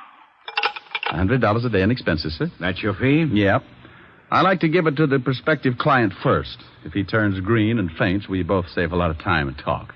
How do you feel? About the fee? Fine. Well, what else is bothering you? My son is being held on a manslaughter charge. Well, if he killed somebody, that's a job for the police. But he didn't do it intentionally. The girl was shoved in front of his car. That's his story. Yes, it is. And I believe him. Who was the girl, and why do you think anyone would want to kill her? Her name was Jean Cooper. My son was in love with her. Why anyone would want to kill her, I really can't say. Uh-huh. Your name and your son's name, where he's being held? My name is Cook, Earl Cook. My son's name is Tom. He's at the 5th Precinct Police Station. Oh, wouldn't you know it? I beg your pardon? Forget it. What's your business, Mr. Cook? Politics. Where can I reach you? I live at 261 Riverside Drive. My phone is Skylar 6036. Hey, wait a minute. What's the matter? I don't know. That phone number's familiar. Where did your son run over this girl, Mr. Cook? The 72nd Street transverse. 11 o'clock Wednesday night? Why, yes. How did you know? I read the papers. This your ad in the personal column? Yes, it is. You see, the police claim there were no witnesses, but I had hopes that there might have been someone who had seen the accident. Well, if anyone called you, let me know. Now, I'll take $100, Mr. Cook. That's a retainer in case I run into trouble and have to get buried in a hurry. I hate to strain my relatives. He wrote me out a check, and I closed the office and headed for the 5th Precinct Police Station. An automobile death isn't exactly up my alley, but if someone had pushed the girl out in front of the car, then it was murder. And that was a territory I knew my way around in. Well, good morning, Sergeant Otis. Oh, where did you come from, Shamus? Sugar and spice and everything nice. Huh? That's what little boys are made of. You're crazy. That's what little girls are made of. Why, Sergeant, you peeked. You want to see the lieutenant? I think that would be lovely. Go on. Otis. Huh? I just had a horrible thought. Yeah? Wouldn't it be awful if there was a whole room full of you? Hello, Walt. Diamond, you get out of here. Every time you wander into this office, I grow another ulcer. Why, Walt, I'm surprised at you. Well, you wouldn't be if you had to listen to Otis bellyaching all over the precinct 12 hours a day. Why don't you leave that poor guy alone? Don't listen to him. Don't listen to him? How can I help it? He screams so loud only dogs can get with it. Have you got a boy booked here on the manslaughter charge, Tom Cook? Yes, we have. I knew darn good and well you'd be springing something before you'd sit down and act like a normal human being. What do you want Cook for? He ran over a dame last night, and that's that. Maybe you want to give him a driving lesson? You're turning blue again, Walt. I'll light up like a pinball machine if you don't start giving me some peace and quiet. Can I see Cook? No, you can't. Well, why not? I know you. You'll end up by proving he wasn't even in the city last night. Before the day is gone, we'll be booking Otis for the killing. Did he do it? Who? Otis. Now, you stop that. Don't you dare start that routine again. I'm the biggest sucker in the world for that thing, and I admit it, but I am prepared. I know who's on first base today. Who? Williams. He's playing for... Otis! Yeah, Lieutenant? Yeah, Lieutenant. Is that all you can say? Take Diamond down to see that guy Cook. And if you let him back in this office, I'll break every bone in your fat head. Yeah, Lieutenant. Oh, where is that bicarbonate? Bye, Walt. I left Walt coming on like Vesuvius, and Otis took me down in the tombs to see Tom Cook. Cook was a man about 25 or 26, put together like a high jumper. He had sandy hair and a nice face. Also, he looked pretty worried. I tell you, Mr. Diamond, I didn't intentionally run over Jean. She called and asked me to meet her in the park. Why? Well, we always met there. Oh. You say she was pushed in front of the car? Well, that's what it looked like. There were some bushes right near the sidewalk. She came flying out of them and fell in front of me before I could put on the brakes. What did she want to see you about? It was personal. Now, look. You're up on a manslaughter charge. You can get a lot of time for that. Now, what did she want to see you about? I can't tell you. I just can't tell you. It would ruin someone. It's going to wreck you if you don't. Then it'll have to. Okay. Did she have any enemies at all? Boyfriends, girlfriends, ex-husbands, jealous icemen? She had an ex-husband. When did she separate from him? About a year ago. Why? Do you think maybe Cooper was jealous? Is his name Cooper? Yes, John Cooper. Oh, live in town? Well, he was living at 498 West 81st Street, but that was a year ago. Okay. Tell me where your girl was living. 383 Madison Avenue, apartment 206. She was living under her married name, Cooper. Sure you don't want to tell me what she wanted to see you about? I can't, Mr. Diamond. Okay, but I hope the person you're protecting appreciates it. 5 years in Sing Sing is stretching loyalty a long way. This person's worth it. Otis, let me out of here. You locked me up with a Boy Scout.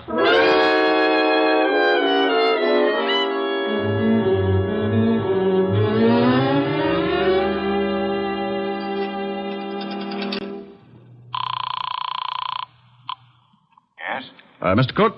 Yes? Who's this? This is Diamond. Diamond, I'm so glad you phoned. Oh? Remember my ad in the personal columns? Yes?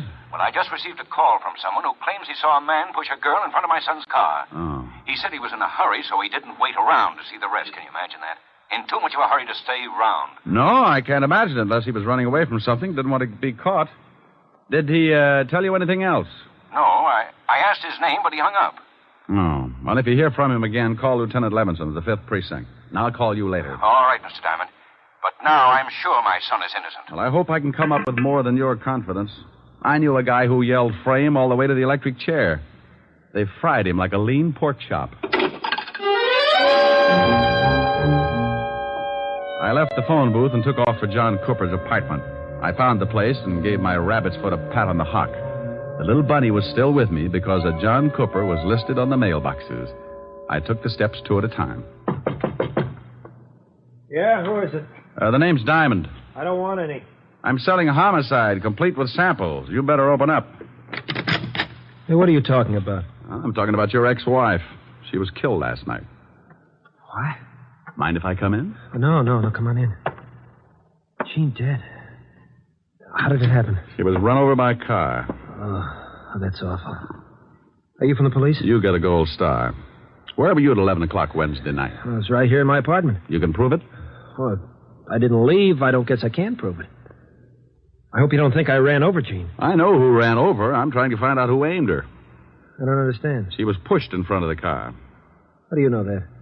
Why shouldn't I know that? Well, what? I don't know. I guess you should. When was the last time you saw your ex-wife? Oh, about 8 months ago. We didn't get along, so we didn't speak after we split up. You haven't seen her since? No. Were you jealous of her new boyfriend? Jealous? Why should I be? Good question. I'll see you later, Mr. Cooper. Yeah. I hope I've been of some help. You've been dandy. I left Cooper pinning up his gold star and headed for the dead girl's apartment. I knew the law had already been there and that it would probably be locked tighter than a wine truck on Skid Row. I found the landlady's door and gave it a jolt. Yeah? Oh, what do you want? I'm looking for the landlady. You want an apartment? We got one coming up in a couple of days. The dame that was in it croaked. You can pay in advance if you want it. Can I take a look at it? Nah. Lousy coppers told me not to let anyone in. You got my word, it's a good one. Oh, well, then you'd better let me talk to your mother. My mother? My old lady's been dead for 20 years. She has? Aren't you a little young to be running an apartment all by yourself? Hey, Sonny. Yeah? How old do you think I am? Well, it's hard to tell. I'd say, about 28. Come on, I'll show you the apartment. But watch those steps. I think you could use some glasses. Right up here, handsome. Was the poor girl who died married? Used to be, but she got divorced. Here it is.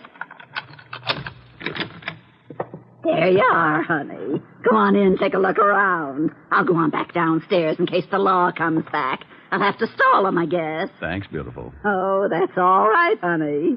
When you're done, stop in at my place and I'll give you a drink of gin. I waited until I heard the old bat fly down the stairs, and then I took the place apart. It took me exactly 10 minutes, and even if I do say so, it was a pretty neat job. I was on the last lap, going through the wastebaskets, when I spotted something on the magazine stand. It was just below eye level. It was a late issue of a magazine, and it was addressed to Mr. John Cooper, 498 West 81st Street. I grabbed it and picked up the phone. Homicide, Sergeant Otis. Oh, this is Woolley. Was you talking to Lieutenant Levinson? Oh, how are you, Woolley? Get it for you, chop. Pretty good, huh? Oh, very fine. Chop. Your head, maybe. Huh? Woolley say very fine. You speak very fine Chinese. Oh. Lieutenant Levinson. Oh, this is Diamond, Walt. It is. I told Otis I didn't want to talk to you.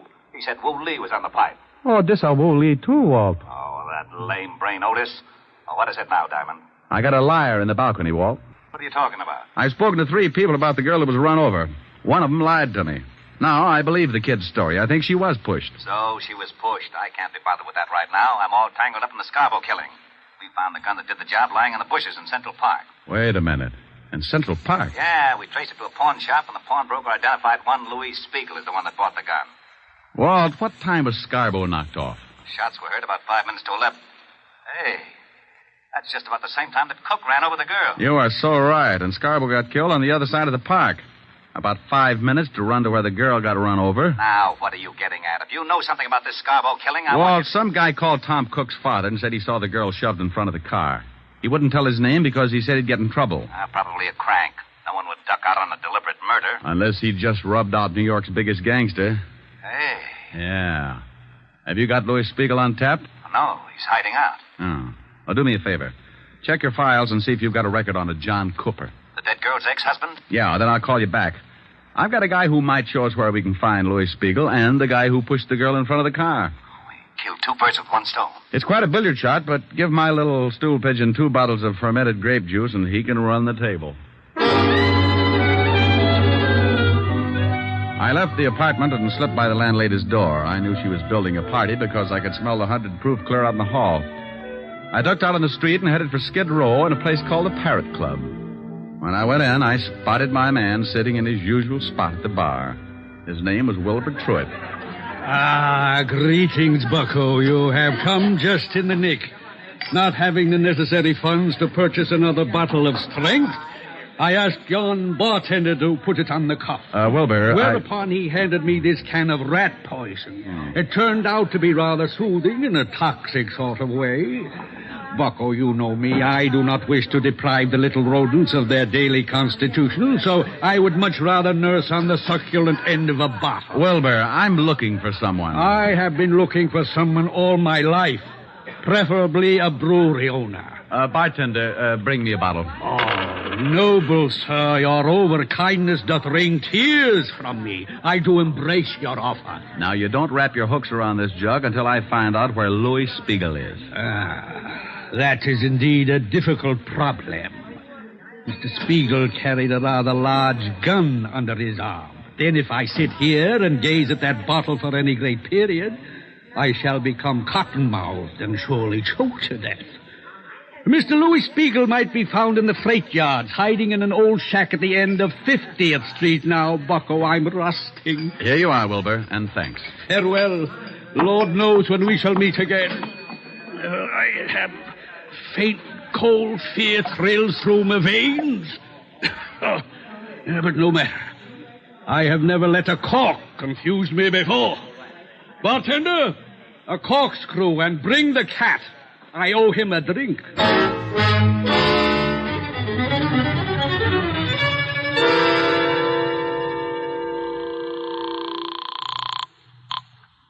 Homicide, Lieutenant Levinson. Diamond, Walt, what did you find out? John Cooper has no record. But George Kingsley has. Oh, alias? Yeah. George Kingsley, alias John Cooper, did 10 years for embezzlement. Oh, fine. Thanks, Walt. Now, here's the pitch. Lou Spiegel is in a shack in the freight yards at the end of 49th Street, North River. Get some men to surround the place and have Otis pick up John Cooper and bring him down there. I'll be there in half an hour and give you a couple of killers.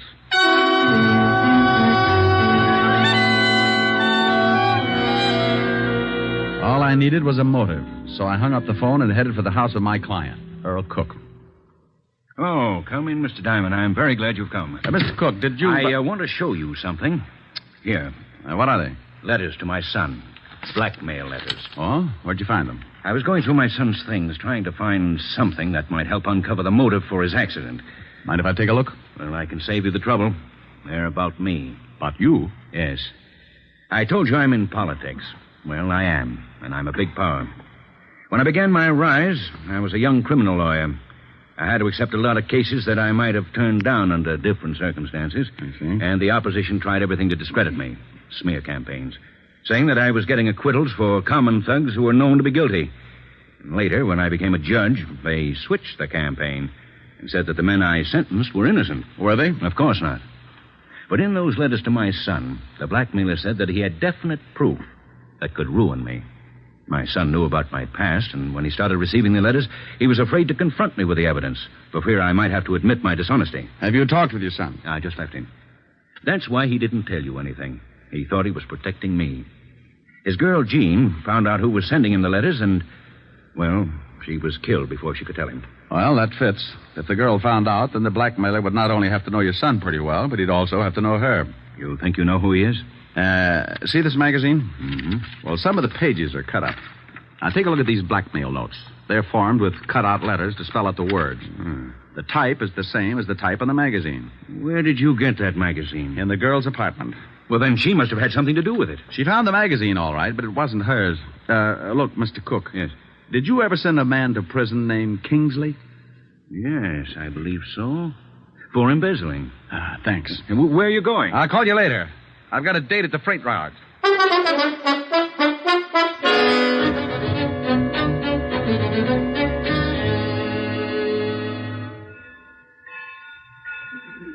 go, Rick. We've got Spiegel boxed up. He's in that shack down there. Will he come out? If he does, it'll be feet first. Well, I guess he'd rather have it that way. Any shooting? He tried a couple, but I had the boys hold their fire until you got here. I see. Where's John Cooper? Otis hasn't showed up with him yet. Let me use your loudspeaker, Walt. Oh, sure, go ahead, but keep your head down. Spiegel, Lou. Why, that lowlife, I'll blast him to kingdom come. Hold it, Walt. Spiegel knows me. Louis, this is Diamond. I want to talk with you. You better get out of here, Diamond. This ain't none of your business. Lou, you've got my word there'll be no shooting. I want to talk to you. Look, Diamond. I know they want me for the Scarborough killing, and I say, okay, I done the job. But I'm allergic to electricity, and I don't like cops. You blow this place apart, I say okay, too. And that's the way I want it. Now, do you still want to talk? I want 5 minutes. Okay, come on down, but keep your hands behind your neck. Walt, no shooting, huh? Okay, but I think you're crazy. He kills guys for practice. I moved out from behind the boxcar and put my hands behind my head. I started down toward the shack, and I could see Spiegel looking at me over the barrel of a .45. One bad move from any of the men stationed around the yards, and I was going to get dead quick. I walked up to the shack and went in. That's far enough, Diamond. You've got 5 minutes. It won't take that long, Lou. Keep your hands where they are. Oh, I thought you might want a cigarette. Oh. Yeah, as a matter of fact, I'm all out. Yeah. Keep the pack. Just one. I got a date. Light? I can make it. 4 minutes, Diamond. Did you see a girl shoved in front of a car the night you knocked off Scarborough? Yeah. I called some guy and I told him about it. I read his ad in the personals, but I couldn't do anything about it. Yeah, because then the law would know you were in the park. Looks like it don't make much difference now. The kid who ran over the girl is in on a manslaughter rap. You'll get 5 or 10. That's tough. You got 3.5 minutes. Lou, did you get a good look at the man who gave the girl the shove? Sure, I'd remember him. Rick? What do they want? I'll see. With your hands up, you'll see. Sure. What is it, Walt? Otis has got Cooper. Lou, will you do me a favor? I don't know. I want you to tell me if the guy they've got up there is the one who pushed the girl. Sure. But I can't see him from here. I'll have him brought down. I hope you ain't up to something. I don't want to see no kid get sent up on a bum rap. But if you get funny, you get holes. Walt, how about us bring Cooper halfway down to the shack? He doesn't want to go. Then drag him. I've only got 2 minutes. They bringing him? Yeah, here he comes. Okay. Out that door. What are you doing? I'm doing you a favor. I'm tired of this shack, and I'm walking out with you in front of me. Okay. Don't get too far ahead. Rick, what's Spiegel up to? I don't know. Hold your fire. I'm surprised at you. Even if I identified this guy, it wouldn't hold water. I got a bad reputation. Hey, what's going on? Take it easy, Otis. You can't do this to me. What's this all about? That's the guy, Diamond. I don't know what you're talking about. Sure you do. I saw you push that dame in front of the car. You're crazy. Now, I don't like that. You got just 10 seconds to admit it. I won't admit anything. Then I shoot you. Hey, you can't. Shut up, Flatfoot. Stay out of this, Otis. I tell you, I won't admit anything. 5 seconds. Come on, Cooper. I found out all about your prison record. I know Cook sent you up and you wanted to get even. You found those letters Tom wrote to your ex-wife, so you started blackmailing him. And I know you lied when you said you hadn't seen your ex-wife. I found a magazine in her apartment with your address on it. Time's up. No. All right, I did it. You're too late. I'm on schedule. Oh, you idiot. Why did you shoot him? What's the difference? I kill people, he kills people. Besides, he wasn't polite. So long, Diamond. You got your favor. He's making a break. You'll never make it. Spiegel, in the name of the law, stop. For what?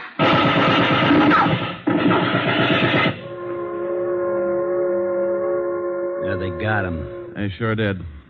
You know something? He wasn't such a bad guy. Wasn't he?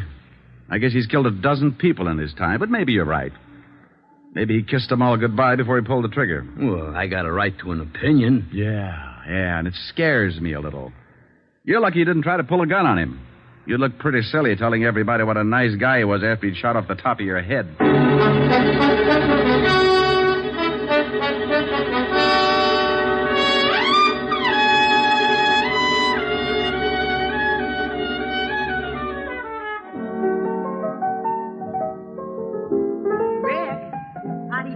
Lots of lemon, honey. What's that you're playing?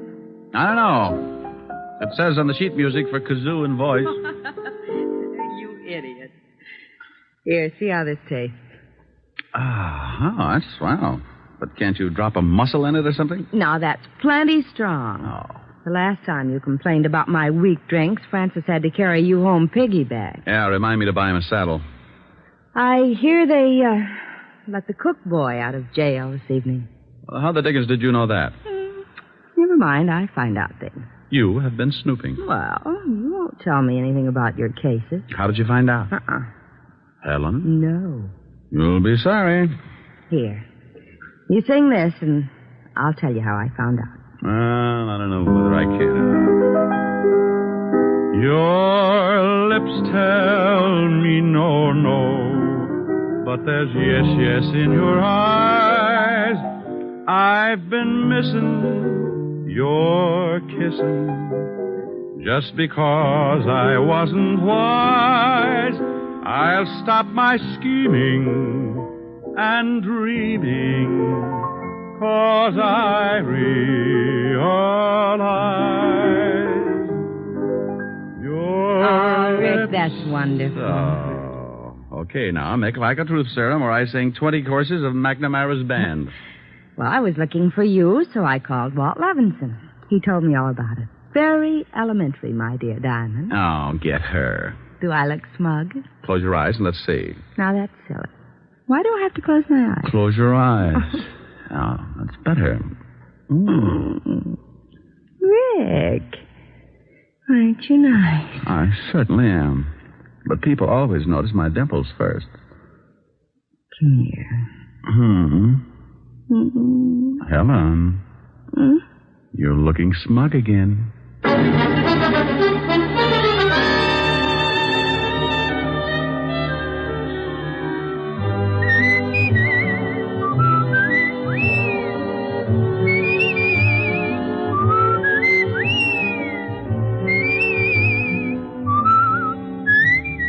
You have just heard Richard Diamond, Private Detective, starring Dick Powell.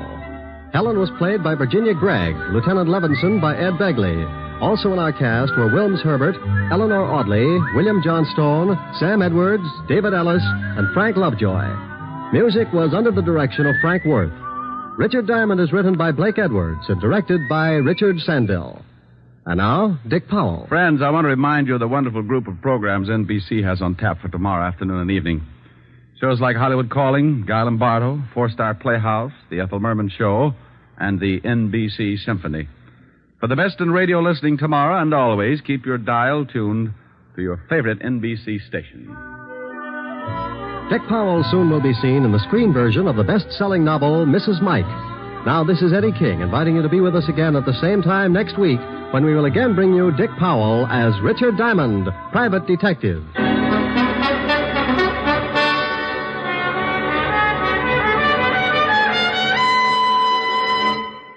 This is NBC, the national broadcasting company.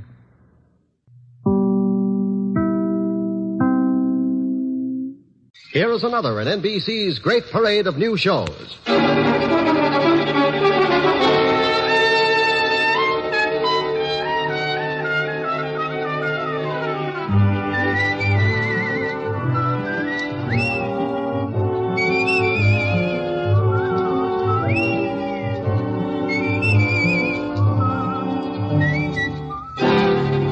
Dick Powell as Richard Diamond, Private Detective.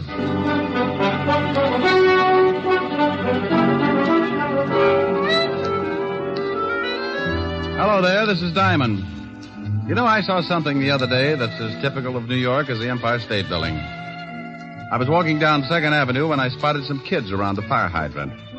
They'd turned it on, and the whole gang was splashing around, keeping cool. They'd done something else, too. They'd found a barrel. And I suddenly remembered when I used to play in the gutter with the same kind of barrel. It's open at both ends, and when it's held over the gushing hydrant, it acts like a big hose, and a lot of passing New Yorkers can end up pretty wet. I stopped and watched, and just like always, one of New York's finest showed up and the kids scattered. He turned off the water, and the fun was over. Oh, but not for long. Somebody was sure to give the kids a monkey wrench, and 10 minutes after the cop had disappeared, the street would be flooded again.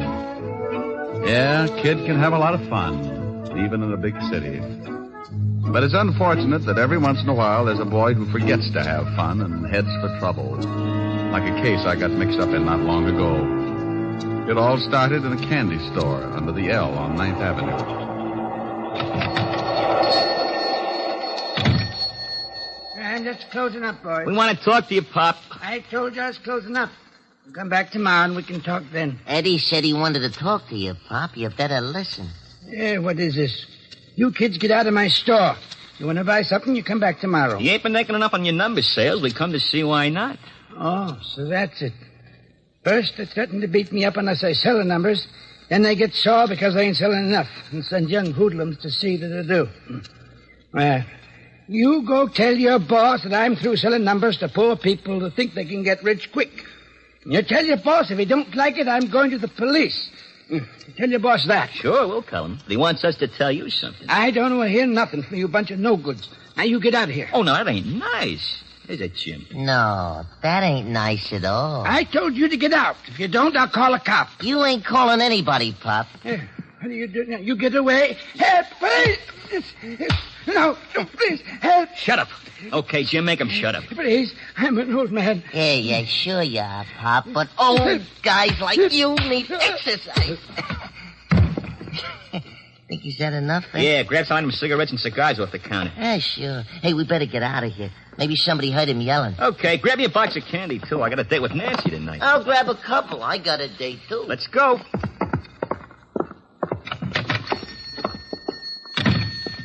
Down this alley. Yeah.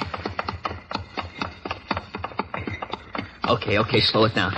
Let's get over to 27th Street. Okay. Come on, Mr. Parrish wants to see us. Right. Hey, Ed. Yeah? You go up to see your brother today? Yeah. How's he doing? He's doing all right. Ain't he scared or nothing? What's the matter, Eddie? Oh, hey, what did I say, huh? I told you once not to say nothing about my brother. I was just asking. I didn't say nothing, hey? You asked if he was scared, didn't you? Okay. Well, he ain't scared. He's a big shot. He wasn't scared of the guy knocked off by the cops or nothing else, see? Not even a hot seat. Hey, that's the cop. Spotted us. Come on.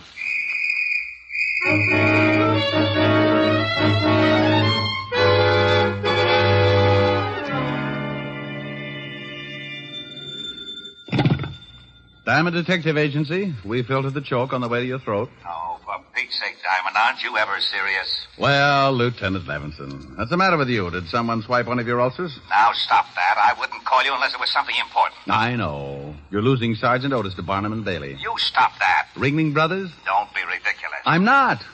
What other sideshow could boast a pointed head with a gray suede face? Diamond, I have an important message for you, so for the sake of my sour stomach, act like a normal human being for 5 minutes. It's sure to be a strain, but go ahead. Bill Garrett wants to see you. Bill Garrett? Yes. He goes to the electric chair tonight at 8 o'clock, and he wants to see you. Well, he can't sit in my lap. Now, look, I don't like the type any more than you do. He's going to die, so why the cracks? The guy he shot had a wife and 2 kids. Maybe you want me to make cracks about them? All right, but will you see him? It's his last request. All right, sure. I'll call the warden and tell him you'll be up. You be sure and put in the call. If Otis does it, the warden will get so confused they'll turn Garrett loose and toast me. Well, in my business, you get a lot of screwy ones. But you never know where they'll lead, so if you've got that nervous, got-to-get-in-trouble feeling, you follow it up. I put in a call to my lovely redhead, Helen Asher, and told her I'd be a little late, but to keep the bottle spinning anyway. Then I took off for Sing Sing. Hello, Garrett. Hello, Simon. I'm glad you got here. Wouldn't miss it. Neither would I unless I could help it. Look, Garrett, I'm busy and you're on a tight schedule. Now, what's on your mind? Well, it's like this, Rick. The name's Diamond. Okay. I know you hate guys like me, but I ain't ashamed of what I've done. That's the way I lived. That's the way I'm going to go out. If you want someone that'll listen to you feel sorry for yourself, you'll be along in a few minutes before 8. Maybe I better forget it. You ain't got no use for nothing. I got use for everything that doesn't include guys like you. There's no middle with me, Garrett. It's got to be right or wrong. And right keeps you out of trouble, huh? Well, not always. But it helps people to live together. Okay. I guess you know I got a kid brother. Yeah. He's going on 17, and it looks like the family's going to have another guy for you to hate. What do you want me to do? He thinks I'm a big shot. I want you to convince him I'm not. Oh? What's he done?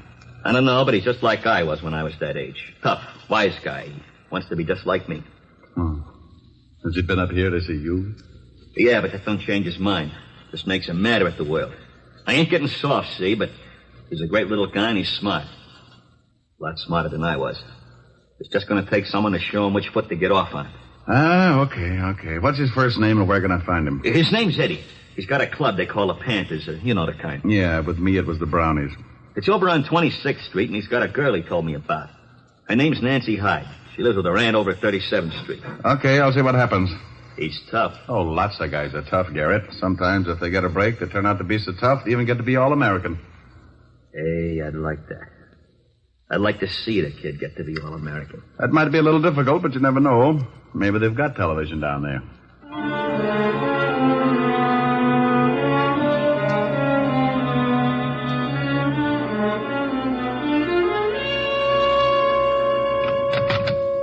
The kid's around here, boss. Okay, tell him to come in. Okay, Eddie, go on in.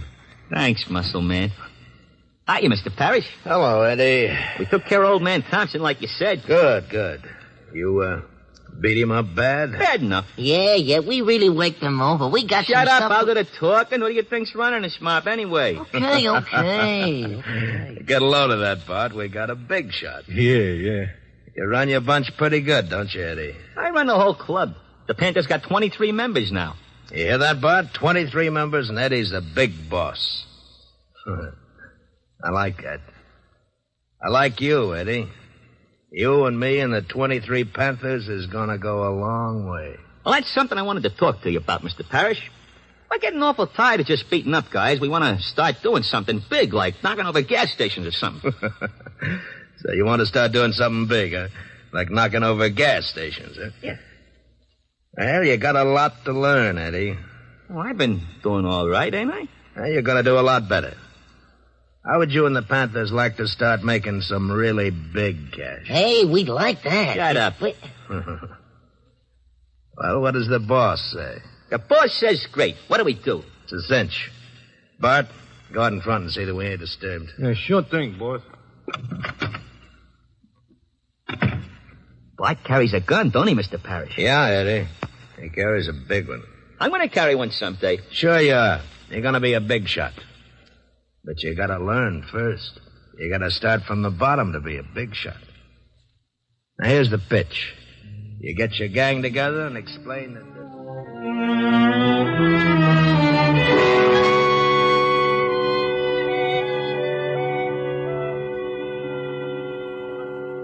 We swipe cars, so we swipe cars. I don't know, Ed. Beating up guys is one thing, but swiping cars is pretty dangerous. Look, it's a cinch. We go out on the road someplace, and one of us thumbs a ride. When the car stops, we all jump in. Later on, we knock the guy over the skull and take the car. Oh, stealing cars is a tough rap. If you get caught, but we don't get caught, see? If we catch a stoop out on the road someplace, it'll take him a long time to get to a phone. We drive the car to Mr. Parrish's warehouse and collect $50. Easy. I don't know. You better know. You're in the gang, and that means you're in on it whether you like it or not. Okay, Ed. You're the boss. Okay. We pull the first job tonight. I thought you had a date with Nancy. Oh, I got a date. I can break it. She does what I tell her. Yeah, but... Hey, what do you want? Yeah. This is a private club. I'm, looking for Eddie Garrett. Who wants him? Nobody for a present, but I'm still looking for him. Well, beat it. You smell like a cop. You got a good nose. That's pretty close. Hey, just some... Shut up. We ain't seen Eddie. Yeah, that's right. We ain't seen him. Okay, but if you do, tell him I got a message from his brother. From his brother? Yeah. Tell him that if you see him. Oh, wait a minute. I'm Eddie Garrett. Good for you. Proud of it? Oh, you're a wise guy, ain't you? I'll tell you later. Your brother says he thinks you're in trouble, are you? Trouble? That's a hot one. What made him think that? He runs around with it. He says you think you're a big shot. Maybe I do. Then you're in trouble, Sonny. Oh, what are you talking to this guy for, Eddie? He talks crazy. Why don't we throw the bum out? How are you going to do it? Grow 12 feet? Oh, you're a pretty wise guy, you are. You wouldn't act so wise on the other end of a shiv. Shut up, Jim. Come on, get out of here. What about this wise guy, Ed? You want to be left alone with him? Yeah. Okay, but I'd still like to work this wise guy over. Hey, what's the idea? You tripped me. Ed, you see that? That's wise guy tripping me. You're pretty clumsy, Sonny. Now beat it. No, why You hate him? Beat it. You're lucky you didn't pull that knife, Jim. You'd look pretty silly with a broken arm. Yeah? Well, okay, wise guy. I'll see you again.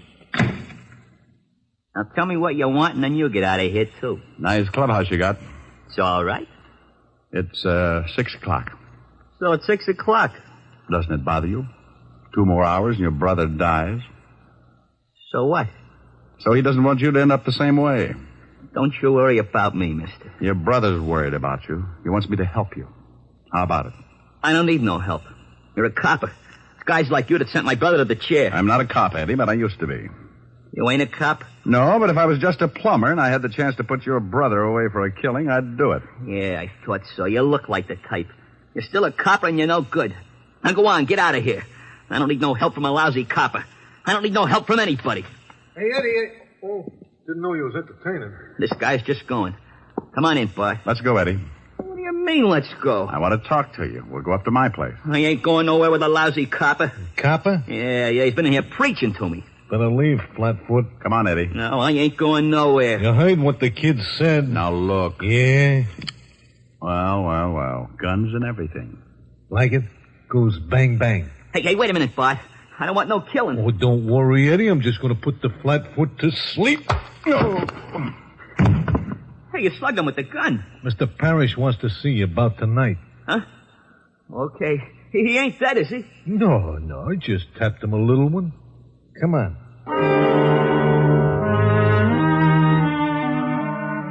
Tap me a little one. That was the biggest understatement of the year. He tapped me so little my head felt like it was in sections. I lay there for a while trying to find the piece that did my thinking, and when I started coming out of it, it was like trying to open a beach umbrella in a 90-mile wind. I didn't know how long I'd been lying there, but when I finally opened my eyes, I saw something that made the beating a welcome relief. Hey, look, Lieutenant. He's with us again. Oh, no. Shut up, Otis. Rick, how do you feel? I wish I was dead. Oh, now it can't be that bad. No? Well, you lie down here and look up at Otis. Makes you want to slash your wrist. Hey, he's riding me again. You're all right. Here, try to sit up. Without my head? Oh. Now, who beans you? A guy named Bart Lippett. He didn't know me, but I recognized him. Small-time muscle man, works for Sam Parrish. A lovely group. Say, how the devil did you find me? Well, we certainly weren't looking for you. We came down to pick up Bill Garrett's kid brother. Pick him up? What for? Your job's homicide. Yeah, he and another kid beat up an old storekeeper last night. The guy's in pretty serious condition. Oh, no. How serious, Walt? Well, the doctors say critical, but he does stand a chance. Hey, now, wait a minute. Where are you going? What time is it? 7 o'clock. Why? I got an hour to keep a promise. I hope that storekeeper doesn't die. If he does, Sing Sing will be building their electric chairs in tandem.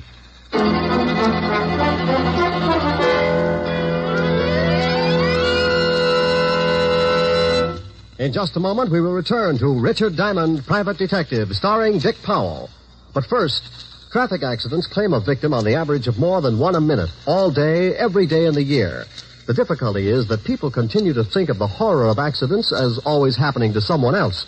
It never occurs to us that we may be killed dashing out to lunch tomorrow. The National Safety Council reports that in almost every motor vehicle accident, there is one or more violations of the law. Speed, drink, and carelessness being the worst offenders. Every motorist and pedestrian is urged to support actively the safety movement in his own community. Be careful. The life you save may be your own. And now back to Dick Powell as Richard Diamond, Private Detective.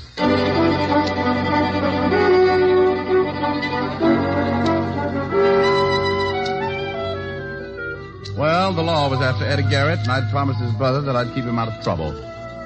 If the storekeeper died, Eddie was sure to get life. But if he lived, and I could make him give himself up, I'd stand a good chance of helping him. I remembered that Garrett had said Eddie had a girl, so I took off to 37th Street in a hurry. Yes?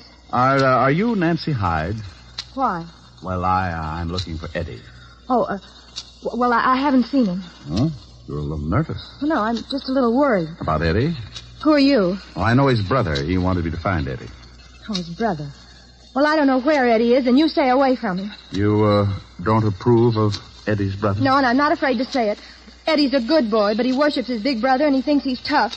So you can just go tell his brother that Eddie's not going to turn out like him. Not if I can help it. Well, he's not if I can help it either.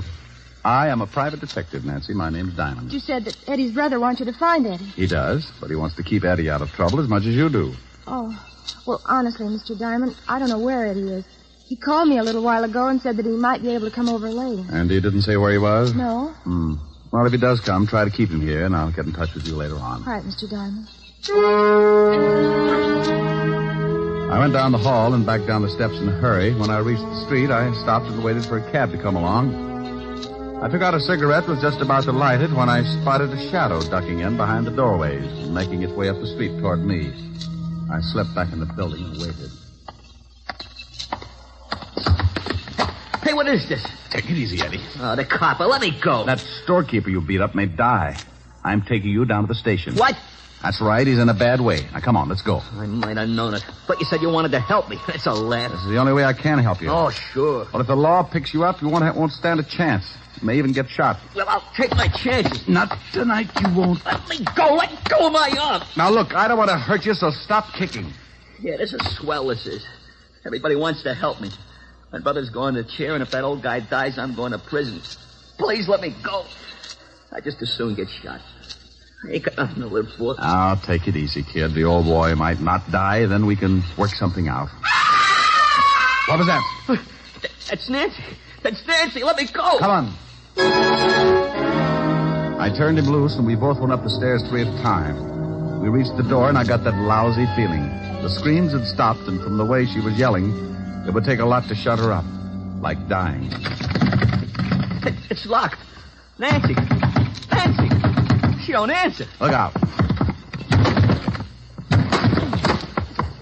She ain't here. Look in the other room. Nancy. Nancy. She ain't in here either. Hey, what's the gun for? Come out of the window, quick. What's the matter? That car driving off down there. You know it? Oh, why? Because I saw your girl being pushed in it.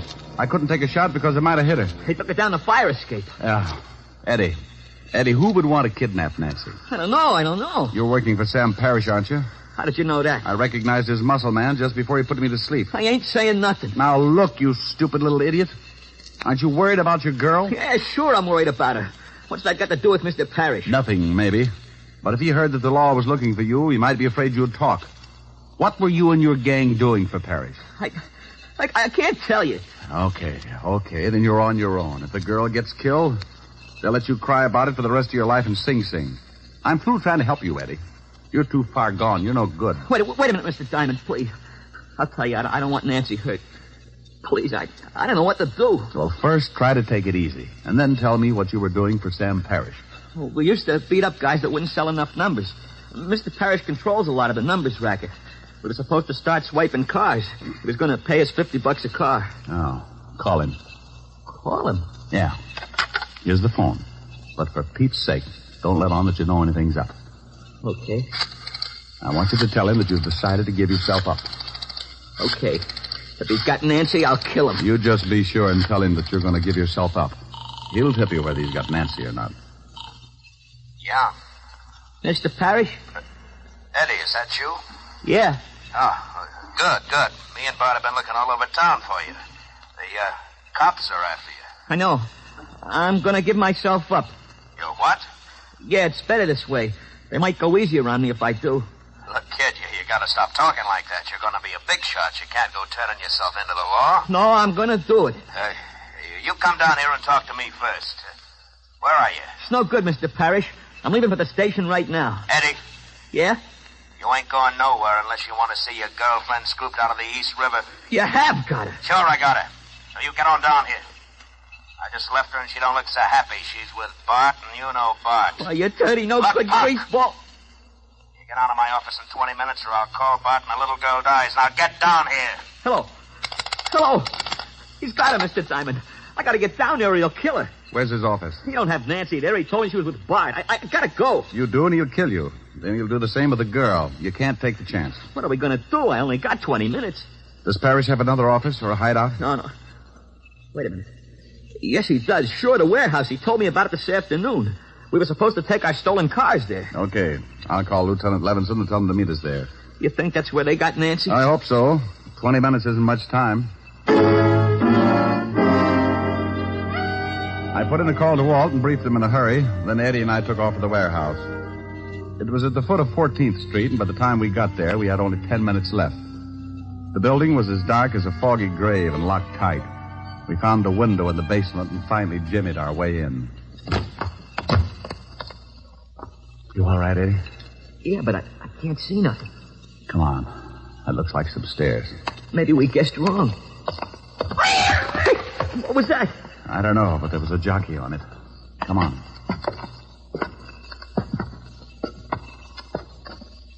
Hey, look. There's a light. Yeah. A little office in the back. Now, you stay here. There might be some shooting. If Bart's in there with Nancy, I want in on it. This is no time to argue. Now, back over against the wall. Gosh, I bumped into some boxes or something. Oh, shut up. Look. It's Bart. Hold still. Who's there? What are we going to do? He's got a gun. Answer him. Answer him? Yeah, quick. Come on. Who's out there? It's me, Bart, Eddie. Huh? What are you doing here? We've been looking all over for you. I'm on the lam. The cops are after me, so I remembered this place. Well, ain't that nice? The boss been worrying about you. Come on back, Eddie. Got a friend of yours here. Go on. I'm going to circle him. Sure, Bart. I'm coming. Come on over here where I can see you. Yeah. That's it. Okay, kid.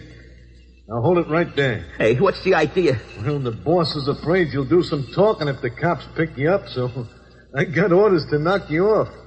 Sorry, kid. You know how it is. Drop it, Bart. Hey, he wait. said drop it! Oh, you learned... Duck, Eddie. You got him. Yeah, thanks for the assist. Let's see if the girl's in the office. Yeah, they got a gag in him now. Nancy. Oh, she's okay. There. Oh, Nancy, honey. Oh.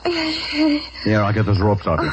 Man, I'm in some pretty bad trouble, but I swear if I get out of it, I'll go straight. Oh, you'll be all right, Eddie. I know you will. Oh, ain't that cozy? Look out, Eddie. Hold it right where you are. Well, things are really getting crowded. That's Parrish, Mr. Diamond. I guessed. You shoot pretty good, Diamond. I saw you get Bart. I guess I'm going to have to pay you back for that. The law's on its way. So they find a morgue. Eddie. Oh, shoot Nancy, please. Shoot me, but don't shoot Nancy. Here they come, Parrish. You seem pretty anxious, mister, so I'll let you have it first. No, you can't. Look out, Eddie. Oh, Eddie. You slob, Parrish. Oh, Eddie. Eddie, he's hurt, Mr. Diamond. So's Parrish, but his is permanent. Eddie, where you hit? I think in the stomach. We'll get you to a hospital quick. You saved my scalp when you jumped in front of me. Thanks. How about Parrish? I paid him in full. What time is it? 8:35, Eddie. Oh. Funny, I don't feel so bad about my brother now that it's over. He'd probably be sore about me helping a cop. But, you know, I don't mind. Especially when it's a nice guy like you.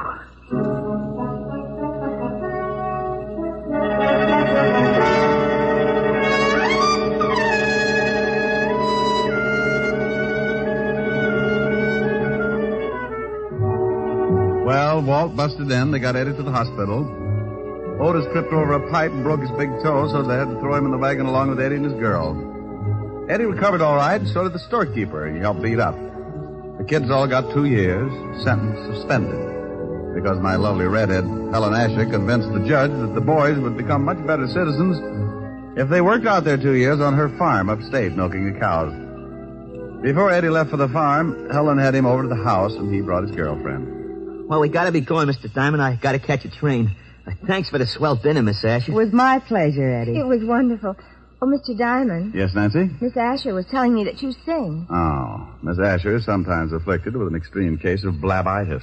Well, Rick. Hey, I'd like to hear you sing something before I take off. Would you, Mr. Diamond? Certainly he would. Do you want it after I tear out your pretty tongue with the lungs or before, you dear, sweet little girl? Now, you mustn't talk that way in front of guests, Rick. They'll think we're married. Oh, he's not as tough as he sounds. Now, come on, Mr. Diamond, give. Yeah, I'll give you a hit in the head. Helen, after Eddie hears me, he may realize that crime does pay. It's on your pretty head. Just sing. Stop making like a prima donna. What do you want to hear? Oh, something romantic. Oh, bless your little pointed head. You kids go sit on the sofa. Okay. Come on. Where are you now that I need you? Now that I want you so badly, I cry. Where are you? Where did fate lead you? Funny how I dreamed you'd still be standing by. The pretty one. I had you at my beck and call. I called you any time at all. I guess I took you too much for granted.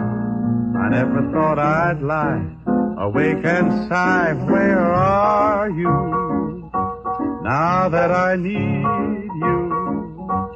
Now that I love you so madly, I could die.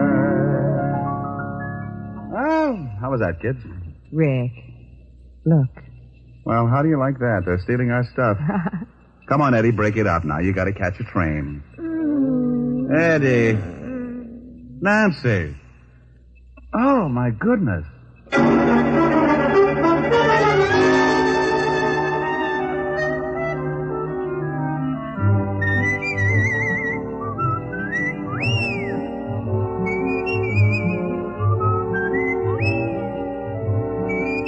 You have just heard Richard Diamond, Private Detective, starring Dick Powell. Helen was played by Virginia Gregg, Lieutenant Levinson by Ed Begley. Also in our cast were Wilms Herbert, Sheldon Leonard, William Tracy, Mary Shipp, Sidney Miller, and Bill Conrad.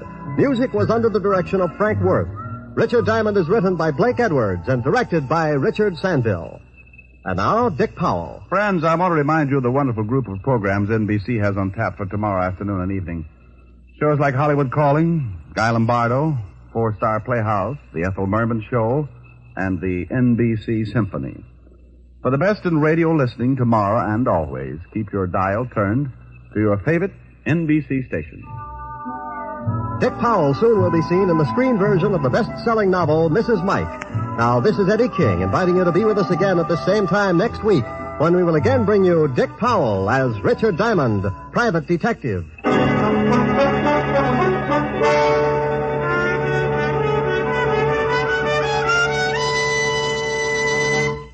This program has come to you from Hollywood. This is NBC, the national broadcasting company. Here, transcribed, is another in NBC's great parade of new shows.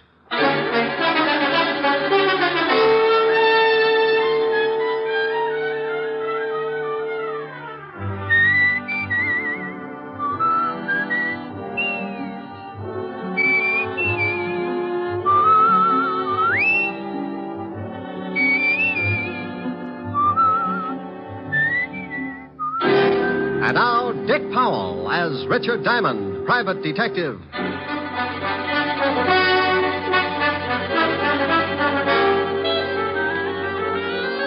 Hello there, this is Diamond. If you happen to wake up some morning and spot something walking in front of your house and it looks like Santa Claus with jaundice, don't turn the hose on him. He's not on fire. He's just wearing the newest thing in men's fashions. They call it the bold look. And it's supposed to be the masculine answer to Dior's new look for women. It's an answer, all right. Like walking up to your best girlfriend and slicing her down the middle with a broadsword. Now, if you haven't seen it yet, just close your eyes and try and picture yourself in the bold look. Imagine walking down Fifth Avenue, very casual, decked out in a new, bright purple, non-shrinking suit, pastel shirt, yellow maybe, hand-painted tie, and argyle socks. Got it? What do you think? Pretty bad. About the only thing I can think of that's more gruesome is that little murder I got mixed up in last week. It started in a house out on Long Island. A guy named Harry Baker was getting involved with his private secretary.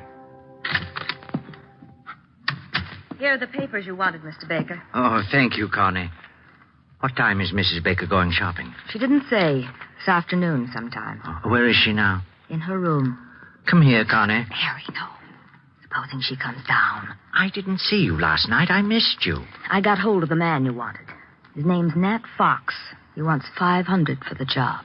Oh? Well, what's the matter? That's what you wanted, wasn't it? Connie, I had a lot of time to think last night. And? Well, I'm not sure. I don't know if this is the thing to do. You don't know? Oh, Harry, we've gone through this a dozen times, and I won't go through it again. If you haven't got the backbone... Oh, my dear, you know it's not that. No, I do not. I'm sick and tired of living this way. Not being able to be seen with you, watching you being pushed around by that old shrew. Oh, I'm not going through the whole thing again. Please, Connie, can't we wait for a while? My wife's well past 60. Sooner or and later... in the meantime, you live off the skimpy little allowance she doles out to you. No, Harry, no. I want us to live like two normal people. If you're going to start changing your mind just when it looks like we can have all these things, I'm through. Now, Connie, wait a minute. No. If you want me, then you've got to go through with it. Well? You know I want you. I love you more than anything in the whole world. Get that old biddy out of the way, or I promise you you'll never see me again. All right. Oh, don't look so worried, darling. Nothing's going to go wrong. I already fixed it with this Nat Fox. He'll be in the department store the same time as your wife. Oh, Harry, think of the wonderful life we can have. All that money's going to be ours. We can go to Europe and live the way we should. Yes, I don't know. I'm a little worried about this Nat Fox. Oh. I'll give him the $500, but if he finds out what happened, he'll be in a good position to blackmail us. Don't you worry about Mr. Fox. He's my affair. You just leave everything to me.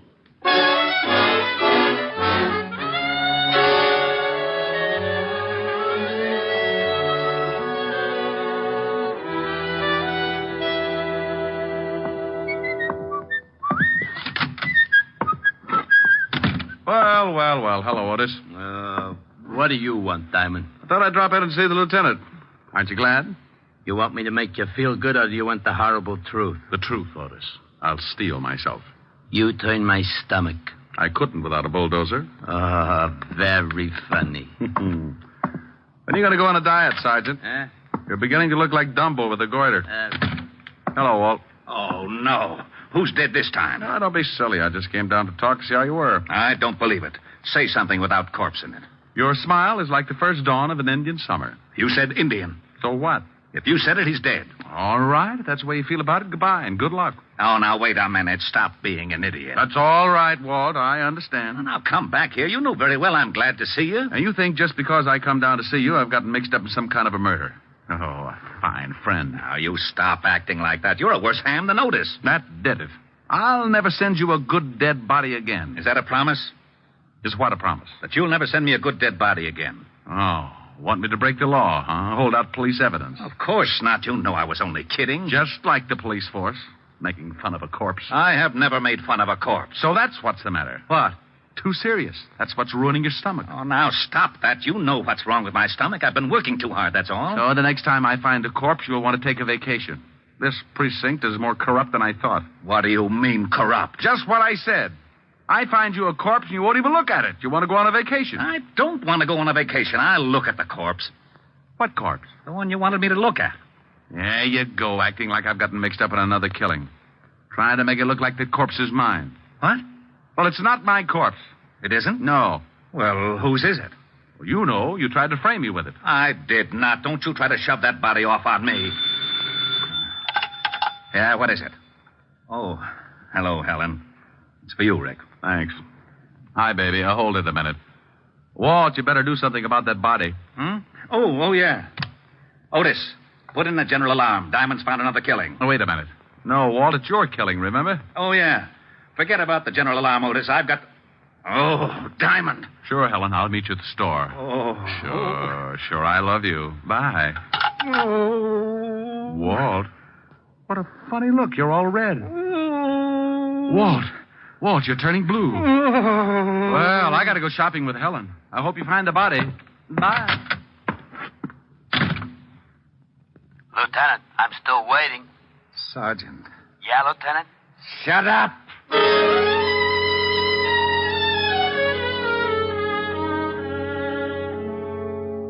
I don't know why I do that to Walt, but I always get such a kick out of tying him up in knots.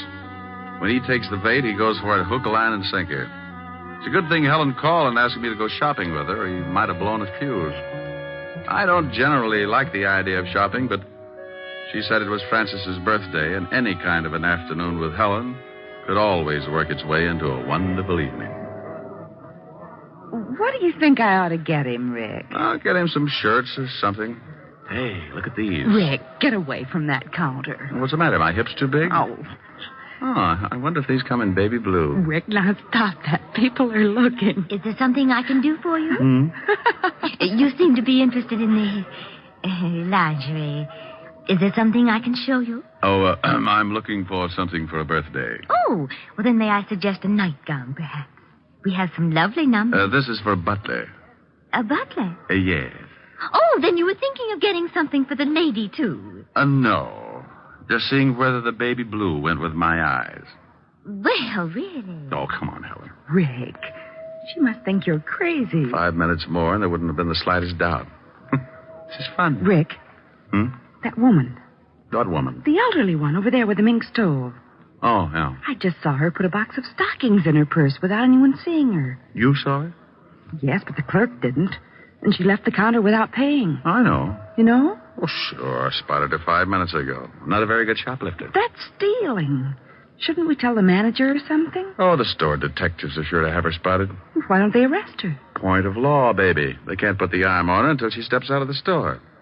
Now, look. She's going out the front door. Just watch. She's out. She's just standing there on the sidewalk. Oh, that's funny. They must have spotted her. She was too careless. Look, that big car is pulling up and she's getting in. They're driving off. Well, maybe the store dicks were looking out the window. Well, I'm going to tell that clerk. I remember her description. Oh, now, Clerk! Yes? Oh, did your husband decide that they did go with his baby blue eyes? He's not my husband, and that's not why I called you. She thinks yellow goes with my complexion better. Oh, really? Now, stop it, Rick. That woman who was just at your counter. Which one? We've only had about 600 this morning. Now, don't be flip with me. The elderly woman who was just here looking at the stockings. The one with the beautiful mink stove. It was beautiful, wasn't it? Then you noticed her. Of course. That was Mrs. Baker, one of our best customers. Well, Mrs. Baker is a shoplifter. Oh, you must be mistaken. I tell you, I saw her steal some stockings. I tell you, you are mistaken. Oh, now, look. I was going to stay out of this, but what Miss Asher says is true. I saw her, too. Miss Asher? Yes. Oh, you have an account with us, don't you, Miss Asher? Until you started telling me I was mistaken about that woman. Oh, just one moment. Oh, Mr. Pennywig! Mr. Pennywig! What are you doing? I'm calling the manager. The manager? Yes, Miss Asher. I would prefer to have him explain it to you. Yes, Miss Phillips. What is it? Well, I'll tell you what it is. Don't ever put Miss Phillips in the toy department. She's so nearsighted, she's liable to think the electric train is the 8th Avenue subway and climb on it at 5 o'clock. I beg your pardon? Mr. Pennywig, this is Miss Helen Asher. Oh, how do you do, Miss Asher? I heard a lot about you. You're going to hear a lot more. Oh, is something wrong? Yes. Yes, something is wrong. Miss Asher here spotted a woman stealing some stockings, and when she reported it to your clerk here, she said she was crazy. I saw it, too. Is this true, Miss Phillips? Yes, sir. It was Mrs. Lillian Baker. Oh. I was just trying to do the store a favor, but since you don't seem to think that the customer means anything around here, I'll see that my account is closed out. Oh, now, just one moment, Miss Asher. May I talk with you in private? I don't see why. Come on, baby. I know a joint on Broadway where we can get things without the lip that goes with it. Come on. Oh, please, Miss Asher. It's about the shoplifter, Mrs. Lillian Baker. You can tell me right here. I must rely on your integrity to keep this a secret. You see, we know that Mrs. Baker stole those stockings. She steals something nearly every day. What? She's very wealthy, very eccentric, and very much a kleptomaniac. Oh. Her husband handles all her affairs, and he's instructed us to watch her and send him the bills for the goods she steals. Oh. Well, can't you break her of the habit? Her husband must lock his pants in the family vault every night. Yes. She's under a doctor's care, and he advises letting her continue, but without her knowing that anyone else has found out her secret. She's quite old, you see, and her husband assures us that discovery might be very disastrous. Oh, I see. Well, I'm very sorry. I didn't know. Well, I'm not. This pixie behind all the unmentionables can get a person steamed up enough to cause a minor explosion. I was just doing my duty, sir. Mr. Pennywig. Now what? Yes, what is it? Oh, Mr. Pennywig, we've had a jewel robbery. What? Yes, sir. 3 of our most priceless gems are missing. Oh, dear. Mrs. Baker? I don't know, sir. We watch her very closely when she's looking at jewelry. But 5 minutes after she'd gone, we discovered the loss. Was it of any consequence? Was it? $300,000 worth. Oh, Lord. Hey, wait a minute. Who else was in the jewelry department? Oh, several people. I'm so upset. Take a look over there. Where? Over there. The man in the wide pinstripe near the linen counter. Excuse me, I've got to go call Mr. Baker. Now, wait a minute. Yes? Maybe Mrs. Baker didn't lift those rocks. That man over there, was he in the jewelry department? Why, come to think of it, yes. Oh. Now, wait here. Rick! Hello, Nat. Hey, what are you doing? Now, take it easy. I just want to see what you got in your pockets. Well, Richard Diamond. You must think you're still on the force. Someone just lifted some stones out of the jewelry department. You still in the racket? In a store like this? Are you crazy? No, but I thought maybe you were. Now, let's see your pockets. You ain't no cop. Go on and peddle your papers.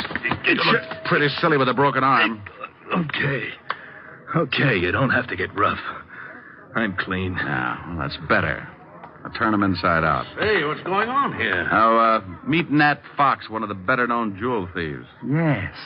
He was in the shop about the time Mrs. Baker was. Oh, I've quit the rackets. I just like to look now and then. Oh. Well, at least he hasn't got them on him. Oh. Now, what have we here? Gum wrappers. I like to chew gum. Ah, well, you chew a lot of it. Better call the law, Mr. Pennywig. Well, if you say right away. Go to the devil. What? Rick! He's getting away. Stop him. Oh, relax. We can always pick him up. I want to take a look at your jewelry department. Nat Fox didn't have the jewels on him, but as he did have a lot of gum wrappers, the first thing I wanted to do was to case everything in the jewelry department. It was an old stunt. The thief chews a lot of gum, palms some jewels, and sticks them in the gum. Then he sticks the gum under something, and a Confederate comes along later and scoops it up. If the thief gets spotted at the scene, he's clean, just like Fox was when I searched him. Well, I looked under everything, on everything, in everything. There was a lot of gum, all right, but no jewels in any of it.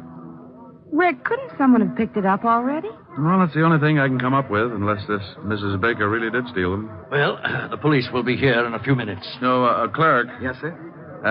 Can you remember who was in the jewelry department when you discovered the jewels were missing? Well, this Mr. Fox and Mrs. Baker had already left.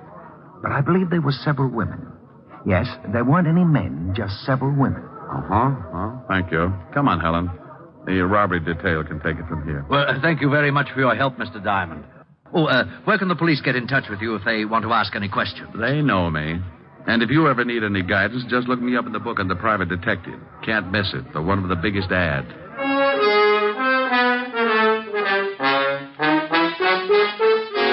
Helen and I got out of there just as the prowl cars were pulling up at the curb. I stuck my tongue out at a few old friends and climbed into her king-size convertible. We took a couple of turns around Central Park, and she dropped me off at the 5th Precinct and my dear old buddy, Lieutenant Levinson. Don't you dear old buddy me. You get out of here. Temper. I will not be subjected to any more of your fiendish humor. I won't go through another one of these routines of yours for promotion. I promise I'll be good. Oh, no, you don't. That's the most dangerous thing you could say. Yeah, what is it? Suicide, Lieutenant. See, look what happens. It already has happened, Lieutenant. She did it 20 minutes ago. I wasn't talking to you, Melonhead. Now give me the dope. You got him. You shut up. Yeah, Lieutenant. Oh, not you, Bird Brain. Let's have the report. Oh, Mrs. Lillian Baker jumped 3 floors from a balcony. Husband Harry Baker made the report. Port Washington, Long Island. Thank you, Sergeant. What, did he say Mrs. Lillian Baker? Yes, he said Mrs. Lillian Baker. Now, if you'll excuse me, I've got to get out to Long Island. Well, let's go. Grab my coat. Now, wait a minute. What makes you think you're coming along? And why in blazes are you interested in Mrs. Lillian Baker? If you know something, by heaven, I'll... Walt, you're turning blue again. Come on, I'll tell you on the way.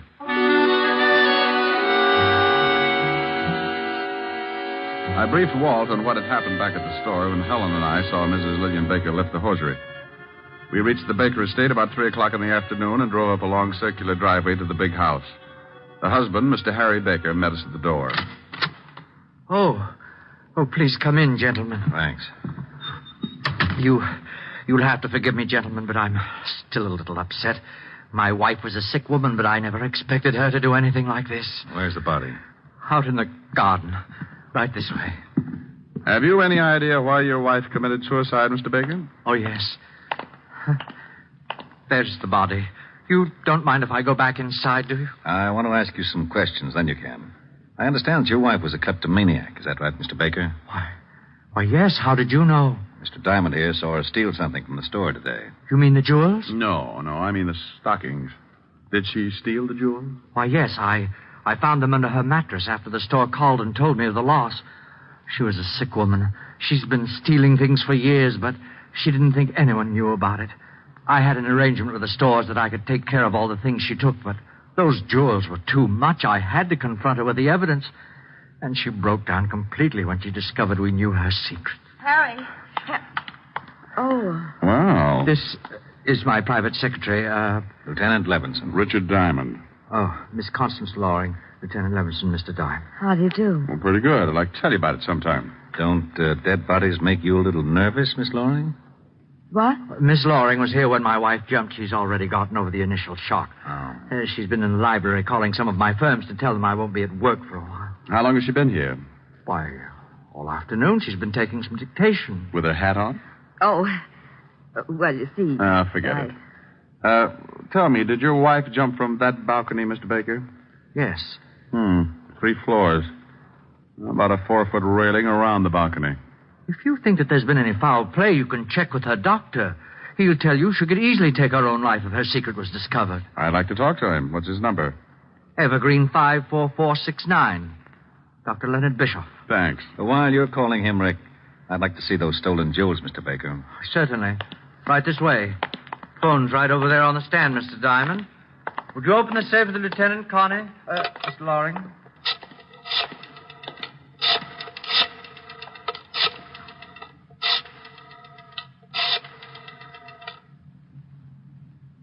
Dr. Bischoff, please.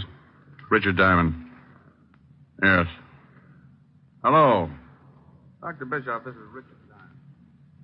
Here they are, Lieutenant. Now, you can easily see why I wouldn't, or should I say, couldn't pay for them. Is the store coming over to pick them up? No, I told them I would bring them down. What's this all over them? Well, I don't They're all know. sticky. Got something all over them. That's probably gum, Walt. Gum? Yeah, the kind you chew. Oh, by the way, Baker, you were right. Dr. Bischoff says your wife was a sick woman, but he didn't think she'd carry it to such extremes. Well, we never know what we will do under such stress.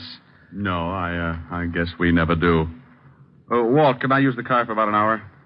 It'll take it that long to clean up things around here. Well, you got something? Yeah. Mr. Diamond, if you think... I don't think, Mr. Baker. I find out. Oh, Walt. Yeah? Bye. I went out fast and climbed in the prowl car. I grabbed the 2-way radio and put in a call to Sergeant Otis. He gave me the address I wanted, and 10 minutes later I was rolling up in front of an old brownstone where Nat Fox, the not-so-ex-jewel thief, was now living. I went up and knocked on his door. Well, there was nothing like finding out. Well, what do you know?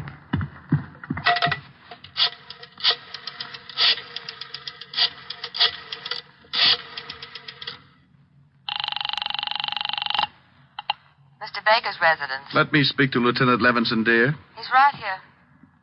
Hello. Walt, I'm over at Nat Fox's place. Now, don't say anything. Right. You remember I told you I spotted him right after the theft and shook him down? Yeah? Well, he's through giving the police department headaches. What do you mean? He can't explain the 2 bullet holes in his head. I called the station and had them send over the wagon, then I took off for the department store. I was sure that Mrs. Baker hadn't jumped, and I was pretty certain that whoever had knocked off Nat Fox was in on the Baker killing. Oh, hello again, Mr. Diamond. Have you heard we found out who stole those jewels? Nat Fox? I know. It was Mrs. Baker after all. Mr. Baker called us back and said that he'd found the stones. Oh, well, that's dandy. Well, I'm going to take your clerk who was in the shop at the time of the robbery. Take him? Yes, I want him to identify someone. I'll have him back in about an hour. Oh, well, I suppose it'll be all right. George? Yes, sir? I want you to go along with Mr. Diamond here. He wants you to identify someone. It's official, I guess. It's official, all right. When you point out a thief and a killer, it's always official.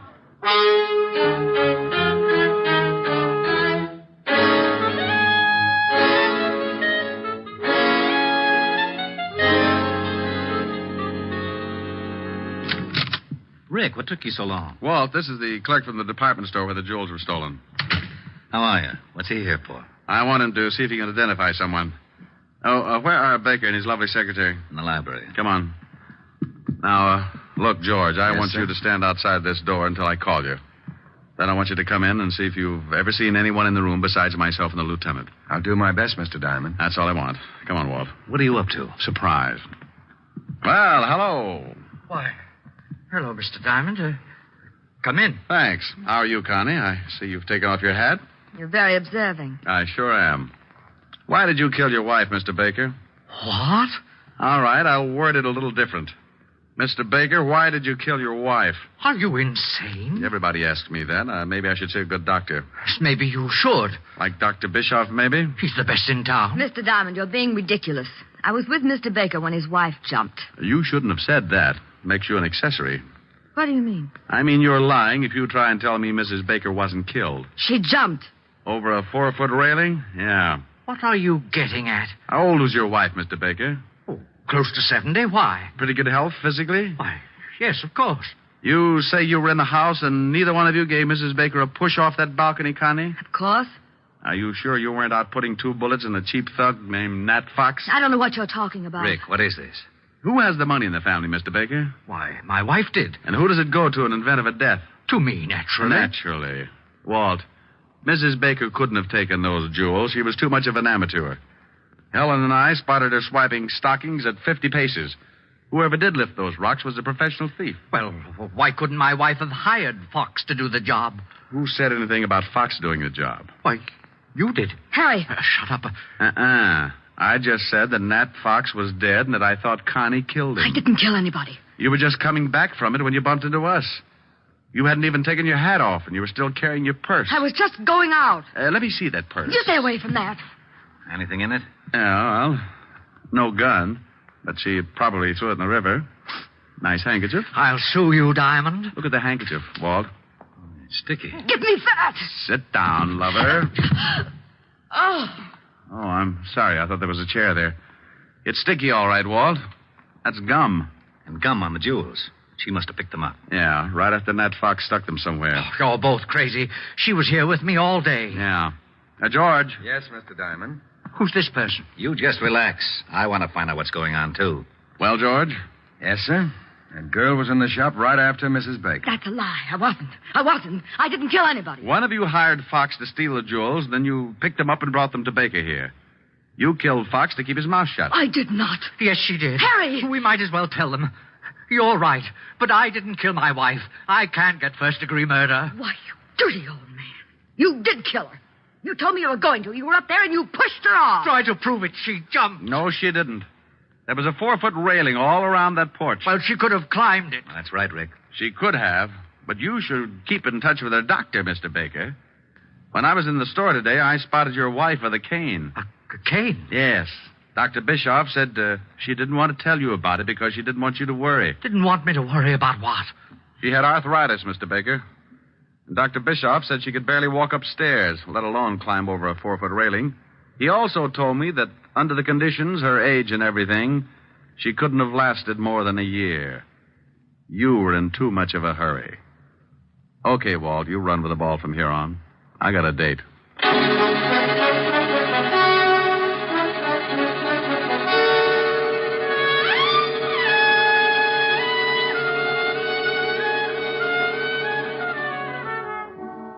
Rick, you didn't tell me what you did after you left me this afternoon. Oh, I just fooled around with Walt for a while to kill the time. By the way, what did you finally get for Francis? Oh, I got him something in the newest fashion. It's called the Bold Look. What? It was pretty ghastly, but he loved it. Oh, tell me what you got him. Well, a purple suit. Non-shrinkable. Yes, how did you know? It figured. Go on. A green shirt, one of those hand-painted ties. Rick, where are you going? Oh, I can't stand it. Oh, that's wonderful. What is it, Rick? What is it? I thought you were supposed to be bugged on South Pacific. Oh, is that what it's from? Yep. Goes on next to closing, right after Fink's Mules. It does? You better get those tickets again. See what it's all about. Well, give me a preview. You'll hate me in the morning. There's an answer for that. Yeah. Younger than springtime are you, softer than starlight are you, warmer than winds of June are the gentle lips you gave me, gayer than laughter are you, sweeter than music are you, angel and lover, heaven on earth are you to me. And when your youth and joy invade my arms and fill... Hey, what's that? What? That standing in the corner. Oh, Francis. That's Francis, Rick. What are the odds? Oh, yes, sir. It's me. Now, Rick, be careful what you say. That's the new bold look. Well, turn it off. It's getting bilious. Don't you like it, sir? Now, Rick. No, well, Francis, I think it's... yes, it certainly is. I think it's rather gay, don't you, sir?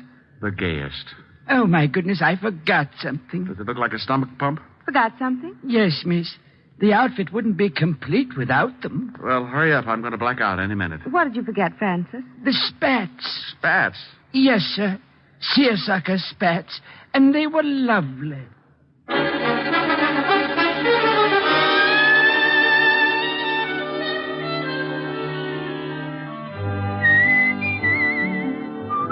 You have just heard transcribed Richard Diamond, Private Detective, starring Dick Powell. Helen was played by Virginia Gregg, Lieutenant Levinson by Ed Begley. Also in our cast were Wilms Herbert, Lorene Tuttle, Joseph Kearns, Peter Leeds, and Joe Forte. Music was under the direction of Frank Worth. Richard Diamond is written by Blake Edwards. Dick Powell soon will be seen in the screen version of the best-selling novel, Mrs. Mike. Now, this is Eddie King inviting you to be with us again at the same time next week when we will again bring you Dick Powell as Richard Diamond, Private Detective.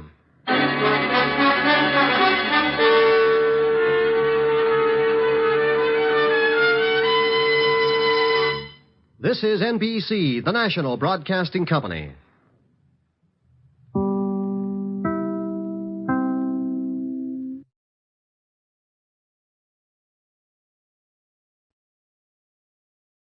Here is another in NBC's great parade of new shows.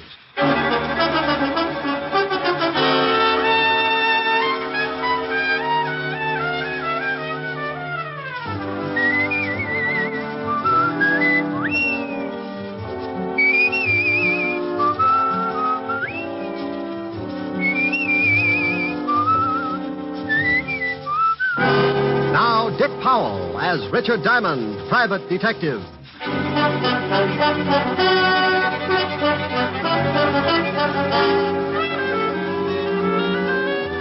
Hello there, this is Diamond. I'm a private detective. And as long as I've been in this business, I've found only 4 things that really make this racket worthwhile. Women, money, women, and more money. Don't misunderstand me. I've got other habits, too. I drink lots of milk, go to the fights, dance meanest rumba west of Ebbets Field, and write fan letters to June Allison. But no matter how you slice it up, it still boils down to the same ghastly facts. To drink the gallons of milk, you've got to have loot. To go to the fights, you've still got to have it. But you add a little something, or a big something, as the case may be. That's right, a woman. Then if you're going dancing, you like to go to a nice place. Nice place? That's an 8x10 dance floor supported by bodies of patrons who couldn't pay the $12 minimum.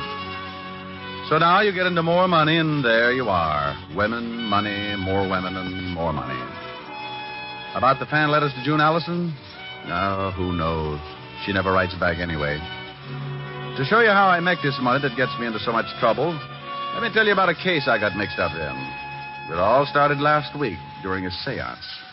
Quiet, please, quiet. Now, if you will please place your hands on the table, Mrs. Van Dyke. Lightly, just the fingers touching. Dr. Langley, I'm so excited. Please, Mrs. Van Dyke. Professor must have complete silence. Oh, I'm sorry, but what's he doing? He's going into his trance. Dr. Langley. He's contacted the outer circle. I feel your presence. Who are you?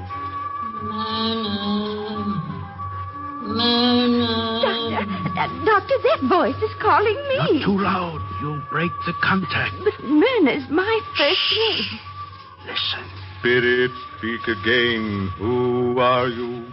I am Lillian Van Dyke. That's Mother. Mother! Mrs. Van Dyke, you must relax. If you continue to disturb the contact, your mother will leave. I'm sorry. Oh, Spirit, I feel that you have a message for someone in this room. Spirit, have you such a message? I have. Then speak. Myrna. Oh, yes, Mother? You are in grave danger. Guard yourself. Rely on Dr. Langley. He will help. Yes, Mother. What else? Mother? Contact has been broken. Your mother will not return again today. Will I be able to speak with her again, Professor? I must speak with her again.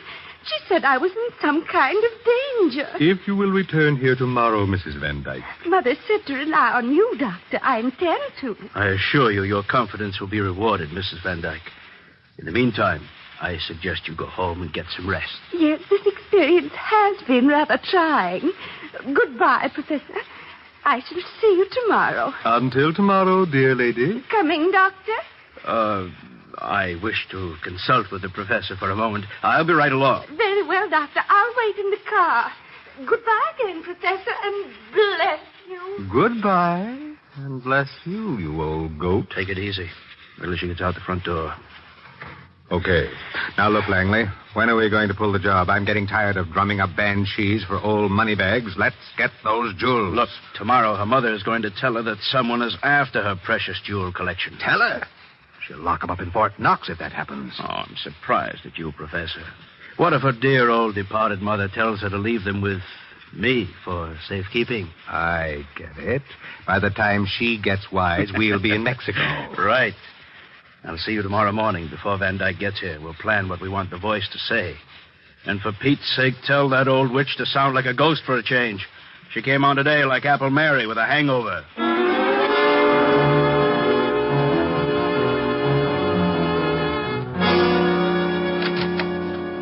Mr. Diamond? That's right. Come on in, but watch the clothesline. Oh, you've been washing. Aren't these a little loud? You should stop around when I'm doing socks. My name is Van Dyke, Mr. Diamond. Nancy Van Dyke. Miss? Mm-hmm. Well, bully for our side. What can I do for you, Miss Van Dyke? I'm worried about my aunt, Mr. Diamond. Why? Is she playing shortstop for Brooklyn? I don't think I understand that. You're not alone, but I have to keep trying. Why are you worried about your aunt, Miss Van Dyke? Well, lately she's been seeing a man who calls himself Dr. Langley. Uh-huh. Are you of the Long Island Van Dykes?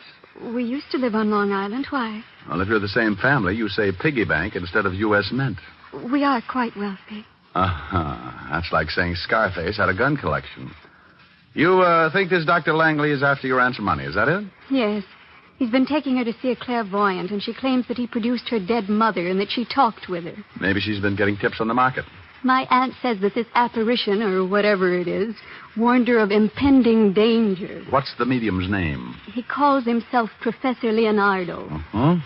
What else did the ghost have to say? Well, she said, or it said, to trust Dr. Langley, and that's exactly what my aunt started to do. She even consults him on matters of business.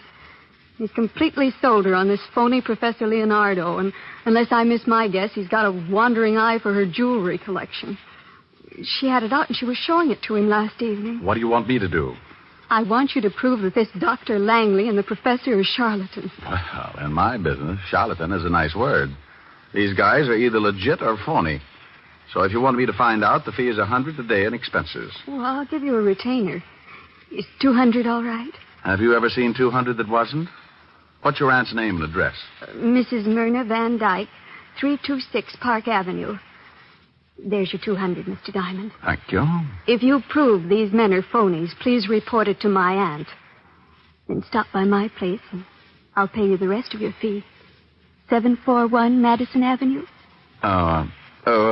Miss Van Dyke, did you ever model bathing suits? No, Mr. Diamond. But I have a very nice one. I got it in the south of France last season. I'll show it to you sometime. I hope it won't be on a hanger. Goodbye, Miss Van Dyke.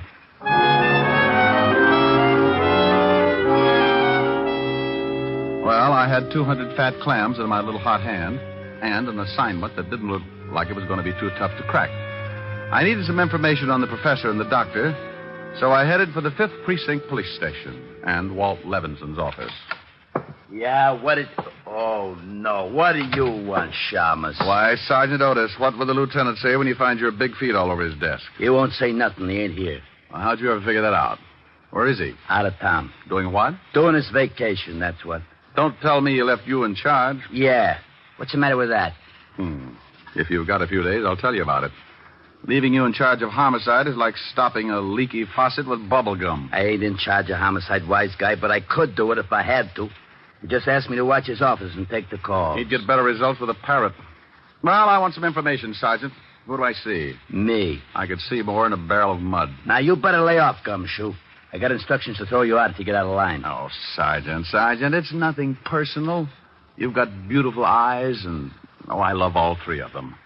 It's just that you're obnoxious. Well, okay. But you start calling me any nasty names and you go out of here, Sergeant. Well, you do. Now, what do you want? I want your file on buncoitis. Okay. You gonna look up some of your relatives? Oh, that was a real garter snapper, Sergeant. Yeah, here's the file. You can do me one more favor. Look up Professor Leonardo. He's a spiritualist. Oh, drunk, huh? I'll get the file. Oh, no, Sergeant. In the phone book, he's like a fortune teller. Oh, one of them guys. That's right. Wow. Well. Find something? Yeah, I was looking for this guy, too. Let's see. Dr. R.L. Langley, alias Dr. Fred Bishop, alias Dr. Leopold Karnowski. Hey, this guy's been busy. 2 convictions, buncoitis. According to this, the guy goes after old dames and gives them a good fleecing. You're positively brilliant, Sergeant. It ain't nothing. It is when you do it. Did you find the phone number of the professor? Yeah, right here. Professor Leonardo, fortune teller, and clairvoyant. Okay? Oh, want to use the phone? Sure. Only leave a nickel. I wish I had your nose full of them.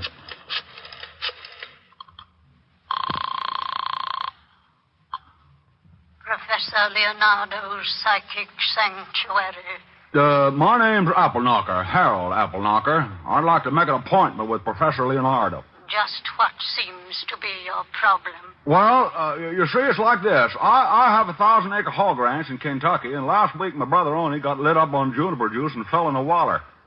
It was a pretty deep one, and he done drowned. I was wondering if you could fix it so I could talk with him.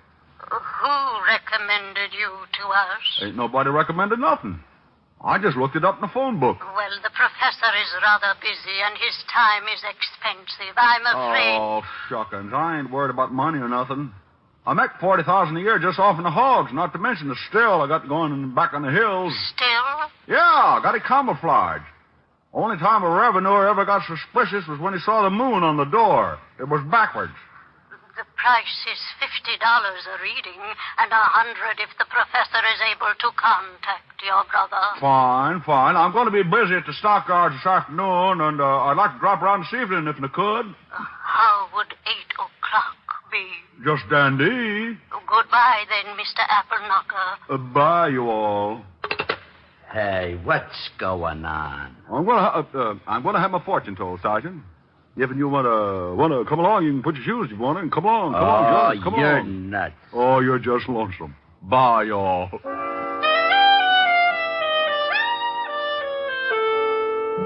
I left the 5th Precinct and headed for 975 Park Avenue.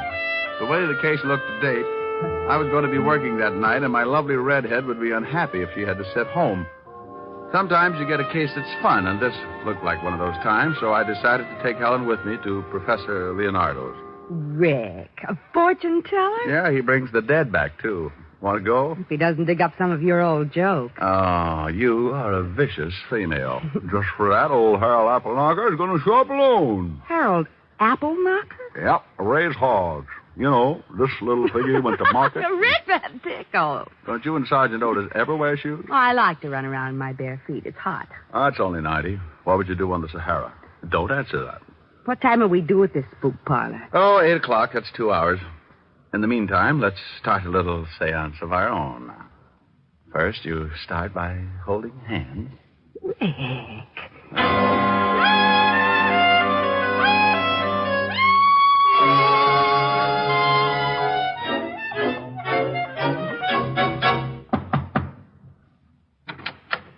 Yes. Oh, are you Mr. Appleknocker? Oh, yep, that's me, and this here's my girl, Lulabelle. Howdy. Yes. Well, won't you come in? Professor Leonardo isn't back yet, but if you'll just be seated in here, he should be in at any moment. Well, just look at this here room. What are all them figures all over the wall? Those are the signs of the zodiac. Hey, look at there, Harold. That's a goat. Well, so it is. Bless my little pointed head. Used to raise goats, too, along with the hogs. That's the professor now. Good evening, Professor. Good evening, good evening. Oh, this must be Mr. Applesucker. Appleknocker, Professor, and this here's my girl. Lulu Bell. Yep, that's right. Howdy. Yes. Well, Mr. Appleknocker, I understand you want me to contact your dear departed brother. Well, he wasn't so dear, but he sure done departed. Fell in a pig waller. Of course. Now, if you just take these chairs around this table... Where do you want him to go? No. I mean, sit in them. You right here, Mr. Appleknocker, and you right next to him, Lulabelle. Yes, Lulabelle. Howdy. Yes, howdy. I mean, if you please, turn off the lights. Yes, Professor. Hey, Lulabelle. Yeah? This is fun, ain't it? Yeah. Now, I must have complete silence, please. Did you laugh, Miss, Lulabelle? Yes, Lulabelle. Howdy. Never mind. Now, silence, please. I'm going into a trance. I call to the world beyond. I wish to speak to the spirit of Oni Applehanger. Appleknocker. Correction, the name is Appleknocker. Lulabelle. Howdy. I feel your presence. Who are you, spirit? Speak. I'm Oni Appleknocker. Well, Oni, how the deuce are you? Please, you break the contact. Well, ain't it okay if I ask him a few questions? It's not the usual procedure, but we seem to be establishing a precedent tonight. Go ahead. Hey, Oni, you remember Lulabelle, don't you? Yeah, howdy, Lulu Bell. I'm very happy to make your acquaintance again, Oni. Mr. Appleknocker, you must not laugh at the spirits. Applehunker. Applehunker? And Lulabelle. Yes, I know. Howdy. Now, wait just a moment. What's going on here? Turn on the lights. What's the matter? These two people are laughing. Oh, I'm sorry, Professor. But I think you've been taken for that well-known ride. You mean this is some kind of a practical joke? I don't know how practical it is, but it sure got a laugh. Professor, that accent. Yeah, they went out when poor Oni jumped up from the pig waller. Oh, I see. Well, look here, young man. I don't see the humor, and it's going to cost you just $100 for this laugh. Oh, it is, huh? Yes, or you're going to walk out of here on crutches. That's the funniest thing you said all night. What do you want, anyway? I just wanted to find out how phony you were. Now, you ought to be ashamed taking advantage of old ladies like Mrs. Van Dyke. Professor. Shut up. Who are you? The name's Diamond. Look me up sometime. I'm in the phone book under detectives. Come on, Helen. I've got to go see the old girl and wise her up to this louse.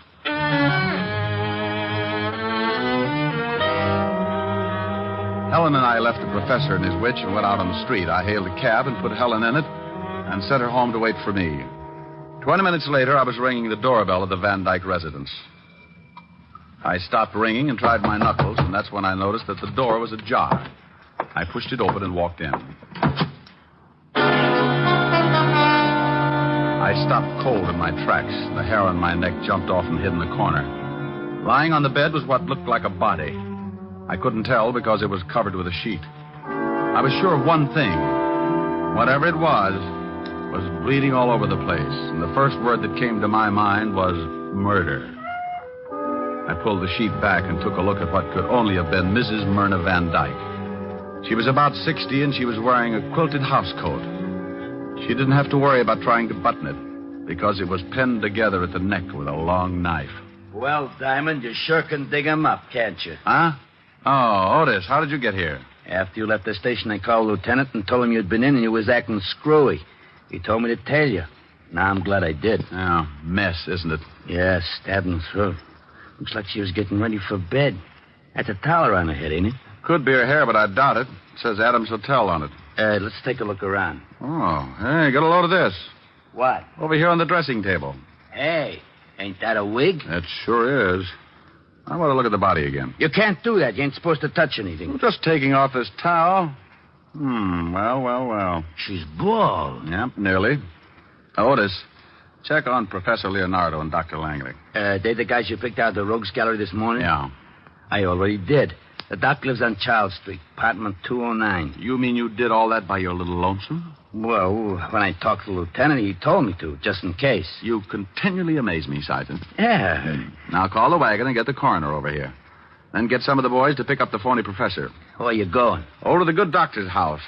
The body's been dead about an hour. That would make it between 7 and 8. Now, you see if the professor's got an alibi, and I'll check back here. Hey, I don't know whether I'll let you go or not. Sergeant. Yeah? Bye. I went out and grabbed another cab for Charles Street. It was dark out, and the heavy fog was rolling in and staking a claim on the city. By the time I reached the doctor's, it was thick enough to be sliced up and sold in large economy cartons. The doc didn't answer my knock, so I went in anyway. I stumbled into a little two-room joint that looked like a chick sales architectural achievement. The doctor was not home, and neither were his clothes and toothbrush, so I started casing. I tore the place apart and came up with a big fat 0. But that was before I looked in the wastepaper basket. Among the trash, I found a rental bill for a hangar and an airplane at the Flyaway Airport on Long Island. I grabbed the phone and called Sergeant Otis. Yeah? Otis, this is Diamond. Oh, the boys are here now. You were right about the time of death, around 7:30. What about the professor? We sent a car over to pick him up, but he skipped. We got some dame, though, and she told us that the prof was giving one of them seances from 7 to 8. Did you check it? Yeah, and you was. Good. Now check and see who gets the dead woman's money in the event of her death. Well, how am I going to find her lawyer at this time of night? Just find him and meet me at the Flyaway Airport on Long Island. Okay. Did you get the doctor? That's what I'm going to do now. And if this fog keeps up, I've still got a good chance. Sometimes a case starts off like a party and ends up like a funeral. This was one of those times, and when it happens, you're never really prepared for it, so you've got to work fast. I used my last $10, besides the $200 the girl had given me, and got to Flyaway Airport in a hurry. The fog was so heavy, I had to almost kick it aside. But I finally found a row of hangars and started looking. I reached the last hangar when I spotted the plane. It was sitting on the strip, and as I moved nearer, I could see the man. Who's there? Who is that? I got a gun out, Doctor, so just stand the way you are. Who are you? What do you want? I want that little suitcase you've got. I want to take you back to the police. Police? Oh, what on earth for? Mrs. Van Dyke is dead, been murdered. Oh. Oh, now, come on, stop there. Well, I know nothing about the killing. I swear I had nothing to do with it. What's in that suitcase? Why, just some clothes. Not the Van Dyke collection of jewels? Of course not. What would I want with them? Miss Nancy Van Dyke seemed to think you did. Oh, that's absurd. Here, you can look at the bag if you like, sir. Well, I'd like. Let's take a walk over here where we can see some light. If you insist. Where were you between 7 and 8 this evening, Doctor? Why, I was at home. Now, you're a two-time loser. If you're lying, they'll wash your mouth for 20 years. You know about my record, do you? Looked it up this afternoon. Well, I suppose I may as well tell you. I wasn't home until nearly 8. Where were you? Mrs. Van Dyke's apartment. I was supposed to put her jewels in the downstairs vault. What happened? She was dead when I got there. You sure she was dead? Yes. She was lying on the bed under a sheet. Pulled it back so she'd been stabbed in the throat. I left, packed, came out here. I knew I'd be accused, but I didn't do it. Hold it. Here's the light. Well, if the jewels are in this bag, you're going to be in a tough spot. You're welcome to look. Thanks, loads. Oh! Whatever it was, it caught me across the back of the head, and I went down like a dead palm tree in a hurricane. It wasn't the doctor who had lowered the boom, but someone who had sneaked up in the fog and gotten around behind me. I wasn't knocked out, and I could still hear things, so I just lay there and listened. Oh, thank goodness you came along. He was going to take me to the police because someone had killed Mrs. Van Dyke and stolen the jewels. He thought I had them. What are you doing? No! No! No! I rolled over and looked at the doctor. He was very dead. I got up as fast as I could and started after the killer, but in that fog, it was like looking for a hangnail in a mine shaft. I went into one hangar after another, and I guess if you keep after it long enough, sometimes you get lucky. I went into the last hangar and stopped to listen. Okay, you, come on out.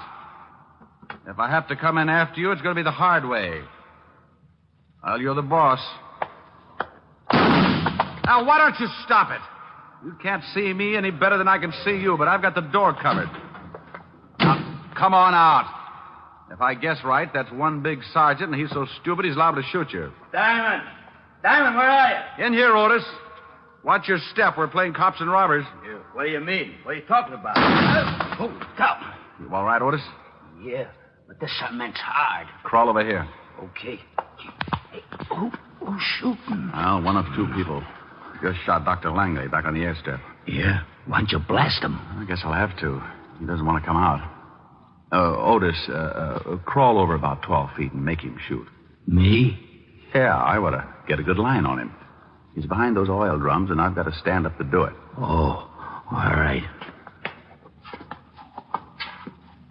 Hey, Diamond, now? Yes, Otis, now. Okay, like I said, you're the boss. I've been hit. Come on, Otis. Good shoot. Glad you liked it. Well, how about you, Professor? I'm not happy. I got all three of them. He won't be around long. Why did you hit me, and why did you kill the doctor? I wanted the bag. I thought the jewels were in it. Aren't they? No, I opened it back here. I thought the doctor was double-crossing me. Well, if you ain't got the jewels, why'd you try to kill the old lady? I didn't. Oh, come on. This ain't no time to lie. He isn't lying, Otis. You told me yourself his alibi was good. Hey, that's right. Then who did? The one who would benefit most by the death of the woman. The one who had a perfect setup because two con artists could be blamed for it. Let's go. Yeah, what about this guy? How do you feel, Professor? Oh. Like I said, Otis, you keep. Come on, let's go.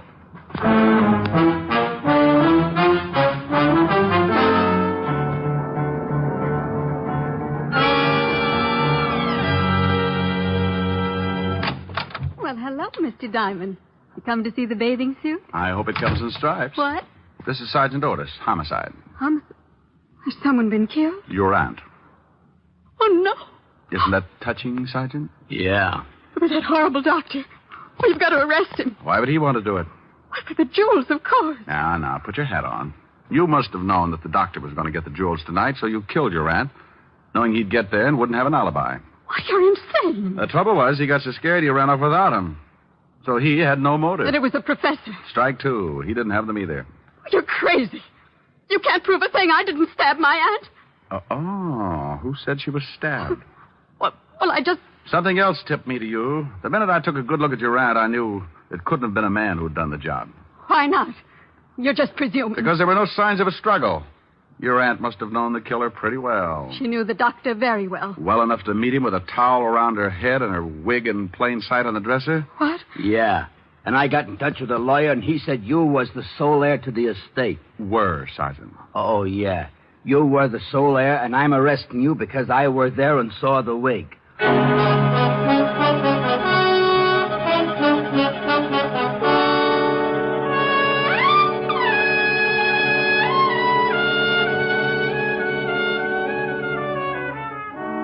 Rick, wasn't it fun at the fortune teller? Yeah, he's going to have to think up a new racket. Like contacting the living. What? No, forget it. What's to eat? I'll go look in the icebox. Bring some milk, will you, dear? Mm-hmm. If you'll play something. I'll try. Oh, no, not again! Oh, swell. Can't you get on the night shift or something? I can't get anything around here, especially sleep. Now, please, will you kindly shut your big fat face? What do you mean? I haven't sung anything yet. Oh, but you will. I just know you will. Well, if you insist. Oh, no. Please, please. I'm a nervous man. Oh, it calms you right down. Don't blame me for falling in love with you. I'm under your spell, but how can I help it? Don't blame me. Can't you see when you do the things you do? If I can't conceal the thrill that I'm feeling, don't blame me. Oh, that's pretty. Don't stop. Oh, I must. Food looks too good. Did I hear you talking to someone? Mm-hmm. Listen. Don't blame me for falling in love with you. I don't hear anything. Oh, that's funny. He was there a minute ago. Don't blame me for falling in love with you. I still don't hear anything. Rick, who are you calling? Sergeant Otis. I'm afraid the guy next door has just cut his throat.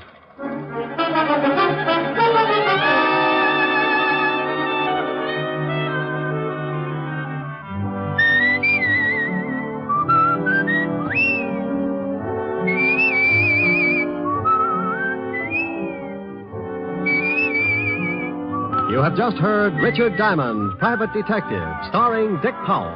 Helen was played by Virginia Gregg. Also in our cast were Wilms Herbert, Ted Osborne, Peggy Weber, and Jack Crucian. Music was under the direction of Frank Worth. Richard Diamond is written by Blake Edwards and directed by Richard Sandville. And now, Dick Powell. Friends, I want to remind you of the wonderful group of programs NBC has on tap for tomorrow afternoon and evenings. Shows like Hollywood Calling, Guy Lombardo, Four-Star Playhouse, and the Ethel Merman Show. For the best in radio listening tomorrow and always, keep your dial turned to your favorite NBC station. Dick Powell soon will be seen in the screen version of the best-selling novel, Mrs. Mike. Now, this is Eddie King inviting you to be with us again at this same time next week when we will again bring you Dick Powell as Richard Diamond, Private Detective.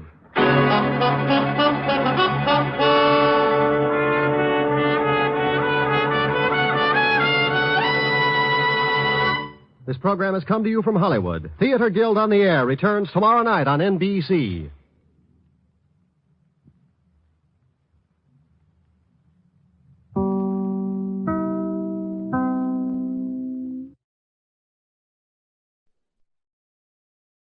Here's another in NBC's great parade of new shows.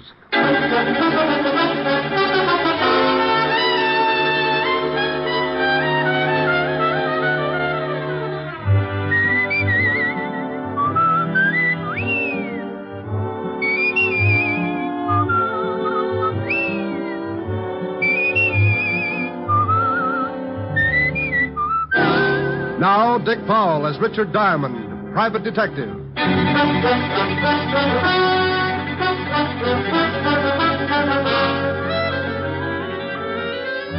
Hello there, this is Diamond.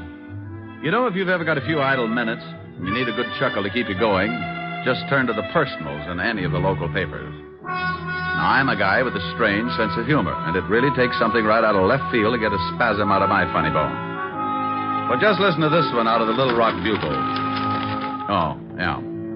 Bachelor, sincere young man, 4 feet 10, 190 pounds, handsome, out of work for a year, desires to meet woman who can straighten him out. See what I mean? If this guy does find a woman who can straighten him out, she'll probably do it with a flat iron. Oh, and get this one. Young man with large personality desires to meet woman with big bank account and small sense of humor. Object, murder. Oh, excuse me, that's merger. Oh, and here's a real whizzer. Attractive, intelligent girl, 30 years old with bubbling enthusiasm for life. Neither smokes, drinks, nor stays up late. Vegetarian and hates comic books.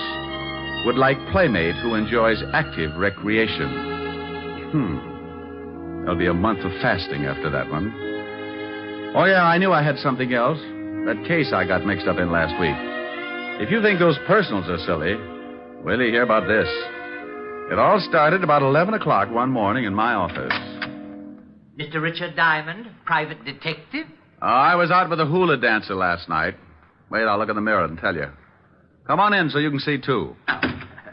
My name is Jerome J. Jerome. Well, I'm not going to ask you what the J stands for. You are Mr. Diamond, aren't you? It's my face, all right, but I'm sure the rest of me's on vacation. Don't you feel well? I don't feel at all. Ever danced the hula for 6 hours straight? I'm a past master of all forms of dancing. Care to waltz? What? Forget it. What can I do for you, Mr. Jerome? It's not what you can do for me, Mr. Diamond. It's what I can do for you. Well, that's a switch, but let's give it a whirl. What can you do for me, Mr. Jerome? I'm a millionaire, Mr. Diamond. Well, bless your little pointed head. I'm also a G-man. I knew this would jump the track sooner or later. Tell me, if you're a G-man and a millionaire, where do you work? The U.S. Mint? I write songs, too.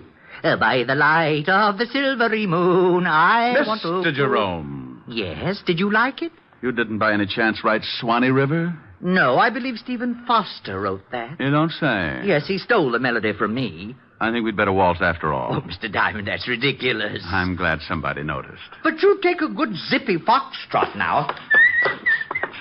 Oh, now, wait a minute. Hold it. Hold it. Oh, you follow beautifully. Oh, I went to Vassar. Now, slow down before I pick you up and stuff you into a bottle. Oh, I'm sorry. Yeah. Now, would you mind telling me how long you've been hiding out with the squirrels? Squirrels? Oh, I have a mink farm. You should do well. Look, Mr. Jerome, I think maybe you better go soak yourself in some hot tar or something. I came here to do you a favor, Mr. Diamond, and I do not intend to leave until you hear me out. Oh, well. Okay, what is it? You need a bodyguard. Operator, give me Bellevue. Mr. Diamond, please, there's no need to call Bellevue. Oh, stop being so narrow-minded. They'll give you a nice, quiet room, all by a little old lonesome. Well, go ahead and call them if you want to, but it will do you no good. Why not? They'll just think you're crazy. I'm on the staff there. Oh, yes, I should have known. I think you're making fun of me. I came up here because I knew of your reputation as a detective, and I want to help you with your work. You get in trouble, don't you, all the time? Habitually. Well, I want to protect you. Now, that's nice, but I really don't need a bodyguard. Early stages of schizophrenia, also a slight persecution complex. Have you seen a good psychiatrist, Mr. Diamond? It's certainly a thought. Well, when do I start work? Well, you see, it's like this. I'm awfully sorry, but I have my own nutcracker. Oh, no. I mean as your bodyguard. I'm afraid the requirements are too tough. What are they? Well, first you have to find a freshly murdered corpse.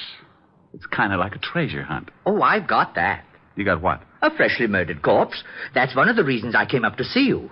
I thought you'd like to know. Oh, well, now, I'll tell you what you do. You go back and see if the corpse is still there. If it is, call me at once, okay? All righty. I'm off. Amen. Mr. Diamond? Yes? Remember, hopping hop toads have no hair. Oh, no. Mr. Diamond? Huh? Oh. I thought you'd better know something. I can only be your bodyguard for a week. I'm getting married. Congratulations. Who's the lucky girl? It's Miss America. But don't breathe it around. I want time to check her measurements. I'll send you a fruitcake. Just bring it in. You're invited. Goodbye.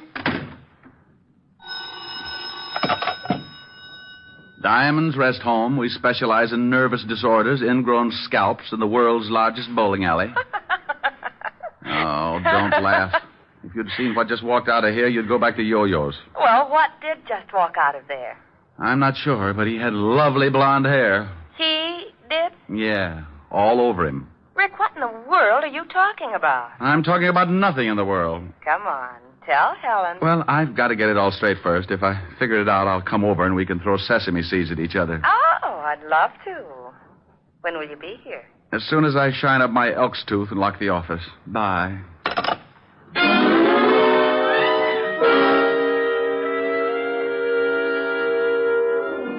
Well, I usually get some screwy ones, but this one was the topper of the season. I had a hunch that Jerome would be back, so I locked the office and did a quick sneak down the back stairs. I grabbed a cab, and 10 minutes later, I was sitting in Helen Asher's study at 975 Park Avenue. Do you think his story about the body had any truth behind it? Well, he told me he was a millionaire, a G-man, owned a mink farm, and was going to marry Miss America. Now, tell me you think there's some truth behind it, and I'll have you committed. Well, all right, but if he continues to pester you, You ought to call the authorities about him. Yeah, I guess I'll have to. Poor little man. It's a poor little man like that who ends up hanging his grandmother on a meat hook. Oh, he doesn't sound dangerous to me. Sometimes the harmless ones work themselves right into a storm. Now, take me. You would never guess that somewhere in the back of my head a square knot is being tied. Rick, now stop that. See? You didn't know it, but at high noon I grow fangs and long claws. Now stop it. You do that every time a good-looking girl walks past. Rick. You complete idiot.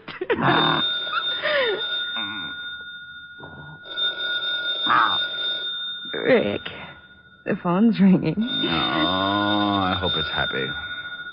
It might be something important. Oh, Rick, you're mussing my hair. Now stop that and answer the phone. Oh, you woman are a fiend. Harold Appleknocker's Happy Home for Hogs. Rick. Who is this? What's the matter with you all? Ain't you got your ear trumpet tip right? I know it's you, Diamond. No, it ain't. This is old Harold Appleknocker. I'll let you talk to my gal, Lulabelle. Say hello to the lieutenant, Lulabelle. Howdy. Now, Diamond, you stop that. I just got back from my vacation, and things are already so confused I may turn in my badge before the day is over. Well, come on down to the hog ranch, and I'll cook you up some hocks. Now, come on, Diamond. I'm not in the mood for any of your wild humor. Oh, what's the matter with you, Walt? Did you catch any fish? Oh, wait till I tell you. I got one that was so big. Is that why you called me? Huh? Oh, no. Some guy's been pestering me for the last half an hour. Wants to know where you are. Says he's an old friend. Oh, his name wasn't Jerome J. Jerome, was it? Well, that was the first name he gave me. The last time he called, he said he was a G-man. That's Jerome. Want me to tell him where you are? You do it, I'll handcuff you to Sergeant Otis. Oh, don't say that name to me ever again. Why, Walt, you sound bitter. That hornet head worked nights just messing things up in homicide. Lieutenant Waldo was taking calcium shots. The chief has locked himself in his office. Won't even open the door for food. Well, if Jerome calls again, tell him I've joined the South Siberian Balloon Corps. Now, wait a minute. Well, what do you want now, bonehead? It's that Jerome guy. He wants Diamond again. Says he found the body right where he left it. What? Diamond! Now, you wait a minute, Walt. What are you doing? Oh, picking up my eardrum. You better watch that yelling. You'll have an office full of hogs. Keep Otis out of this, and I'll yell if I want to. Now, you get down here and explain about this body. Walt, I don't know anything about the body. The Jerome guy is off his trolley. Yeah? Well, if there's the smallest possibility of a corpse turning up and you're involved, it'll turn up. Walt, you say it, but you don't mean it. I don't, huh? You get down here in 10 minutes, or I'll have a warrant out for you, and I mean that. Now, step on it. Now, by heaven, I'll forget modern police procedure and drag out the rubber hose. Why don't you use Sergeant Otis's tongue? You could beat an elephant to death with it. I'm not kidding. I've heard 2 words, diamond and body, and that means overtime in this department. Now, get down here. All right, but you're mean. Oh, and Diamond. Yes? Pick me up some bicarbonate on the way over, will you? I'll get you something, but don't spill it on your car. It'll take the paint off. Bye. Rick, what was that all about? Oh, Levinson's got heartburn again. That nut that wandered into my office told Otis about the body he says he's found. Oh, Walt didn't believe him, did he? Walt's been a cynic ever since we were introduced. I'll see you later this evening, honey. All right, Rick. What do you want to do? Helen. What? What you said.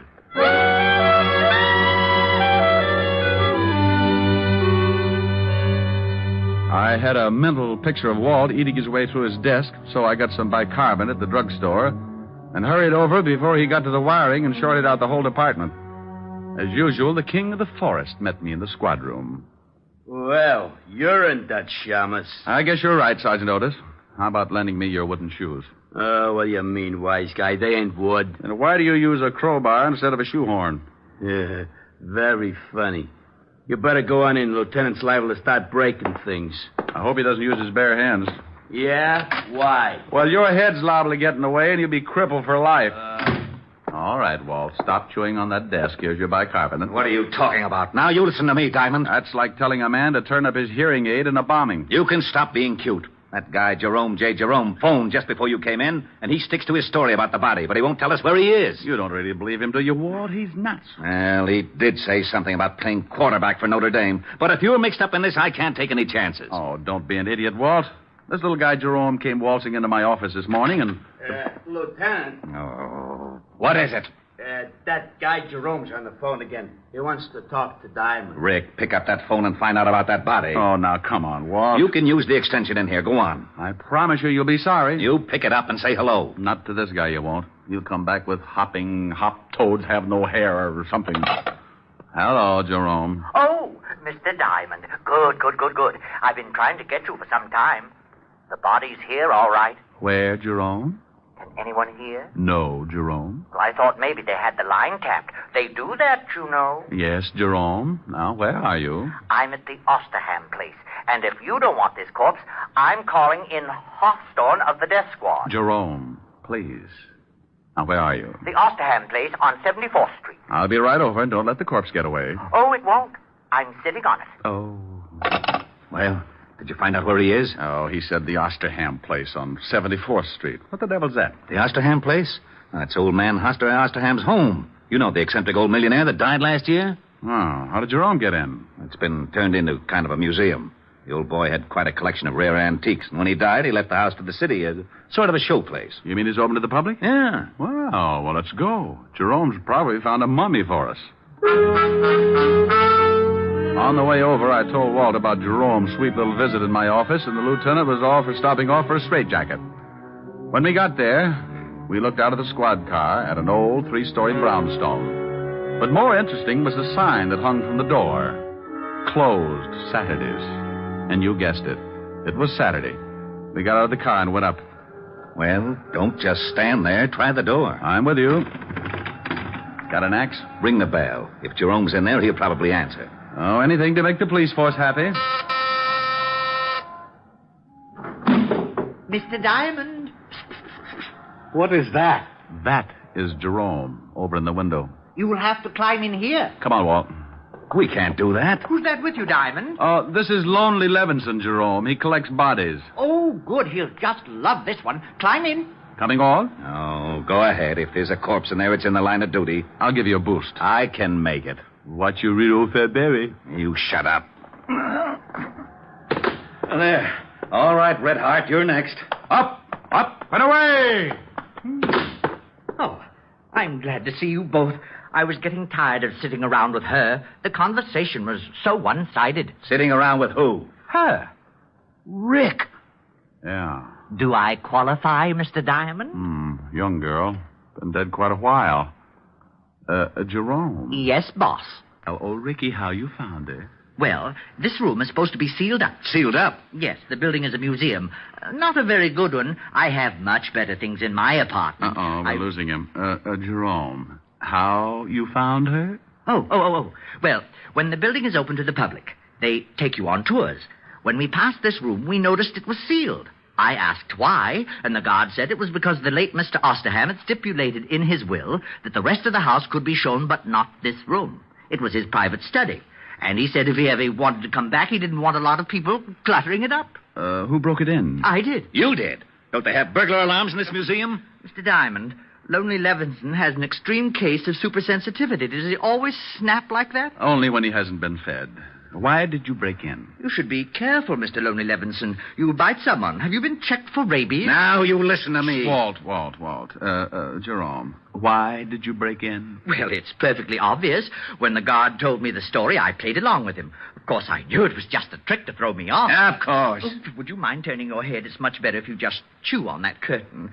Well, I waited until they closed the place. Then I came back, jimmied this window, and found the body. Then I came to you, Mr. Diamond. Simple? Oh, sure. Rick, what are you doing? Oh, just looking at the dead girl. Come here. Did you find something? Yeah. Got on an anklet. Name is, strike a match, will you? Oh, wait a minute. There. Adelaide. Looks like she's been dead quite a while. Yeah. Jerome, when you found... Hey, Jerome. What? He's gone. Oh, we're a couple of swell sleuths. He's not out on the street. Must have climbed out and run for it. I'll send out a general on him. Yeah, I would if I were you. A guy like that shouldn't be running around loose. He's allowed to wind up on Stromboli. Well, Walt put out a general alarm on Jerome and then called in the rest of the experts to give him the dope on the dead girl. I didn't wait around because I had a hunch that Jerome would find me again. I was right. because at that moment he was sitting in my office behind my desk. Diamond Detective Agent, sir? Rick? Who is this? Oh, now stop clowning. This is Helen. Never heard of you. Why don't you dames leave me alone? By the light of the silvery moon. I guess I'll have to write some new lyrics. Oh, dear. Yes, what is it?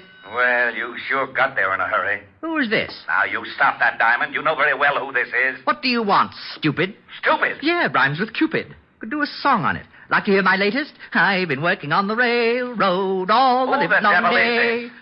What kind of a song do you suppose I could write with Stupid and Cupid?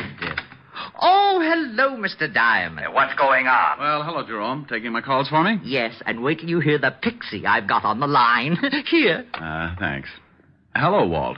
Rick? Yeah, you were talking to Jerome. I just came in. I might have known it. Don't let him out of your sight. Of course not. Now, what did you find out? Oh, yeah. The dead girl is one Adelaide Smith. Had a record. Blackmail artist. Been dead about 3 days. Working for a Patrick Mahaffey, attorney, on Pine Street. She was strangled. Blackmail artist, huh? Very smooth, or used to be. Any line on Mahaffey's background? We're checking into that now. Well, find out one thing more for me, will you? If I can. What? When that museum was open to the public. Well, that's easy. I'll call you back. Hold on to that Jerome guy. Oh, sure. Walt. Yeah? Jerome's gone again. What? Bye.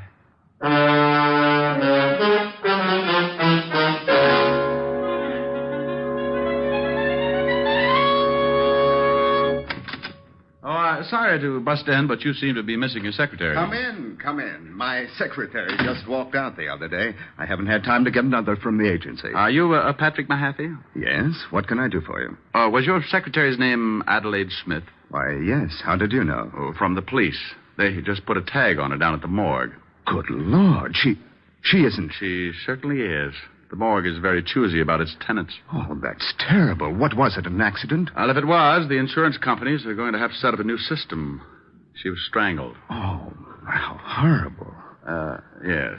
You're an attorney, aren't you, Mr. Mahaffey? Why, yes. Are you from the police? I just left them. What kind of an attorney? Why, just general law. Ever do anything you could be blackmailed for? What? Why, of course not. Ever have any business with the Osterham estate?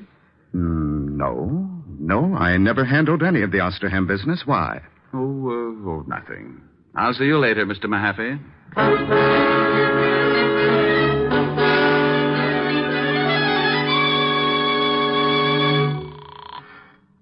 Homicide, Lieutenant Levinson. Walt Diamond. What did you find out about Mahaffey? Rick, there's something fishy. You got to stop going to these cheap restaurants. Oh, be serious. That Mahaffey guy was executor for the Osterham estate. What? Yeah, funny coincidence. Coincidence, my shoulder holster. I just left him, and he told me he'd never even heard of the Osterham estate. Now, why would he do that? He's certainly smart enough to know we could check. Maybe he wanted time enough to skip. You think he's mixed up in the killing? Oh. Did you find out when the museum was open to the public? Yeah, the city completed the alterations 2 days ago. And if it means anything to you, that room was sealed up on the last day. Oh, thanks, Walt. And something else. We checked in the dead girl's bank account. She had $22,000 in it. A lot for a secretary, huh? Yeah, but not too much for a high-class blackmailer. Do one more thing for me, Walt. Find out if Osterham had any heirs. Now, what good will that do? I want to find out just how many people would know about that sealed room before the public got wind of it. Okay, I'll have Mahaffey picked up right away. No. Don't do it yet. I want 10 minutes with him. Where's his house? I got it right here. 93rd Street, West End Avenue. But I don't see why you won't let me grab Mahaffey. We know he's lying. You just check on that will. I'm going to throw you a killer.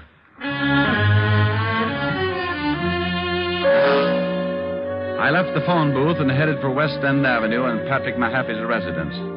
Strangely enough, it was on the west side of town. And when I got there, I spotted a green sedan in front of the house. I started up to the front door, and Mahaffey met me halfway. He had a suitcase, and he was in a hurry. Oh, it's you. Your memory's getting better. Come on, you don't want to leave right now. Let's go back inside. But I have to catch a plane. I'm leaving town on business. Oh, I'll bet you are. Let's go. Now, wait just a minute. You have no legal right. Do I have to show you my biceps? Well, all right, but make it brief. I'm late as it is. Now, just what is this all about? I thought you said you didn't have any business with the Osterham estate. Why, that's right. I checked. Oh. Just exactly what was your capacity? Well, I handled the incomes on the trust account. I was also the executor of the will. You wouldn't be handling it now, would you? When Mr. Osterham died and I executed his will, my job was done. Were there any heirs? 2. Neither of them were able to hear the reading. Who did hear it? Just an official from the city. Why weren't the heirs present? Because one of them couldn't be found. The other one was in a kennel. In a kennel? A Cocker Spaniel. He received $10,000. Oh, I bet he rolled right over on his back. Who was the other heir? Mr. Osterham's nephew. He hasn't been heard from in 10 years. He went to France to study hat designing, but hat jobs were very scarce, so he just vanished. He was rather eccentric. Oh. Now we come to the jackpot question. What you got in the bag? What? You look a little green. Open it up. Now, look, you can't do this to me. It's against the law. Where's your warrant? I got a fistful of them, see? Oh. All right. There. Dump it out. But I've got to catch a plane. If I dump all this... Dump it out. Well. Yes. It's a lot of money, isn't it? Sure is. Isn't it lovely? Well, I'm glad you like it. Go ahead. Take half. I was hoping you wouldn't say that. Why not? Because I'll hate myself for the next 2 years. Put it back in the bag and let's go. But I'm offering you $100,000. You must be a fool. Oh, this is a very elementary deduction. Come on, you can figure it out in Sing Sing. I don't think so. You should have looked in my pocket, too. Oh, I hope that's an old pipe you're pointing at me. I hate to disappoint you. It's a 38. Now you're turning green. Now, you better answer it. It's the police, and they know I'm here. All right, but you say one thing wrong, and I'll have to shut you up permanently. Yes? Is Diamond there? Yes. Let me talk to him. All right. You were right. It's for you. Go ahead, talk to him. But I warn you again. Hello? I'm getting tired of dialing. Everything all right? Just dandy. What did you find out? There were 2 heirs, and get this. One of them was a... Cocker Spaniel. Yeah, how did you know? What else? Well, that guy Mahaffey's a crook. We checked and found out that there's only about 10,000 left in the trust fund. The bank says Mahaffey had power of attorney, and he'd drawn out about 200,000. You got him there with you? Yeah, but it's all in the way you look at it. Oh, it's like that, huh? Let's see if you can stall him. There ought to be a prowl car nearby. Goodbye, Walt. Did you get the information you wanted? Yeah, you killed the girl. Probably because she found out you were dipping into the till. You paid her $10,000 and got her over to the museum and strangled her. I took the money, yes. But you're just guessing about the murder. No one else but you knew about that closed room until after it was sealed and the public was told. The girl was killed the day before the room was sealed. You figured she'd never be found, but a little guy named Jerome J. Jerome went in and found the body. And if I'm right, little Jerome is really the missing heir. Impossible. Wasn't the museum rigged with a burglar alarm? Yes. Well, we found Jerome inside and the window open. He'd climbed in, but the alarm hadn't gone off. Simple. A member of the family might still have a key. He found the alarm and disconnected it. I don't believe it. But you must, Mr. Mahaffey. What? No, it can't be. Oh. Well, you really throw a beautiful left jab, Mr. Diamond. Oh, thanks for turning his head, Jerome. Now, would you mind telling me something just to sort of clear things up a little? You mean, am I really cracked? No. Like Mr. Mahaffey said, just a little eccentric. You see, I found out the money was missing, so I looked up the girl. She told me for $20,000 she'd show me the thief. She told me to meet her at the museum that night and the thief would be there. When I got there, she was dead. Well, I knew I couldn't solve the case myself, and if anyone found out who I really was, I might be held.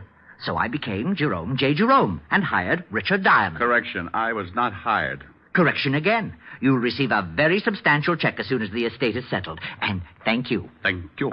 Oh, you might do me one more favor. If you know anyone who would like to buy a hat, I have got some dillies. I'll speak to Hedda Hopper in the morning.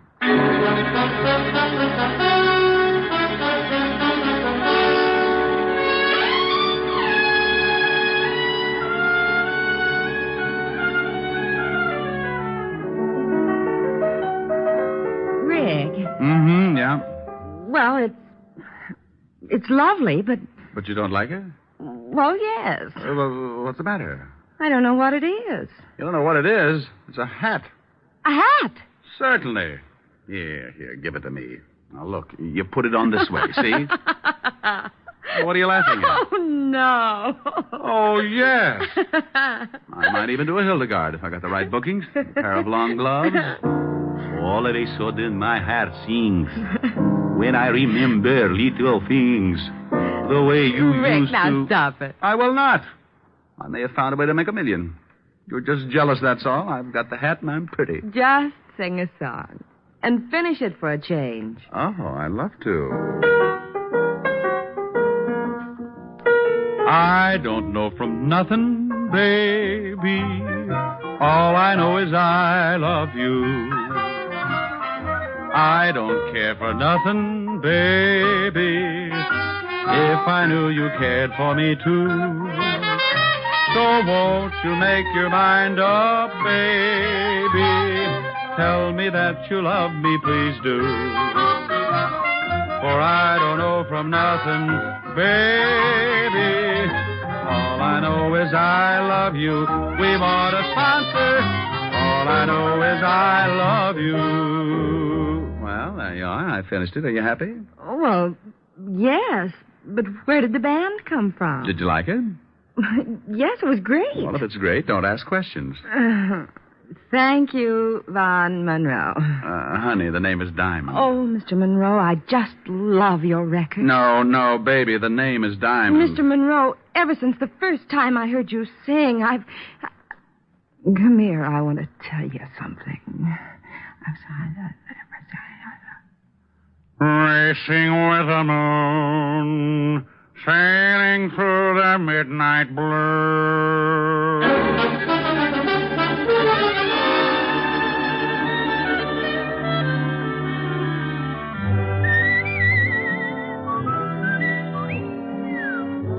You have just heard Richard Diamond, Private Detective, starring Dick Powell.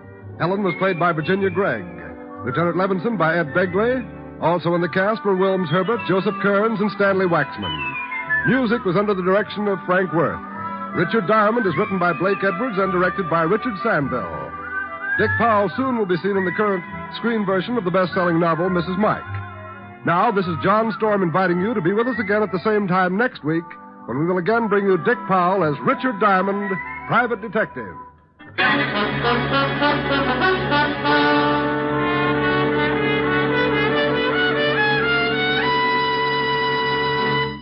You don't have to go to Alabama. You don't have to eat ham hocks and butter beans. All you have to do is enjoy Phil Harris and his ever-loving wife, Alice Faye, when they return to NBC tomorrow.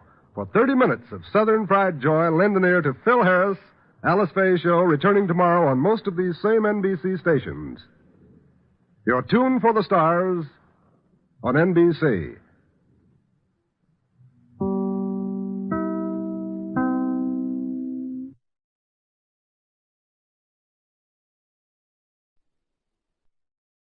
Here's another in NBC's great parade of new shows.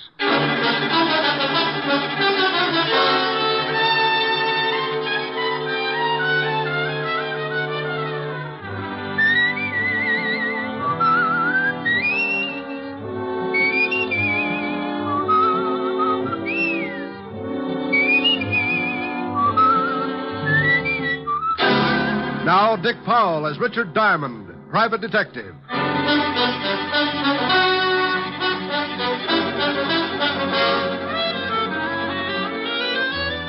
Hello there, this is Diamond.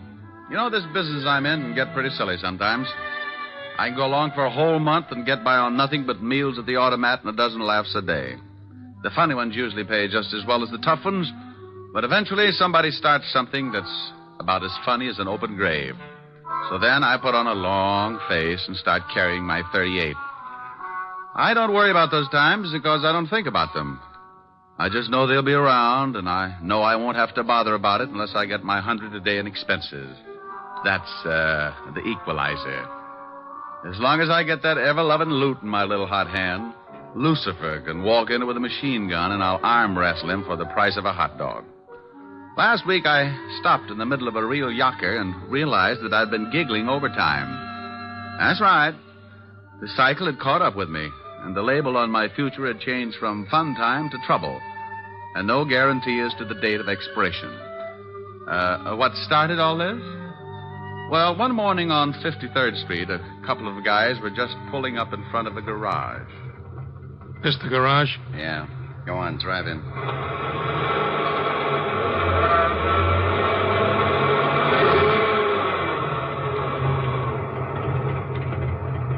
Here comes a guy. Yeah, this is big luck for us. The guy coming is the guy I want. I don't want he should see me yet, so you keep talking to him, and I'll get out this side. Tell him to look at the motor or something. Something I can do for you, mister? Yeah. Take a look at the motor. It's been missing. Sounds all right. It don't drive like it sounds, so take a look at it. Okay, sure.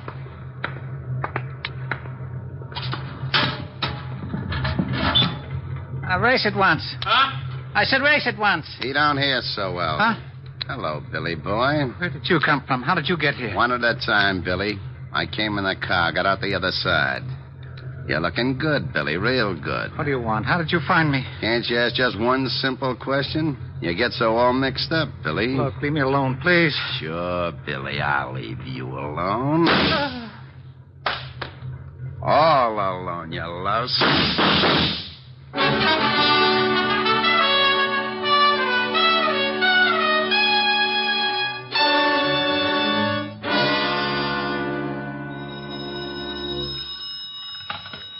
Diamond Detective Agency. Our 30-day test revealed that not one single case of throat irritation was due to strangling. Oh, Rick, you're awful. Oh, how can you say that? I'm lovely. I'm engaged. Now you steal wool. Oh, you idiot. Ah, you Pete.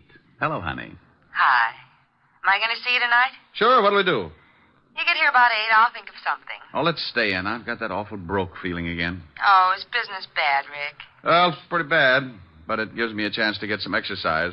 Exercise? Yeah, I found a Japanese beetle in the desk the other day, been giving me judo lessons. I'll just pretend I didn't hear that. Don't knock it. Vaudeville's on the way back. Leave it alone. Let it live. Helen.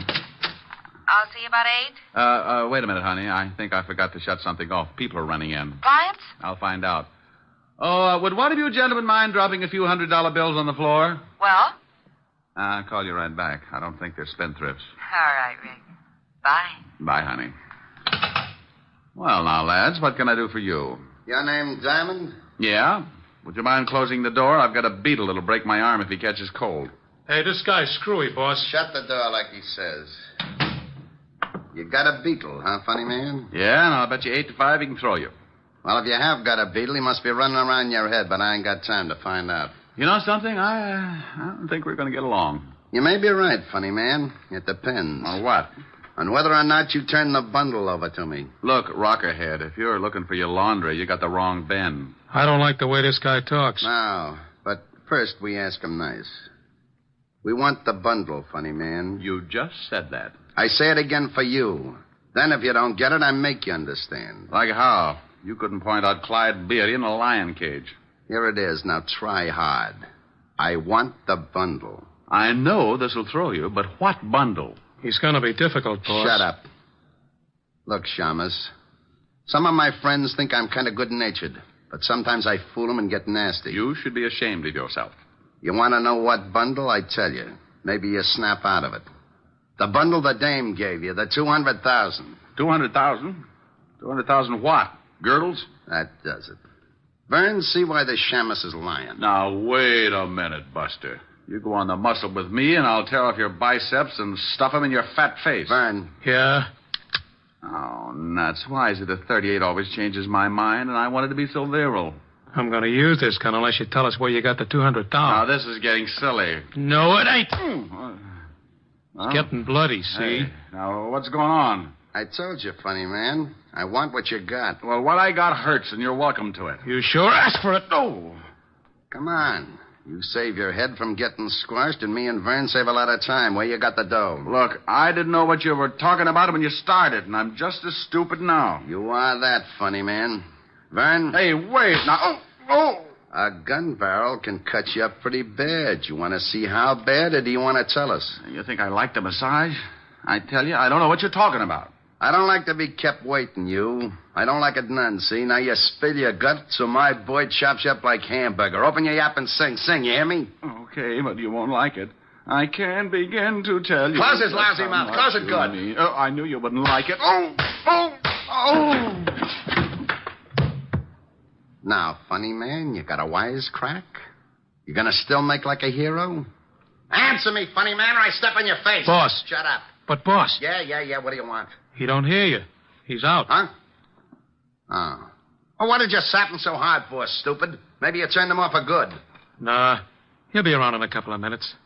Then I can work on his ribs. He'll tell us where he's got the dough. I don't know. You don't know what? He's got the dough, you sure know that. Yeah, the dame says she give it to him. You think maybe she crossed you? You think she skipped? I think maybe we'd better find out. This Shamus is pretty stubborn and pretty clean. I think we find out. How? You watch. I'll search the joint, then we'll get out of here. What about the Shamus? He'll make it all right. I want him around for a while. After we find the dough, you can put him back to sleep.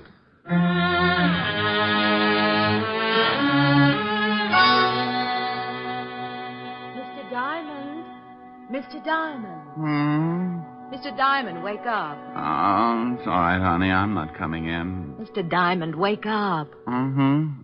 Oh. What a nice sweater. How do you feel? Well, a quick comparison might be a garter snake and a log jam. Well, you don't look very comfortable. Why don't you sit up? Afraid my eyes might fall out. Oh. Better? Yeah. Know any shaggy dog stories? I could use a laugh. How did you get like this? It wasn't easy. How long have I been here? I just came in. I was going to call the police when you started mumbling.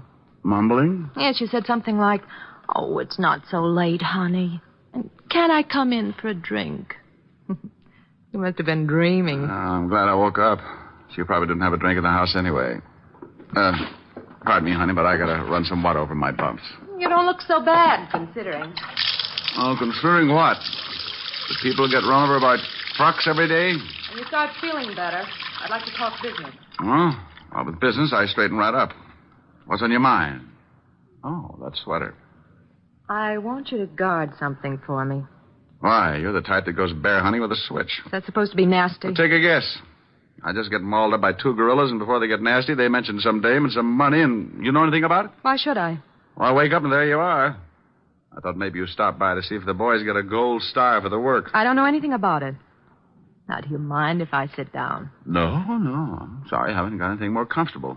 The termites just walked out with my couch. What do you want guarded, lover? I can't tell you what it is, but it's in a locker at the 42nd Street subway. I want you to pick it up and keep it with you until I call for it. I get $100 a day in expenses, and I don't know what I'm doing. The fee looks like a skyrocket. Here's $500. When I pick up the item, you get $500 more. Ooh. And I'll be back in 2 days. Well, I was going to start looking for the guys who gave me this headache, but $1,000 makes me impatient. You, got the key to the locker? Yeah, right here. By the way, do you work nights, Mr. Diamond? Well, not in the office. Don't you think I ought to know your name? You get the item, and I'll introduce myself in 2 days. And I do keep a drink in the house, Mr. Diamond. She got up then and walked out of the room like Eve with half an apple. I put some iodine on my face and headed for the 42nd Street subway. All the way down, I kept thinking about those two mugs who had worked me over, and for the life of me, I couldn't guess why. I didn't know it then, but if I could have guessed, it probably would be for the life of me. I reached the subway and went down. I found the locker, opened it, reached in, and pulled out a small black leather bag with a lock on it. Out of curiosity, I tested the weight and finally decided I must be guarding a sack full of spider webs. I tucked it under my arm and turned to go. But sometimes things don't always work out the way you plan them. Okay, Shamus. Let's have the bag. Oh, when am I ever going to make Eagle Scout? I should have smelled something. Hello, Vern. I'm in a hurry. If you wisecrack, you get dead. Give me the bag. Where's your friend? Out collecting heads? I guess I gotta kill you. We guess again. Here's the bag. Okay. I should make a hole in you just because you ain't honest. You had the dough all the time. You mean in that bag? Oh, now don't tell me it ain't in it. Well, if it is, Buster, it's all in one bill. Feel the weight. Hey, it is too light. Why, you lousy, no-good gumshoe. This time I don't play around. Frank wants that dough, and you're going to show me where it is. Oh, I wish you'd get yourself a 22. Those big guns make dents in my back. I'm going to count 3, and you're going to tell me where the dough is, or I'll kill you all over the place. You could make it 100, could you? It's so much fun when you pass 50. Be funny. You're only killing one guy. 1. This never happened when I went on next to closing. 2. Oh, now, wait a minute. Look. You look. It's your last chance. Drop it, Byrne. You're boxed up. Hey, who's that? The Marines. Why, you dirty... Rick, are you all right? Oh, Walt, I know you're bashful about these things, but you're going to be kissed. Oh, now stop that. Otis, have your boys keep the crowd back. All right. Keep back. Come on. What about the gunner? You shot him good, Lieutenant. Well, I'm glad you noticed, you mallet head. Now, what about him? Hey, he's dead. How did you find that out? 20 questions? Oh, yeah? Well, I guess we saved your life this time. Well, I hope I can do the same for you sometime, Sergeant, but science will hate me. Oh. Now, don't you start blubbering again, Otis. I couldn't stand it. Go get the wagon like a good boy. Okay, Lieutenant. Now, what's this all about, Rick? Believe me, Walt, I don't know. How did you get here? We got a call from a dame about 10 minutes ago. Said you were coming down here and some guy was going to kill you. Well. Now, don't you well me. I want to know what this is all about. Let's get on to headquarters, and I'll tell you just what I know. Well, are you coming? You mean you're going to cooperate? Well, certainly. Oh, Otis. What's the matter, Walt? I feel a little faint. Would you mind helping me up the stairs? I think I've been working too hard. Walt and I left the subway and headed for the 5th Precinct Police Station. On the way over, I told him about the girl and about the 2 hoods who'd worked me over in my office. When we reached the station, he shoved the rogues gallery at me, and I started going through the miles of photographs. Well, the guy we shot in the subway was one Vern Gironda, small-time torpedo, but we can't find out anything else. Can't you find the other one in any of those pictures? Well, I've looked through them all. All I know is his name is Frank. Maybe he hasn't got a record. Here, try this stack. Dates back to the year 1. Well, you can bet on one thing, Walt. The girl who called you was the girl who was in my office. She was the only one who knew I was going down to the locker in the subway. But how did she know this Vern Gironda was going after you? Well, she must have known he was going to tail me and that he was after something. Something that could have been in that black bag. It was a plant because she knew it was empty. I think she'd planned that when this Vern caught me with an empty bag, he'd get rough enough to shoot, and if you were there, you'd have to stop him. You mean she wanted him dead? Well, that's my guess. Dead or in jail, but out of the way. That 200,000's probably behind it. Walt? Did you find something? Yeah. This is the other guy who came into the office. Yeah? Let's see. Hey, what do you think you're doing? What's the matter with you? This is the man. You're crazy. Now, you listen to me. If you're trying to start one of those routines Oh, again... now, wait a minute. You asked me to pick out the hood that was in my office, and this is the boy. A little younger, maybe, but you know darn well I wouldn't make a mistake on identification. This is screwy. This is ridiculous. Where's my bicarbonate? Oh, what is wrong with you? Rick, that's Frank Purcell, and he's been dead for 2 years. What? Oh, wasn't he the guy who went over a 50-foot cliff with his whole gang? That's right. The car burned. The only guy they didn't find in the wreck was Billy Crump. He disappeared completely. Well, this one got out of it, too, and stayed around long enough to pay me a visit this morning. And his first name was Frank. Oh, that's impossible. The boys chased them right after the holdup and shot out one of their tires. Watched the car go over and saw it turn. Didn't they knock over the payroll at the Martin shipyard? Sure, got away with $200,000. Lieutenant. Huh? Oh, yeah. What is it? On that killing down at the garage. That guy was just identified as being wanted for armed robbery. Killing? Yeah, pretty bad. Somebody shot up a guy that worked in the place. Well, who was it? Her name was Crump. What? Yeah, Billy Crump. Stuck up some shipyard about 2 years back. Oh, shut up. Oh, I was only telling you. Okay. What else on him? He has a wife, lives at 64th Street, apartment 205. That's all. Well, don't just stand there, you applehead. Go get the car. Oh, yeah, Lieutenant. Come on, Rick. I'm waiting. All right. I apologize. Oh, you really don't have to, Walt. I was as confused as you were. Was? But you're not now? No, I don't think so, Walt. But let's get over to see Mrs. Crump. She can do a lot of straightening out.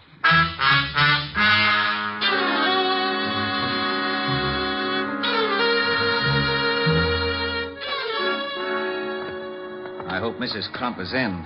Oh, I forgot to tell you, Lieutenant. She calls herself Stewart, Mrs. Edna Stewart. What? Yeah. Her husband used her alias instead of Crump.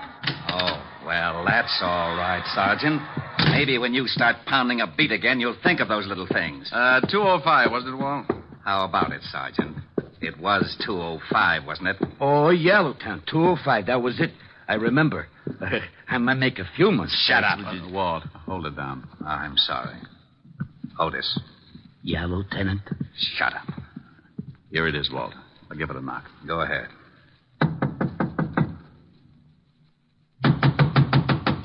Looks like no score. Try the door. Why, Walt, without a warrant? Now, don't you start that again. If Frank Purcell is still alive, we're going to grab that $200,000. We've got to work fast. Besides, I'm not trying the door. You are. Well, it's open, unstained, and honest.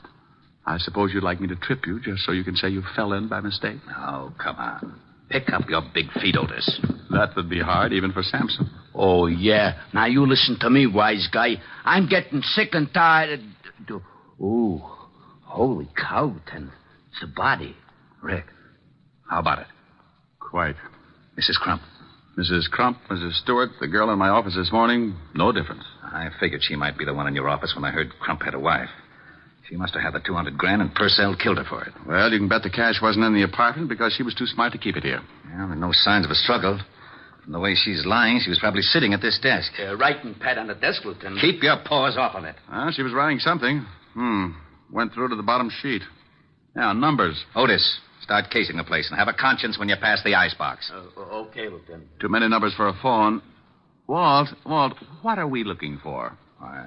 Purcell and the $200,000. Okay. Now, we don't know where Purcell is, but that $200,000 had to cool off until Crump could spend it. So? Now, where would be the safest place to keep that much cash?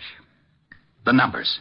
Safety deposit box. You have just won yourself, Sergeant Otis. I should cut my throat first. Now, it's a cinch Purcell has gone down to the safety deposit box. Hey, I found a couple of plane tickets, Lieutenant. And it looked like they'd started to pack. Yeah, let me see them. 2 for Mexico City and good for the first. That ties it. Would you mind whispering in my ear, or am I asking too much? Walt, when Mrs. Crump came to my office, she made it very clear she'd be back in 2 days. That's the first of the month. I don't know how long she'd been there before I woke up, but she was interested in my office, and she was coming back in 2 days. Now, if she wanted to hide something, the best place would be somewhere that had already been searched. Otis, you think you could dig up a safety deposit box under the name of Crump or Stewart? Here's the number. I can try. Stout fellow. Now, Walt, if Frank Purcell did kill the girl and then headed for the deposit box, I don't think he found much. And the only other person that Mrs. Crump contacted and that he suspects is yours truly. And he'll tail you, or worse. I hope so. But I want 10 minutes alone in my office before he catches up. Now, Otis, get going and call me at my place. Right. Now, Walt, I'm going to walk around for about half an hour and see if I can pick up a tail. Then I'll lead him to my office.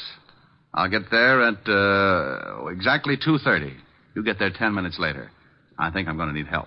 I still wish I knew what you were up to. Now, as soon as Otis finds that deposit box and tells me if Mrs. Crump was at the bank around 11 this morning, I'll tell you the whole thing. And if I'm lucky enough to stay alive, you'll have Frank Purcell to fill in the details. I left Walt and started walking. If Purcell was after me, he was too smart to let me spot him, so I just kept going until I'd used up the half hour, and I was on my way up to my office. Purcell wouldn't follow right away, so that gave me the 10 minutes I wanted. I went in and looked around. Nothing had changed. Desk, chair behind and chair in front. Small closet with sink, hat rack, and bookcase. I went to work on the bookcase first. Nothing. So I took the desk apart. I kept going. Closet, under the rugs, still nothing. I took a breather and tried to reason it out. If I had suspected something in the beginning, where would be the last place I'd look? Something I never used. I didn't have a vacuum cleaner, so that was out. Then I remembered something. Something the girl had said that morning. Do you work nights, Mr. Diamond? I looked up at the big light bowl hanging from the ceiling. A little lost weekend, but it was worth a try. I walked over and snapped on the light switch. Score for Diamond. With the light on, the bowl became transparent, and lying at the bottom, I could see the outline of a large bundle. I forgot to smile because the footsteps coming up at the hall sounded like company. I turned off the light, went over to my desk, and sat down with a very comfortable 38 between my legs. Well, good afternoon, rocker boy. Did you forget your bucket of blood? I forgot something? Sure, funny man. I forgot to leave you dead. Don't look so unhappy. You tried. I've been getting a big run around all day. So I brought me something to slow things down. You want to see it, or do I keep it in my pocket? Well, if it's a mouse, I'll scream. In this pocket, I got 6 ways to kill a louse. If you ain't seen a louse, just grab a mirror. Oh, by George. That was a good one. What's the matter? Was the deposit box empty? Oh, you know about that, do you? I figured you was working with a dame. Well, you got a silent partner now. You're right. Last time I saw her, she was speechless. I'm going to do the same for you, funny man, but I make a deal. You say no or even maybe, and I'll kill you where you sit. You say okay, and I'll let you keep going till you choke on one of your jokes. You tell me if I'm right, and I'll give you a quick answer. You've been after Billy Crump ever since the shipyard robbery because he got away with the money. You finally found his wife, and she got scared. She bought 2 tickets to Mexico. How am I doing? Great. You tell a good story. When Mrs. Crump saw all that lovely cabbage, she got greedy. She got a hold of you and made a deal. Yeah, she was a pretty smart chicken. I knock off her husband, Billy, and she splits the dough with me. And if I guess right, at 11 o'clock this morning, while you were killing Billy Crump, she was grabbing the $200,000. So that's how it goes. But after we rubbed out Billy, she called and said the dough was planted with you. She wanted the dough herself. She used me to lead you to the subway. Right. Where were you? Upstairs. I figured something was up. Well, nice little plot. You kill her husband, the cops kill you and your torpedo, and bless her little heart, she winds up with a pot of gold. No, she winds up dead. The dough wasn't in the box, so she planted it somewhere. We saw her coming in here after we worked you over. Now, I think she stashed the bundle here while you was out cold. So, do I get it?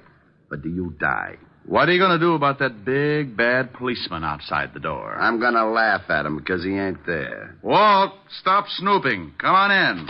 Hi. Well, what do you know? You wasn't kidding. This might mean a promotion, Purcell. You want to turn around and be a good boy, or do you want it the hard way? I stay the way I am. You're in a tough spot, Mr. Copper. If this funny man's a friend of yours, he's going to get it the minute you try your luck. Rick? Yeah, Walt? He's got a point. I might be lucky and get him just right, but it's a long shot, and if I miss, he'll pull the trigger on you. You're pretty smart for a copper. Walt? Yeah? The way it looks, we could be here all night unless somebody gets shot. That's the way it looks. What do you think, Purcell? Like I said, the cop guns me, I gun you. Silly, ain't it? Be a lot sillier if I had a gun. Funny, man, that would be a riot. Well, start laughing, Powell. You sure ruined that desk. I couldn't help it. Had the gun between my knees. I move, he shoots. Had to try it right through the desk. What are you sweating for? Me? I could use you for a shower. How's Purcell? Unhappy. How about it, Purcell? I ain't giving odds. Hey, funny man, you know something? You ain't so funny. Get the phone, Walt. Yeah? Lieutenant? Oh, no. Yeah? I found the box. The Crump dame was in the bank at 11 o'clock this morning. I found it pretty quick, huh? Hooray for you. Wait a minute. Rick, you were right about the... Hey, where did he go? Who, Lieutenant? King Kong. Now, you get your big fat head over here. Lieutenant. What is it? Okay if I turn on the siren? Oh.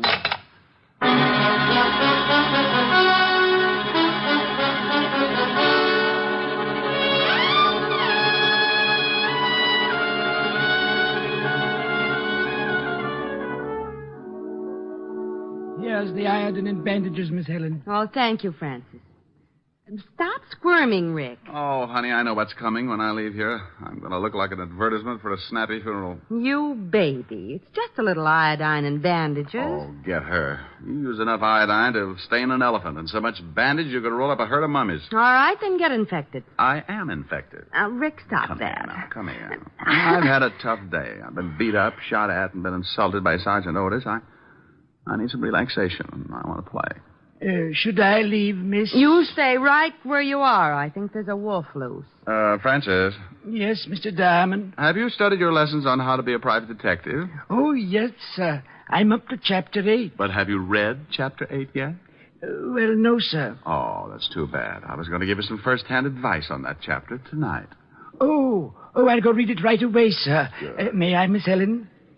Go ahead, Francis. I can't win. Oh, this will be jolly. Now, come here, you. But, Rick, stop it. Get away from that piano. No. You are my sunshine, my only sunshine. You make me happy. Well, you know what they say about music soothing a savage beast. If you don't like it, you sing something. Oh, what for? You don't even look a little wild. Sing something. I'll get as wild as you want. Oh, now there's a statement. Go on. All right. Little girl, you're the one girl for me. Little girl, you're as sweet as can be. Just a glance at you meant love from the start. And oh, what a thrill came into my heart, little girl. With your cute little ways, I am yours for the rest of my days. And this great big world will be divine. Little girl, when you're mine, oh, mine. Okay, honey, now get wild. All right. Come here. Ah, a little wilder. Yeah. There you go. Mr. Diamond, I'd like to ask your opinion. It says in Chapter 8 that homicide... Oh. Well, look at that. And I'm not blushing.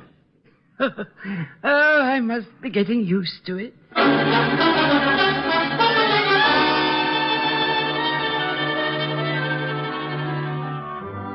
You have just heard Richard Diamond, Private Detective, starring Dick Powell. Helen was played by Virginia Gregg. Lieutenant Levinson by Ed Begley. Also in our cast were Wilms Herbert, Gene Bates, Robert Carroll, and Ted DeCorsia. Music was under the direction of Frank Worth. Richard Diamond is written by Blake Edwards and directed by Richard Sandville. Now here is Dick Powell. Ladies and gentlemen, if you've been enjoying our show, and I sure hope you have, be sure to listen on Monday evenings beginning October 3rd instead of Saturdays. Did you get that? Beginning October 3rd, we will be heard on Mondays instead of Saturdays. And check your local paper for the exact time. Dick Powell soon will be seen in the screen version of the best-selling novel, Mrs. Mike.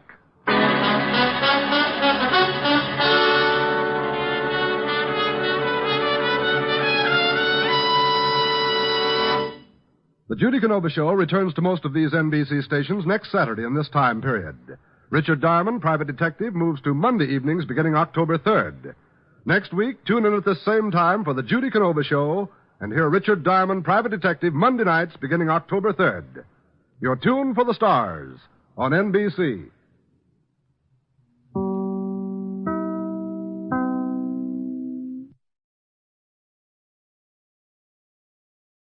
The Ethel Merman Show, previously scheduled for this time, will be heard at a new time and date to be announced shortly.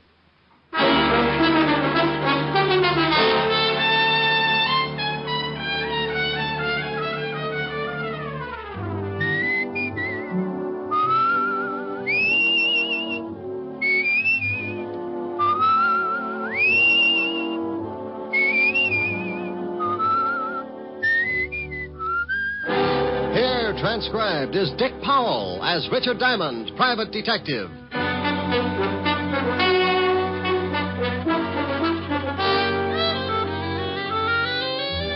Hello there. This is Diamond. Hey, I got a beef. I went shopping for my girl Helen Asher the other day. You know, stuff for dinner. This town's gotten hotter than a blast furnace in Death Valley, so you got to pick out things that make for a cool meal, like salads, cold cuts, beer. Real picnic style. Well, I figured I could whip up a fancy tossed salad or something. Until I got around to the tomato counter. Have you glommed onto the price of tomatoes lately? Now, what's with that? So the cost of living is inflated. So a T-bone makes like it just arrived direct from the Sultan's classiest cow. Okay, a T-bone I can understand. But what's with a tomato? When it costs so much, it should be hanging from a charm bracelet instead of lying in a salad bowl. Who needs it? So I bowed from the waist and figured you could still do a lot of things with a plain head of lettuce. I got another beef, too. Why can't people start their killings in December when it's cool? Now, about a week ago, I got mixed up in a case, and before it was over, I took so many salt tablets, I am now the best-seasoned private detective in New York. It started last Tuesday morning about 11 o'clock in an apartment on the Upper East Side. Ginny? Yeah, genius. No cracks. No cracks. We're both waiting for old Gibson to turn us into the cops, and you say no cracks. This whole rotten mess is your fault. Well, how did I know the old goat wouldn't fall for it? Well, he didn't, so we better start packing. What for? Because I don't want to play hostess to a lot of little men in blue. I'm allergic to handcuffs. Relax, will you? They won't find us. They can trace me from the other apartment. How? Gibson don't know your real name. Did you leave anything in the other place that will lead him here? No. Cleaned out everything except the clothes. I didn't have time to move them. Notice you got away with the mink. What do you want me to do? Leave it behind? No, we can hock it. Hock it? Yeah. You want to blow town? Takes cash. Cash I ain't got. You're telling me. Look, baby, if Gibson does go to the police, I'll have to hock the court so we can blow this joint, see? All right. You go get rid of it, and I'll start throwing some things into the suitcase. Who's that? Well, what I know, maybe it's the landlady. Oh, I forgot. They're painting this floor today. Yeah, I saw the painters in 206. They'll probably start on this room in a couple of hours. Okay. Duck that coat. I don't want the landlady to spot it. Yeah. Yeah, what? Gibson. So you really are married, huh? Who is it, Harv? Hello, Virginia. Mr. Gibson? Yes, I waited around in front of the other apartment and followed you here. I wanted to be sure to send the police to the right place. Look, Mr. Gibson, look. You look, whatever your real name is. I don't like being blackmailed or threatened. But please... No, Virginia, my mind's made up. In a way, I'm sorry for you, but you didn't think about me. I'm past 60, and I'm tired of being made a fool. Look, why don't you give her a break, Mr. Gibson? Now, I'm not asking for That's me. very noble of you. You should have thought about that a few hours ago when you accused me of making love to your wife. You're not really married. There is no need of displaying your indignation. There'll be plenty of time for that when the police arrive. Harv? Yeah. Come in. Hey, how dare you? Take your hands off me. Look, you ain't calling nobody. You gonna listen to me? You take your hands off me. What are you gonna do, Harv?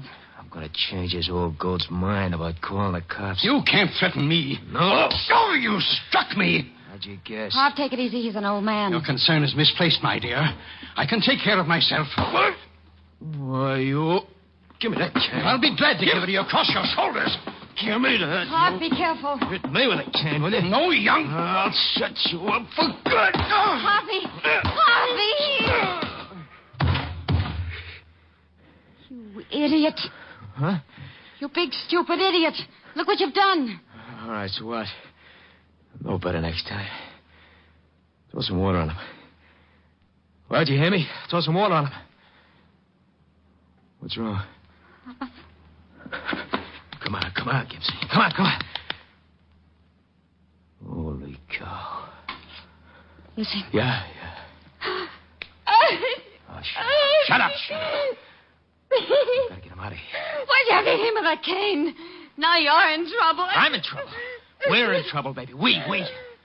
Stop that crying all over the place. Help me get him out of here. How are we going to do it? It's broad daylight. Yeah. Can't get him out of the building like this. We'll have to wait till night. We can't leave him in here. Why not? The painters. What do you mean? What? They'll be here in a little while. Oh, yeah. Oh, yeah. Now what genius. Shut up, will you? I gotta think.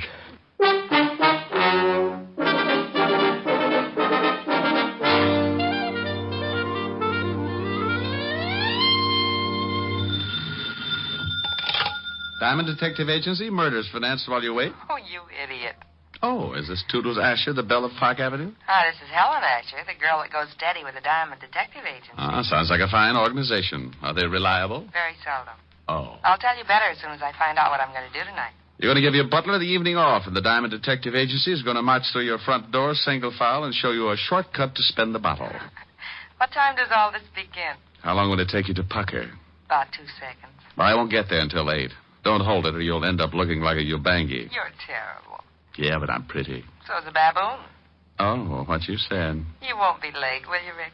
I don't know. After that last crack, I think I'd better start going steady with King Kong. Rick. No, I'm mad. Ricky, I love you. Only because I can hang by my tail and my fangs have that toothpaste smile. I think you're the most wonderful man in the world. Well? I think you're the handsomest, the strongest, the smartest. Well, all right. Now tell me something I don't already know. Rick. Bye, baby. See you at 8. Bye. A, I'm adorable. B, I'm so beautiful. C, Now, look, honey, I can't make it till 8 o'clock. I got a fan dancer who's a client. She wants to go out and trap an ostrich this afternoon. Is this the Diamond Detective Agency? Huh? Oh, yeah. Is this Mr. Diamond? Yeah, what's the matter? You sound like you're standing on a body. Oh, Mr. Diamond, please, you've got to help me. I just don't know what to do. Now, take it easy. Who is it? What's wrong? I thought it moved. What moved? The man sitting in my chair. Well, that happens now and then. Why shouldn't he? Oh, well, because he's dead. What? Yes. I came home this afternoon from girls' camp, and when I unlocked my door and went in, I found this, corpse sitting on my Hepplewhite. On your what? Hepplewhite? I don't know how he could have gotten there. Hepplewhite? No, the dead man. What about Hepplewhite? Who? The guy this corpse was sitting on. Oh, no. That's a chair. Hepplewhite's an old antique chair. Oh. Oh, now I'm so confused. Well, move over, honey. Now, take it easy and give me one thing at a time. Who's the dead guy? Well, I don't know. I never saw him before in my life. Okay, now why haven't you called the police? Well, I thought about that, but I'm a school teacher, Mr. Diamond, and I was afraid of the scandal. I read a lot of detective stories, and the first thing that came to my mind was calling a private eye. Private eye.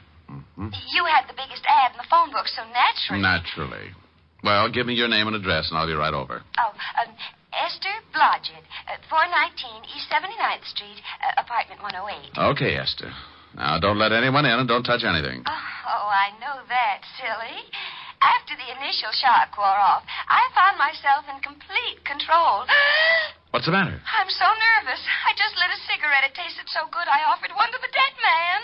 Well, if he takes it, remember how you did it. I'll be right over. Hepplewhite. Oh, is Walt going to have fun with this? Homicide, Sergeant Otis. Hello, Otis. Let me talk to the lieutenant. Diamond? No, this is Black Beauty. I just did a mile in 1:12, and I want to report that I've been doped. Very funny. I thought so. I didn't win the race, but I was the happiest horse on the track. Now, put the lieutenant on the phone. Lieutenant Levinson. Diamond, Walt. I don't want any. You take your killings to another precinct. Oh, now don't be a sorehead. Giving you business is just my way of showing my friendship. Can't we just be buddies at a distance? I'm getting tired of chasing corpses. Well, grit your teeth and get over to 419 East 79th Street, apartment 108. Homicide? Yeah. A dame named Esther Blodgett reported it. She lives there. Who's dead? Well, I don't know. Oh, yeah. A guy named Hepplewhite. Hepplewhite? You ask Esther about it. She'll put you straight. Are you coming over? Yeah. Bye.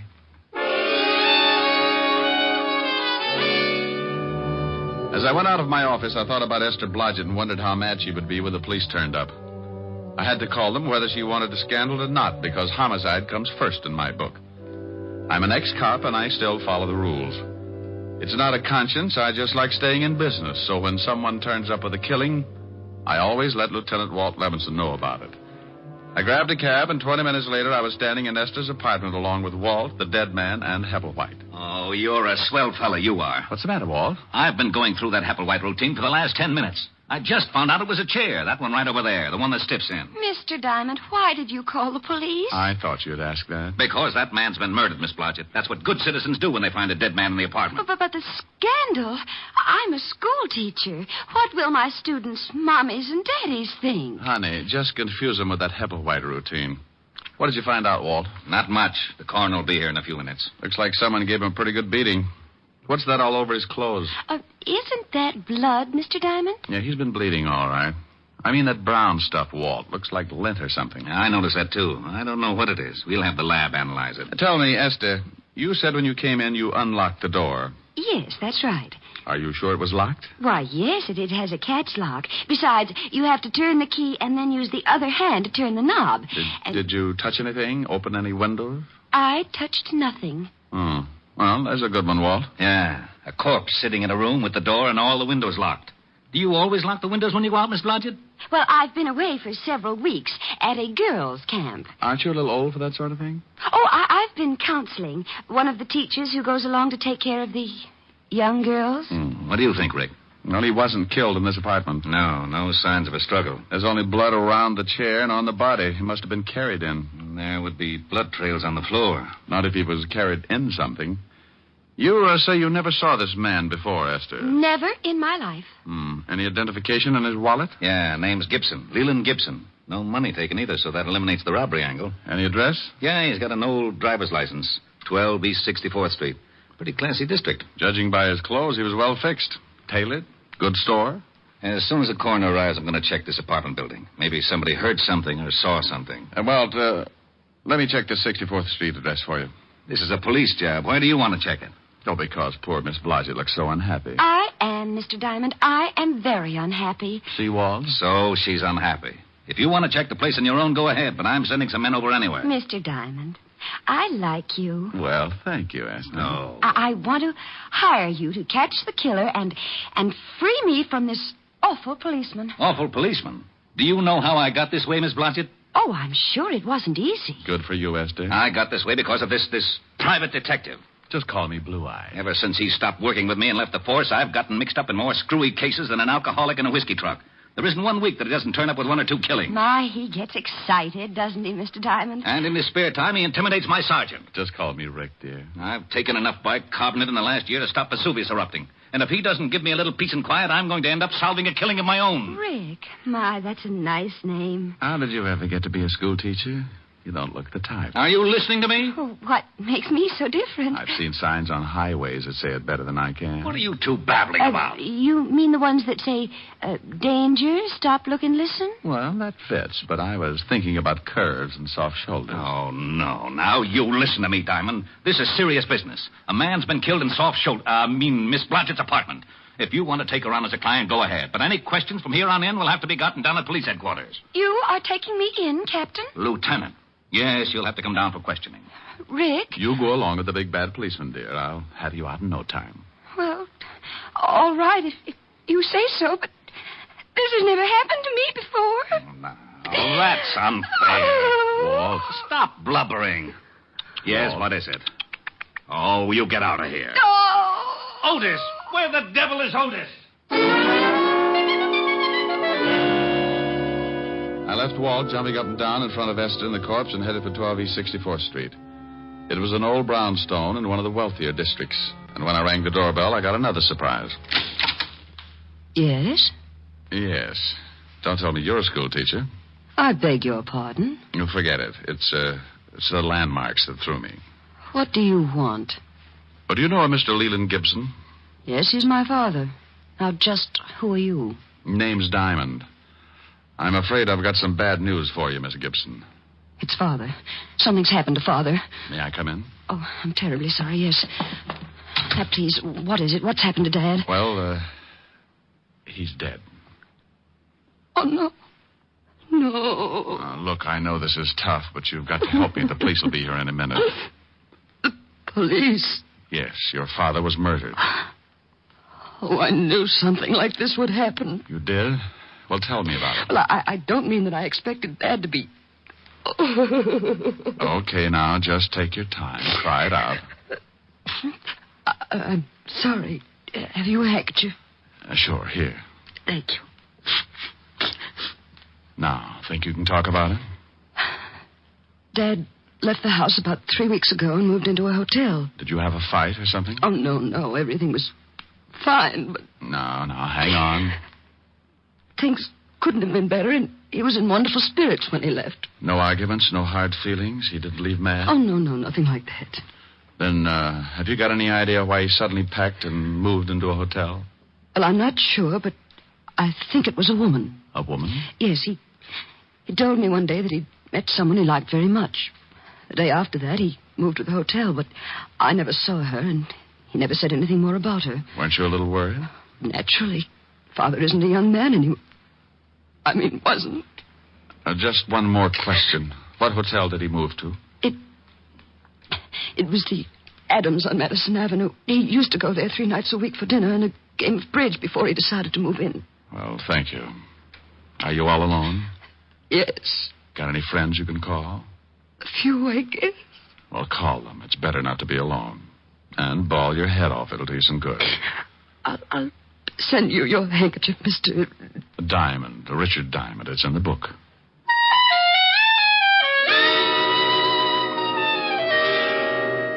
For some reason, I've got a talent for leaving people emotionally disturbed. Walt hops around like a rabbit in a cabbage patch, and Otis always tears his hair out by the handsful. Miss Gibson was less active about it. She just tried to smile and shed enough grief to fill a tub. I grabbed another cab and headed for the Adams Hotel. Yes, sir. Do you wish to register? No, but I want to find out about someone who did 3 weeks ago. Oh? Yeah, by Mr. Leland Gibson. Why, yes, he's staying at the hotel. From now on, that's past tense. I don't understand. He hasn't notified us that he's leaving. Well, that might be a little difficult. If you'll run down to the morgue, I think you'll find out you're stuck with an empty room. The morgue? Yeah. Mr. Gibson has taken over one of the slabs, rent-free. Oh, my goodness. What happened? He's kind of dead. When did you last see him? Early this morning. He left the hotel around 10. Know where he was going? Why, no. Do you remember him having any visitors in the last 3 weeks? A girl, I mean. No. Are you looking for a girl? Yeah. Mr. Gibson's daughter seems to think he was running around with a woman since he moved into the hotel. Oh. You say that like you knew what I was talking about. It was common gossip around the hotel. What was? Well, Mr. Gibson has been coming to the hotel for many years. He used to eat dinner here 3 nights a week and then play bridge with some of the hotel regulars. Now, about a month ago, we took on a new waitress. Uh-huh. Now, it was very obvious that Mr. Gibson was quite taken by her. So much so that he moved into the hotel and ate at her table every night. Oh, what was her name? Virginia Pelgrim. Quite good-looking. About 5'3", dark brunette, very well, I'd like to see her. That's impossible. She left the hotel about a week after Mr. Gibson arrived. Oh, swell. Wasn't Mr. Gibson unhappy? Oh, no. He was rather happy, in fact. I believe he wanted her to move so he could see her more often. Now, what makes you say that? Some of the things she said in the kitchen to the other girls. Do you know where she might have moved? No. But, you might check with the flower shop. Mr. Gibson used to send flowers every day. Well, thank you.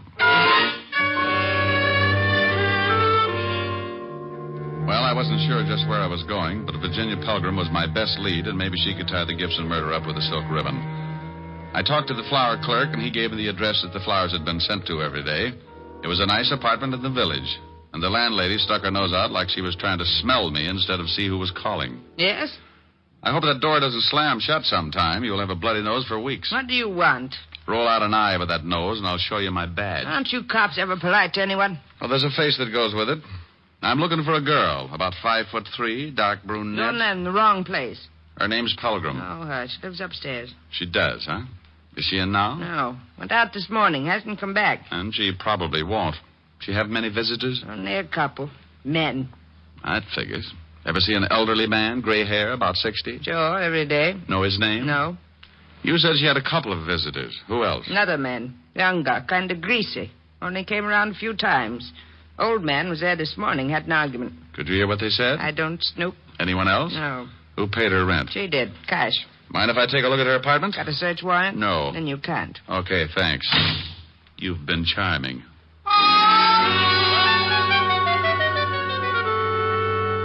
I left the old bat and headed back to the schoolteacher's apartment. If I was right, I'd seen setups like this before. But there was still the problem of finding out how Gibson was killed and how he got into a locked room. When I pulled up, I saw the wagon, complete with corpse and coroner, pulling away for the morgue. And when I went in and knocked on the door, I was certain that they'd forgotten one of the bodies. Oh, it's you, Shamus. Why, Otis. They're leaving without you. Who is? The hearse. Shouldn't you be lying down or something? Now you stop that Rick and get in here. Hello, Walt. What's new? Well, Rick. Well, Esther, has Otis been using his rubber hose on you? Oh, no, but I was getting lonesome. I'm glad you got back so soon. You are. As soon as you two stop rolling your eyes, maybe you can tell me what you found out, Mr. Diamond. Yeah. Walt, send Otis down to the station for a search warrant. Then tell him to get over to 9 West 12th Street and see what he can find in the Miss Virginia Pelgrim's apartment. Who's Virginia Pelgrim? The only person who was mixed up with a murdered man. There was another man who used to see her, but I can't find out who he was. All right. Otis, go get the warrant. Yeah, Lieutenant. Thanks, Diamond. A pleasure, Sergeant. What did you find out, Walt? There were 11 people in the building at the time of the killing. None of them ever saw the guy before. Here's a list of the names. 3 people on this floor, 5 on the second, and 3 more on the third. Have you talked to the landlady? Certainly. She doesn't know any more about it than the rest. What about that funny brown lint on the dead man's clothes? We're checking on that right now. The lab said they'd call me. Did the landlady say she had a key to this apartment? Sure, but she hasn't used it but once since Miss Blodgett was away at girls' camp. When did she use it? 3 days ago, when she had let the painters in. And she says that the windows and door were definitely locked because after she aired the paint smell out, she locked them herself. Painter, huh? Yes, and I've been looking. You know, I think they did a terrible job. Why, the kitchen Esther. alone... yes, Rick? Later, dear. Yes, Rick. Walt, did they paint the whole building? They finished the second floor today. Oh, I'll get it, Miss Blodgett. Probably the lab. Rick, Yeah? do you know who did it? Yeah. I got a hunch. Oh, I see. you're wonderful. Yeah. Okay, thanks. Lab, Walt? Yeah. That lint you spotted on the dead man's clothes is from the mat that they put under rugs. Mm-hmm. Walt, you were on all the floors. Did one of the apartments have a rug missing? They're all missing from the second floor. The tenants took them down to the basement when the painters moved in. Any off this floor or the third? No, just the second. Well, your killers are on the second floor, Walt. How do you figure? Well, let's look at what we've got. Dead body in a locked room. Blood on body and floor around body, but nowhere else in the room. Carried in a rug. Bullseye. Oh, this is so exciting. Esther. Sorry. Yeah, but how does a dame called Pelgrim figure into it? There's no Pelgrim listed in this building. Well, there shouldn't be if I'm right. The dead man met Virginia Pelgrim while she was working as a waitress in his hotel. She gave him a pitch and he fell. He put her up in an apartment so he could see her more often. So what? I think she was working with another man. A man who was seen around her apartment by the landlady. Then how did the body get over here? The guy the dame was working with probably lives here. What about the motive? Well, my guess is that Gibson was being blackmailed, and he followed the girl here. He was probably going to yell cops, so they killed him. Okay, now what about the locked room? Explain that. I'll let the landlady of this building explain it, Walt. Go ask her one question. Who had this apartment before Miss Blodgett? Esther. Oh, I'm sorry, Esther. Well, I can tell you that. A Mr. and Mrs. Austin, they moved to a smaller apartment and let me have this one. It's more rent, and they couldn't afford it, I expect. This is a better apartment, though. It has very... Esther, what apartment did they take? Oh, it's on the next floor. Apartment 209. According to this list of people who were on the second floor at the time of the killing, the Austins are the only couple. What did Mrs. Austin look like, Walt? Oh, about 5'3", dark brunette, very well. Oh, say no more. Come on, Walt.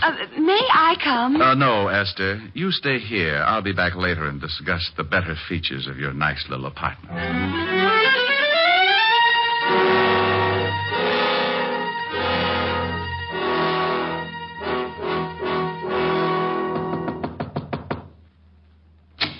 Yeah? I want to talk to you again, Mr. Austin. Why? Told you everything I know. Where's your wife? In the back. We're coming in. Okay, you don't have to shove. Who is it, Hog? Them cops again. Well, hello, Virginia. Do I know you? Where's your rug, Mr. Austin? What? It's down the basement. Miss Pelgrim, how long have you been married to this man? About 3... Hey, how'd you know me? Shut up. Know your name? You might as well tell the lieutenant everything. Why did you lie about knowing Mr. Gibson? I didn't. I never saw him before in my life. I didn't tell you the dead man's name was Gibson. How'd you know that? Don't answer that. Oh, shut up. You and your husband killed Mr. Gibson and carted him downstairs in a rug. Why'd we do that? Because the painters were on their way to paint your apartment. You had to get him out without being seen. You dumped him in Miss Blodgett's apartment because you knew she was out of town. And you used to live there, so you still had a key. You shut up. We've got enough to hold both of you on. The rug will have bloodstains on it. Oh. Get out of my way. Get out, Walt. Why, Walt, you're so rough. Yeah. I didn't kill him. Harvey did. I didn't kill him. Okay. You can tell me all about it down at the station. Hey, where are you going? Well, it's 6:30. I got a date. What about Miss Blodgett? She's going to get lonesome again. Ah, she was born that way. I've got to see a girl who's going to hold a pretty interesting class of her own. Bye.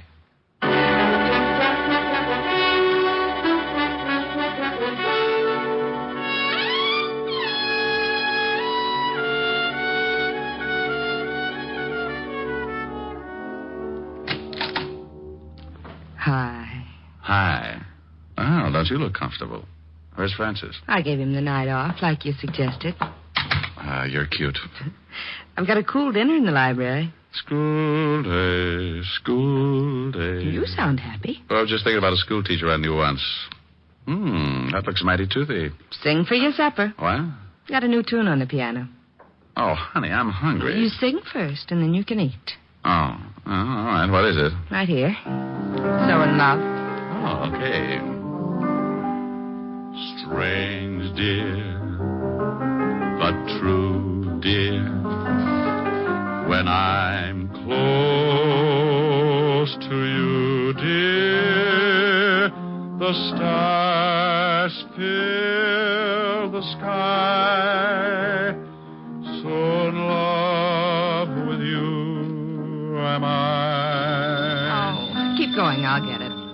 Even without you, my arms full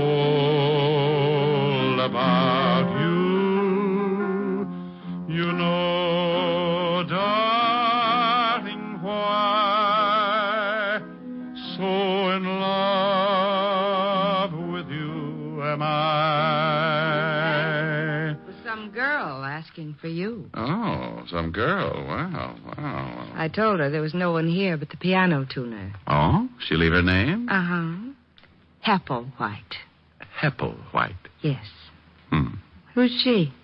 Come here, baby. No. I want to know who she is. I said come here. No, Ricky. Mm-hmm. Who's Hepplewhite? Oh, just a chair, baby. A cute blonde chair.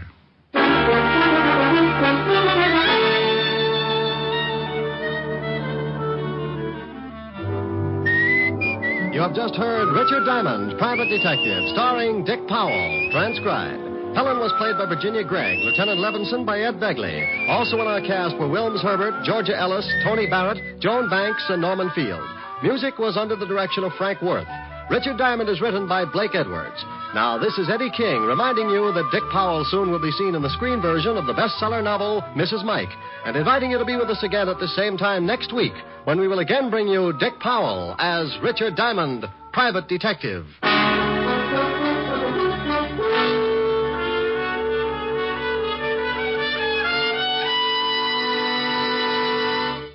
Saturday night brings some of the week's best radio entertainment when you tune for the stars on NBC. Stay tuned every Saturday for a great lineup of programs, including Hollywood Star Theater, Ralph Edwards' Truth or Consequences, Your Hit Parade, A Day in the Life of Dennis Day, The Judy Canova Show, and Grand Ole Opry. All the best on NBC.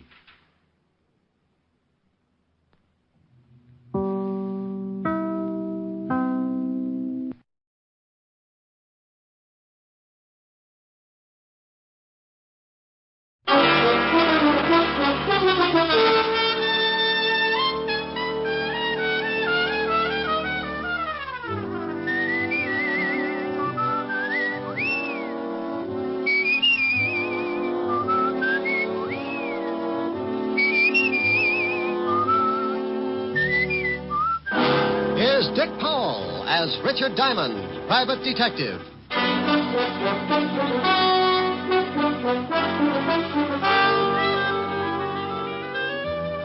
Hello there, this is Diamond.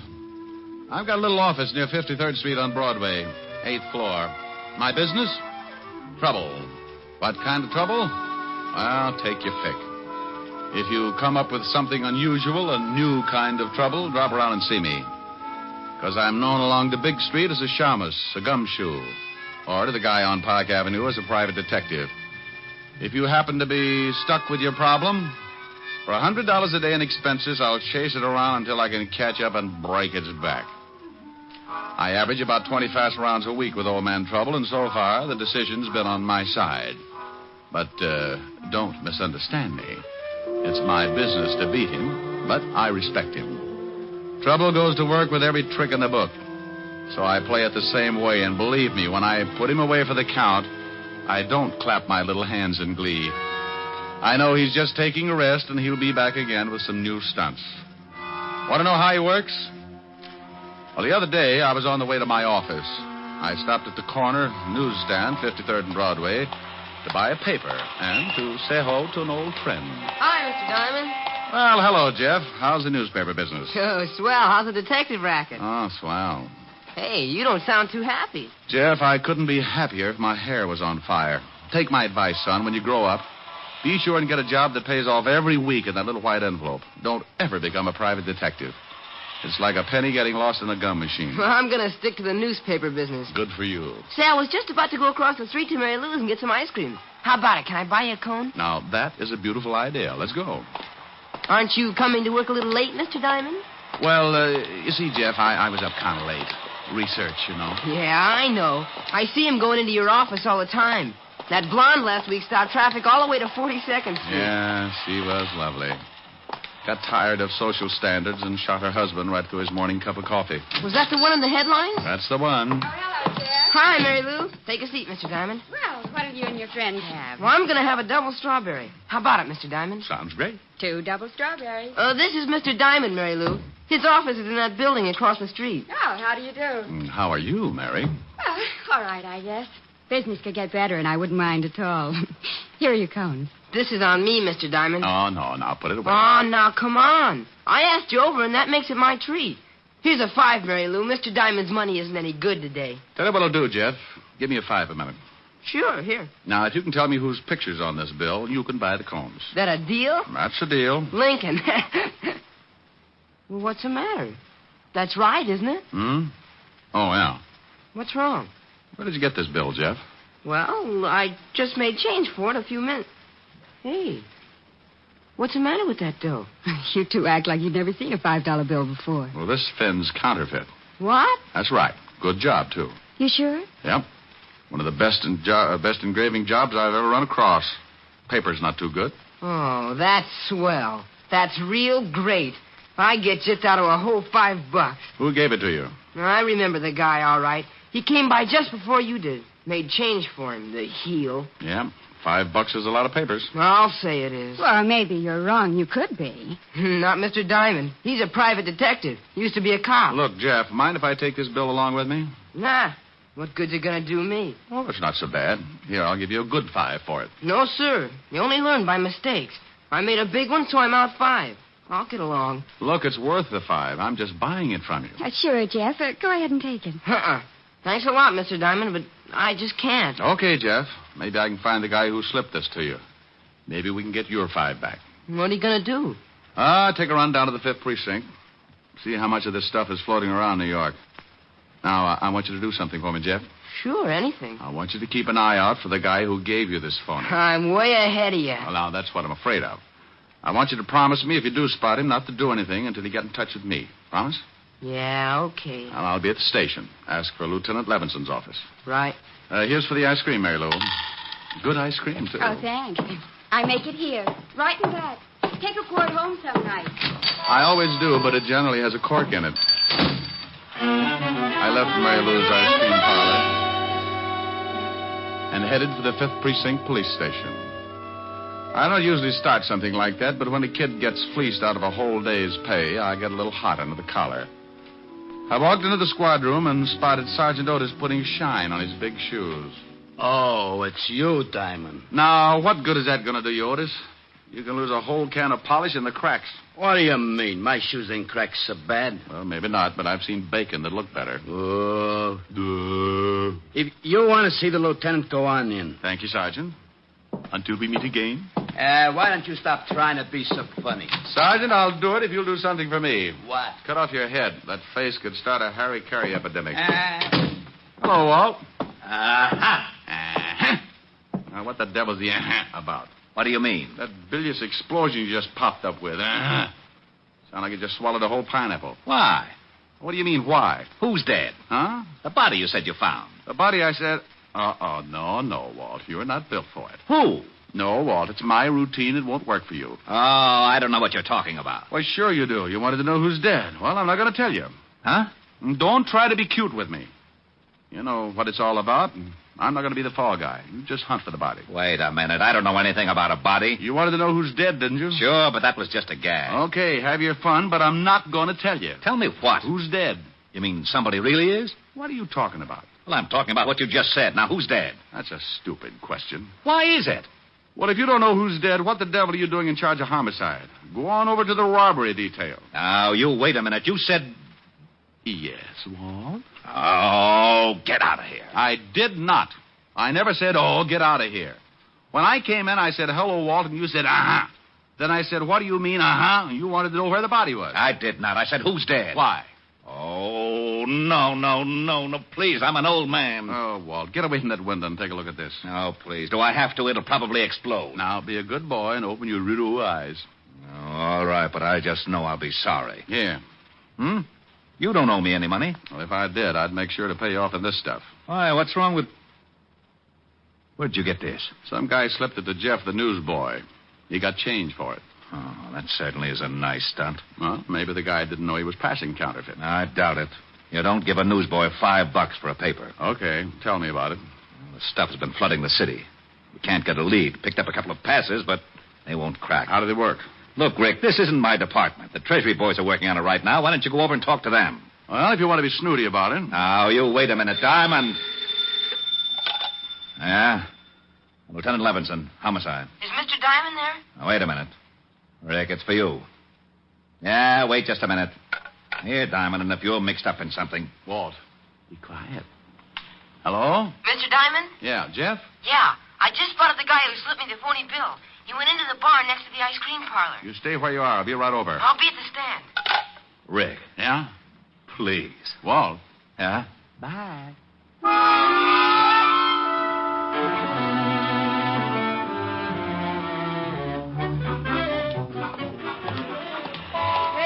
Paper, late edition paper. Jeff. Oh, Mr. Diamond. He hasn't come out yet. He's still in the bar. Come on. Where are we going? Leave your papers for a second. I want you to point him out. Okay.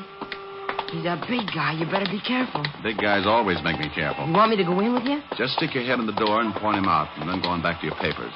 If I start bleeding, I'll scream. See him? No. Yeah, there he is. Over in that booth. Well. You know him? Yeah. Go on back to your stand. Oh, golly, Mr. Diamond, can I? No, Jeff. Go on back. Okay.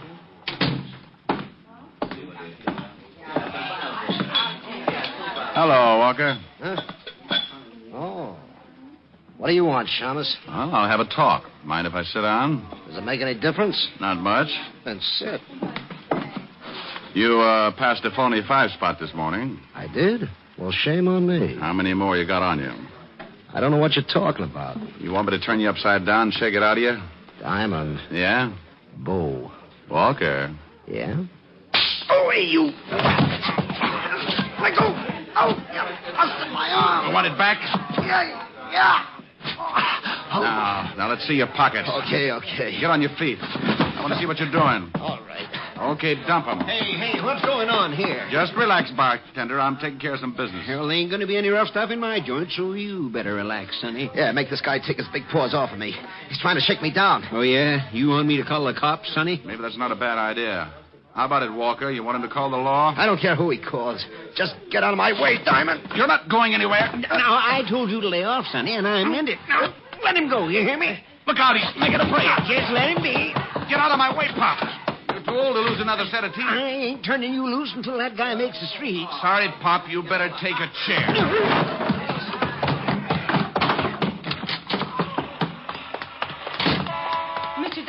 What happened? You see which way you went? Yeah, there he goes around that corner. Stay at the ice cream parlor, Jeff, so I can get you if I need you. I took off like a seagull in the hurricane. I turned the corner and spotted my man jumping into a cab, so I did the same. He led me across town to a little dive on 13th Street and got out of his cab. My boy parked up the block, and we watched while Walker looked around for a tail. When he was satisfied he'd given me the shake, he went in. I paid off my cabbie and followed. It was another bar, and Walker wasn't anywhere in the room. I sat down, ordered a beer, and waited. After about 10 minutes, I saw a couple of guys wander out of a door in the back. A couple of minutes later, a couple of more wandered out. So I wandered in. It was a small-time gambling setup. The kind you can throw in the back of your car if the cops come. I started getting that lousy feeling again. You don't just walk into a place like that unless someone wants you to. And if they do, it's usually because they got it fixed so you stay around. Maybe permanently. What are you tailing me for, Diamond? Why? Make you uncomfortable? Yeah. That's cozy setup. Good way to get rid of bad money. Pay the winner off with counterfeit. I think we'd better go back to my office. Oh, I don't know. I might have a little fun here. I'll bet if one of those guys at the table knew he was going to be paid off in counterfeit, he'd just about tear this place apart. And you, too. Diamond, don't be stupid. Oh, something new's been added. Yeah, and it makes so much noise when it goes off. Let's go back to my office, huh? For some reason, I just can't think of a good argument not to. This way.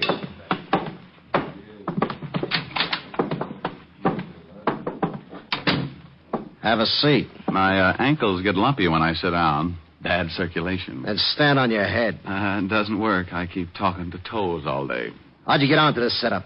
Oh, luck. You passed a bad bill to a newspaper boy. He spotted you for me. You know what happens to you? No.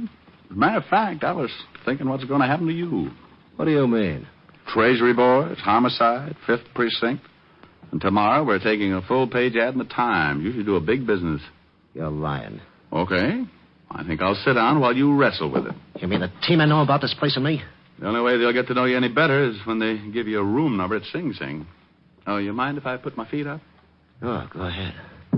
He kept asking questions, not waiting for answers. He was good and worried. And as long as I could keep him that way, the longer I was going to keep on breathing. I don't believe one rotten thing you said, Diamond. Okay. He kept trying to convince himself that I was lying. He wanted to shoot me in the worst way. He moved around behind his desk and sat down. Bless his little heart.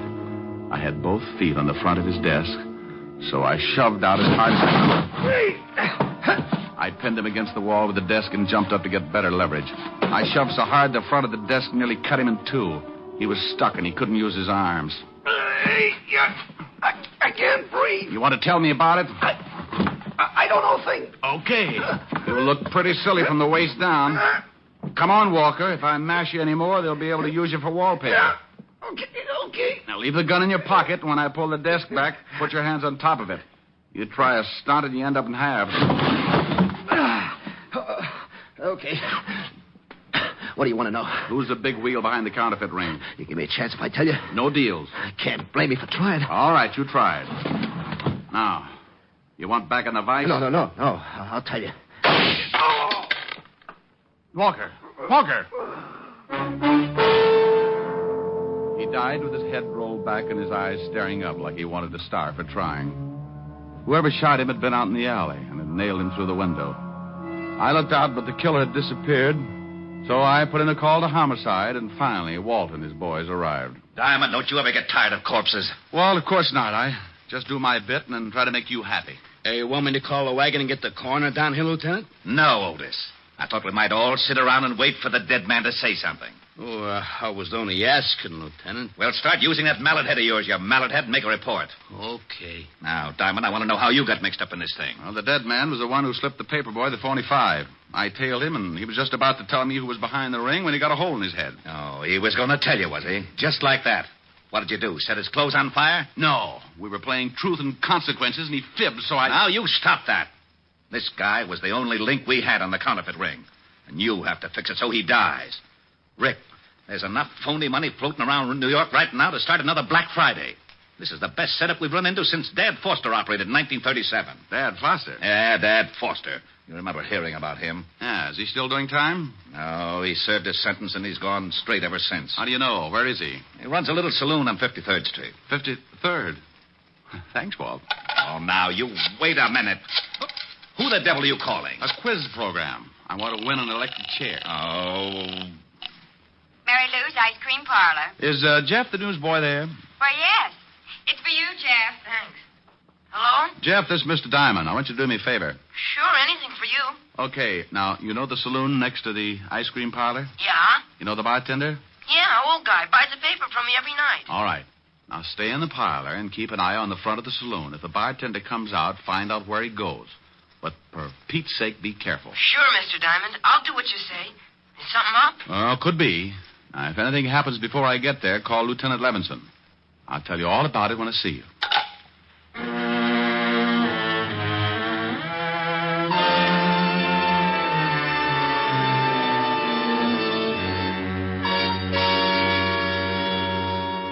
You're getting to be a pretty important fella, Jeff. Phone calls now. Oh, that was Mr. Diamond. He wants me to stay here and keep an eye on the front of the saloon. Okay? Oh, sure, of course. But why does he want you to do that? Oh, it's something big, I think. Something to do with the bartender that works there.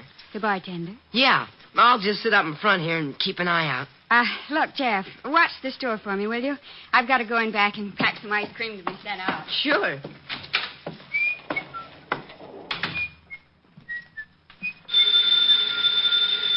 Mary Lou! Mary Lou! Guess I'd better get it myself. Mary Lou's Ice Cream Parlor. Can I talk with Mary Lou? And she went in back. I'll get her for you. Just a minute. Thank you. I tell you it's getting too risky. That Diamond's a private detective. Yeah, he came in the bar and started to rough up Walker. Well, that stupid Walker should have been more careful about passing out that money. What if Diamond catches him and makes him talk? He caught up, but he didn't make Walker talk. What do you mean? I took care of Walker. I got a good shot at him from the alley. Well, maybe it's better like that. But look, if we don't... Hello? Yes? Mary Lou isn't here. Get off the line. What? What? Yeah, get off.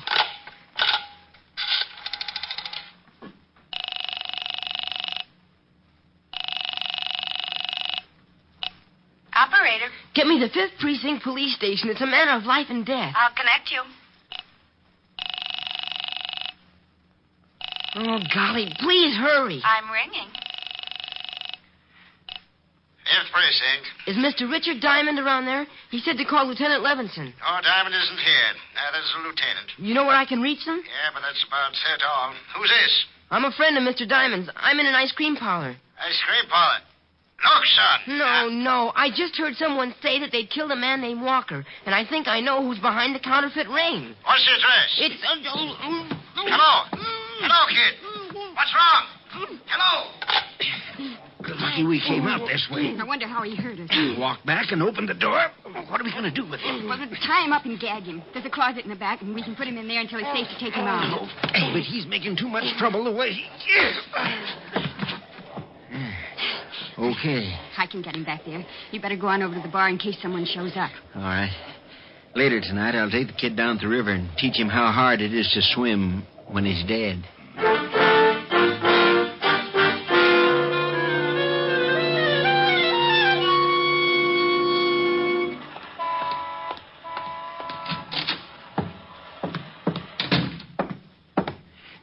Now, you listen here, young fella. If you're back here for trouble... Dad, I'm back for a lot of trouble, and I think you're going to help me out. You'd better leave, Sonny, or I'll call the law. Why don't you? What do you want?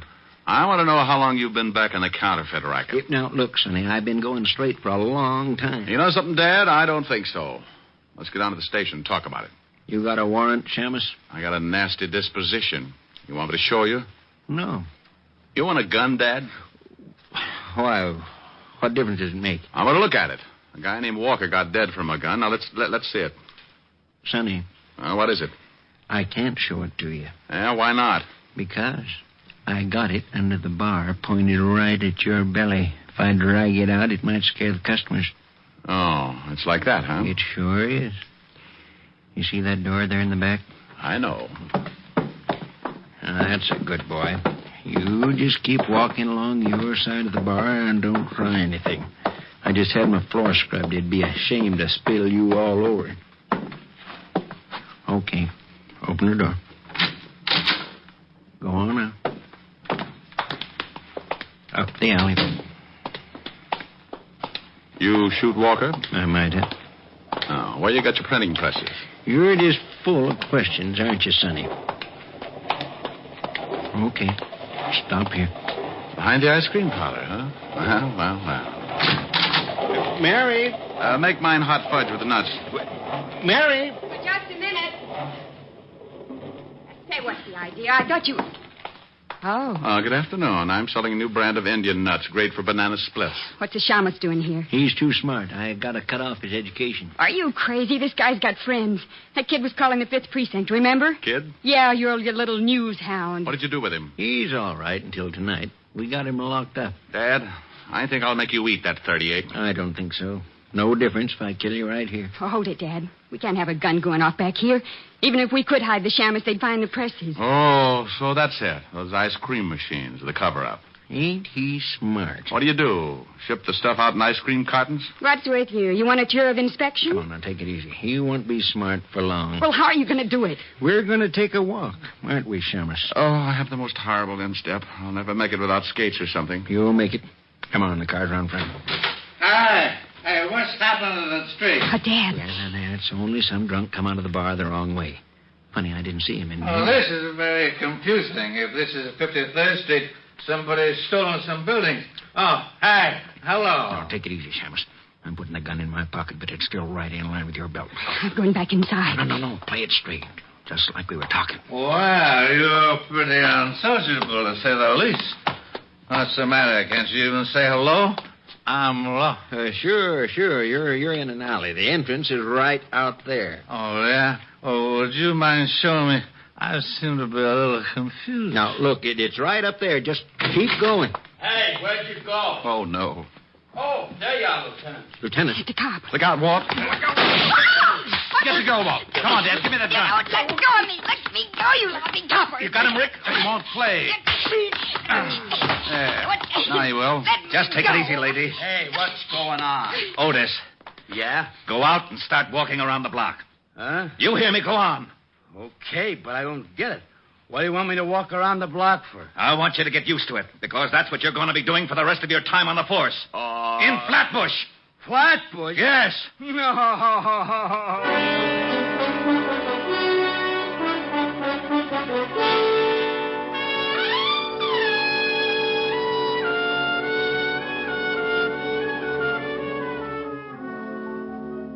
Gee, Mr. Diamond, thanks for the dinner invitation, but where are we going? Well, I'm going to introduce you to Miguel.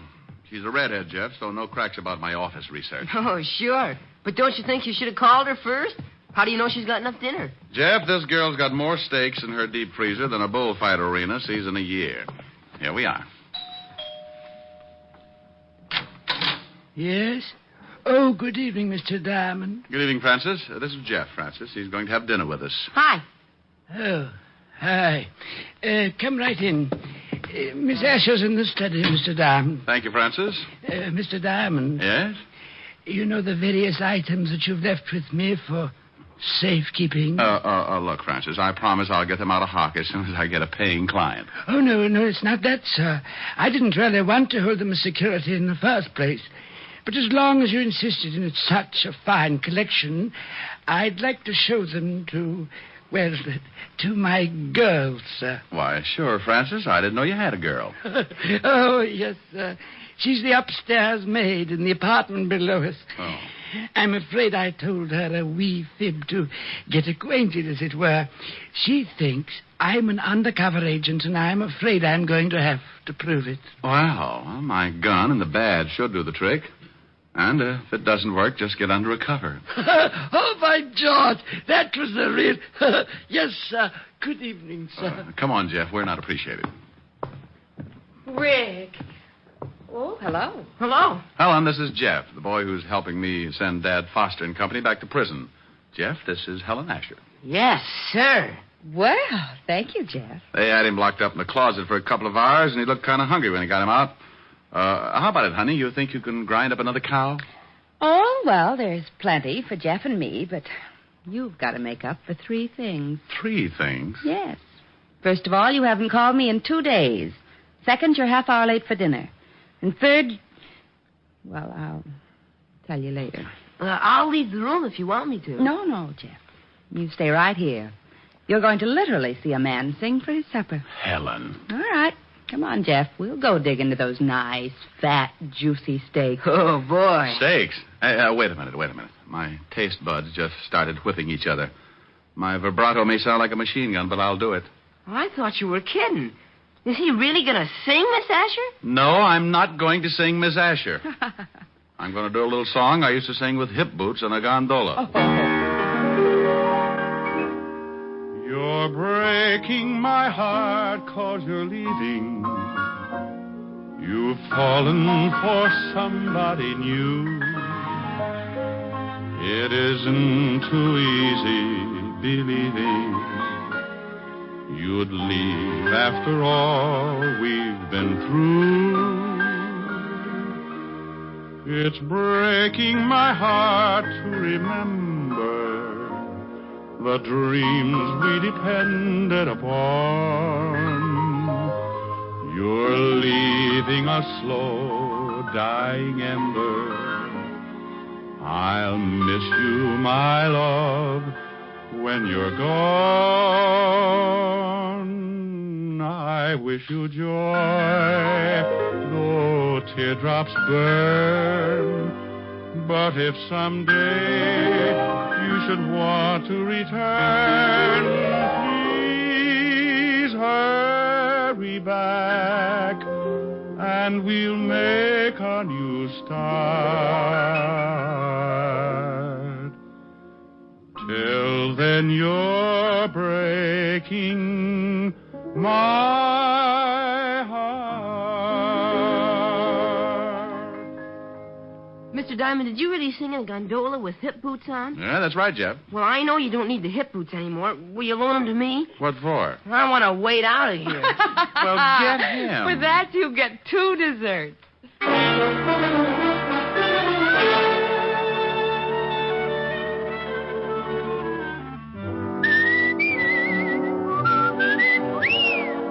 You have just heard Richard Diamond, Private Detective, starring Dick Powell. Helen was played by Virginia Gregg, Lieutenant Levinson by Ed Begley. Also in our cast were Wilms Herbert, Tommy Bernard, Sammy Hill, Lou Krugman, and Parley Bear. Music was under the direction of Frank Worth. Richard Diamond is written by Blake Edwards and directed by Richard Sandville. Dick Powell soon will be seen in the screen version of the best-selling novel, Mrs. Mike. Now, this is Eddie King inviting you to be with us again at the same time next week when we will again bring you Dick Powell as Richard Diamond, Private Detective.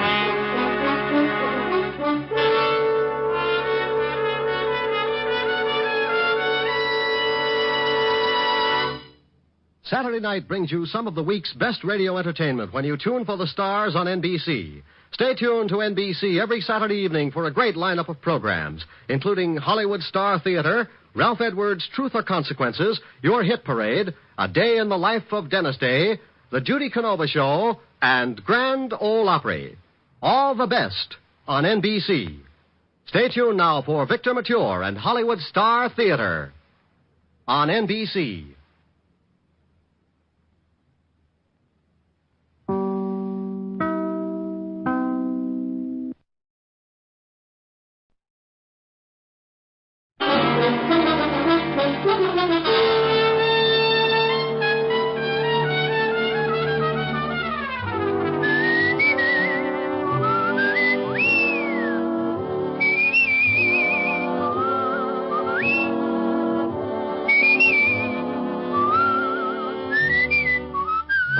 Here's Dick Powell as Richard Diamond, Private Detective.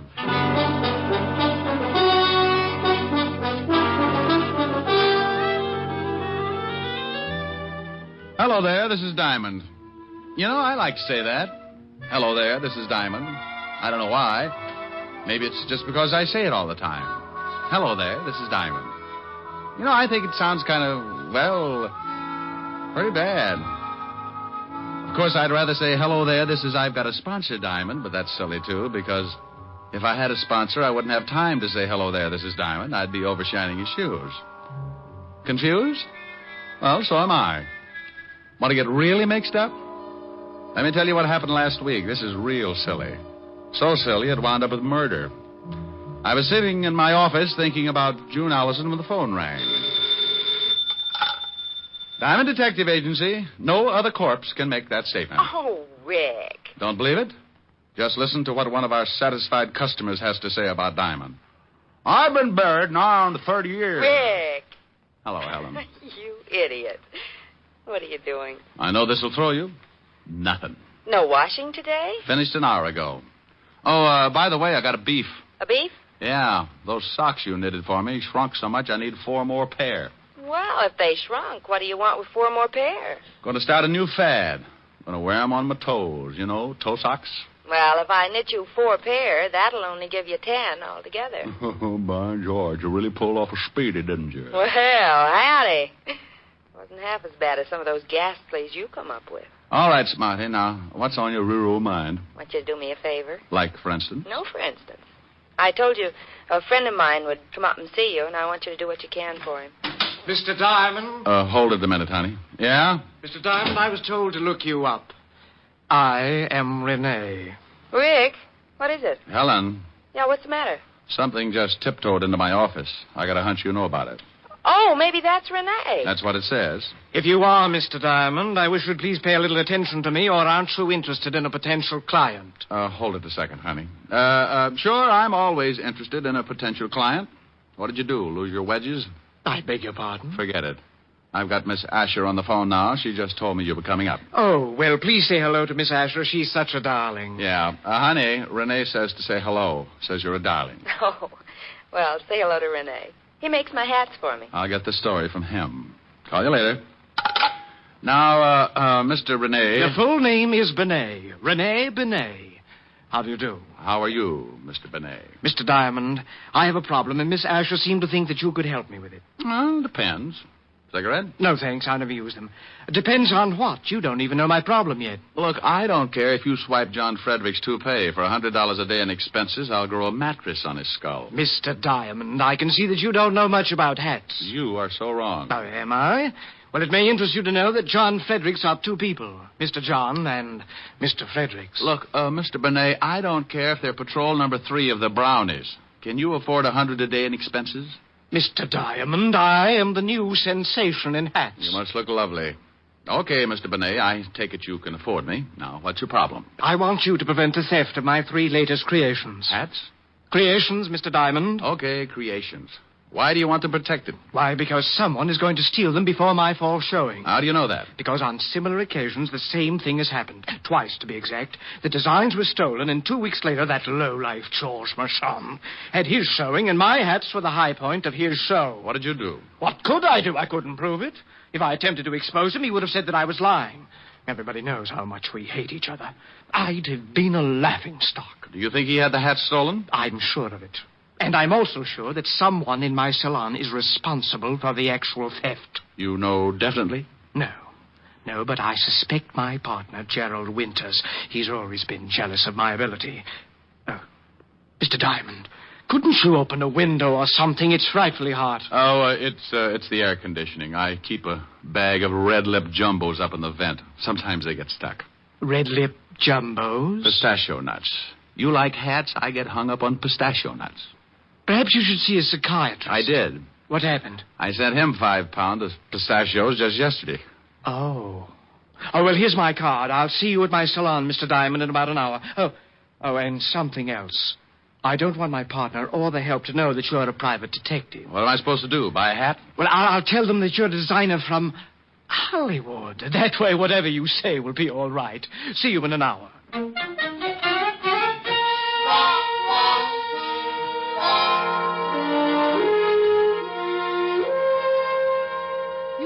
Richard of Hollywood is coming here to look at our new line. That's correct, Lillian. Never heard of him. Well, that's not so surprising, Gerald. There are a lot of people I'm sure you've never heard of, especially the more famous ones. I don't like that. Oh, don't you?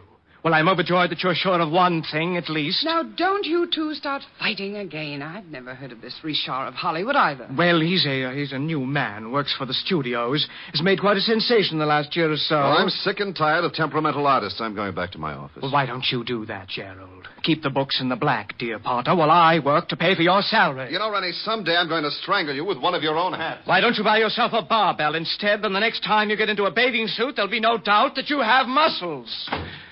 Oh, this boy. How can you two continue like this? It's frightful. Lillian, my love, I would rather join forces with a cobra than to keep on with Gerald. But he has an iron-bound contract that assures of him of at least $50,000 a year. I'm helpless. Yes, come in. Oh, Richard, come in.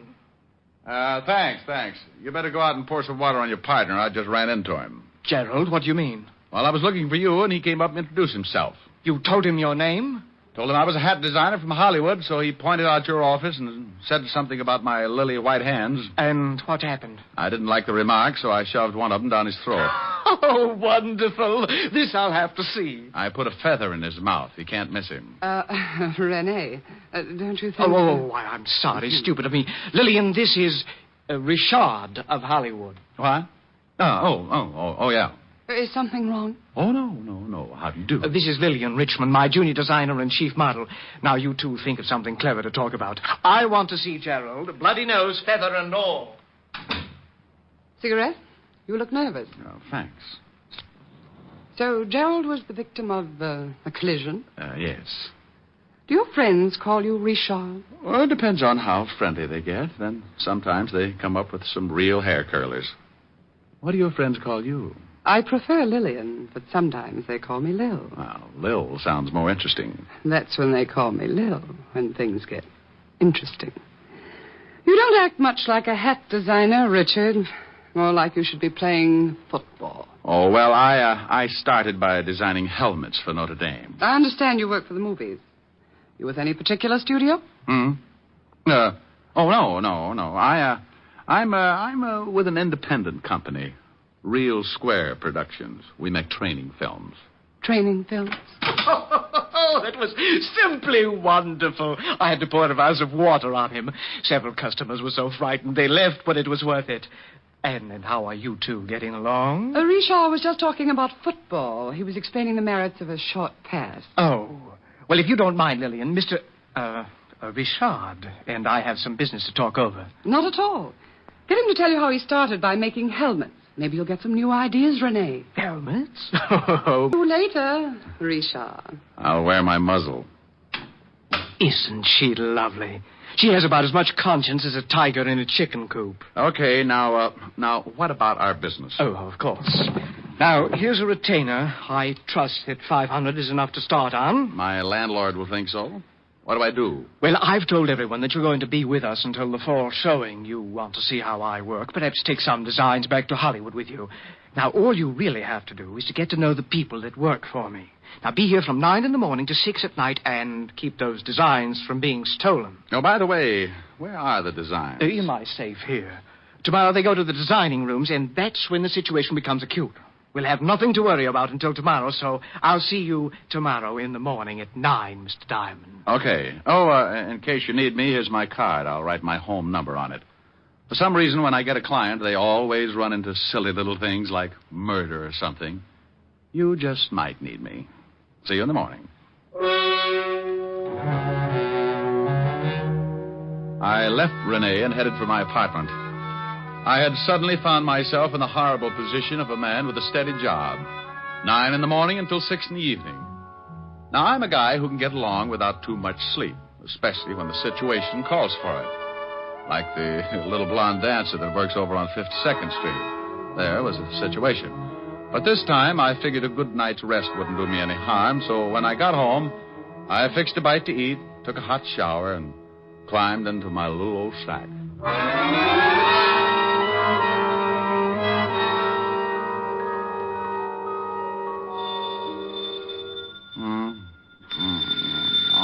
Okay. Diamond? Oh, hello, honey. Now, you stop that. Wake up. What? Oh, no. Who is it? It's Lieutenant Levinson. Oh, well, bully for you. What time is it? It's 4:30 in the morning. Goodbye, Walt. Now, you wait a minute. I'm just trying to make things easy on you, and what was that hello, honey, for? Oh, I was dreaming. What do you mean, make things easy for me? At 4:30 in the morning, nothing's easy. I wanted to let you get here under your own steam. I know what a shock it'd be if I send Otis down there to drag you out of bed. Oh, yeah. Horrible. That old lady ate the fire that Dracula was loose again. Hey, what do you want me there for? Well, I know you won't be surprised, but there's been a Rittero killing. Well, so what? So you're mixed up in it. Now get down here. Now, wait a minute. Who's dead? A guy named Benet, auto accident. Rene Benet? Yeah, I guess that's the way you pronounce it. You see, Otis, you mallet head, you were wrong. It's pronounced Benet, not Benny. That idiot was calling him Rennie Benny. Walt, how did you know I was working for Benet? Your card was found in his pocket. I'm at 125th Street, so come on up as fast as you can. Well, as soon as I get my football helmet off. Football helmet? You sleep in a football helmet? Well, I do. Don't you? Bye. I left the apartment and took off the address Walt had given me. It was way uptown on Riverside Drive. It was cold, and the fog had begun to drift in. I found Walt over near the prowl car, and he briefed me. Rene Benet had been killed in an automobile accident. His car had crashed over a 100-foot viaduct. He went through the guardrail up there, Rick. Oh, wonder what he was doing way up here. Certainly wasn't headed home. Maybe he was going to see someone. Well, maybe. Better check and see if he knew anyone out this way. Now, you wait a minute. You think something's wrong? Could be, huh? He had a partner who might want him out of the way. Oh, it's a mess, isn't it? Yeah, pretty badly burned before the fire boys got here. Wait a minute. Otis is over there with him. Otis! Probably warming his feet. He couldn't warm those big things on an atom bomb. Otis! Yeah, Lieutenant? Yeah, Lieutenant. Did you find anything?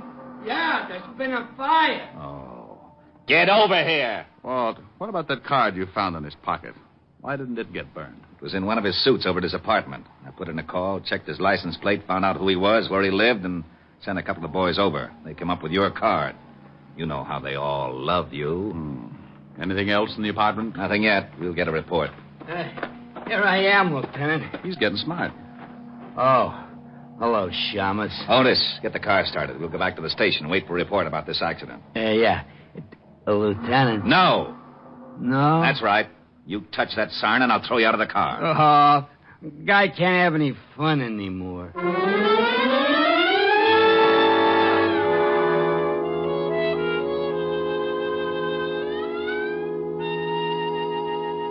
Walt, when are you going to get that report? It's 6:30 in the morning.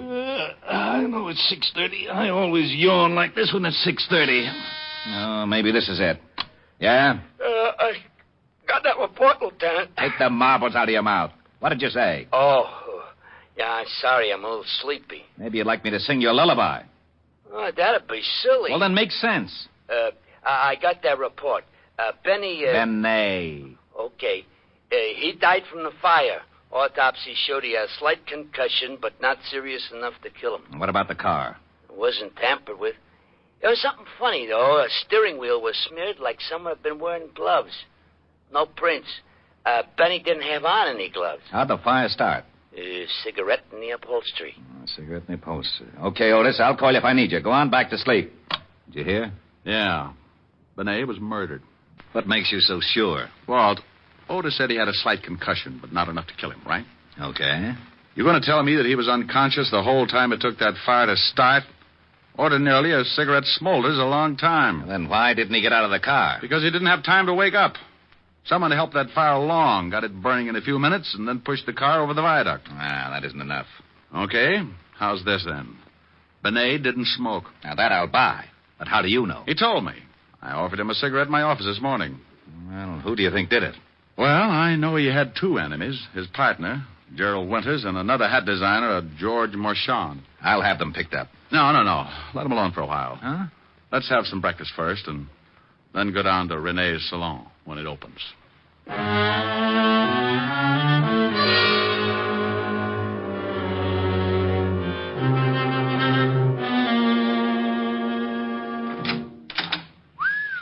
Quite a store. Yes? Oh, good morning. How's Richard from Hollywood? From hunger. Richard from Hollywood. All right, Walt. Oh, I wish Otis was here. He'd love this. Well, whose side are you on? Now, Walt, this is Lillian Richmond, Walt. Lillian, this is Lieutenant Levinson. Lieutenant? Homicide. Oh, well, I hope he's just in to buy a hat for his wife. I'm not married, Miss Richmond. Well, to buy a hat. Lillian, I just called Renee's apartment to... Oh, what do you want? Walt, this is Gerald Winters. Who split his lip? He ran into a fist. Where were you between 3 and 4 o'clock this morning, Mr. Winters? What do you want to know for? Gerald, this is a lieutenant from Homicide. I think maybe something's happened. What could have happened? I was in bed from 11 o'clock till 8. Besides, what's a policeman doing with the great Richard from Hollywood? Did someone see one of his creations and strangle to death? Where were you around 4 this morning, Lillian? Also in bed, but I can't prove it. Why? Benet's been killed. What? You don't seem too upset, Mr. Winters. No? Well, you're right. As a matter of fact, I'm not. How did it happen? Car went over the viaduct. Burned to death. Well, then why ask us where we were? It was an accident, wasn't it? No, it was not an accident. Mr. Winters, what happens to you now? You take over the firm? Well, yes. It all goes to me. I think you'd better come down to the station. Answer a few questions. Oh, no, you don't. Well, this is absurd. I hated Renee, but I'd never kill him. Rick, do me a favor and go over to this George Marchand. Talk to him until I can send Otis down to pick him up. You aren't a hat designer, are you? Bingo. You win another split lip. No. Lay off him, Rick. Come on, Mr. Winters. Let's go. I knew he wasn't. I just knew that man couldn't be famous in Hollywood or anywhere else. Well? Mm-hmm. Police? Private detective. The name's Diamond. Mm-hmm. Did you ever play football? Yeah. Stop back after you see Marchand. I'd like to find out more about the game. Strong line and a good backfield. You've played it.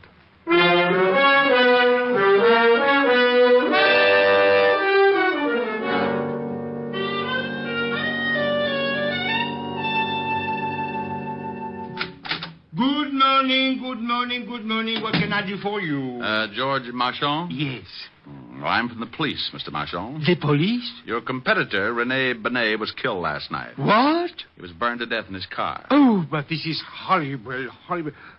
But what has Rene's death to do with me? Well, we think he was murdered, and we're trying to find a good motive. Mr. Diamond, it's true that Rene and I were enemies. Everyone knew it, but to think that I would take his life is utterly absurd. Yeah. Where were you about 4 this morning, Mr. Marchand? Well, I was in bed, asleep. Everybody sure had a dull evening. How well do you know Gerald Winters, Rene's partner? Oh, just slightly. How about Lillian Richmond? By reputation only. One more question. When's your fall showing, Mr. Marchand? In 2 days. Well, be sure to be around for it. The police get very unhappy if a murder suspect catches the first plane for the border. Murder suspect?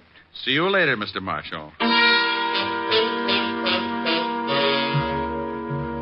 I left Marchand counting his pulse and wondering just how much I did know. And if he could have seen what was going on in my little old mind, he might have grown a few white hairs. I grabbed a cab and headed for the 5th Precinct Police Station in Walt Levinson. Needless to say, he was not happy. Oh, now, you wait a minute, Diamond. I'm satisfied with Gerald Winters. He's the only one who had a motive. The only one who had a motive that you can see. Too many things point to someone else. Give me a for instance. Oh, you always want a for instance. Well, hang it, you're trying to convince me that Winters isn't the killer, aren't you? Yes, I am, Walt. Then I want a for instance. I want to know your reason. Well, Winters and Rene hated each other. Even as partners, they really wanted each other out of the way. Are you crazy? You just gave me the best reason for hanging on to Winters. Walt, when Rene was killed, he was 10 miles away from his apartment going in the other direction. So what? Did you find out if you knew anyone who might live out that way? Even if he didn't know anyone out that way, I still say so what? The killer went for a drive with him, got out there, hit him over the head, poured gasoline on the seat, and dropped a cigarette. Pushed him off the viaduct. And Winters smokes. I know. I sent a whole carton down to his cell to make sure. You're right about how the killer did it. But do you think Rene would have taken a drive like that with a man he hated, knowing how much a man hated him? Huh? And another thing. It was pretty warm yesterday and last night, wasn't it? It certainly was. Lousy weather. Okay. The killer wore gloves. Isn't that a little strange on a warm night? So he slipped on some gloves. Didn't want to leave any fingerprints. No. The killer was driving. The report said there were absolutely no fingerprints on the steering wheel.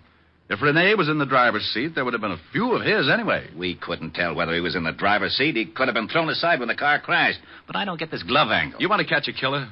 Now, what kind of a remark is that? Well, come on. Oh, where are we going? Down to Rene's shop. We can get in through a window I noticed in the alley. There are some designs in his safe, and, Walt, the killer has to get them out tonight.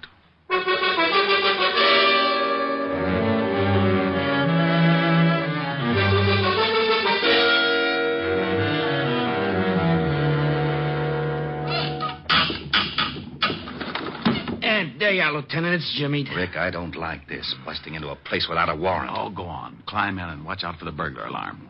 All right. Come on, Otis. Okay. Here, I'll give you a hand, Diamond. Oh, well, that ought to be easy for you, Otis. Yeah, why? Well, you could hold on with the other 4 and still have one left over to grab me. Oh, is that so? You two lay off. Come on, Rick. Show me where to go. Right over here, in Rene's office. What makes you think the killer hasn't already stolen the plans? I wouldn't have done it the night of the murder. That would have shown a motive. Wouldn't have done it today. Too many people in the shop. Go on in. Gee. Spooky. I can't see a thing. Walt, watch this. Boo. Ah, for Pete's sake, Sean. Lay off, Otis Diamond. And where do we hide? Just sit down anywhere and be quiet. The first person through that door is our killer.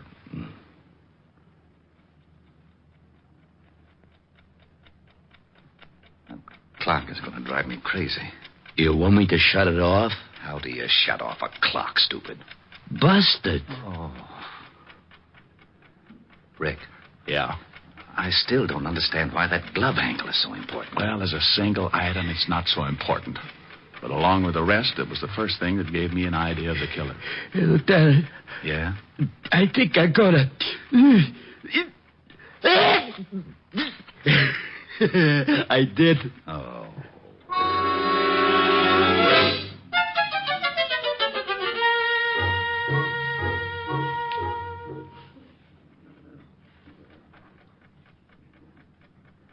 Rick, it's 3 o'clock. I don't think your killer's going to show. Yeah, I'm getting stiff. Hold it, Walt.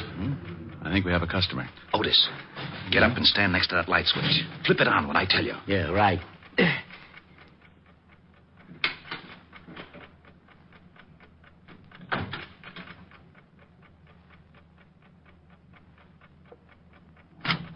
Okay, Otis.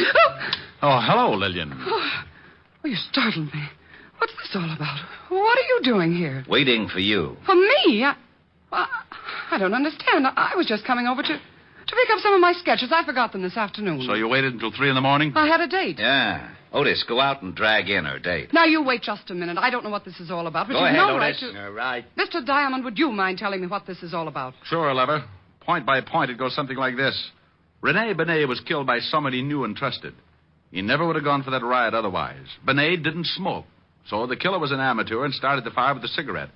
The killer wore gloves, and it was too hot that night for a man to wear them without looking suspicious. Are you saying that you think Did you kill Benet? Sure you did. Come on, you get in there. Your dirty hands off of me. Yeah, here he is, Lieutenant. This is the guy in the car. Lil, what is this all about? You better ask Mr. Diamond, although I don't think he'll make much sense. He just accused me of killing Rene. What? Good morning, Mr. Marchand. I thought you didn't know Lillian. Well, prior to this evening, I did not. I called her because I wanted to talk to her about Rene's death. Ah, you're lying. Today at your shop, you call me Mr. Diamond. How did you know my name? Well, you told it to me. Oh, no. You're fibbing again. I just said I was from the police. Only one person who knew both of us could have called you, and she also knew I was on the way over to your shop. Didn't you, Lil? The name is Miss Richmond. Now prove that I killed Rene. You've got no motive. Well, the designs are enough to start with. You probably suspected I wasn't a hat designer. And you knew you had to work fast if you were going to get those designs to Marchand here before this fall showing. That's not true. Lillian never gave me any designs from Rene. You know, of course, Mr. Marchand, that if we stick your girlfriend with a murder rap, you're an accessory before and after the fact. What? Sure, maybe you'll get to sit in a nice electric love seat and hold hands. Oh, but I had nothing to do with the murder. Well, you knew about it, and you knew who did it. That's enough to put you away for 20 years. Being mixed up in the actual motive might get you life. No. She was the one that did it. She knew Winters would be blamed for it. George! Yes, she stole the designs for me because she wanted to ruin Benet and take over his salon, but I did not know she was going to kill him. Why, you dirty little man. You did know it. You did know it. You helped me plan it if I got the best sketches for you. I'll tear your eyes out. Get her away from me. Come on, lady. Let's go. Okay, haul them both out to the car. Rick, I don't know how... Rick. Oh, no. Rick! Oh, why does he always disappear like that?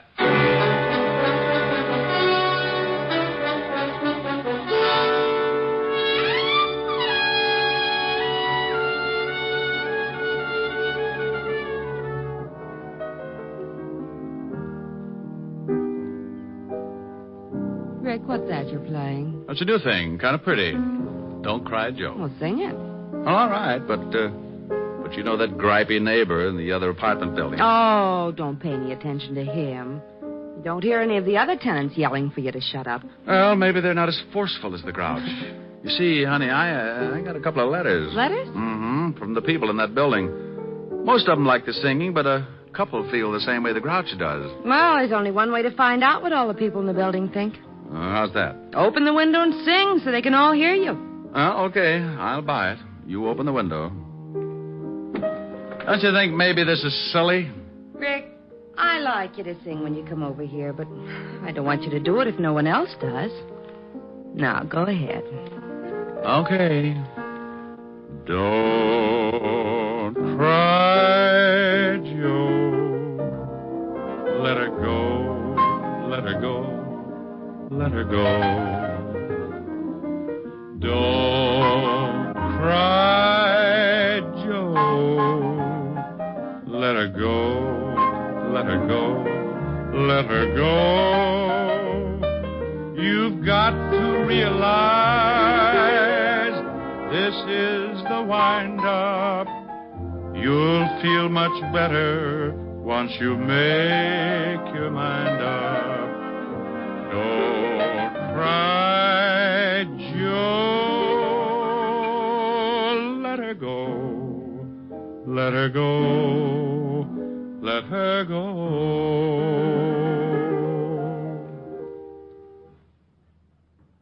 No reaction yet. Maybe they all took poison. Well, give them time. We'll find out soon enough. I guess so. Come on, let's go to the kitchen and case the icebox.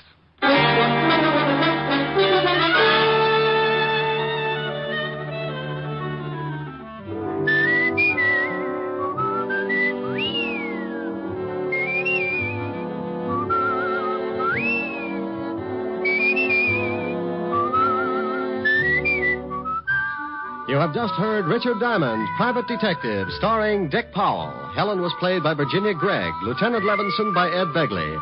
Also in our cast were Wilms Herbert, Hy Averback, Kay Brinker, Clark Gordon, and Jay Novello. Music was under the direction of Frank Worth. Richard Diamond is written by Blake Edwards and directed by Richard Sandville. Dick Powell soon will be seen in the screen version of the best-selling novel, Mrs. Mike. Now, this is Eddie King inviting you to be with us again at the same time next week, when we will again bring you Dick Powell as Richard Diamond, Private Detective.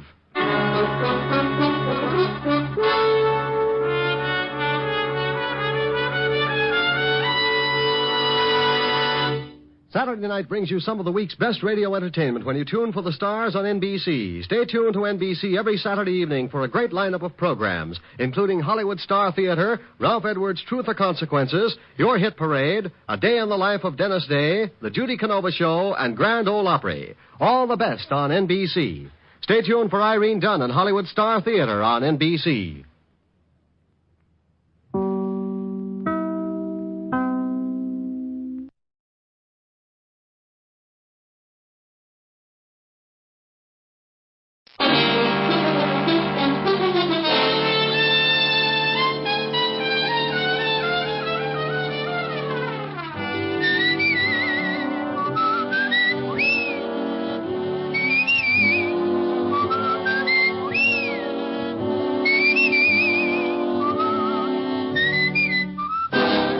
Dick Powell as Richard Diamond, Private Detective.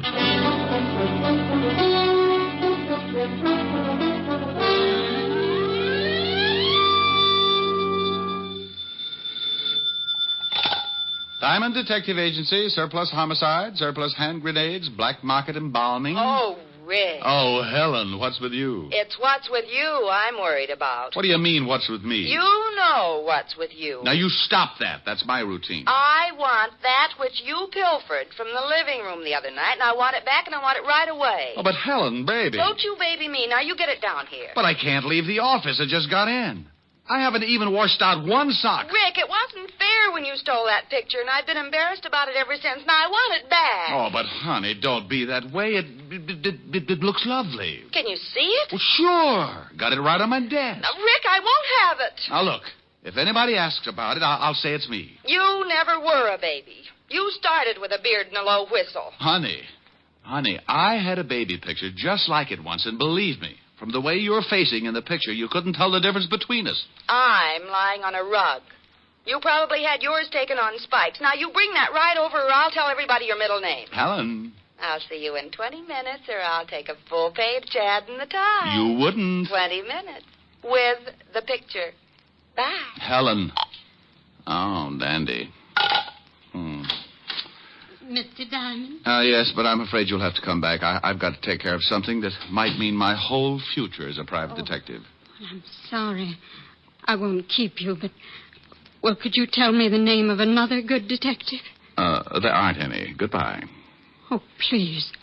I don't know where to go. Oh, now, well, wait a minute. I'm sorry. Something's really wrong, isn't it? Oh, well, that's all right, Mr. Diamond.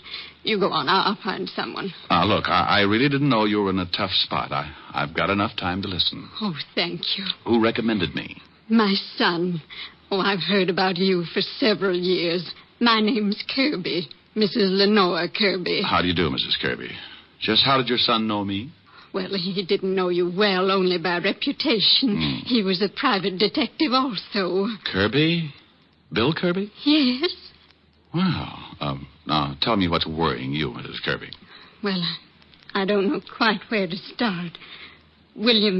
Bill has been acting strangely for the last month or so. What exactly do you mean by strangely? Well, he's changed. He's begun to act nervous and irritable.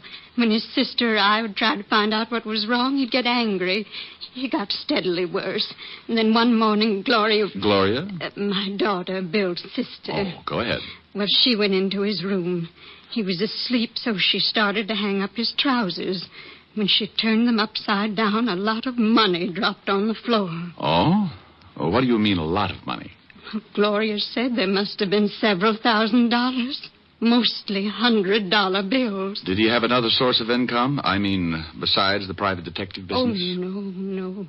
At least nothing I know of. Mm-hmm. We're not wealthy, Mr. Diamond.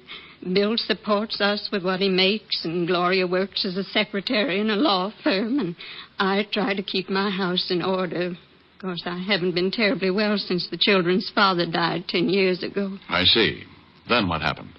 Well, Gloria started to put the money back in Bill's trousers, and he woke up. They had a terrible argument.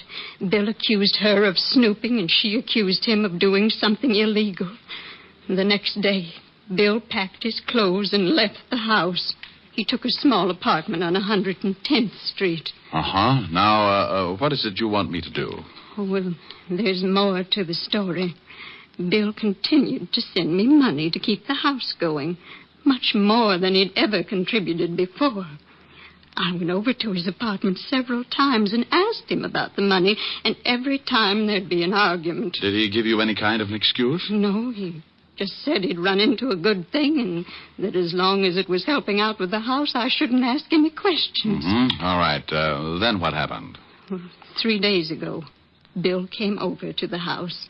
I could tell he was terribly worried about something. He gave me a package, told me to hide it until he came for it and not to open it. Then he disappeared. He didn't go to his office or his apartment, and I haven't heard from him since. Did you call the police? Well, I didn't want to. If he's mixed up in something. Oh, Mr. Diamond, I'm sure something's happened to my boy. I just know it has. Look, Mrs. Kirby, I admit it sounds a little fishy, but you never can tell. Maybe it's a girl. Could be a lot of things. Where do you live? 984 Amsterdam Avenue. Oh, thank you. Now, you go on home. Take it easy. I'll let you know if anything turns up. All right. I'm sorry I don't usually cry like this. Oh, Mr. Diamond, about your fee. Mrs. Kirby? Yes. Do you cook? Yes, I'm considered quite a good cook. Well, if I do anything for your son, I'm a sucker for corned beef and cabbage. Now, go on home, and I'll keep in touch with you. Goodbye, Mr. Diamond. And God bless you. I'm afraid he knows me too well. Goodbye, Mrs. Kirby.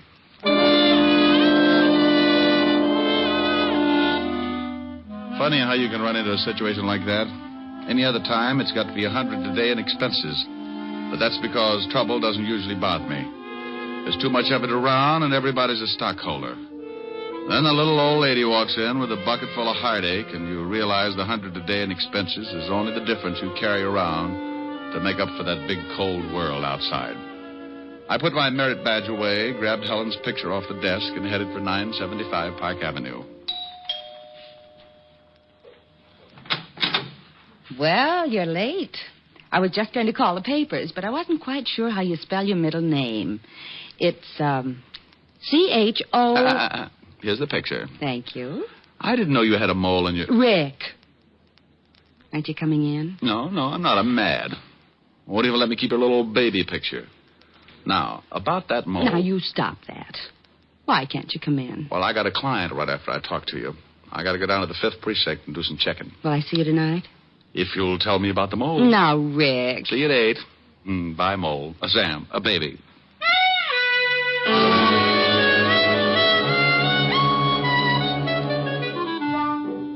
I left Helen and started down Park Avenue. Every private detective must get a license before he can operate, and the police department has to issue it. So I headed for the 5th Precinct Police Station. When I walked in the squad room, I spotted Sergeant Otis looking like he was headed for the elephant's graveyard. What's the matter with you, Otis? You're greener than a new lawn. Oh, hello, Shamus. I don't feel so good. No, as a matter of fact, you don't. A little pudgy around the shoulders. Ah, come on, lay off. I tell you, I feel sick. Let's see your tongue. Huh? Oh, Mm-hmm. Well, how's it look? I don't know. But be careful who you show it to. Somebody's liable to think it's poisonous and kill it with a stick. Hello, Walt. Oh, no. Okay, I'm too tired to be scared off today. Who's dead and where? Not today, Walt. And what are you so tired about? We had a killing this morning. I've questioned every suspect in the whole state. Nothing. Who got dead? Maybe you knew him. A Shamus. Kirby? What? Hey, how the devil did you know that? Just a guess. Guess my 38. Do you know something? I don't know anything, Walt. Kirby's mother was just at my office. Oh. Yeah, oh. Well, you don't have to get sore. I'm not sore. Just wondering who's going to tell Mrs. Kirby. Otis went over there a little while ago. He saw the sister. The mother wasn't home yet.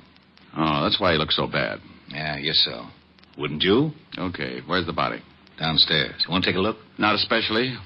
I told his mother I'd do something for him, and right now I don't seem to be able to think of a thing. Get the killer. Help me. Okay, let's go down and take a look.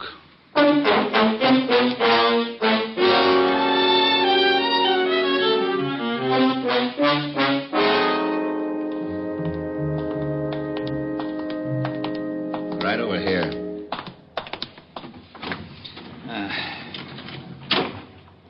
Been in the river. Yeah. Put 4 slugs in him first, though. What kind of a gun?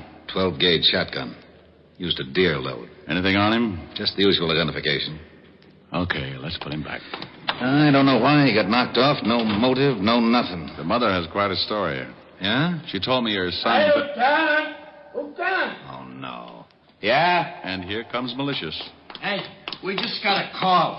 Kirby's mother and sister just got beat up. Something awful. What? Come on, Walt. Oh, this is crazy. First the son gets it for no apparent reason, then the rest of the family get beat up. I think I can tell you why the mother and sister got beat up. Yeah, why? Probably the package Kirby left with his mother. What package? I'll tell you about it on the way over in the car. Okay, Otis, okay. Come on, step on it. Lieutenant. Yeah. This time you can use the siren. Oh, boy.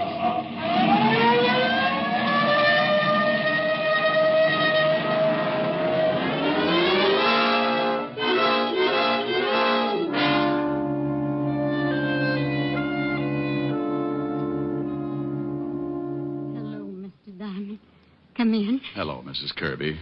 The doctor tells us you won't allow them to take you to the hospital. No, I'm not leaving my house.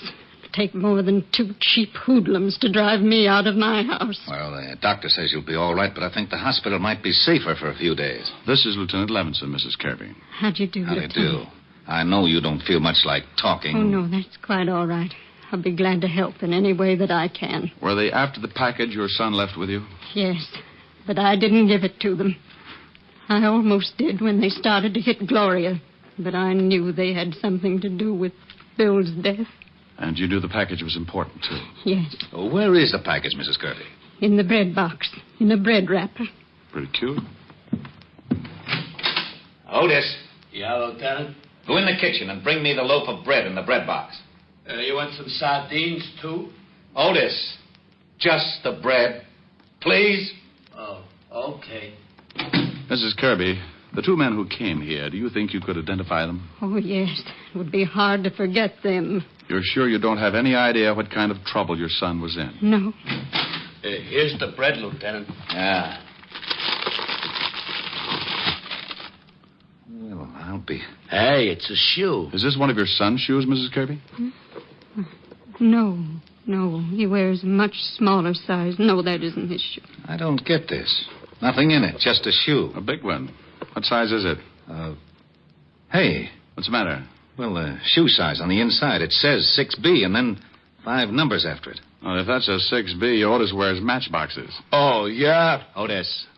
Okay. I don't understand. Why would Bill leave a shoe and act like it was so important? Because it probably was very important. You think these numbers? Could be. Let's see. Well, if these numbers do mean anything, it sure isn't going to be easy finding out. Here's something, Walt. Yeah? Mm-hmm. Shoe's got new heels on it. It's been half soled. Otis. Yeah, Lieutenant. Take the shoe down at the station. Give it to the lab. See what they can find out. And then get the boys out and check every shoe repair shop in the city. I want to know where the shoe was half sold. Okay. Mrs. Kirby, you're sure you can't think of a thing that might give us a tip about your son? No, nothing, Mr. Diamond. Rick, I'm going down to the station. Find out about that shoe. Then I'll send our rogues gallery over so Mrs. Kirby can try and pick out the 2 guys who worked her over. Check with me if you find out anything, will you? Right, Walt. Mr. Diamond, there's no reason for you to go on with this case. My son's dead. You can't help him now. I'm sure your business is very important. Mrs. Kirby, I said I'd do something for your son. Well, I was a little late. Now I'm going to do something for me. There's a killer loose, and 2 slobs who beat up women. I'm a little unhappy, Mrs. Kirby, so I've got to square this beef the only way I know how. First, I'd like to talk to your daughter.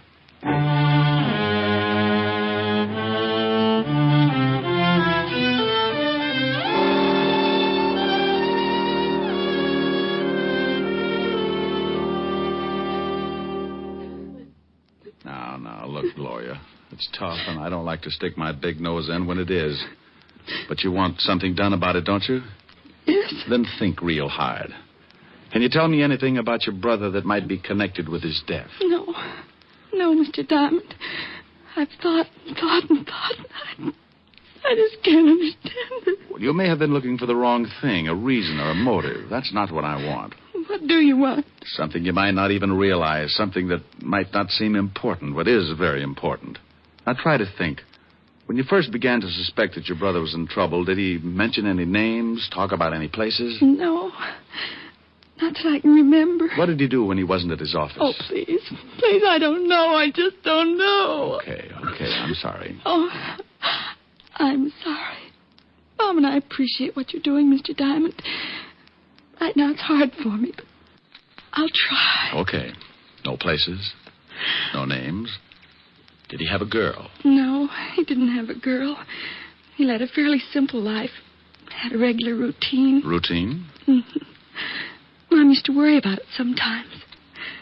Said he didn't have enough fun. Didn't know anybody. What kind of a routine was this? Well, the usual thing around the house in the morning. He'd go to work. On his way home, he always stopped at a bar on Columbus Avenue for a beer. And home. Dinner. Read until 10:30 or 11. Go to bed. Nothing else? No, he did that every day.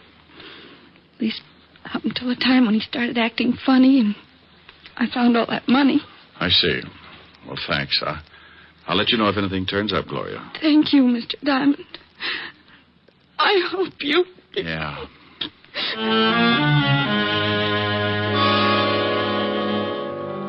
I left the Kirby house and walked out on the street. It was getting near 6 o'clock and a light breeze was blowing the night in. It was turning cold, so I flipped my collar up and started for Columbus Avenue and the bar that Bill Kirby used to stop in for a beer. I turned on 88th Street, picked up speed to shake the chill out of my ankles.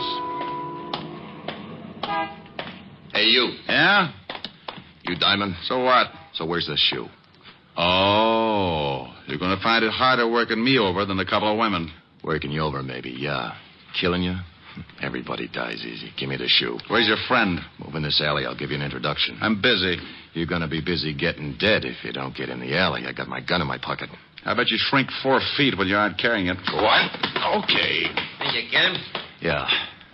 But it don't look like he's got the shoe on him. Yeah, but he knows where it is. Tell me, boys, is it fun beating up women? More fun beating up those gumshoes. Ain't it, Danny? Sure. You want to tell us where the shoe is, Shamus? Right now, it should be in the police lab. Hey, Danny, you think those cops really took it out of the house? I don't know. I couldn't see. Diamond, I still think the old dame gave it to you when she went up to see you at your office this morning. What did you kill her son for? Who said I killed him, friend? Kirby got smart about the shoe like you did. He got dead for his trouble. How do you feel about your future, friend? Pretty good. The cops will figure that shoe out. Not unless they know what they're looking for. He ain't got the shoe on him, Bart. I think he's telling the truth. Let's go tell the boss. Yeah, what do we do with the gumshoe? Oh, I'm surprised at you, Bart. Give me your sap. Hey, now, wait a minute. For what?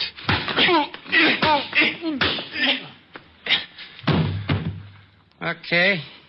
You gonna knock him off? I get a salary for killing. The boss ain't paying me to knock this guy off. I want to save him in case he thinks I should later on. Let's go. It isn't easy coming out of a fast beating. When the guy works you over slow, you don't go to sleep right away. Not until he wants you to anyway. Then he taps you with a good one, and that's it. When he does it in a hurry, the first one's enough to stun a dragon, but for some reason he decides you need a few more. And, friend, that's when coma sets in. When I finally pulled myself out of it, my watch said 7 o'clock, and my head felt like a balloon with rice in it. I finally came around to a reasonable way of thinking and headed for the bar on Columbus Avenue. Yes, sir?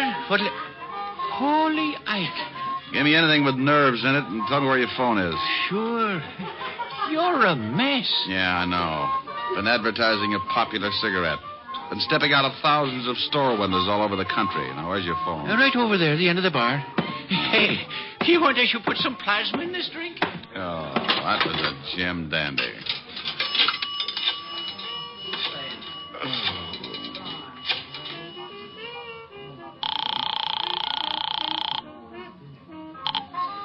Lieutenant Levinson, homicide. Walt, Rick. Rick, where the devil you been? Playing patty cake with the two gonniffs who worked over Mrs. Kirby and her daughter. Well, we've been trying to get you. Otis been calling blondes all over town. Mrs. Kirby and her daughter identify the two hoods. First name's Bart and Danny? Yeah, Bart Franchetti and Danny Miller. We have a pickup out on them now. They hurt you bad? Oh, I'll make it, but I'm going to ache for a while. What did you find out about the shoe? Well, we really got some fast action on those half-soles. Figured if Kirby picked him up in a shoe repair shop, it must have been somewhere in his neighborhood. We were lucky. We were right.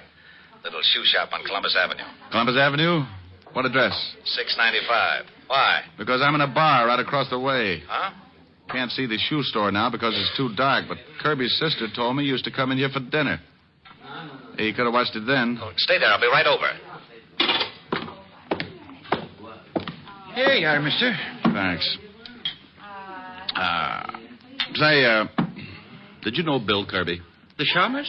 Oh, sure. What do you mean, did I know him? He's pretty dead. Oh, no. He came in here every day, didn't he? Yeah, for a beer. But come to think of it, I ain't seen him since he left... Left you what? Nothing at all. Now, wait a minute. If Kirby left you anything, let's have it. If Kirby's dead, I'll turn it over to the cops. You want the badge? Oh, well, okay. Why didn't you say so? I got in the cash register. He told me if anything happened to him to turn it over to the law. Okay. Here. Just an envelope. Thanks. What is it? The name and address. Look. Lieutenant Levinson will be here in a few minutes. Tell him I've gone to this address, 18 North River. That's down near the docks. Yeah. And tell him I've gone to find a guy named James Willis.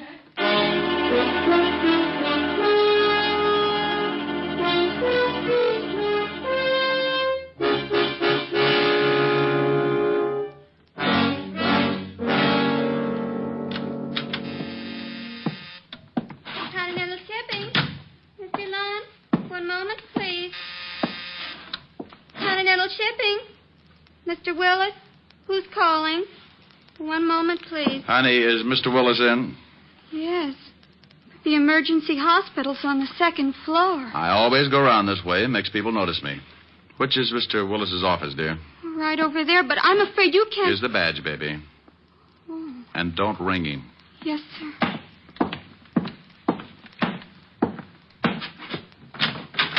Yes? Well. James Willis. When did you change your name from Kozlik? Now, look, Diamond. I've got a good job here. I never could have gotten it if the company had known I was James Kozlik and I'd done time. In the shipping business, huh? What's an old-time safecracker like you doing in the shipping business? You're not a cop anymore, Diamond. You helped put me away once, but I've quit the rackets, and I'm doing fine in a legit way. Now you can leave. What does your company ship? We're in export and import firm. We ship and receive everything. Now get out. What does your company import that might interest two professional thugs like Bart and Danny? What? I don't know what you mean. Where do you have your shoes fixed? Little place on Columbus Avenue, maybe? I don't know what you're talking about, and I don't intend to sit here and listen to you and your riddles. Miss Williams, will you please have one of the watchmen sent in to show Mr. Diamond out? Yes, sir. But two gentlemen wish to see you. They say it's very important. Well, I can't see anyone. Well, I think maybe you better. They seem very definite. Miss Williams, I don't... What's the matter, Mr. Willis? Diamond, let go of my hair. Tell her to show the gentleman in, or I'll make Sitting Bull look like a piker. Go on. Send the two gentlemen in, Miss Williams. Okay. I'm going over here behind the door. You be a good boy. You nearly pulled all my hair out. Well, what's the difference? The way things look, the state might have to shave your head anyway. Hey, Willis, we want to talk to you. Well, what's the matter? You sore because we came up here? Hey, what's with the guy? He just sits there holding his head. Good evening, boys. Hey, look who's here. Yeah, it's the shamus. Doesn't he look pretty? You fools, you two blundering fools. Now, wait a minute. If you're worried about Diamond, we'll take care of him. I told you I could never be seen with you. You know how we're all watched when the gold shipments come in? Oh, that's it. That's what the shoe was all about. Yeah, you're a smart one. Shut up. I've got to think. You got the confidential shipping report and put it in that shoe in some kind of code so it could be picked up. Then your dear little boys were going to try to hijack the gold. Well. I mean, I shut him up. No, you crazy. That secretary saw him come in. Take him out the same way. I'm going to be stubborn. Yeah? Oh, okay. Isn't it silly what a little 38 can do? Let's go. All right. But look, As long as I'm probably going to end up in the river, would you mind telling me one thing? Yes, I do. No, that's swell. That's really swell. Kirby recognized you going into that shoe store. He remembered you had a record, so he probably tailed you. Found out where you worked and went back to take a look at that shoe. He found the same thing wrong that I did. The numbers weren't his shoe size, and he probably thought it was crazy when you left only one shoe. So he took the shoe. You always were a pretty smart cop, Diamond. Danny. Yeah, boss. Before you kill the smart cop, pull his hair out. Pull his hair out? By the roots. Now take him out of here. Was Kirby blackmailing you, Willis? Yes. Being stupid, he didn't know what the shoe was for, but he knew it was worth something. Now, please, Danny, get Mr. IQ through that door. Move. Okay. I'm looking for Mr. Willis, Ho. Yeah, what's funny, Shamus? You boys are in for a big surprise. Oh, Mr. Willis must be free. Here they come now. Just keep walking, Shamus. Nothing's wrong. Oh, are you gentlemen through with Mr. Willis? Yeah, Fatso, go on in. He'll see you. Thank you. Let's go, Shamus. Oh, one more thing. Yeah, now what? Duck, Rick. Thanks, Walt. And you take it easy, Bart. I ain't going for no gun. I ain't doing nothing. Please, don't shoot. Walt, James Willis is really James Kozlik. I'm going in after him. Well, here, Cat, you'll need a gun. Is he in there? Out the window. I went over to the window fast and spotted my man just dropping down off the fire escape. The building fronted on a long dock, and Willis had 50 yards to go before he could find cover. Then I said that stupid thing. Willis! In the name of the law, stop! Well, he didn't stop in the name of the law, so I rested my arm on the windowsill and led him about 2 feet. At 50 yards, a running man can be hard to hit with a .38. Sometimes. You get him, Rick? Yeah. See you down at the station.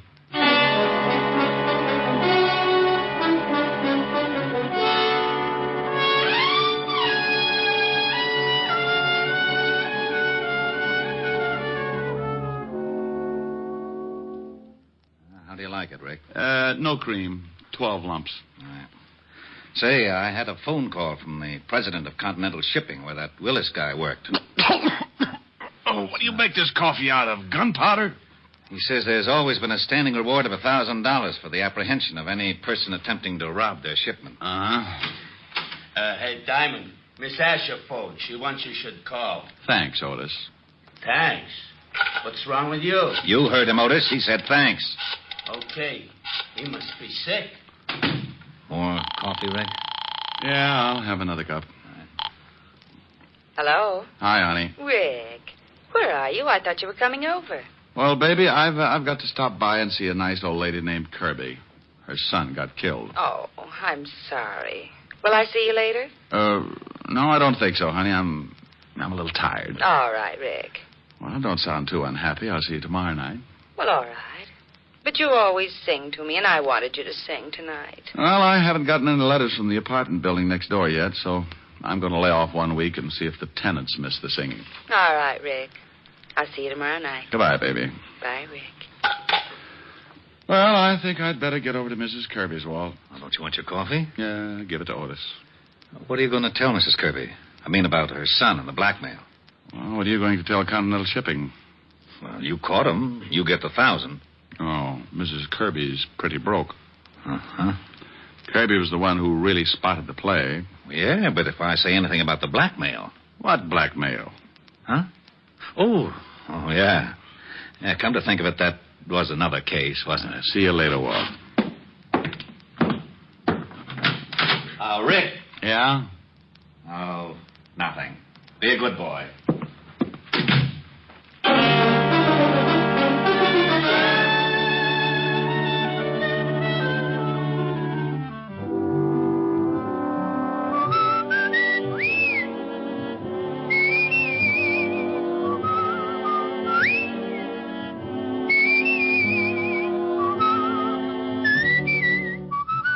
You have just heard Richard Diamond, Private Detective, starring Dick Powell. Helen was played by Virginia Gregg, Lieutenant Levinson by Ed Begley. Also in our cast were Wilms Herbert, Stephen Dunn, Peggy Weber, and William Johnstone. Music was under the direction of Frank Worth. Richard Diamond is written by Blake Edwards and directed by Richard Sandell. Dick Powell soon will be seen in the screen version of the best-selling novel, Mrs. Mike. Now, this is Eddie King inviting you to be with us again at the same time next week when we will again bring you Dick Powell as Richard Diamond, private detective.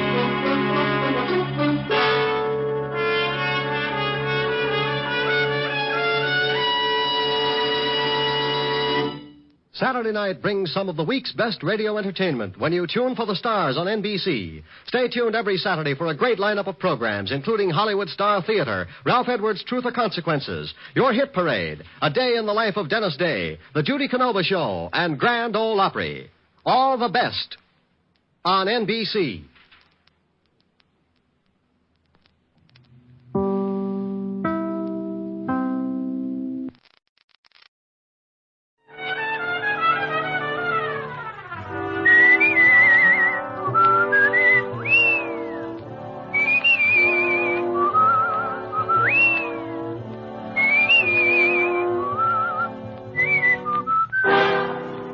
Dick Powell as Richard Diamond, private detective. Da,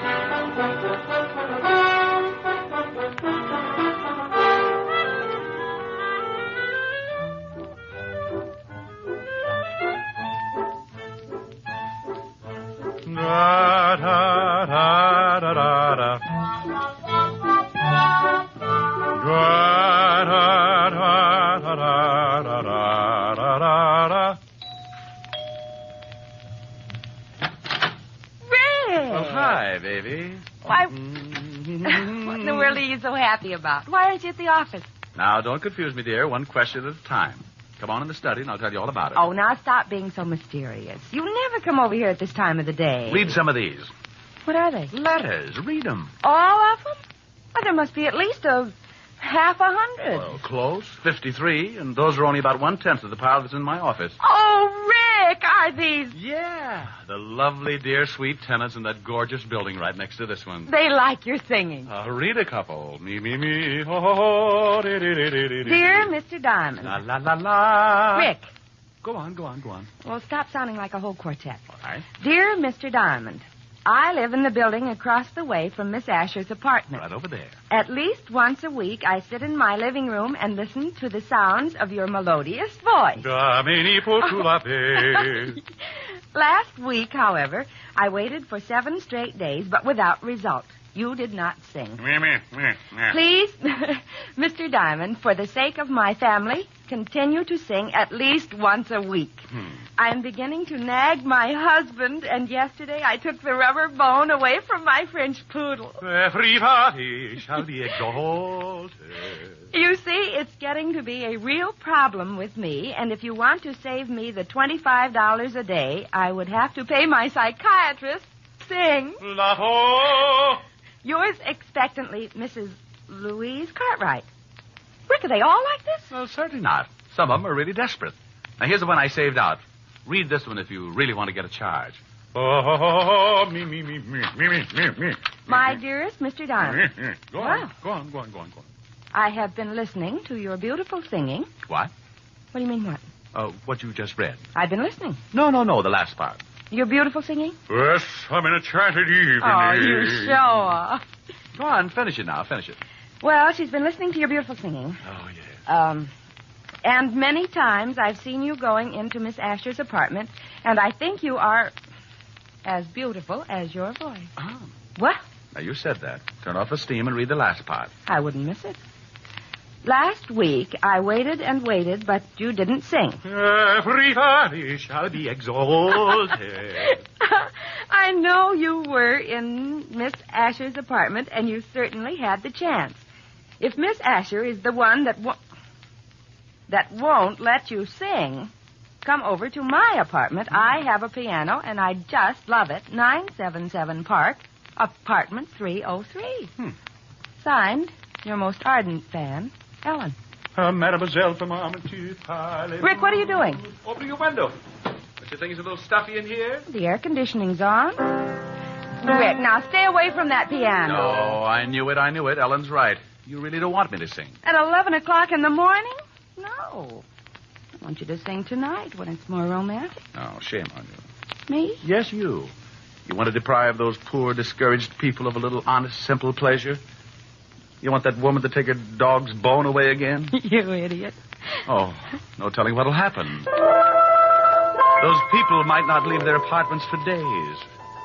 It'll get to be like a prison camp. Think of it. No food. They won't leave the building even to go out and get an orange or a lime or something. And you know what?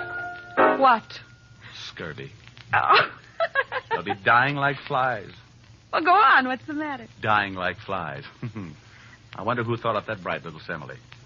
I've got a big green fly in my office that's so tough he carries a manslaughter. Oh. Well, you think it's funny, do you? Think what'll happen if those poor people stay in that building, withering up with scurvy, you fiend. I know it. Yes. It's just that, well, I don't want to share your tonsils with anyone. I'm selfish. Me. You're more than that. You're antisocial. All right. All right. You mean? Yes. Sing. Stop, fellow. 101 pounds of fun. That's my little honey bun. Rick, Yes? did you hear something? Oh, I think so. Try it again. All right. 101 pounds of fun. That's... Rick, Yes? I heard it. That's that grouch. Rick, Yes. there's an enemy in the camp. Well, what do we do? We can't just let those people die over there. Sing him. You mean? Yes. Sing. It's your duty. You're right. It's no longer a matter of personal pride. I must defeat the grouch at all cost. For those 1,000 starving tenants. 1,000? Big rooms. Stand back. Good luck. Thank you. You are my sunshine. You are my sunshine. You are my sunshine. You are my sunshine. He's you are my weakening. sunshine. You are my sunshine.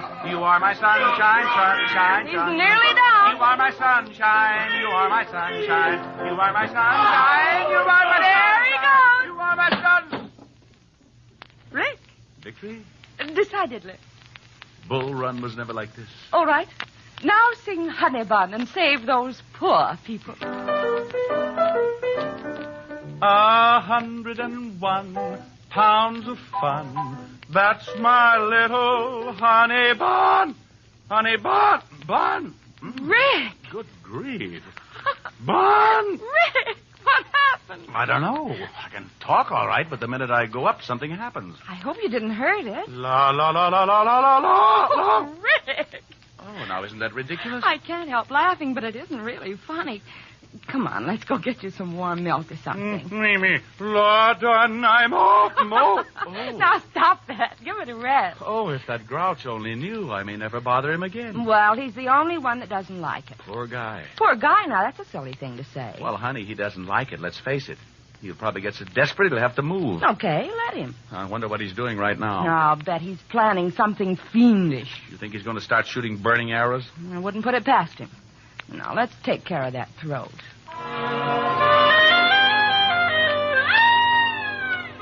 Well, sometimes silly things like that happen.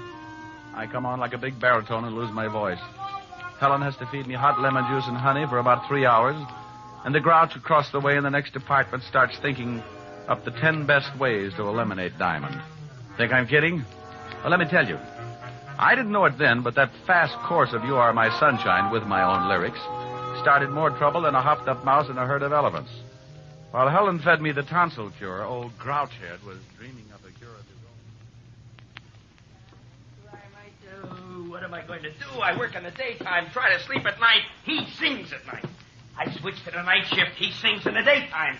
Oh, I'll fix him. I'll fix that Diamond. Yeah, phone book.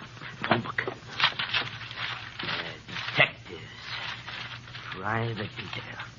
Ah, look at that. Richard Diamond, private detective. Full-page ad. Wouldn't you know it?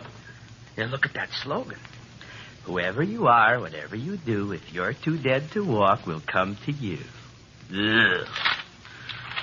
Must be other detectives in here. Oh, here's one. Pat Kosak. You are my sunshine, eh? Oh, Diamond, I'll fix you. I'll fix you good. Yeah. Is this Pat Kosak? Yeah, for employment.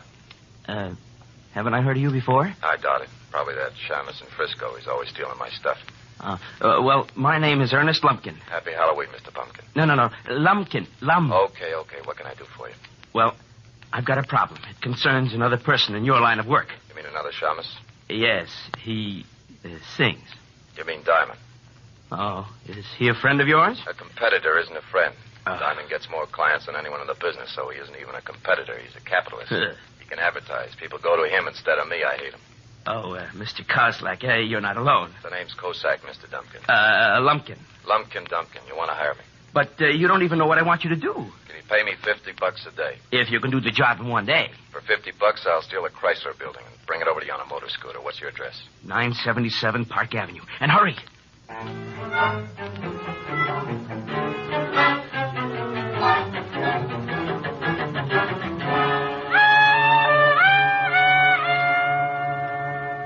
How does your throat feel now? Oh, scalded. I'll be eating Zymol troches for a week. Oh, now it wasn't that hot. Wasn't it? Honey, that lime water was so hot Alibaba could have boiled his 40 thieves in it. Well, your speaking voice is all right. Oh, well, I think I've swallowed the bear rug. Where are you going? Well, I can't sing, and I'm going to see you tonight anyway, so I think I'll drop down to the 5th Precinct and drive Sergeant Otis out of his mind. Oh, Rick, that poor man. He called up last week when Lieutenant Levinson was looking for you, and he sounded like he was dying, and you were responsible. Honey, when Otis dies, everybody will be running around in spaceships. He got through the Stone Age all right, didn't he? Bye. I left Helen and headed for the 5th Precinct police station. It was one of those good afternoons. The sun was leaning on 3 o'clock, and now and then a cool breeze would sail through my sinus and pump my lungs full of that easy, good-to-be-walking-around feeling. I had just about everything. Good job, good girl, and a 4-0 report from my insurance company. When I reached the station, I hopped up the steps and bounced into the squad room. Sergeant Otis was sitting over in the corner, making out the weekly report for the commissioner. Hello, Otis. Oh. What do you want, Shamus? Well, really nothing. I just came by to see if I could borrow one of your shoes. I'm going sailing. Oh, that's very funny. You know, someday, Gumshoe, you're going to run out of gags. Then what are you going to do? Well, I could set you on fire. That's sure to be a good chuckle. Hmm? Oh, yeah? Lieutenant in? Yeah. Otis, you want to know how to catch a crook? How, wise guy? Eat a lot of spaghetti. Oh? How can I catch a crook that way? Just open that big mouth and say, oh, yeah. You'll lasso him. Hello, Lieutenant Levinson. Lieutenant Levinson? Well, how do you do, Mr. Diamond? Now, what's with the formal routine? Oh, I can't help it. Every time I leave Otis, I feel like I've just stepped out of a gorilla cage. Oh, why don't you leave that poor guy alone, Rick? Oh, he's used to it. If I started treating him like a human being, he'd get so confused he'd probably cut off his tail. Think what would happen, Walt, when he wanted to go to sleep at night. No more hanging upside down. Oh, brother. What's on your mind? Oh, I just thought I'd stop by and chew the fat. Well, go ahead. I already did. Chewed a whole pound right off Otis. Walt, are you sure he's a mammal? Now, you listen to me. Otis is a nice fella for a hammerhead. He can't help it, so stop tearing him down and tell me what you really want. Walt, I'm surprised at you. I just wanted to stop by and say hello. Hello. Where's the body? Now, look, there's no body, just a nice chat, that's all. Okay, but I warn you, I won't stand for any routines. And if you're mixed up in something and I have to find out the hard way, so help me, I'll put you away so far they'll have to pipe air into you. Walt, you do. Do what? Love me. Oh. Would you like to wear my Sig Alf pin? Rick, for Pete's sake, what's the matter with you? You've been growing poppies in your office? Wait a minute. Yeah, what is it, Otis? Miss Asher on the phone for Diamond. Okay. Phone for you, Rick. Helen. Oh, thanks. 5th Precinct. Remember our motto. The corpse in the morgue is worth 2 in your basement. Oh, no. It's true, Walt. It's true. Oh, I bet Walt just jumped out of the window. No, honey, there's a caste system around here. When Walt feels like jumping out of a window, he throws Otis out first to see if it hurts. Oh. How are you, baby? Hi. Rick, Mr. Jones called and said it was very important that he see you at once. Said it was a matter of life and death. Jones? First name John? Well, he didn't say. He just gave me an address and asked you to come over immediately. 137 River Street. He called me at your apartment? Uh-huh. Hey, I never thought of that. How'd he get the number? No telling. Well, I'll go on over. Maybe he'll turn out to be a good client. Call you later, baby. How's your throat? Oh, la done, I'm all. Goodbye, Rick. Hey, you really sound terrible. I'll see you later, Walt. Huh? Oh, thanks for the brilliant conversation, Sporty. Walt, just because I didn't have a corpse hidden out someplace, you get mad. All right, see if I care. Oh, now, wait a minute. No, I understand. Well, you can just get someone else to play jacks with. I'll send you Sam Spade. Now, Rick. Otis, Yeah, Lieutenant. why haven't you got that report in here? I've been eating spaghetti. Spaghetti? Yeah, and that Diamond's a liar. I can't lasso nothing. Maybe you have to be a cowboy.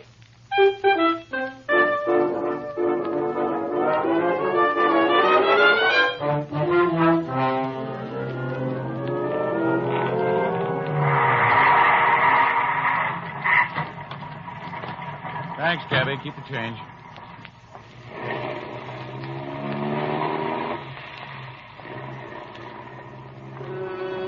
"137 River Street," the address Helen had given me over the phone, was an old deserted warehouse. Now, I want to stop right here and say I admit it was pretty stupid to wander into an empty warehouse like that. But I figured that this Jones guy must be in some kind of trouble to leave a message like that with Helen. The place was as empty as a fairground in the winter. I put my hand on my .38 and kept moving toward the back of the building. Then I saw a door. A sign on it said, "John Jones. Enter."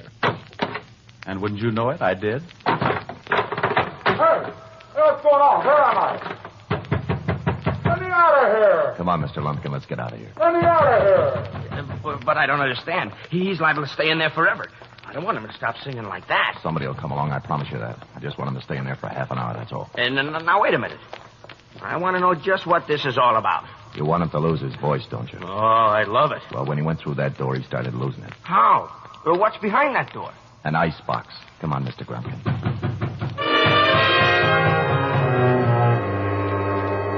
Well, that's exactly where I was, in an icebox. Not a very big one, but a very cold one.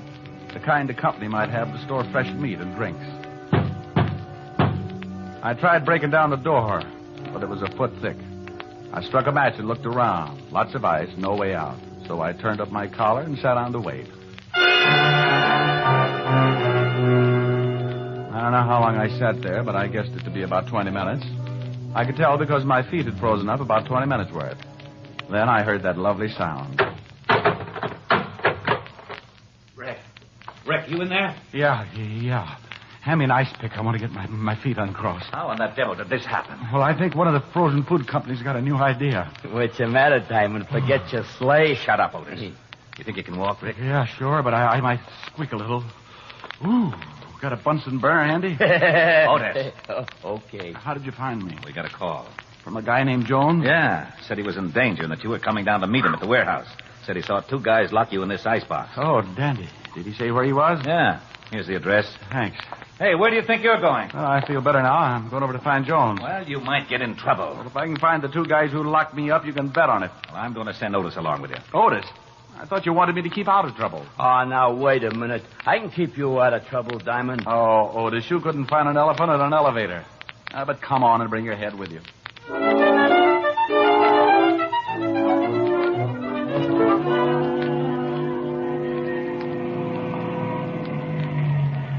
This is the address where that Jones guy said he'd meet you. I'm Mandelbaum, Swedish massage. This guy really picks out some great places to hide out. Come on, Otis. Feet first, or the rest of you'll never get out of the car. Oh. Hey, Diamond. You think while you're talking with this guy Jones, I might get me a rub down? Otis, to rub that stomach of yours, it would take a gallon of baby oil and an octopus to get anywhere.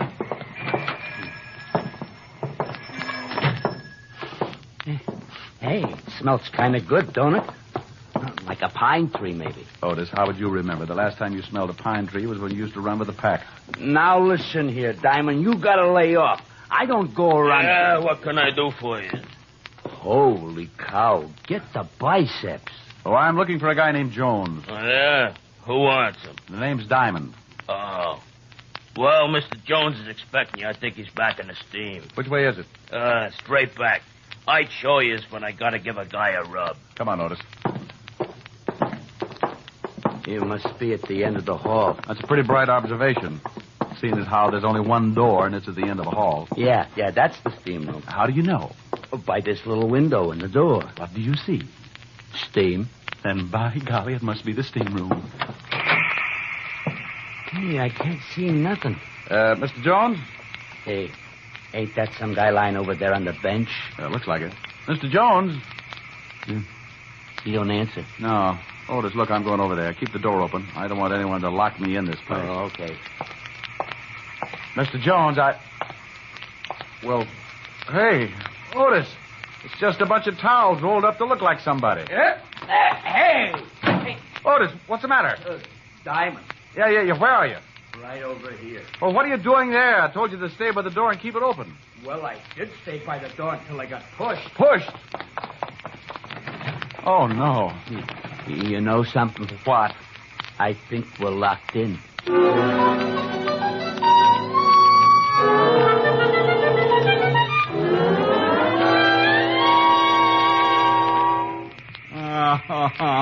Oh, shut up, Otis.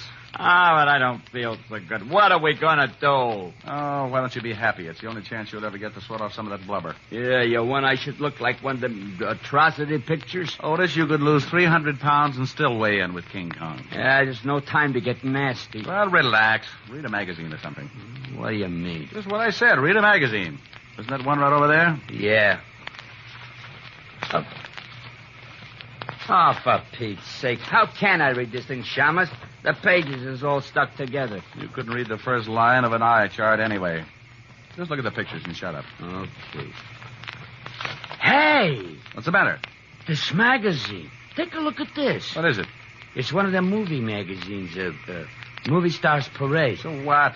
Well, get a load of these pictures. Ain't that you? Let me see. Well, how about that? Some guy acting like Richard Diamond, private detective. Well, it looks like you.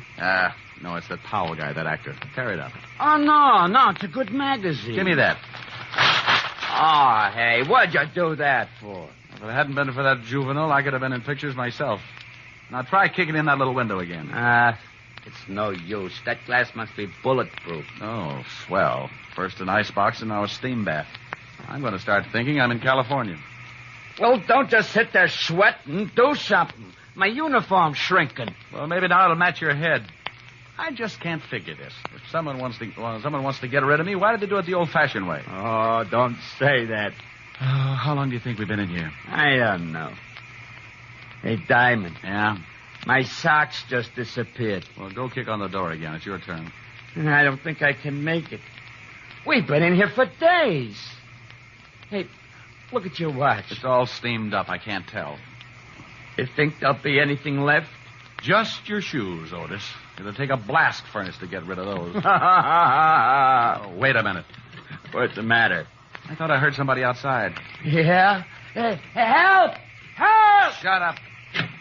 Yeah. Hey, what's going on in here? Who closed the bolt on the door?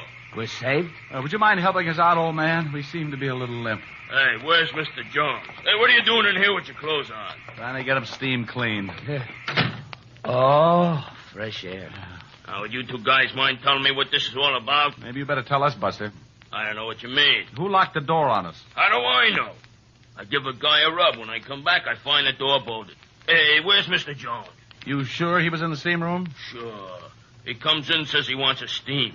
You should show up. I should send you back. I told him I was going to give a rub to stay in long as he liked.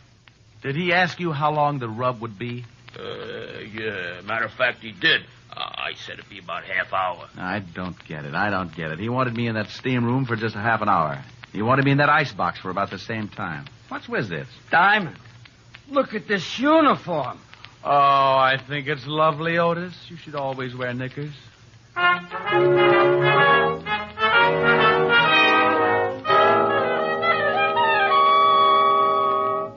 Rick, this is stupid. Didn't the guy at the steam room tell you what this Jones guy looked like? Well, from the description, could have been anyone.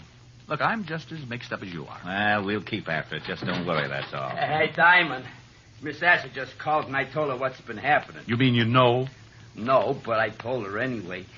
She said you should come right over because she had dinner for you. She wanted to take care of you. Isn't he lovely, Walt? Think what that head is going to look like in a bottle. Oh. Now you got him sore. It's going to be horrible around here. Well, isn't it always? Now, I'm going on over to Helen's. Keep after that Jones guy and let me know if you run across anything.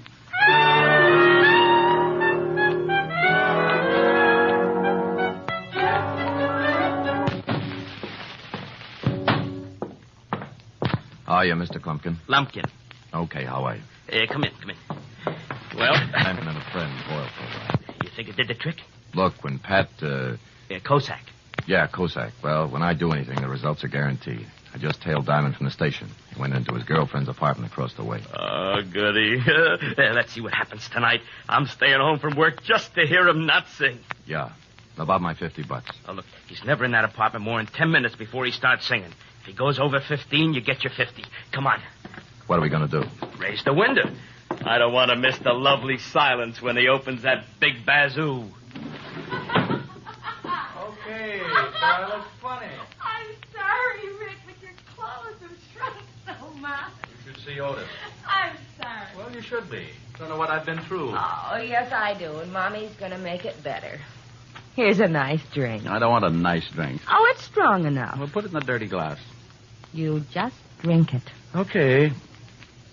Oh, wow, my throat. You hear something? No, why? Nothing. Your throat's still pretty bad. Don't know. Me, oh. Hey, it's pretty good. That sounds great. Oh, no! Now, I heard something then. Yeah, so did I. It's that grouch again. Give it to him. Oh, you bet. I feel mean. 100.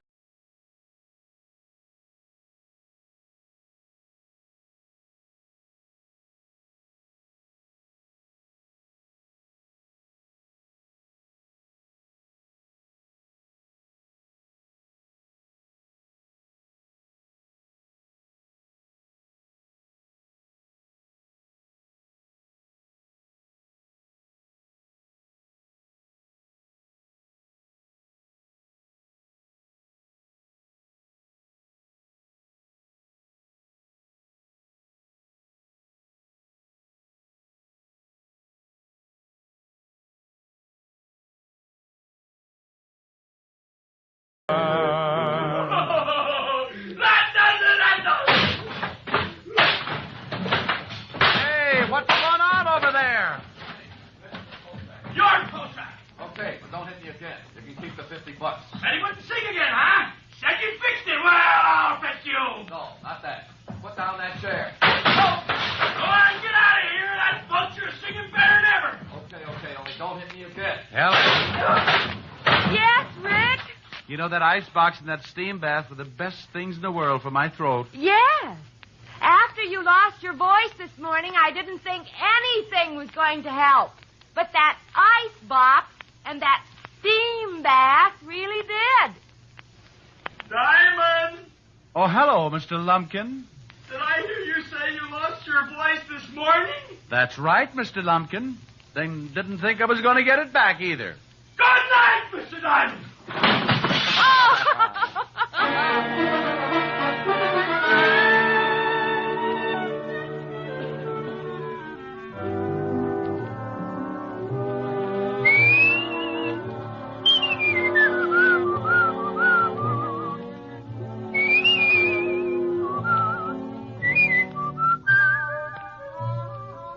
You have just heard Richard Diamond, Private Detective, starring Dick Powell. Helen was played by Virginia Gregg, Lieutenant Levinson by Ed Begley. Also in our cast were Wilms Herbert, Jack Crucian, and Stephen Dunn.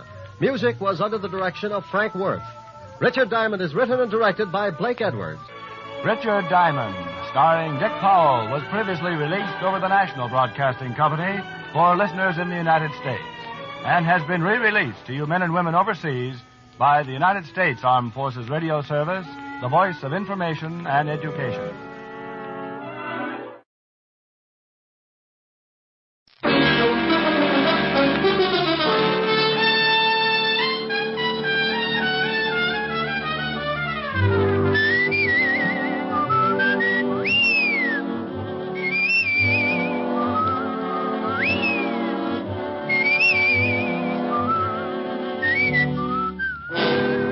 Here's Dick Powell as Richard Diamond, Private Detective.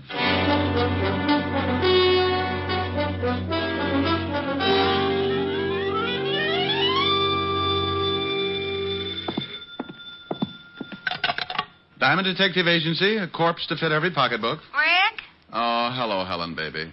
Let me sit down. Oh. Rick, what's the matter? You sounded like your arches just broke. You got the right idea, baby.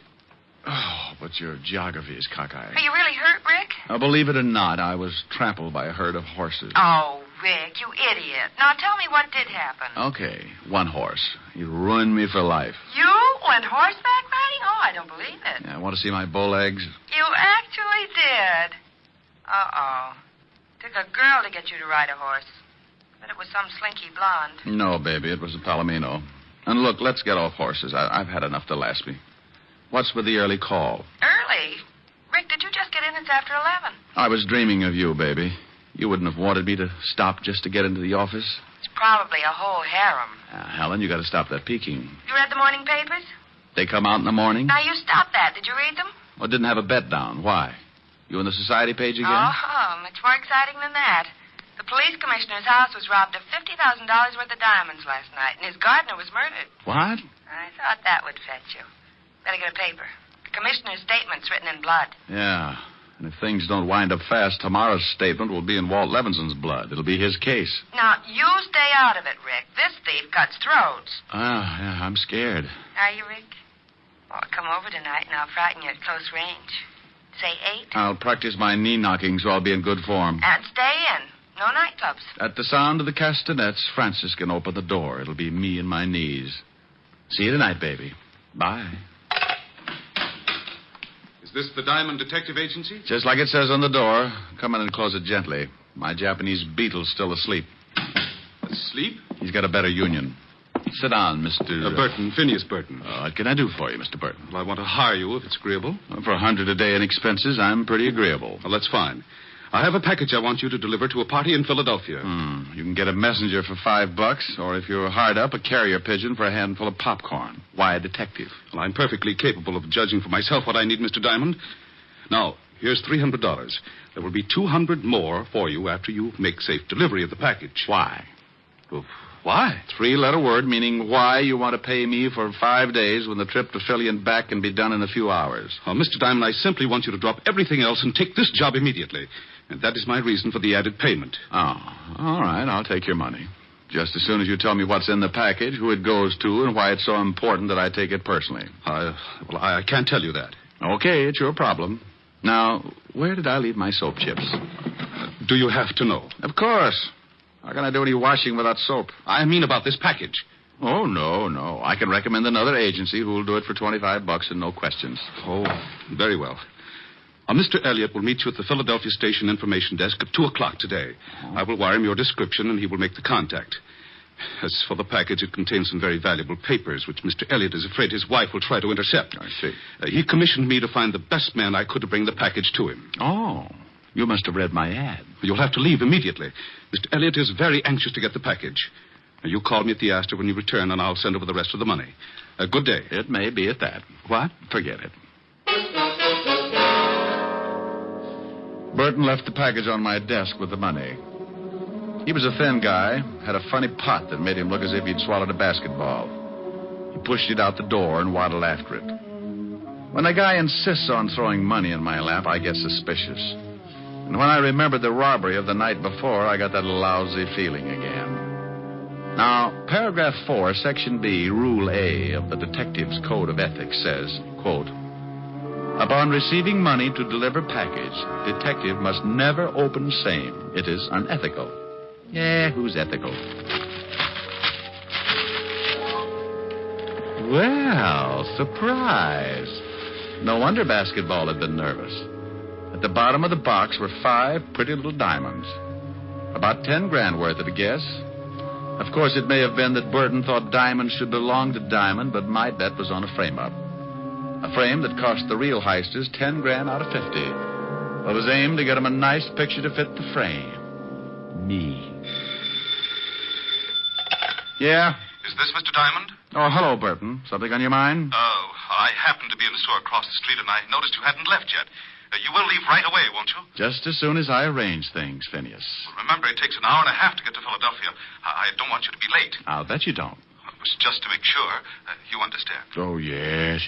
I understand. You can dribble your basketball home now. I beg your pardon. Skipper. Bye. Burton's call ended nearly all doubts. I was being framed all right, and the trap required my leaving for Penn Station right away. I dropped the diamonds into what was left of a quart of milk I had for lunch the day before, put the bottle on the floor by the wastebasket. Then I took the package, rewrapped it, and went out to hail a cab. I made one stop at a toy shop, then headed for Penn Station. As I entered, I saw a pair of familiar figures. Rick. Okay, what's the gag? I got the tip, but even you wouldn't joke about this case. Now, Walt, I might joke about mass murder, but never about the commissioner being robbed. Is he making speeches yet? Yeah, that's okay, Shamus. This is one time when you're one diamond too many. Why, Otis, you're becoming a wit. Why not? You're halfway there. Oh, Lieutenant, he's picking on me again. You deserve it, Otis. Now shut up. Rick, I know the tip was phony, but the commissioner was there when it came in. I had to act on it. Tip? Well, don't be smug. I've got one, too. A fifth at Hialeah. Now, don't start that. It was a tip that you were taking the commissioner's diamonds out of town. Oh, now, Walt. And don't now Walt me. I said I knew the tip was phony, but with the commissioner taking scouts all down the line, I didn't want to... No. Don't apologize, Walt. I know. Come on, Sergeant. Show me a good frisk, and I'll recommend you to all my criminal friends. Oh. Yeah, he's clean, Lieutenant. Now, Rick, let's see that package, and then you can go. This? Oh, no, I can't. It's secret. Don't play games, Rick, please. Oh, all right, but it's going to spoil my surprise. Well, okay. Give me your word it's got nothing to do with this case, and I won't bother to open it. No, I'm hurt. I absolutely insist that you open the package right now. But, Rick, you know I trust you. Lieutenant Levinson, do your duty. My purity must not be suspicioned. Oh, anything to get this over with. You were, What? It's only a pair of dolls. You were expecting maybe my gallstones? Oh, dolls. The Shamus plays with dolls. Better read the tag, Otis, before your ears get any longer and they draft you for a mule team. Tag? Sure. But what... To my beloved Otis from his Ricky. Oh. Rick. Now, don't be a grouch, Walt. The other one's for you. For me? Oh, no. I'm sorry, Walt. I couldn't resist it. Anyhow, you spoiled my surprise to Otis. It was our anniversary. What? Our anniversary? We ain't even related. Oh, you don't remember. Oh, Otis. Lieutenant, can I go back to traffic? I can't stand much more. Oh, shut up, Otis. Rick, if we weren't such good friends, Walt, hey, now you're upset. Upset? Why should I be upset? Just because two hoods lift 50 grand in ice from the commissioner? Or because it's dumped in my lap with the murder of the gardener? Or that I'm given 24 hours to break the case and then get a tip that leads me to a friend who decides to play games and wreck my Sergeant beyond repair? Now, why should I be upset? Otis, here you are, Lieutenant. But take it easy. That's a second bottle of bicarb today. Walt, you read an apology and I make it. I'll do better than that. I'll help you if you'll let me. Well, I can sure use your help, Rick. I haven't got a single lead. You want to look at the corpse first? May as well. Has he got a record? No. And the commissioner swears he was honest. Probably stumbled onto the thieves and they had to put him away. How about the rest of the servants? They were all out. Commissioner and his wife were at a party. They'd given the entire staff the night off, but I guess perhaps the gardener returned a little early. Yeah, well, let's go down and take a look at him. I've got a personal interest that makes me want to crack this case. A client? Call him an ex-client. I'll explain him later. Come on.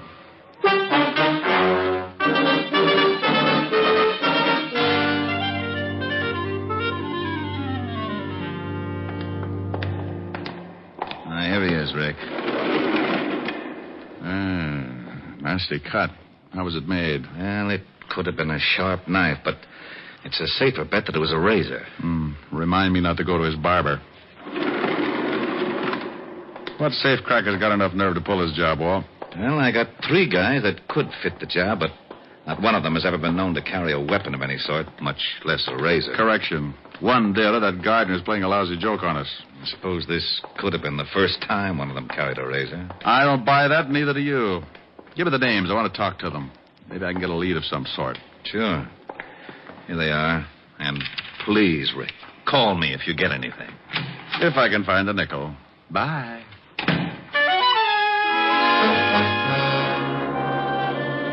As far as I could see, I had 3 things to match up. 1, the careless barber. 2, the safecracker with nerve enough to rob the police commissioner. And 3, the reason why I was picked as the pigeon. I gave up the idea of hunting for Burton, the guy who came into my office. He was probably a flunky and not worth running down. So I checked the names I got from Walt, grabbed a cab, and headed for the Bronx.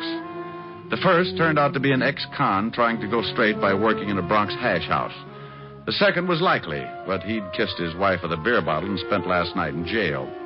At the third address, down in Greenwich Village, I met a landlady with gin-loaded tonsils and a cute mustache. She tipped me that my third prospect, Vincent Mayer, might be playing pinochle at Pietro's, which turned out to be a cafe with a 30-foot bar, 3 tables, and a back room. Hey, barkeep. Yeah. What'd it be, friend? Milk, no chaser. Milk? Who makes it? Oh, you mean like from cows? Never carried the stuff. Where can I find Vincent Mayer? Why don't you ask me, handsome? Wow. Hello, baby. Now, do I look like a baby? No. My name's Jean. What do they call you? Take your pick. Call me Rick. Hey, you talk funny. But you're awful nice. Too nice to be hunting for Vince Mayer. He's a bad boy, Rick. Yeah. Well, I'm trying to be a hero. Where is he? In the back room. There. The guy with the light hair. But be careful. Thanks, baby. I'll buy you a palace.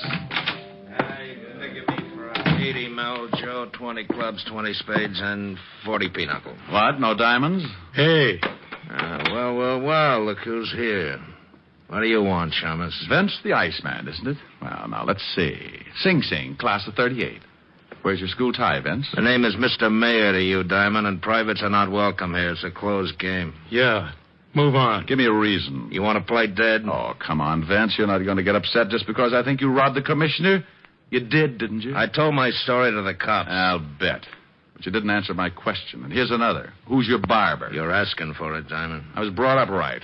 Now, let's get off this cat and mouse kick. I want some answers, Vince. Do you? That's right, Junior. I do. All right. Call him, Joe. Hey, what? All right, Joe. Stop it. That's enough, Joe. All right, now drag him out in the alley. Vince, can I, Yeah, okay. Maybe it'll teach him not to get so nosy. But keep that razor in your pocket. I will, honest. This is gonna be real fun. Come on, Shamus. Here's where I do some road work on your liver.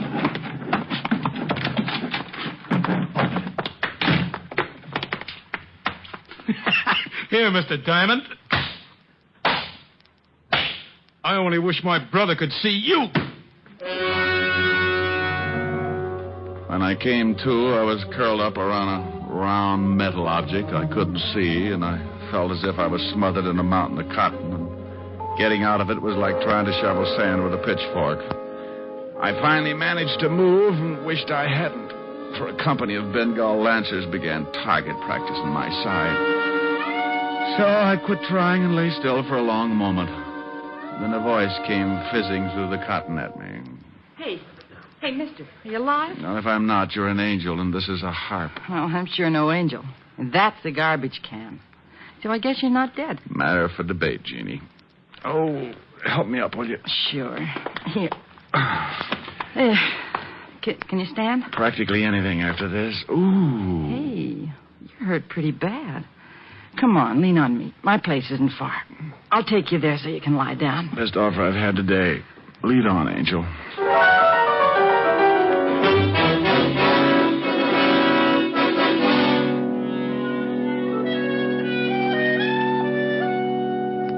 There. Now, how do you feel? I never use language like that in front of a lady. Oh, I'm no lady. I'm a waitress at Pietro's. I heard the noise in the back room. When you didn't come out, I took a look. Ooh. Gee, does your head hurt, baby? Like all my relatives who are inside digging for gold. With luck, I can open my eyes and they won't fall out. You know, you might have had a lot of fun together if you weren't all banged up like this. I'll take that remark up with you later, honey. I'm not usually the kind of guy who runs out on pretty girls, but I only wanted to get my hands on the gonif who tried to kick my brains out.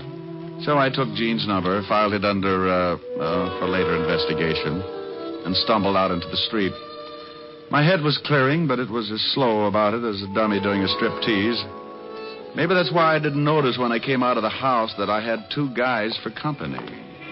Hello, Diamond. Huh? When Pietro told me Jane had run out, I thought I might find you here. She always goes for guys like you. Well, she has taste. I'm glad you came around. I have a few things I want to discuss with you and Joe here. Hold it, Chalmers. Or I'll show you how easy it is to get rid of your troubles. Now, that's a pretty little gun. Aren't you stepping out of character, Vince? You're supposed to be a smart one. You're getting on my nerves. Yeah? Well, put the gun away and I'll quiet you down a little. You want me to mess him up again, Vince? And what's with you? Come to do your job over again? I may at that. Yeah?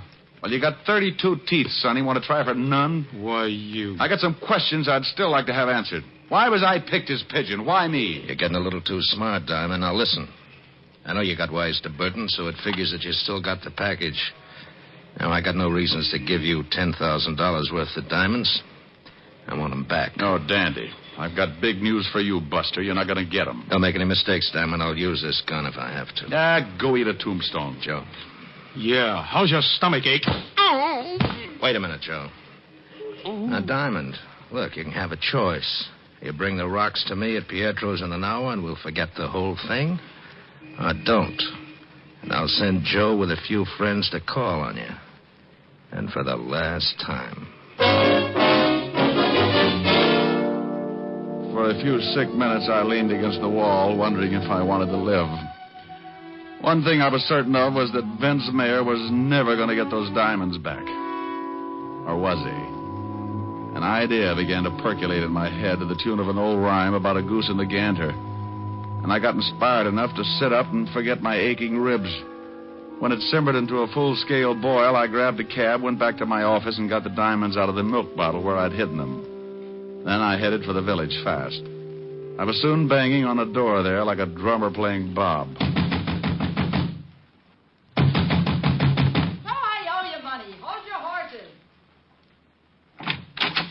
Well, if it ain't my cripple. I got the bruises to prove it. Come on in. Are you really recovered? What? Oh, no, not that much, Angel. Then? I need some answers. What do you know about Vince and Joe? Not too much. Enough to dislike 'em plenty. That Vince got me canned for leaving Pietro's to take care of you. That's why I'm back home. I know he's a smoothie, and I think he's a big-time jewel thief. That much I know. How about Joe, the dog-faced boy? Him, he's just a punk. I think his real name is Fanchi or Franchetti or some such thing. Franchetti? Yeah. I don't know why, but they call him Joe the Barber. Oh, Joe the Barber. Yeah. Isn't that silly? If he cuts hair, it isn't. But I'll lay 8-1 this guy works on throats. Thanks, Angel. You've tied up my 3 points. What are you talking about? Your friend Vince Mayer lifted $50,000 in ice from the police commissioner last night, and his accomplice, Joe, gave the gardener a shave. You mean murder? On the button. The gardener's throat was sliced from life to death. And now, baby, look. How would you like to earn $100? Sure. Is it legal? Well, no. I'll take it.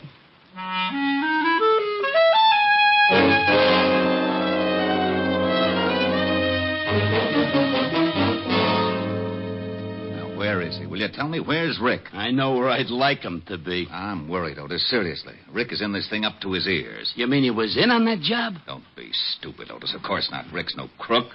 But he's mixed up in this case some way, and I'm worried. He should have called me by now. Gee. Hope he hasn't tangled with that razor guy. I thought you hated Rick. Oh, you know I was just talking. I know. What a mess. Rick in danger, and I can't find him. The commissioner's spouting lava all over the city hall. Why the devil did it have to be the commissioner's house? You know, it's kind of funny at that. The commissioner himself.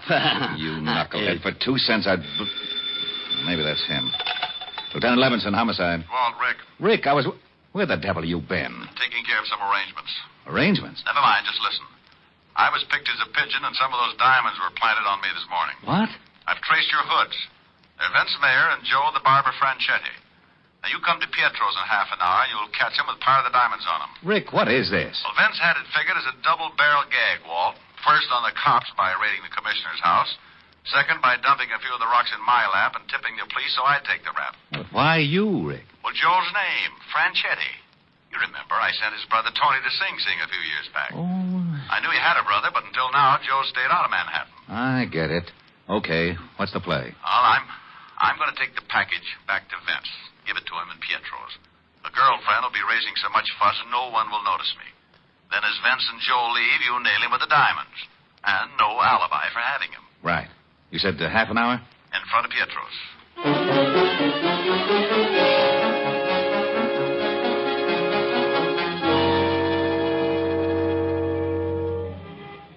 Take a peek, Angel. Through the window. There's my party at the back table. Now, you know what to do. Yeah. I keep yelling till you get back to me. Right? As rain. I'll make it a good one. I got good lungs. Let's go in.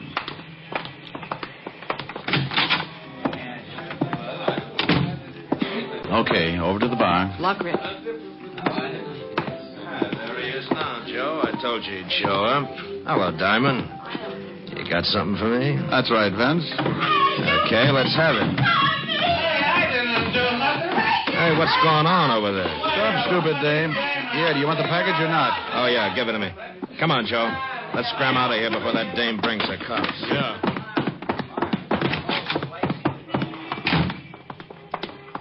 That's an easy way of getting back to 10 grand, ain't it, Vince? Shut up. Come on.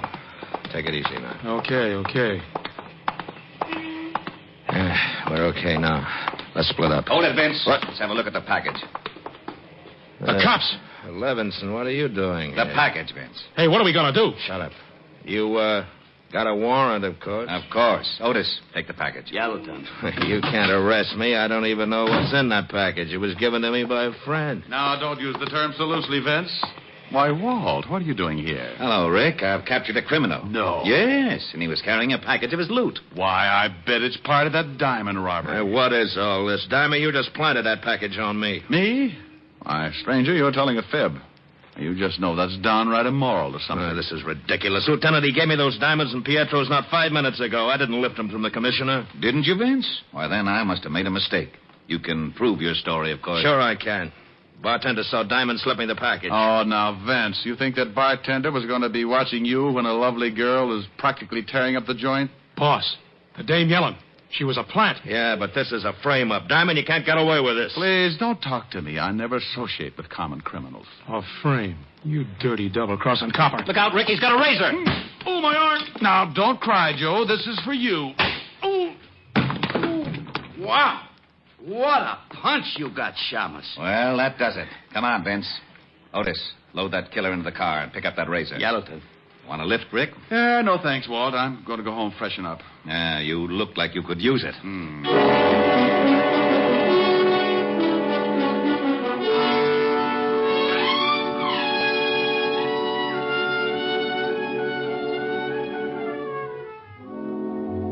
I left Walt and headed for my apartment, where I grabbed a stomach full of vitamins and planted myself under the hot shower. It felt so good I fell asleep. And if Walt hadn't phoned, I'd have probably become the only man in history to drown in the shower. Walt shocked me wide awake with the news that he was holding a $1,000 reward for me. I gave him my nicest thank you and made a mental note to drop by and give half of it to Jean to make up for her losing her job. Around about 8 o'clock, after I'd taken care of dividing the reward, I steered for 975 Park Avenue, made it with no trouble, and rang the bell to Helen's apartment. Oh, good evening, Mr. Diamond. Miss Asher's expecting you, sir. She's in the library. Thank you, Francis. How's your health? My health, sir, is very good, thank you. Well, now, this may come as a shock. But, Francis, about the money I owe you. Oh, don't fret about it, sir. We'll tell. I'm going to pay you what I owe you. You're going to? Oh, dear. Perhaps I'd better sit down. Oh, my word. Oh, there, Francis. Rita, is that you? It ain't Tom Swift, baby. Come on in the library. Oh, okay. But it'll do you no good, my dove. I'm a cripple, a battle-torn veteran. I don't want your muscles, Rick. I'm blue, and I want you to sing to me. Oh, Helen, baby, I don't want to sing. I want Rick, I'm blue. I need cheering up. Now be nice and sing. Well, okay, honey. How's this, huh? I can see, no matter how near you'll be, you'll never belong to me, but I can dream, can't I? Can't I pretend that I'm locked in the den of your embrace? For dreams are just like wine, and I am drunk with mine.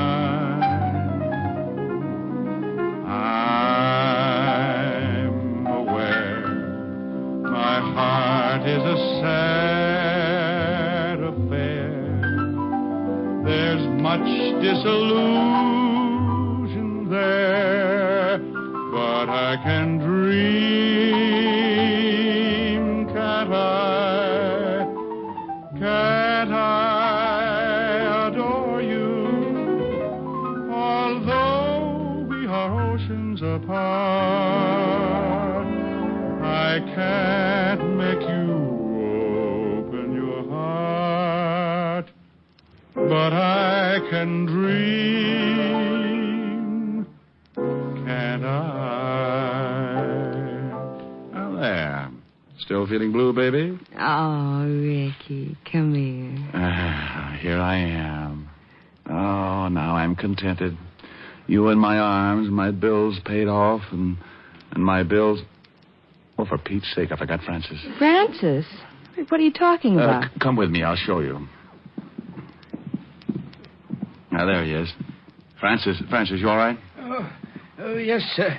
I think so, sir. Rick, will you tell me what's going on in my own home? Well, honey, I paid Francis off, and the shock of having to give back my gun and badge undid him. Oh, well, are you feeling better, friend?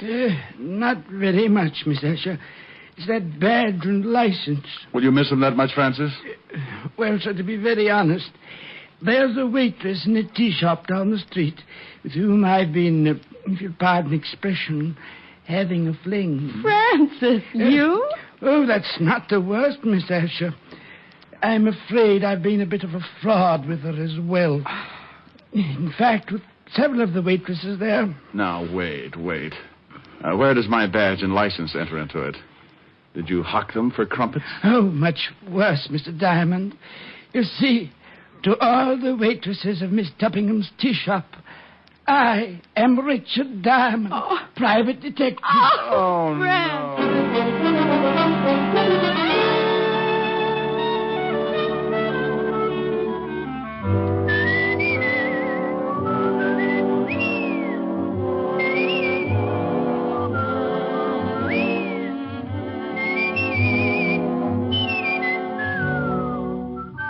You have just heard Richard Diamond, Private Detective, starring Dick Powell. Helen was played by Virginia Gregg, Gene Tatum, William Conrad, Tal Avery, and Bob Carroll.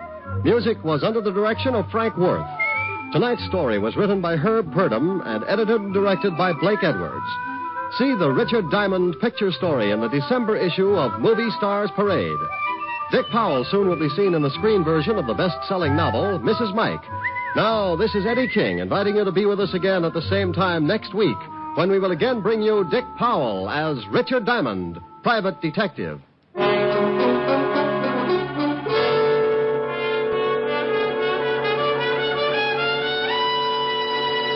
Listen tonight to NBC for a star lineup of entertainment. Every Saturday on NBC, you can hear such stellar programs as Hollywood Star Theater, Ralph Edwards' Truth or Consequences, Your Hit Parade, A Day in the Life of Dennis Day, The Judy Canova Show, Grand Ole Opry, and songs by Morton Downey. There's always a program of interest on NBC, so keep tuned here. Shortcut to Death with Fred McMurray is next on NBC.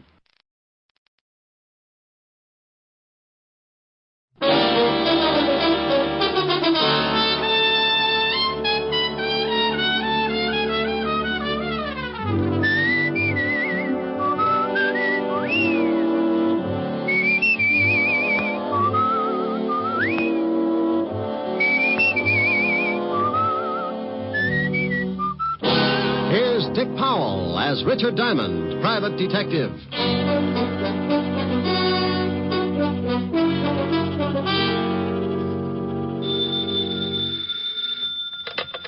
Diamond Detective Agency, the Smiling Gumshoe. Rick. Sign up for our new contest and win yourself a beautiful all-chrome, pre-tested, genuine electric chair. Oh, lovely. What do I have to do? Just tear off your scalp and send it along with 25 words or less why you love Richard Diamond. I can do it in 2 words. What are they? You're pretty. Oh, you win. Where do you want the chair sent, madam? At 975 Park Avenue, but I think I have AC current. No problem with the Jiffy Toaster chair. It works on any current, AC, DC.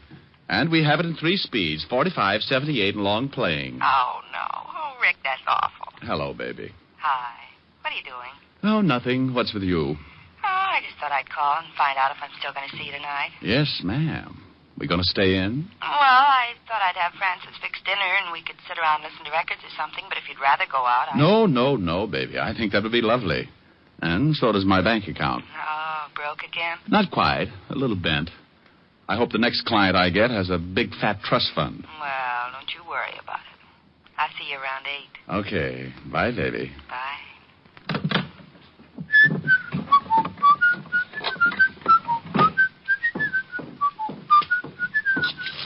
Now, let's see. 6 shirts, 4 pairs of socks, and...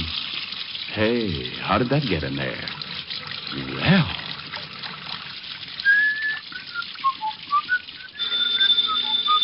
Oh. Okay. Yeah? Well, what's the matter with you? You lost up my laundry. What are you talking about? Today isn't Tuesday. Okay, Walt, so it isn't Tuesday. Nothing's happening around this place. I felt like doing some washing. Why don't you put it away and come on down here? I'll give you something to do. What do you mean? You sound like you're surrounded by Sergeant Otis's relatives. I got a big headache. I think maybe you can help me with it. Trouble? All over the place. You don't have to, but I'd like to, sort of kick it around with you. Sure. I'll throw a few more things into soak and I'll be right down. Oh, thanks, Rick. Hey, it's really serious, isn't it? Now, what makes you say that? Look, Father, every time your ulcers hold a rally and you want me to come down and join in, you say, thanks, Rick, just like I'd laid an egg or something for you. Oh, you think you're pretty smart, don't you? Sure. If I listen to everybody who thinks I'm not, I'd wind up playing mumbly peg in a straitjacket. I'll be right over.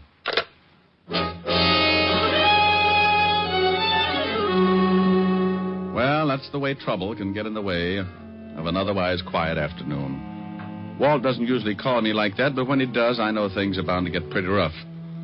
I tossed all of my shirts into soak, closed up the office. 20 minutes later, I was walking into the squad room of the 5th Precinct Police Station. I spotted Sergeant Otis hopping around like a crapshooter on his 10th pass. Well, what's with you, Otis? Oh, don't bother me now, Shamus. I got to get these reports into Lieutenant. Well, get you. What's the matter? Did you suddenly discover you were working for the police department? Now, that's very funny. Ha. Okay, you got to laugh. Now beat it. The lieutenant expects you. Well, all right. But for Pete's sakes, Otis, stop acting like that and don't bust into the lieutenant's office like that. You'll swear you've been doped and start an investigation. Shamus, someday I ain't even going to bother to answer you. Sergeant, the day you don't open your mouth to say something stupid, the whole world will start singing. Oh, yeah? Yeah. And when I think about it, why don't you start combing your hair? What's the matter with it? Looks like a mattress after the lions got through with it. Oh. Hello, Walt. Hello, Rick.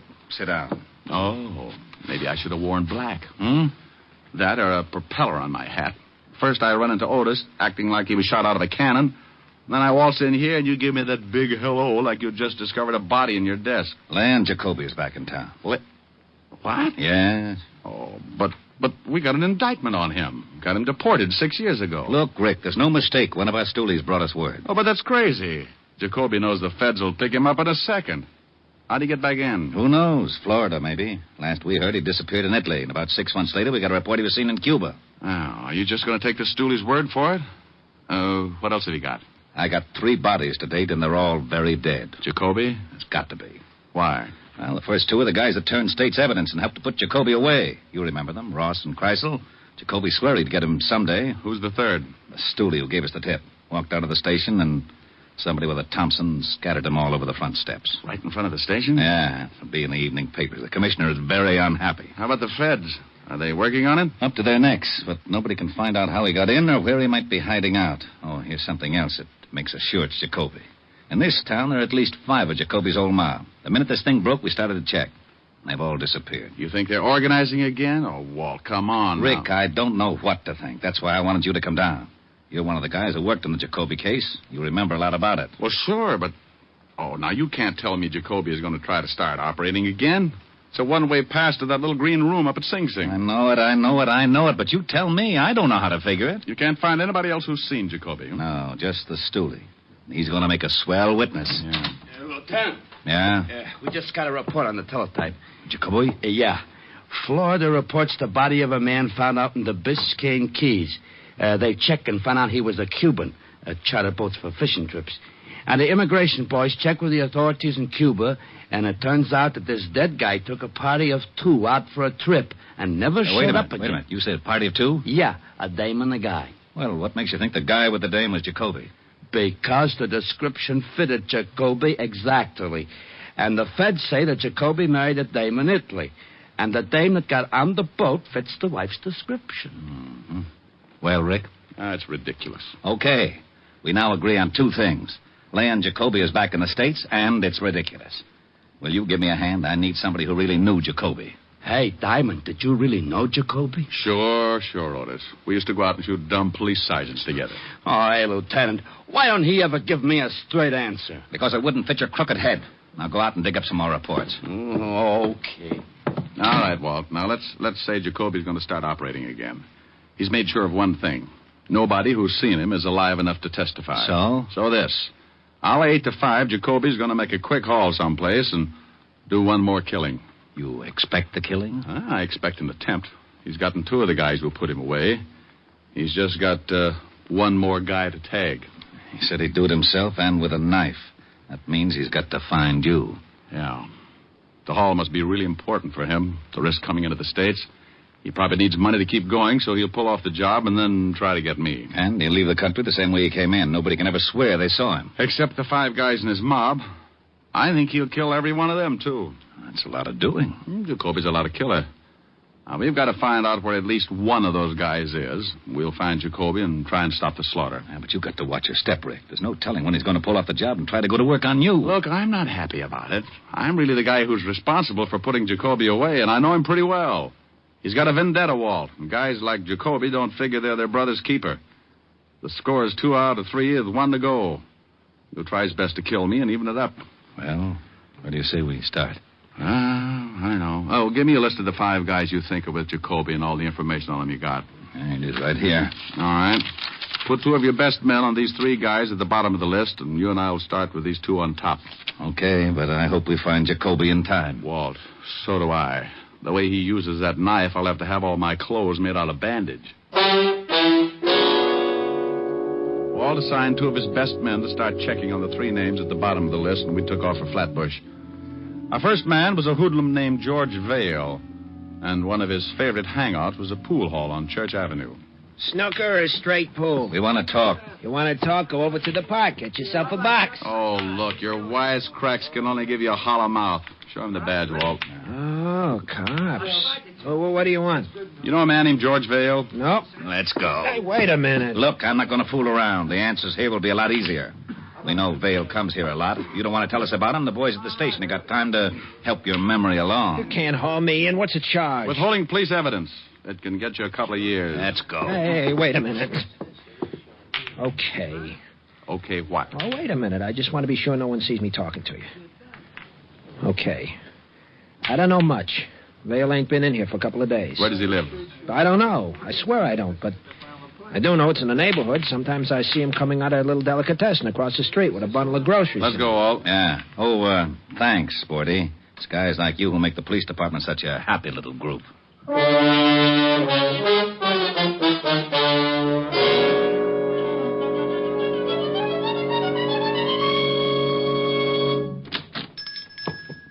So, good afternoon, gentlemen.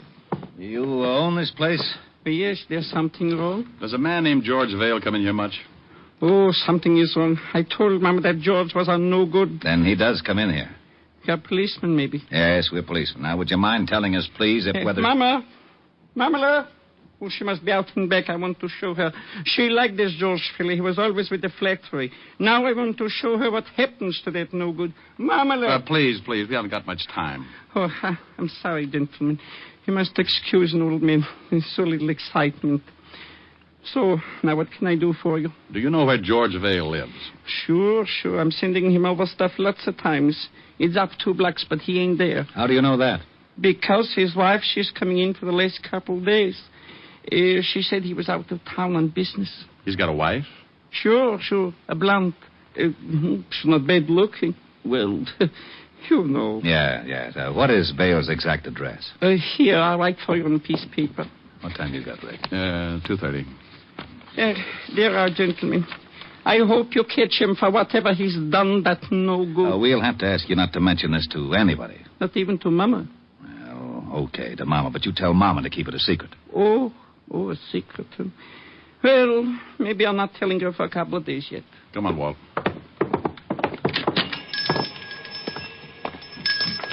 We going down to see Vale's wife? No, I got a better idea.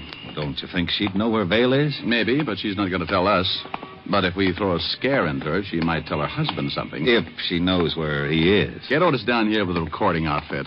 We'll wait until we see her leave the apartment and bug the place. No sense in tailing her. If Vale is with Jacoby, he wouldn't give her the address. Maybe he didn't tell her anything. Maybe he just took off. That's a chance we got to take. Maybe he gave her a phone number where he could be reached. On the way down to the Vale address, put in a call at the precinct. Right. KXKB to KQAR. I'm at the corner of Flatbush and Church. Have Sergeant Otis report to me on a code 3 and tell him to step on it.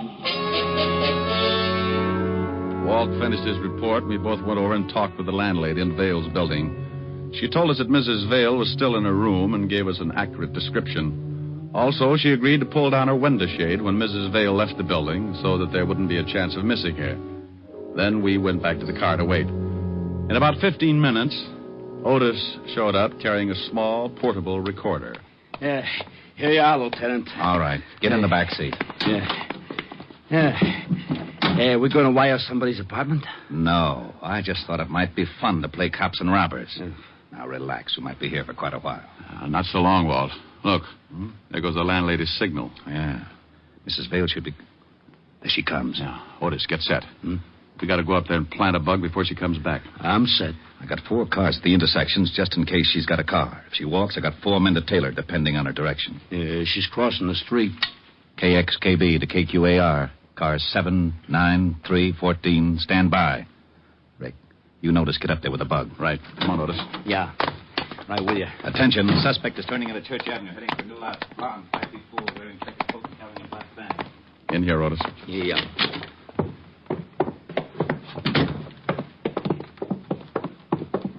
Well, this is her room.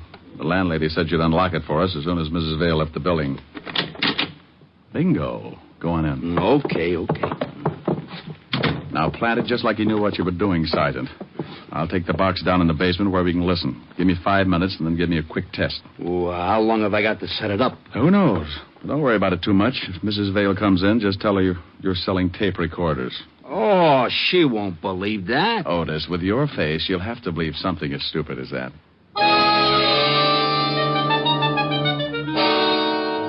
I dropped the wire out of the window and went out and down into the basement. It was a slipshod way of wiring a room, but we were in a hurry, and it would have to be enough. I set it up and waited for Otis to start croaking. Okay, Diamond. I'll start counting. 1, 2, 3, 4, 5, 6. Hey, I think I hear somebody coming. I'm going out the window. I'll see you in the basement.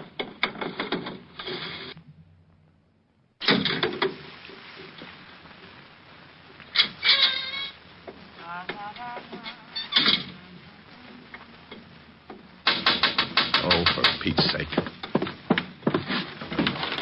Gee, she nearly caught me. I come down the fire escape. Well, come on in. Yeah. Hey, how's it working? All right. Listen. Hey, she ain't got a bad voice. You probably got me plugged in with Morton Downey. What are we going to do? Just sit here and listen? The lieutenant's going to give Mrs. Vale a scare, Otis. Then we're going to listen. I don't get it. Shh. That's Walt. Who's there? The police, Mrs. Vale. Huh? Oh, well, wait just a minute. Hey, it sounds pretty good, don't it? Shut up, Otis. Yeah? I'm looking for your husband, Mrs. Vale. He isn't here. He's out of town. What's wrong? He's wanted. For what? Murder. Mind if I come in? Got a warrant? Okay, make it tough. Where's your husband? I told you. Well, we're out of town. You didn't tell me. Okay, I'll be back with a warrant. Now we'll see if it works.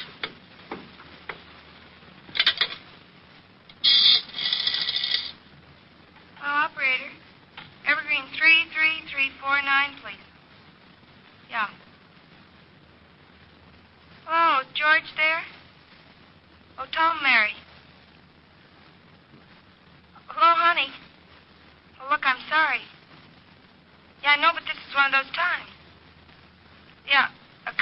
here. Yeah, cop. Murder. I don't know. No, I didn't let him in. Huh? Oh, I never thought of that. Okay, I won't call again. Bye, baby. Okay, Otis. Stay here and keep this thing going. I got to get back to the lieutenant.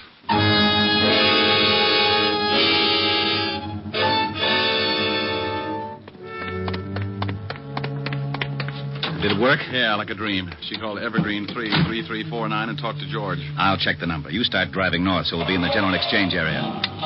KXKB calling KQAR, code 600 Evergreen 3. We headed across town while Walt put in the code to the precinct. In less time than it takes Sergeant Otis to say, oh, yeah, we had our address.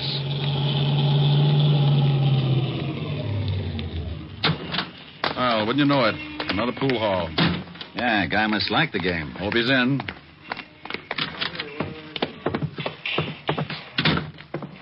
Pretty crowded, I don't... Oh, yeah. Yeah, there he is. He sees us. He's going for the back door. Let's grab him. Right. Hey, let me go. Take All your right. hands off me, Joe. You're busting my arm. Just take it easy, Vale. All we want to do is talk to you. Come on, outside. Okay. Go on, Vale. In the car. Quit shoving. I'm going. Walt, how are you? Now, Rick. Where did that shot come from? Got Vale in the chest. Yeah, across the street. Stay down. Yeah, look. Look, Vale, you're not going any place now. We know you're working for Jacoby, and we know he's close. The guy who just shot you is working for Jacoby, too.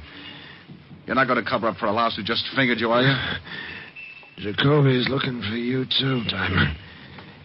He's going to cut you up bad. Where's the hideout, Vale? I'm going to put in an 800 on this, Rick. I want this whole area surrounded. Come on, Vale. Where's Jacoby? 455. Vale. Oh, swell. Repeat. Code 800 from Central Park West to 10th, from 59th Street to 64th Street, KXKC, now at Pool Hall, 9th Avenue, 60th Street. Okay, Rick, what's with Vale? Yeah, nothing. Dead? Yeah. Gave me half of Jacoby's address, 455, and then made the trip. 455? Well, come on. There can't be too many 455s within walking distance. What about Vale? Yeah, I'll call him for the wagon. Go ahead. I'll start checking apartment numbers. Now, you wait a minute. You better take it easy. Jacoby would like nothing better than to have you go knocking on his front door. If I know Jacoby, Walt, he's got the radio on, and he knows just what you're doing. Besides, that fingerman will tell him about Vale. Somebody's got to find him before he makes a break. He's done enough killing. Well, if you do run into something, you wait for the boys. Walt. Yeah?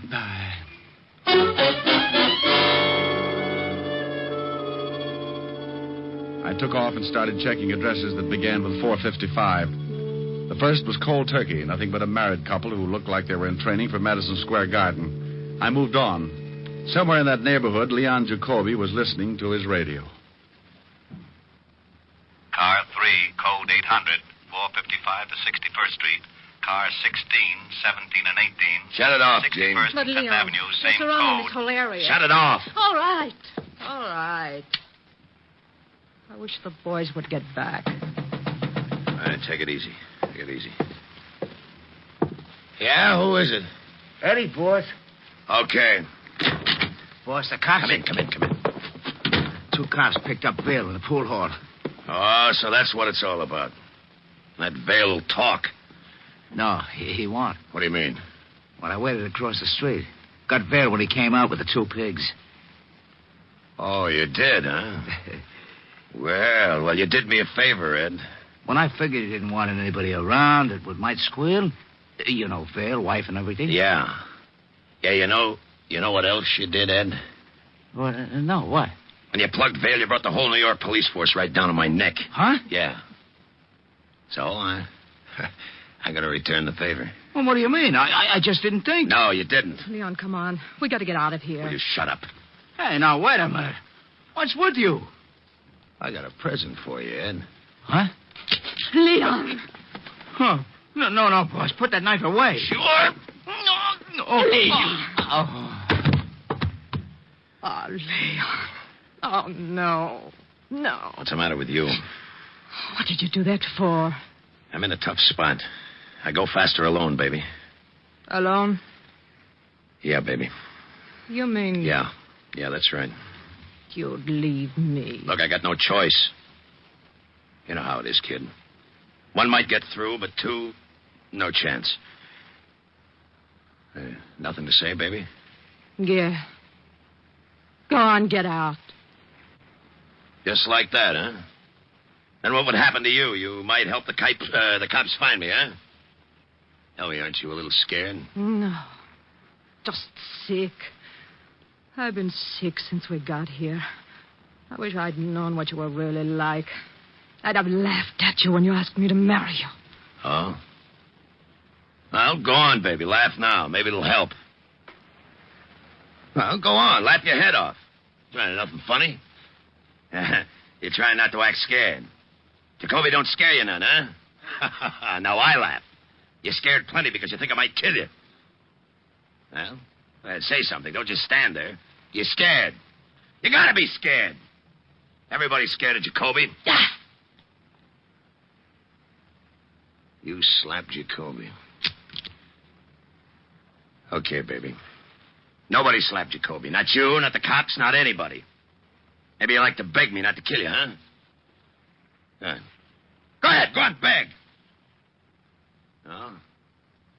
Okay. I think about you when I'm back in Forenzy, baby.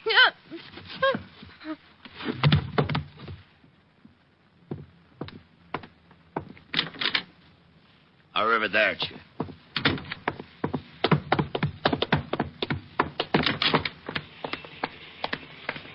Jacoby, hold it. What? Stop, Jacoby.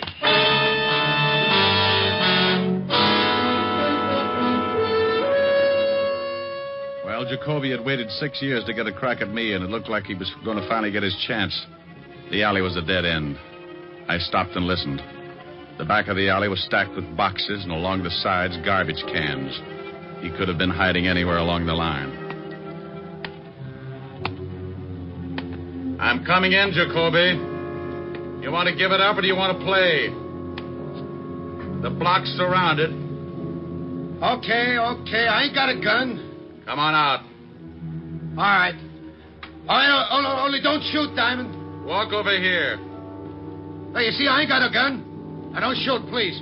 Shut up, slob, and start walking out. What you gotta act like that for, huh, Diamond? Come on, Jacoby, move. So, what do you cops got against me? What'd I do, huh? Nothing, Jacoby. Not a thing. Start moving. Well, why you gotta get so tough? Or maybe you're scared. Scared to death. Now, if you don't hurry up and move, I'm going to shoot you full of holes. I'm so scared. All right, Diamond, all right. I ain't got no gun, so you can push me around like that. What are you going to do to me, huh? Well, not a thing. Haven't you heard? The city went out and bought you a yacht. They like the way you kill people, so they're going to give you the yacht and send you back to Italy. Now, walk out of that alley. Okay. Now, you dirt.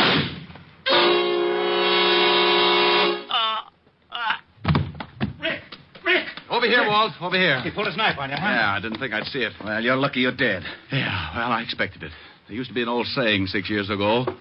When Leon Jacoby wants you dead, he'll use a knife and you'll lose your head. Now, he should have remembered I keep up on slogans.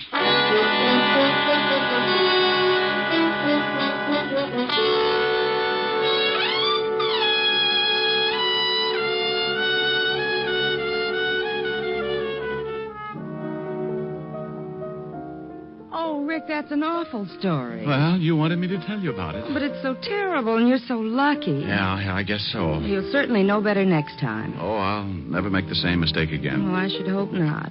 Imagine being in such a hurry you've forgotten threw your socks in with all those lovely white shirts. Plaid now, baby. The color run that much? Sweetheart, when I got back to the office, it looked like Picasso had been in my wash basin.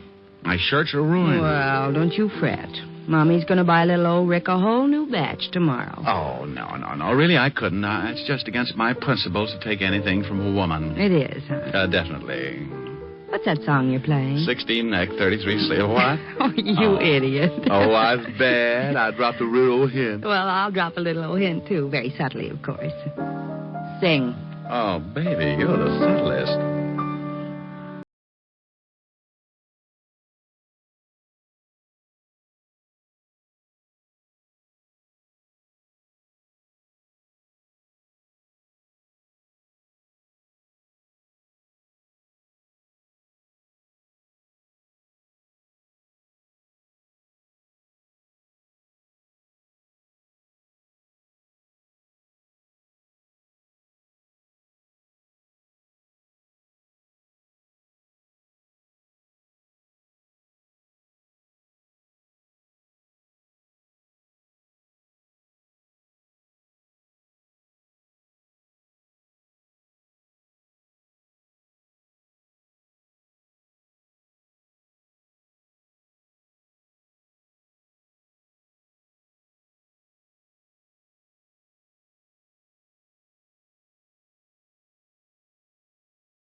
you're the craziest. What? Now, where did you pick up that expression? Oh, I get around now and then. I know a couple of musicians. Oh, I bet they all play lead kazoo. Come here. What do you want? I want to lay one on you. What? Oh. What'd you think of that, Pops? You want the honest truth? Uh-huh. Solid.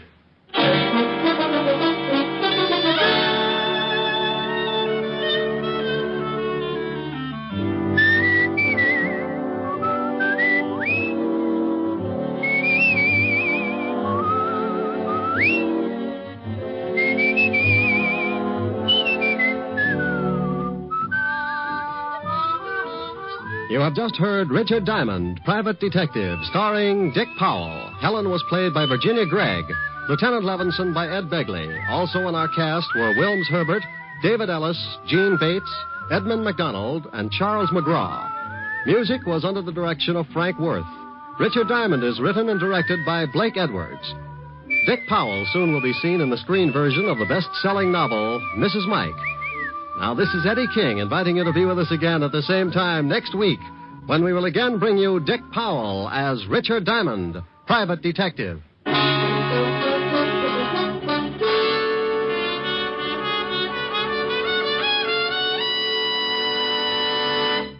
Sunday evening means stellar listening on NBC. Tomorrow, be sure to hear the American theater's foremost acting couple, Alfred Lunt and Lynn Fontanne, in the whimsical comedy The Great Adventure on the Theater Guild on the Air.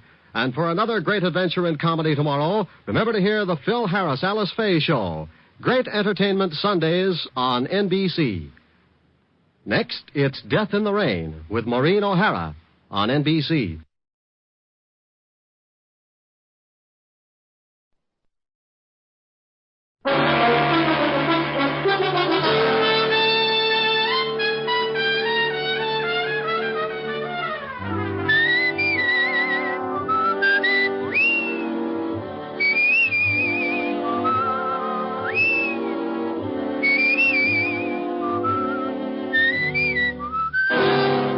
Dick Powell as Richard Diamond, Private Detective.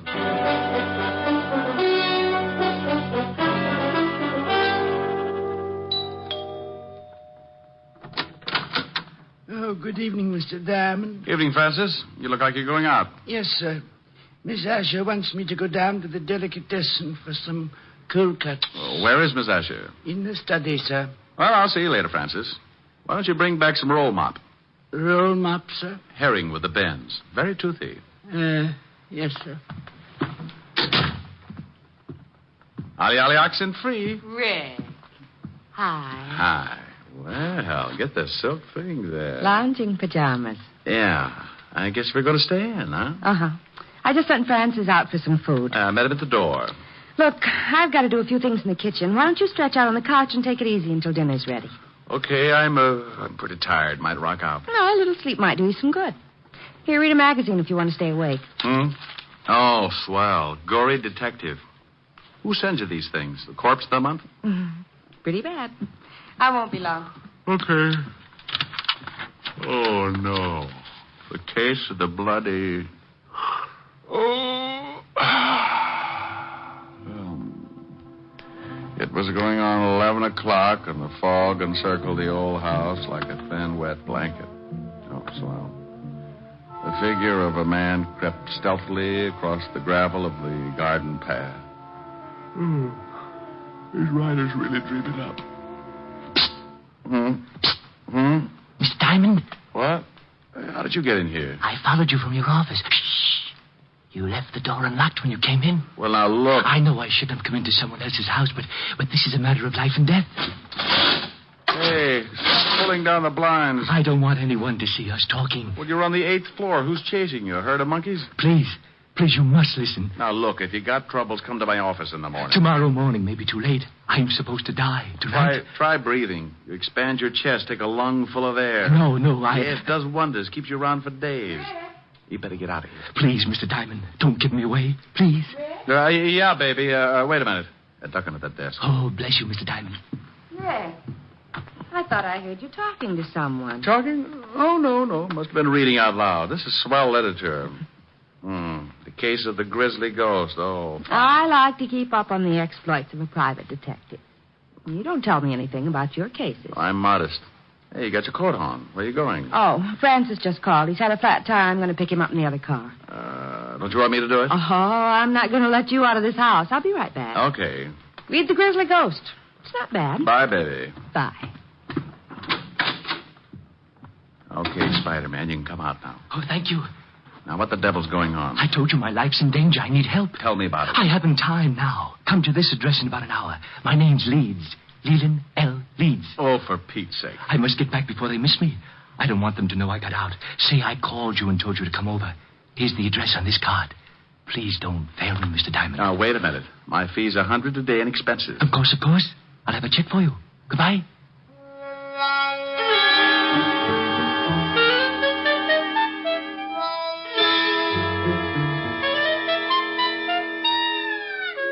He went out like an undertaker stealing a can of embalming fluid, and I poured myself something just about as strong.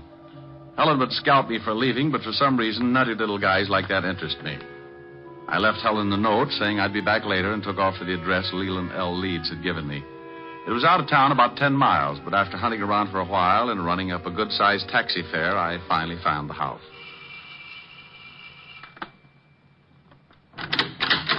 Yes? Yes. I got a call from a Mr. Leeds at this address. He asked me to come over. My brother? I don't know. Well, it couldn't have been. He's very sick. He's upstairs sleeping. Well, he was just coasting off to Dreamland when he called me. I think you'd better let me in. Oh, a detective. All right. Just, what did my brother tell you, Mr. Diamond. He said his life was in danger. I'm Nina Leeds. I think you'd better come into the living room, Mr. Diamond. Dr. Miller can explain things better than I can. Sure. Roger? This is Mr. Diamond. He's a detective. Oh? Lee just called him. This is Dr. Miller, Mr. Diamond. Hello, Doctor. How do you do? You from the police? No, private stuff. Oh, I see. Now, Mr. Diamond, I'm afraid you made a trip for nothing. Well, here are the drinks. George, this is Mr. Diamond. He's a private detective. What? Mr. Diamond, this is George Brodeen. How are you? Well, fine, thank you. Anything wrong? I don't know. Lee phoned Mr. Diamond and told him he was in danger. How did you know that, Doctor? I told Miss Leeds what he said, but not you. I'm Mr. Leeds' doctor. He's having a nervous breakdown and suffers from an extreme persecution complex. If he called a detective, I'm sure he must have said something like that. That's quite correct, Mr. Diamond. What do you do, Mr. Brodeen? Why, I'm with the New York Museum. I'm a friend of the family. I've been watching Lee break up for the past month. Mm-hmm. May I talk to your brother, Miss Leeds? I don't think you can. I gave him a very strong sedative. Let me get you a drink, Mr. Diamond. When Lee wakes up, you can talk to him. Sure.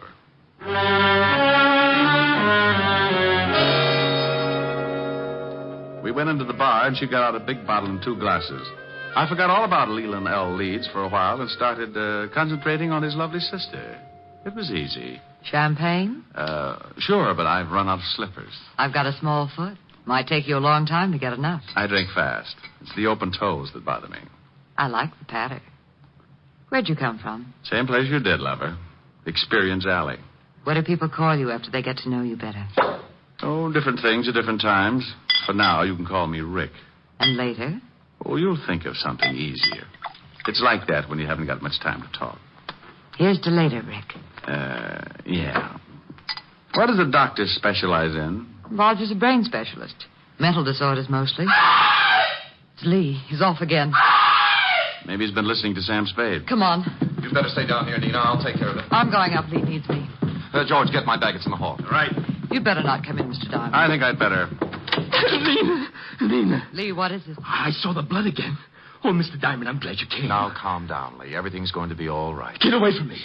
He thinks I'm insane. You all do. You want my idol, and you stop at nothing. Now, there's no sense in this much self-indulgence. Here's your bag, Roger. Thanks. What are you going to do? Just give you something to make you sleep. I don't want to sleep. I'll wake up and see the blood again. There's no blood. It's just your imagination. You're overwrought. You think I'm crazy. But I saw it.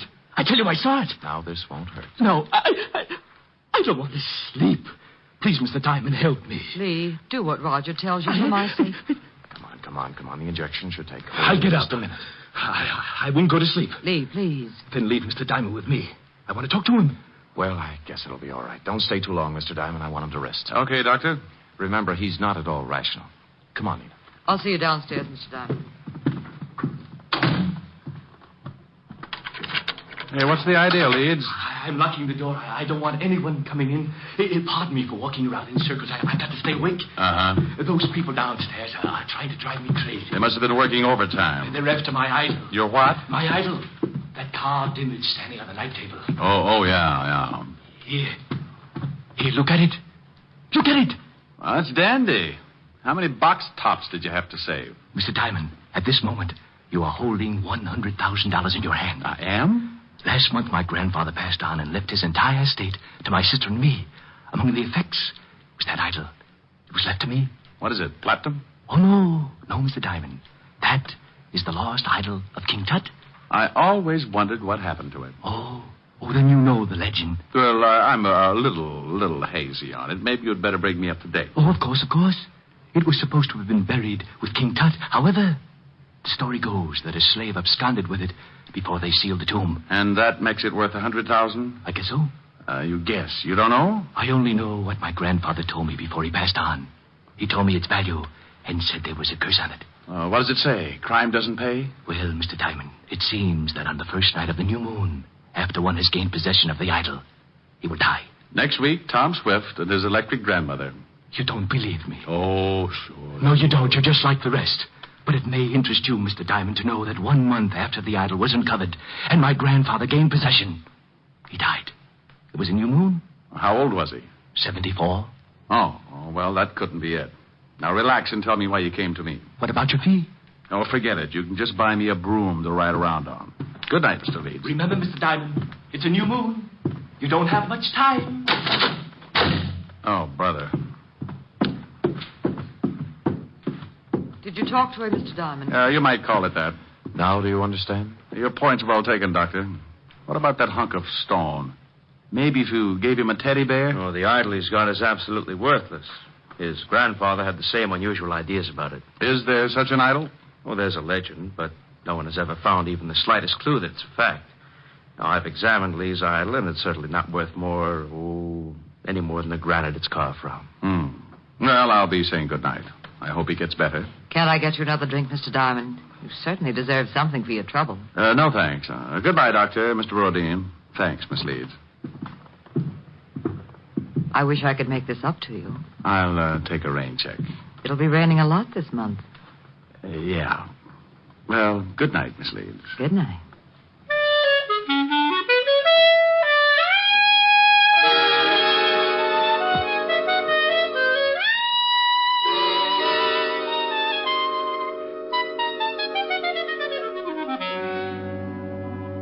I went out and got a cab. As far as I was concerned, the frightened little man in the nightshirt was going to end up modeling straitjackets, and the private detective would only add to the confusion. It was 8 o'clock, and I told the cabbie to take me to 975 Park Avenue. Helen would be angry, but it was worth going back to. A couple of hours with her could make a guy as contented as a bear that had just cornered the honey market. We pulled up in front of Helen's apartment, and I paid the cabbie. I was just going in when a small convertible skidded to a stop in front of the building. Mr. Diamond! Mr. Diamond! It was Leland L. Leeds again, and you could still see part of the nightshirt under his topcoat. He leaned out of the car window and called. Over here, Mr. Diamond. Please, I must talk with you again. I'd had enough of the jumpy little man with the idol, so I started into the apartment without answering. He called again, climbed out of the car, and started to cross the street toward me. I looked back just in time to see the other car swing in toward me. Look out, Leeds! I ran back into the street and looked after the disappearing car. The lights were off, and I couldn't get the license number. It was too far away. I leaned down by the little man in the nightshirt. He was pretty far away, too. He was dying and hurt. Mr. Diamond? Yes, Leeds? Take the idol. When you left, I found out why it was worth all that money. They didn't want me to tell you, so they followed me and ran me down. It's in my coat pocket.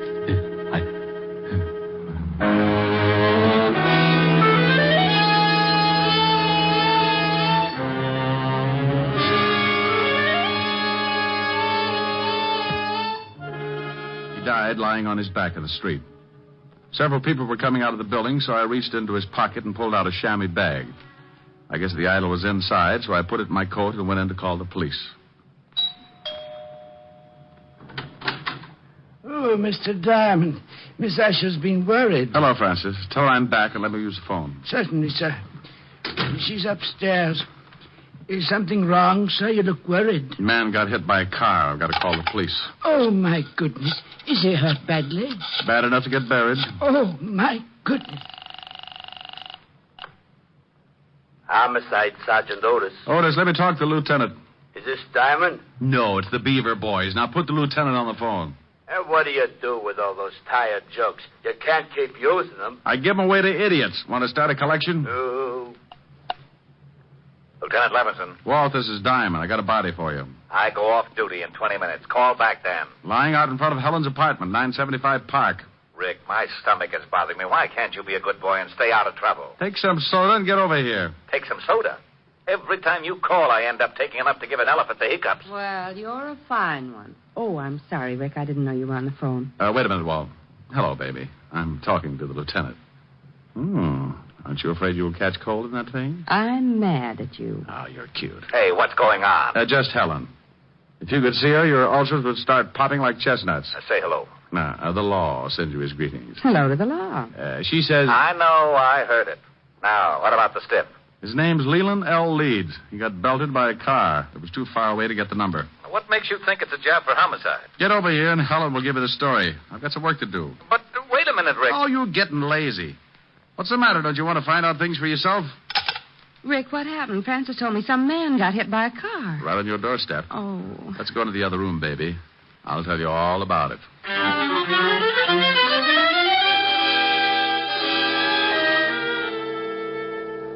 We went into the warm study, and Helen poured me a tall drink.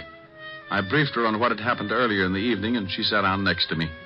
There's something about red hair that does things to me.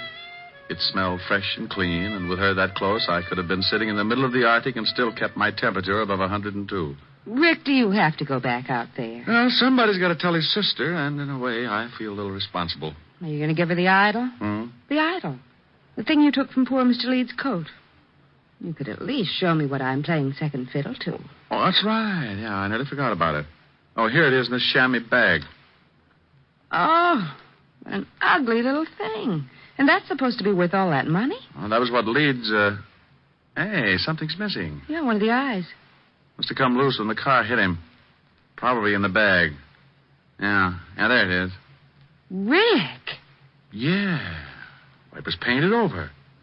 You'd never guess it unless you pried it loose. It's as big as a marble. Is it real? Well, you've got enough of them around, you tell me.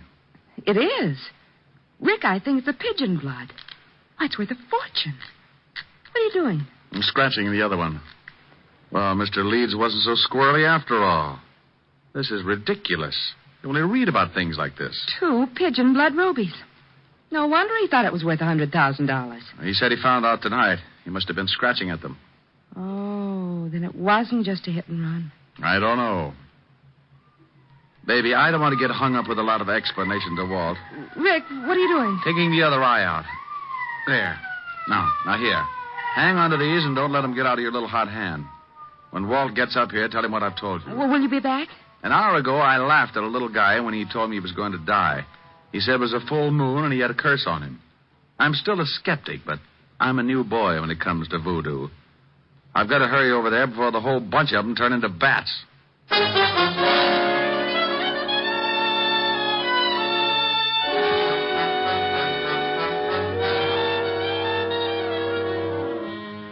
I went down in the service elevator and out on the street.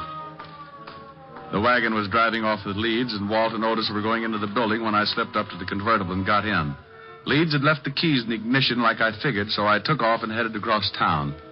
20 minutes later, on a lonely stretch of road, I started counting suspects. All 3 of them could be in on it. Dr. Miller, who said Leeds was insane.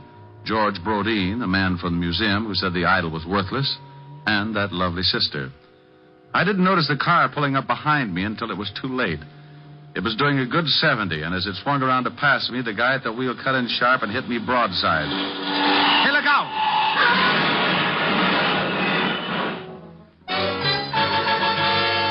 I went through a white white fence and over an embankment.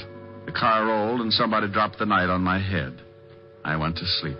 I don't know how long it was before I started coming around, but when I tried to shake myself back, it was like pulling my head out of a barrel of molasses. It stuck to my eyes and plugged up my ears. I tried to claw the stickiness away, but my hands were like two baseballs. I moved my shoulders and felt the stiffness in my back. It spread out to my hands and down to my feet. I opened my mouth and took in a lot of air. I finally made it.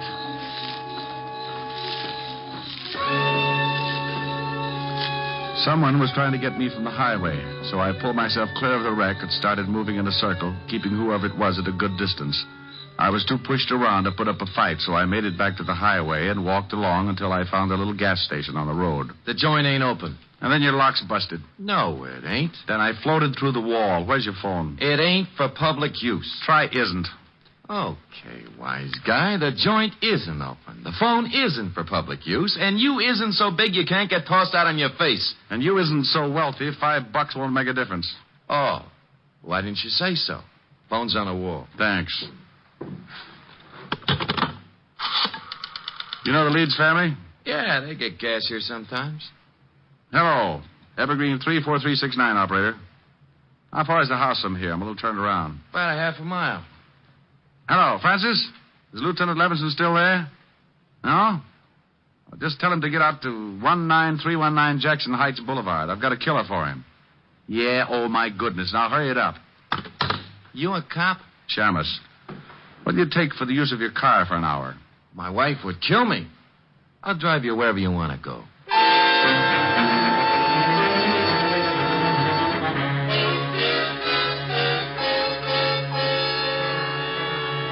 He gave me a lift in his old sedan, and 10 minutes later I was ringing the doorbell to the Leeds house.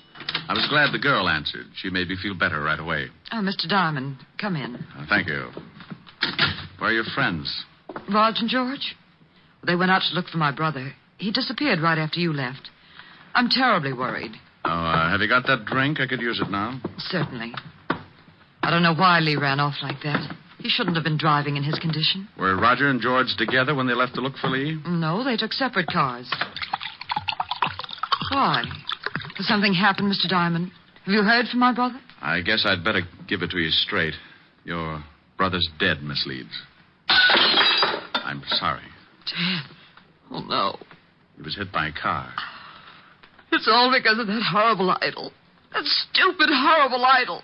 If my grandfather hadn't told Lee it was worth that much money, this never would have happened. Did you think it was worth anything?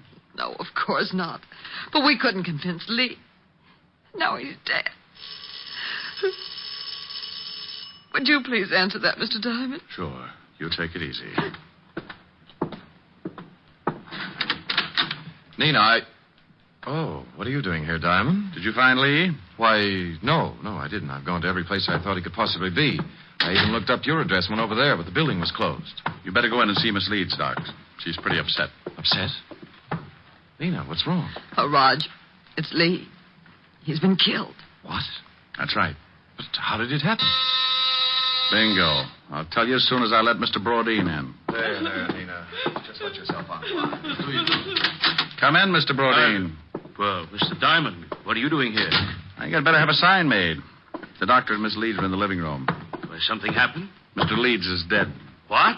This is the most surprised household I've ever run into. Roger, is this true? I guess so. Oh, I'm terribly sorry, Nina. Is there anything I can do? No, thank you. Where did this happen, Mr. Diamond? In front of 975 Park Avenue. Car hit him. I was with him when he died. Oh, this is terrible. I thought at first it was an accident, but I'm not sure. What do you mean? When I left to come out here, someone ran me off the road, nearly killed me. Who would want to kill Lee and then try to kill you? Probably a coincidence. Certainly. Probably just a drunk. Could have been. Lee gave me this before he died. A chamois bag. What's in it? The idol. Oh, that awful thing. What do you want done with it, Miss Leeds? I don't care. Just get it out of this house. What are you going to do? I don't know. You want the thing, Doctor? Why, what for? That's a good question. How about you, Brodeen? You want it? Oh, well, what would I want a worthless piece of stone for? Well, as long as no one wants it, may I use this fire poker, Miss Leeds? What are you going to do with it? The idol is worthless. It's caused a lot of trouble for you and your family. I'm going to break it up. barrel brought in, you were sure getting grabby. All right, now all of you stay right where you are. Well, for a museum collector, that's a pretty modern gun. Yes, and I know how to use it. George! This is the hokiest case I've ever been on. Even the dialogue's bad. I suppose you think you're pretty clever making me show my hand like that. I read Gory Detective. I found that the idol was really worth all that money, but I had to make the killer tip himself. You did. Mr. Diamond, do you mean my brother was really right all along? In a way, yes. He believed what his grandfather had told him. But it wasn't until tonight when he scratched one of the eyes of the idol that he knew for sure. Scratched one of the eyes? That's right. Pigeon blood rubies, painted over. Well, now I'm leaving you. Well, that's good, but you're minus something. Minus what? A couple of rubies. I took them out of the idol. You're lying. Take a look at the bag. What? They're gone. I'll kill you for this. Give me the gun, George. Look out. He's going to shoot. Give me the gun. All right, everyone. This is the police.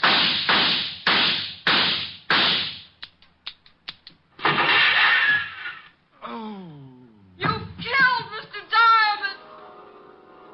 He shot Diamond, all right, Lieutenant. Put the bracelets on him, Otis. Sure. Come here, you. Not him. Put him on Diamond for disturbing the peace. Pin the medal on the other guy. No. Sure thing. How do you like that, wise guy? Oh, no. Rick? I'm dying. Ricky? Oh. Rick, wake up. All right, George. Drop the gun. Rick, you've been dreaming. Oh, Helen. Oh, you were having a big, fat nightmare. I came down from upstairs and you were asleep on the couch with Gory Detective. Oh, well, I started reading some story and I got mixed up with Egyptian idols and the rubies. I got shot. That's the case of the ruby eyes. That was the craziest dream. I solved the crime and got shot 6 times for my trouble. Oh. Lieutenant Levinson and Otis came in and arrested me for disturbing the peace. After you were shot 6 times? Yeah. Otis loved it. That wasn't in the magazine. I worked out my own ending. Move in. That's pretty. What are the lyrics? Well, an awful lot of them. I'll sing them. Okay. I'm sitting high on a hilltop, Oh, I remember that. tossing all my troubles to the moon. It's from Thanks a Million. Where the breeze seems to say, don't you worry. With Alice Faye. Things are bound to pick up pretty soon. Here, neath the sky on the hilltop, seems to me the world is all in tune. I forget all the bustle and hurry, tossing all my troubles to the moon. I know someone will love me, and everything will be just grand. Just so the stars up above me continue doing business at the same old stand. It's mighty sweet in the evening when I've had a busy afternoon, sitting high on a hilltop, tossing all my troubles to the moon. Sing it again, Rick. I'm sitting high on a hill. Oh, Rick, the grouse. Yeah, listen to that. Where the breeze seems to say, don't you Hey. worry. How do you like that, wise guy? Oh, that's really awful. Yeah, well, maybe you know how I feel when you open that big bazoo of yours. You mean I sound like you do? Look, Diamond, what do you think the rats keep jumping out of my window for? Well, maybe if you had some plastic surgery. And your crummy jokes are as bad as your crummy singing. So please, save the world from a horrible fate and cut your throat or something. Oh, yeah? Well, let me tell you, old boy. I'm sitting high on a hilltop, tossing all my troubles. Hey, you! Shut up! We want to hear Diamond. Yeah, shut your big bazoo. Yeah, shut up! What's that? You heard us. We want to hear Mr. Diamond. Oh, no. Rick. Yeah, my dear public.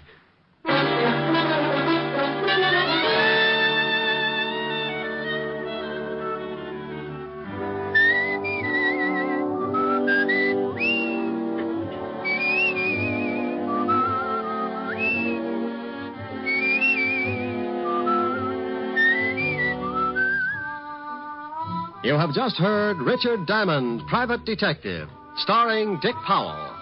Helen was played by Virginia Gregg, Lieutenant Levinson by Ed Begley. Also in our cast were Wilms Herbert, Peter Leeds, Yvonne Patey, Stephen Dunn, and Jack Crucian. Music was under the direction of Frank Worth. Richard Diamond is written and directed by Blake Edwards. Portions were transcribed.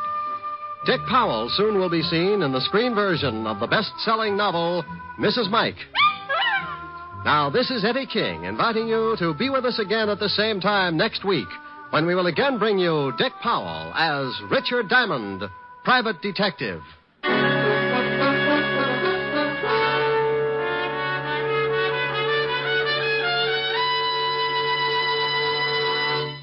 What's on NBC tomorrow?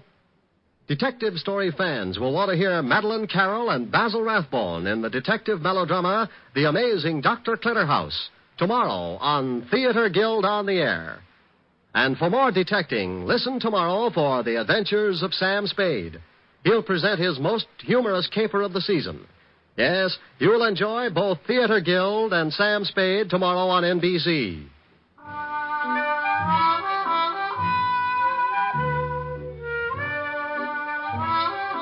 Next, it's Free Ride to Danger with Dorothy McGuire on NBC.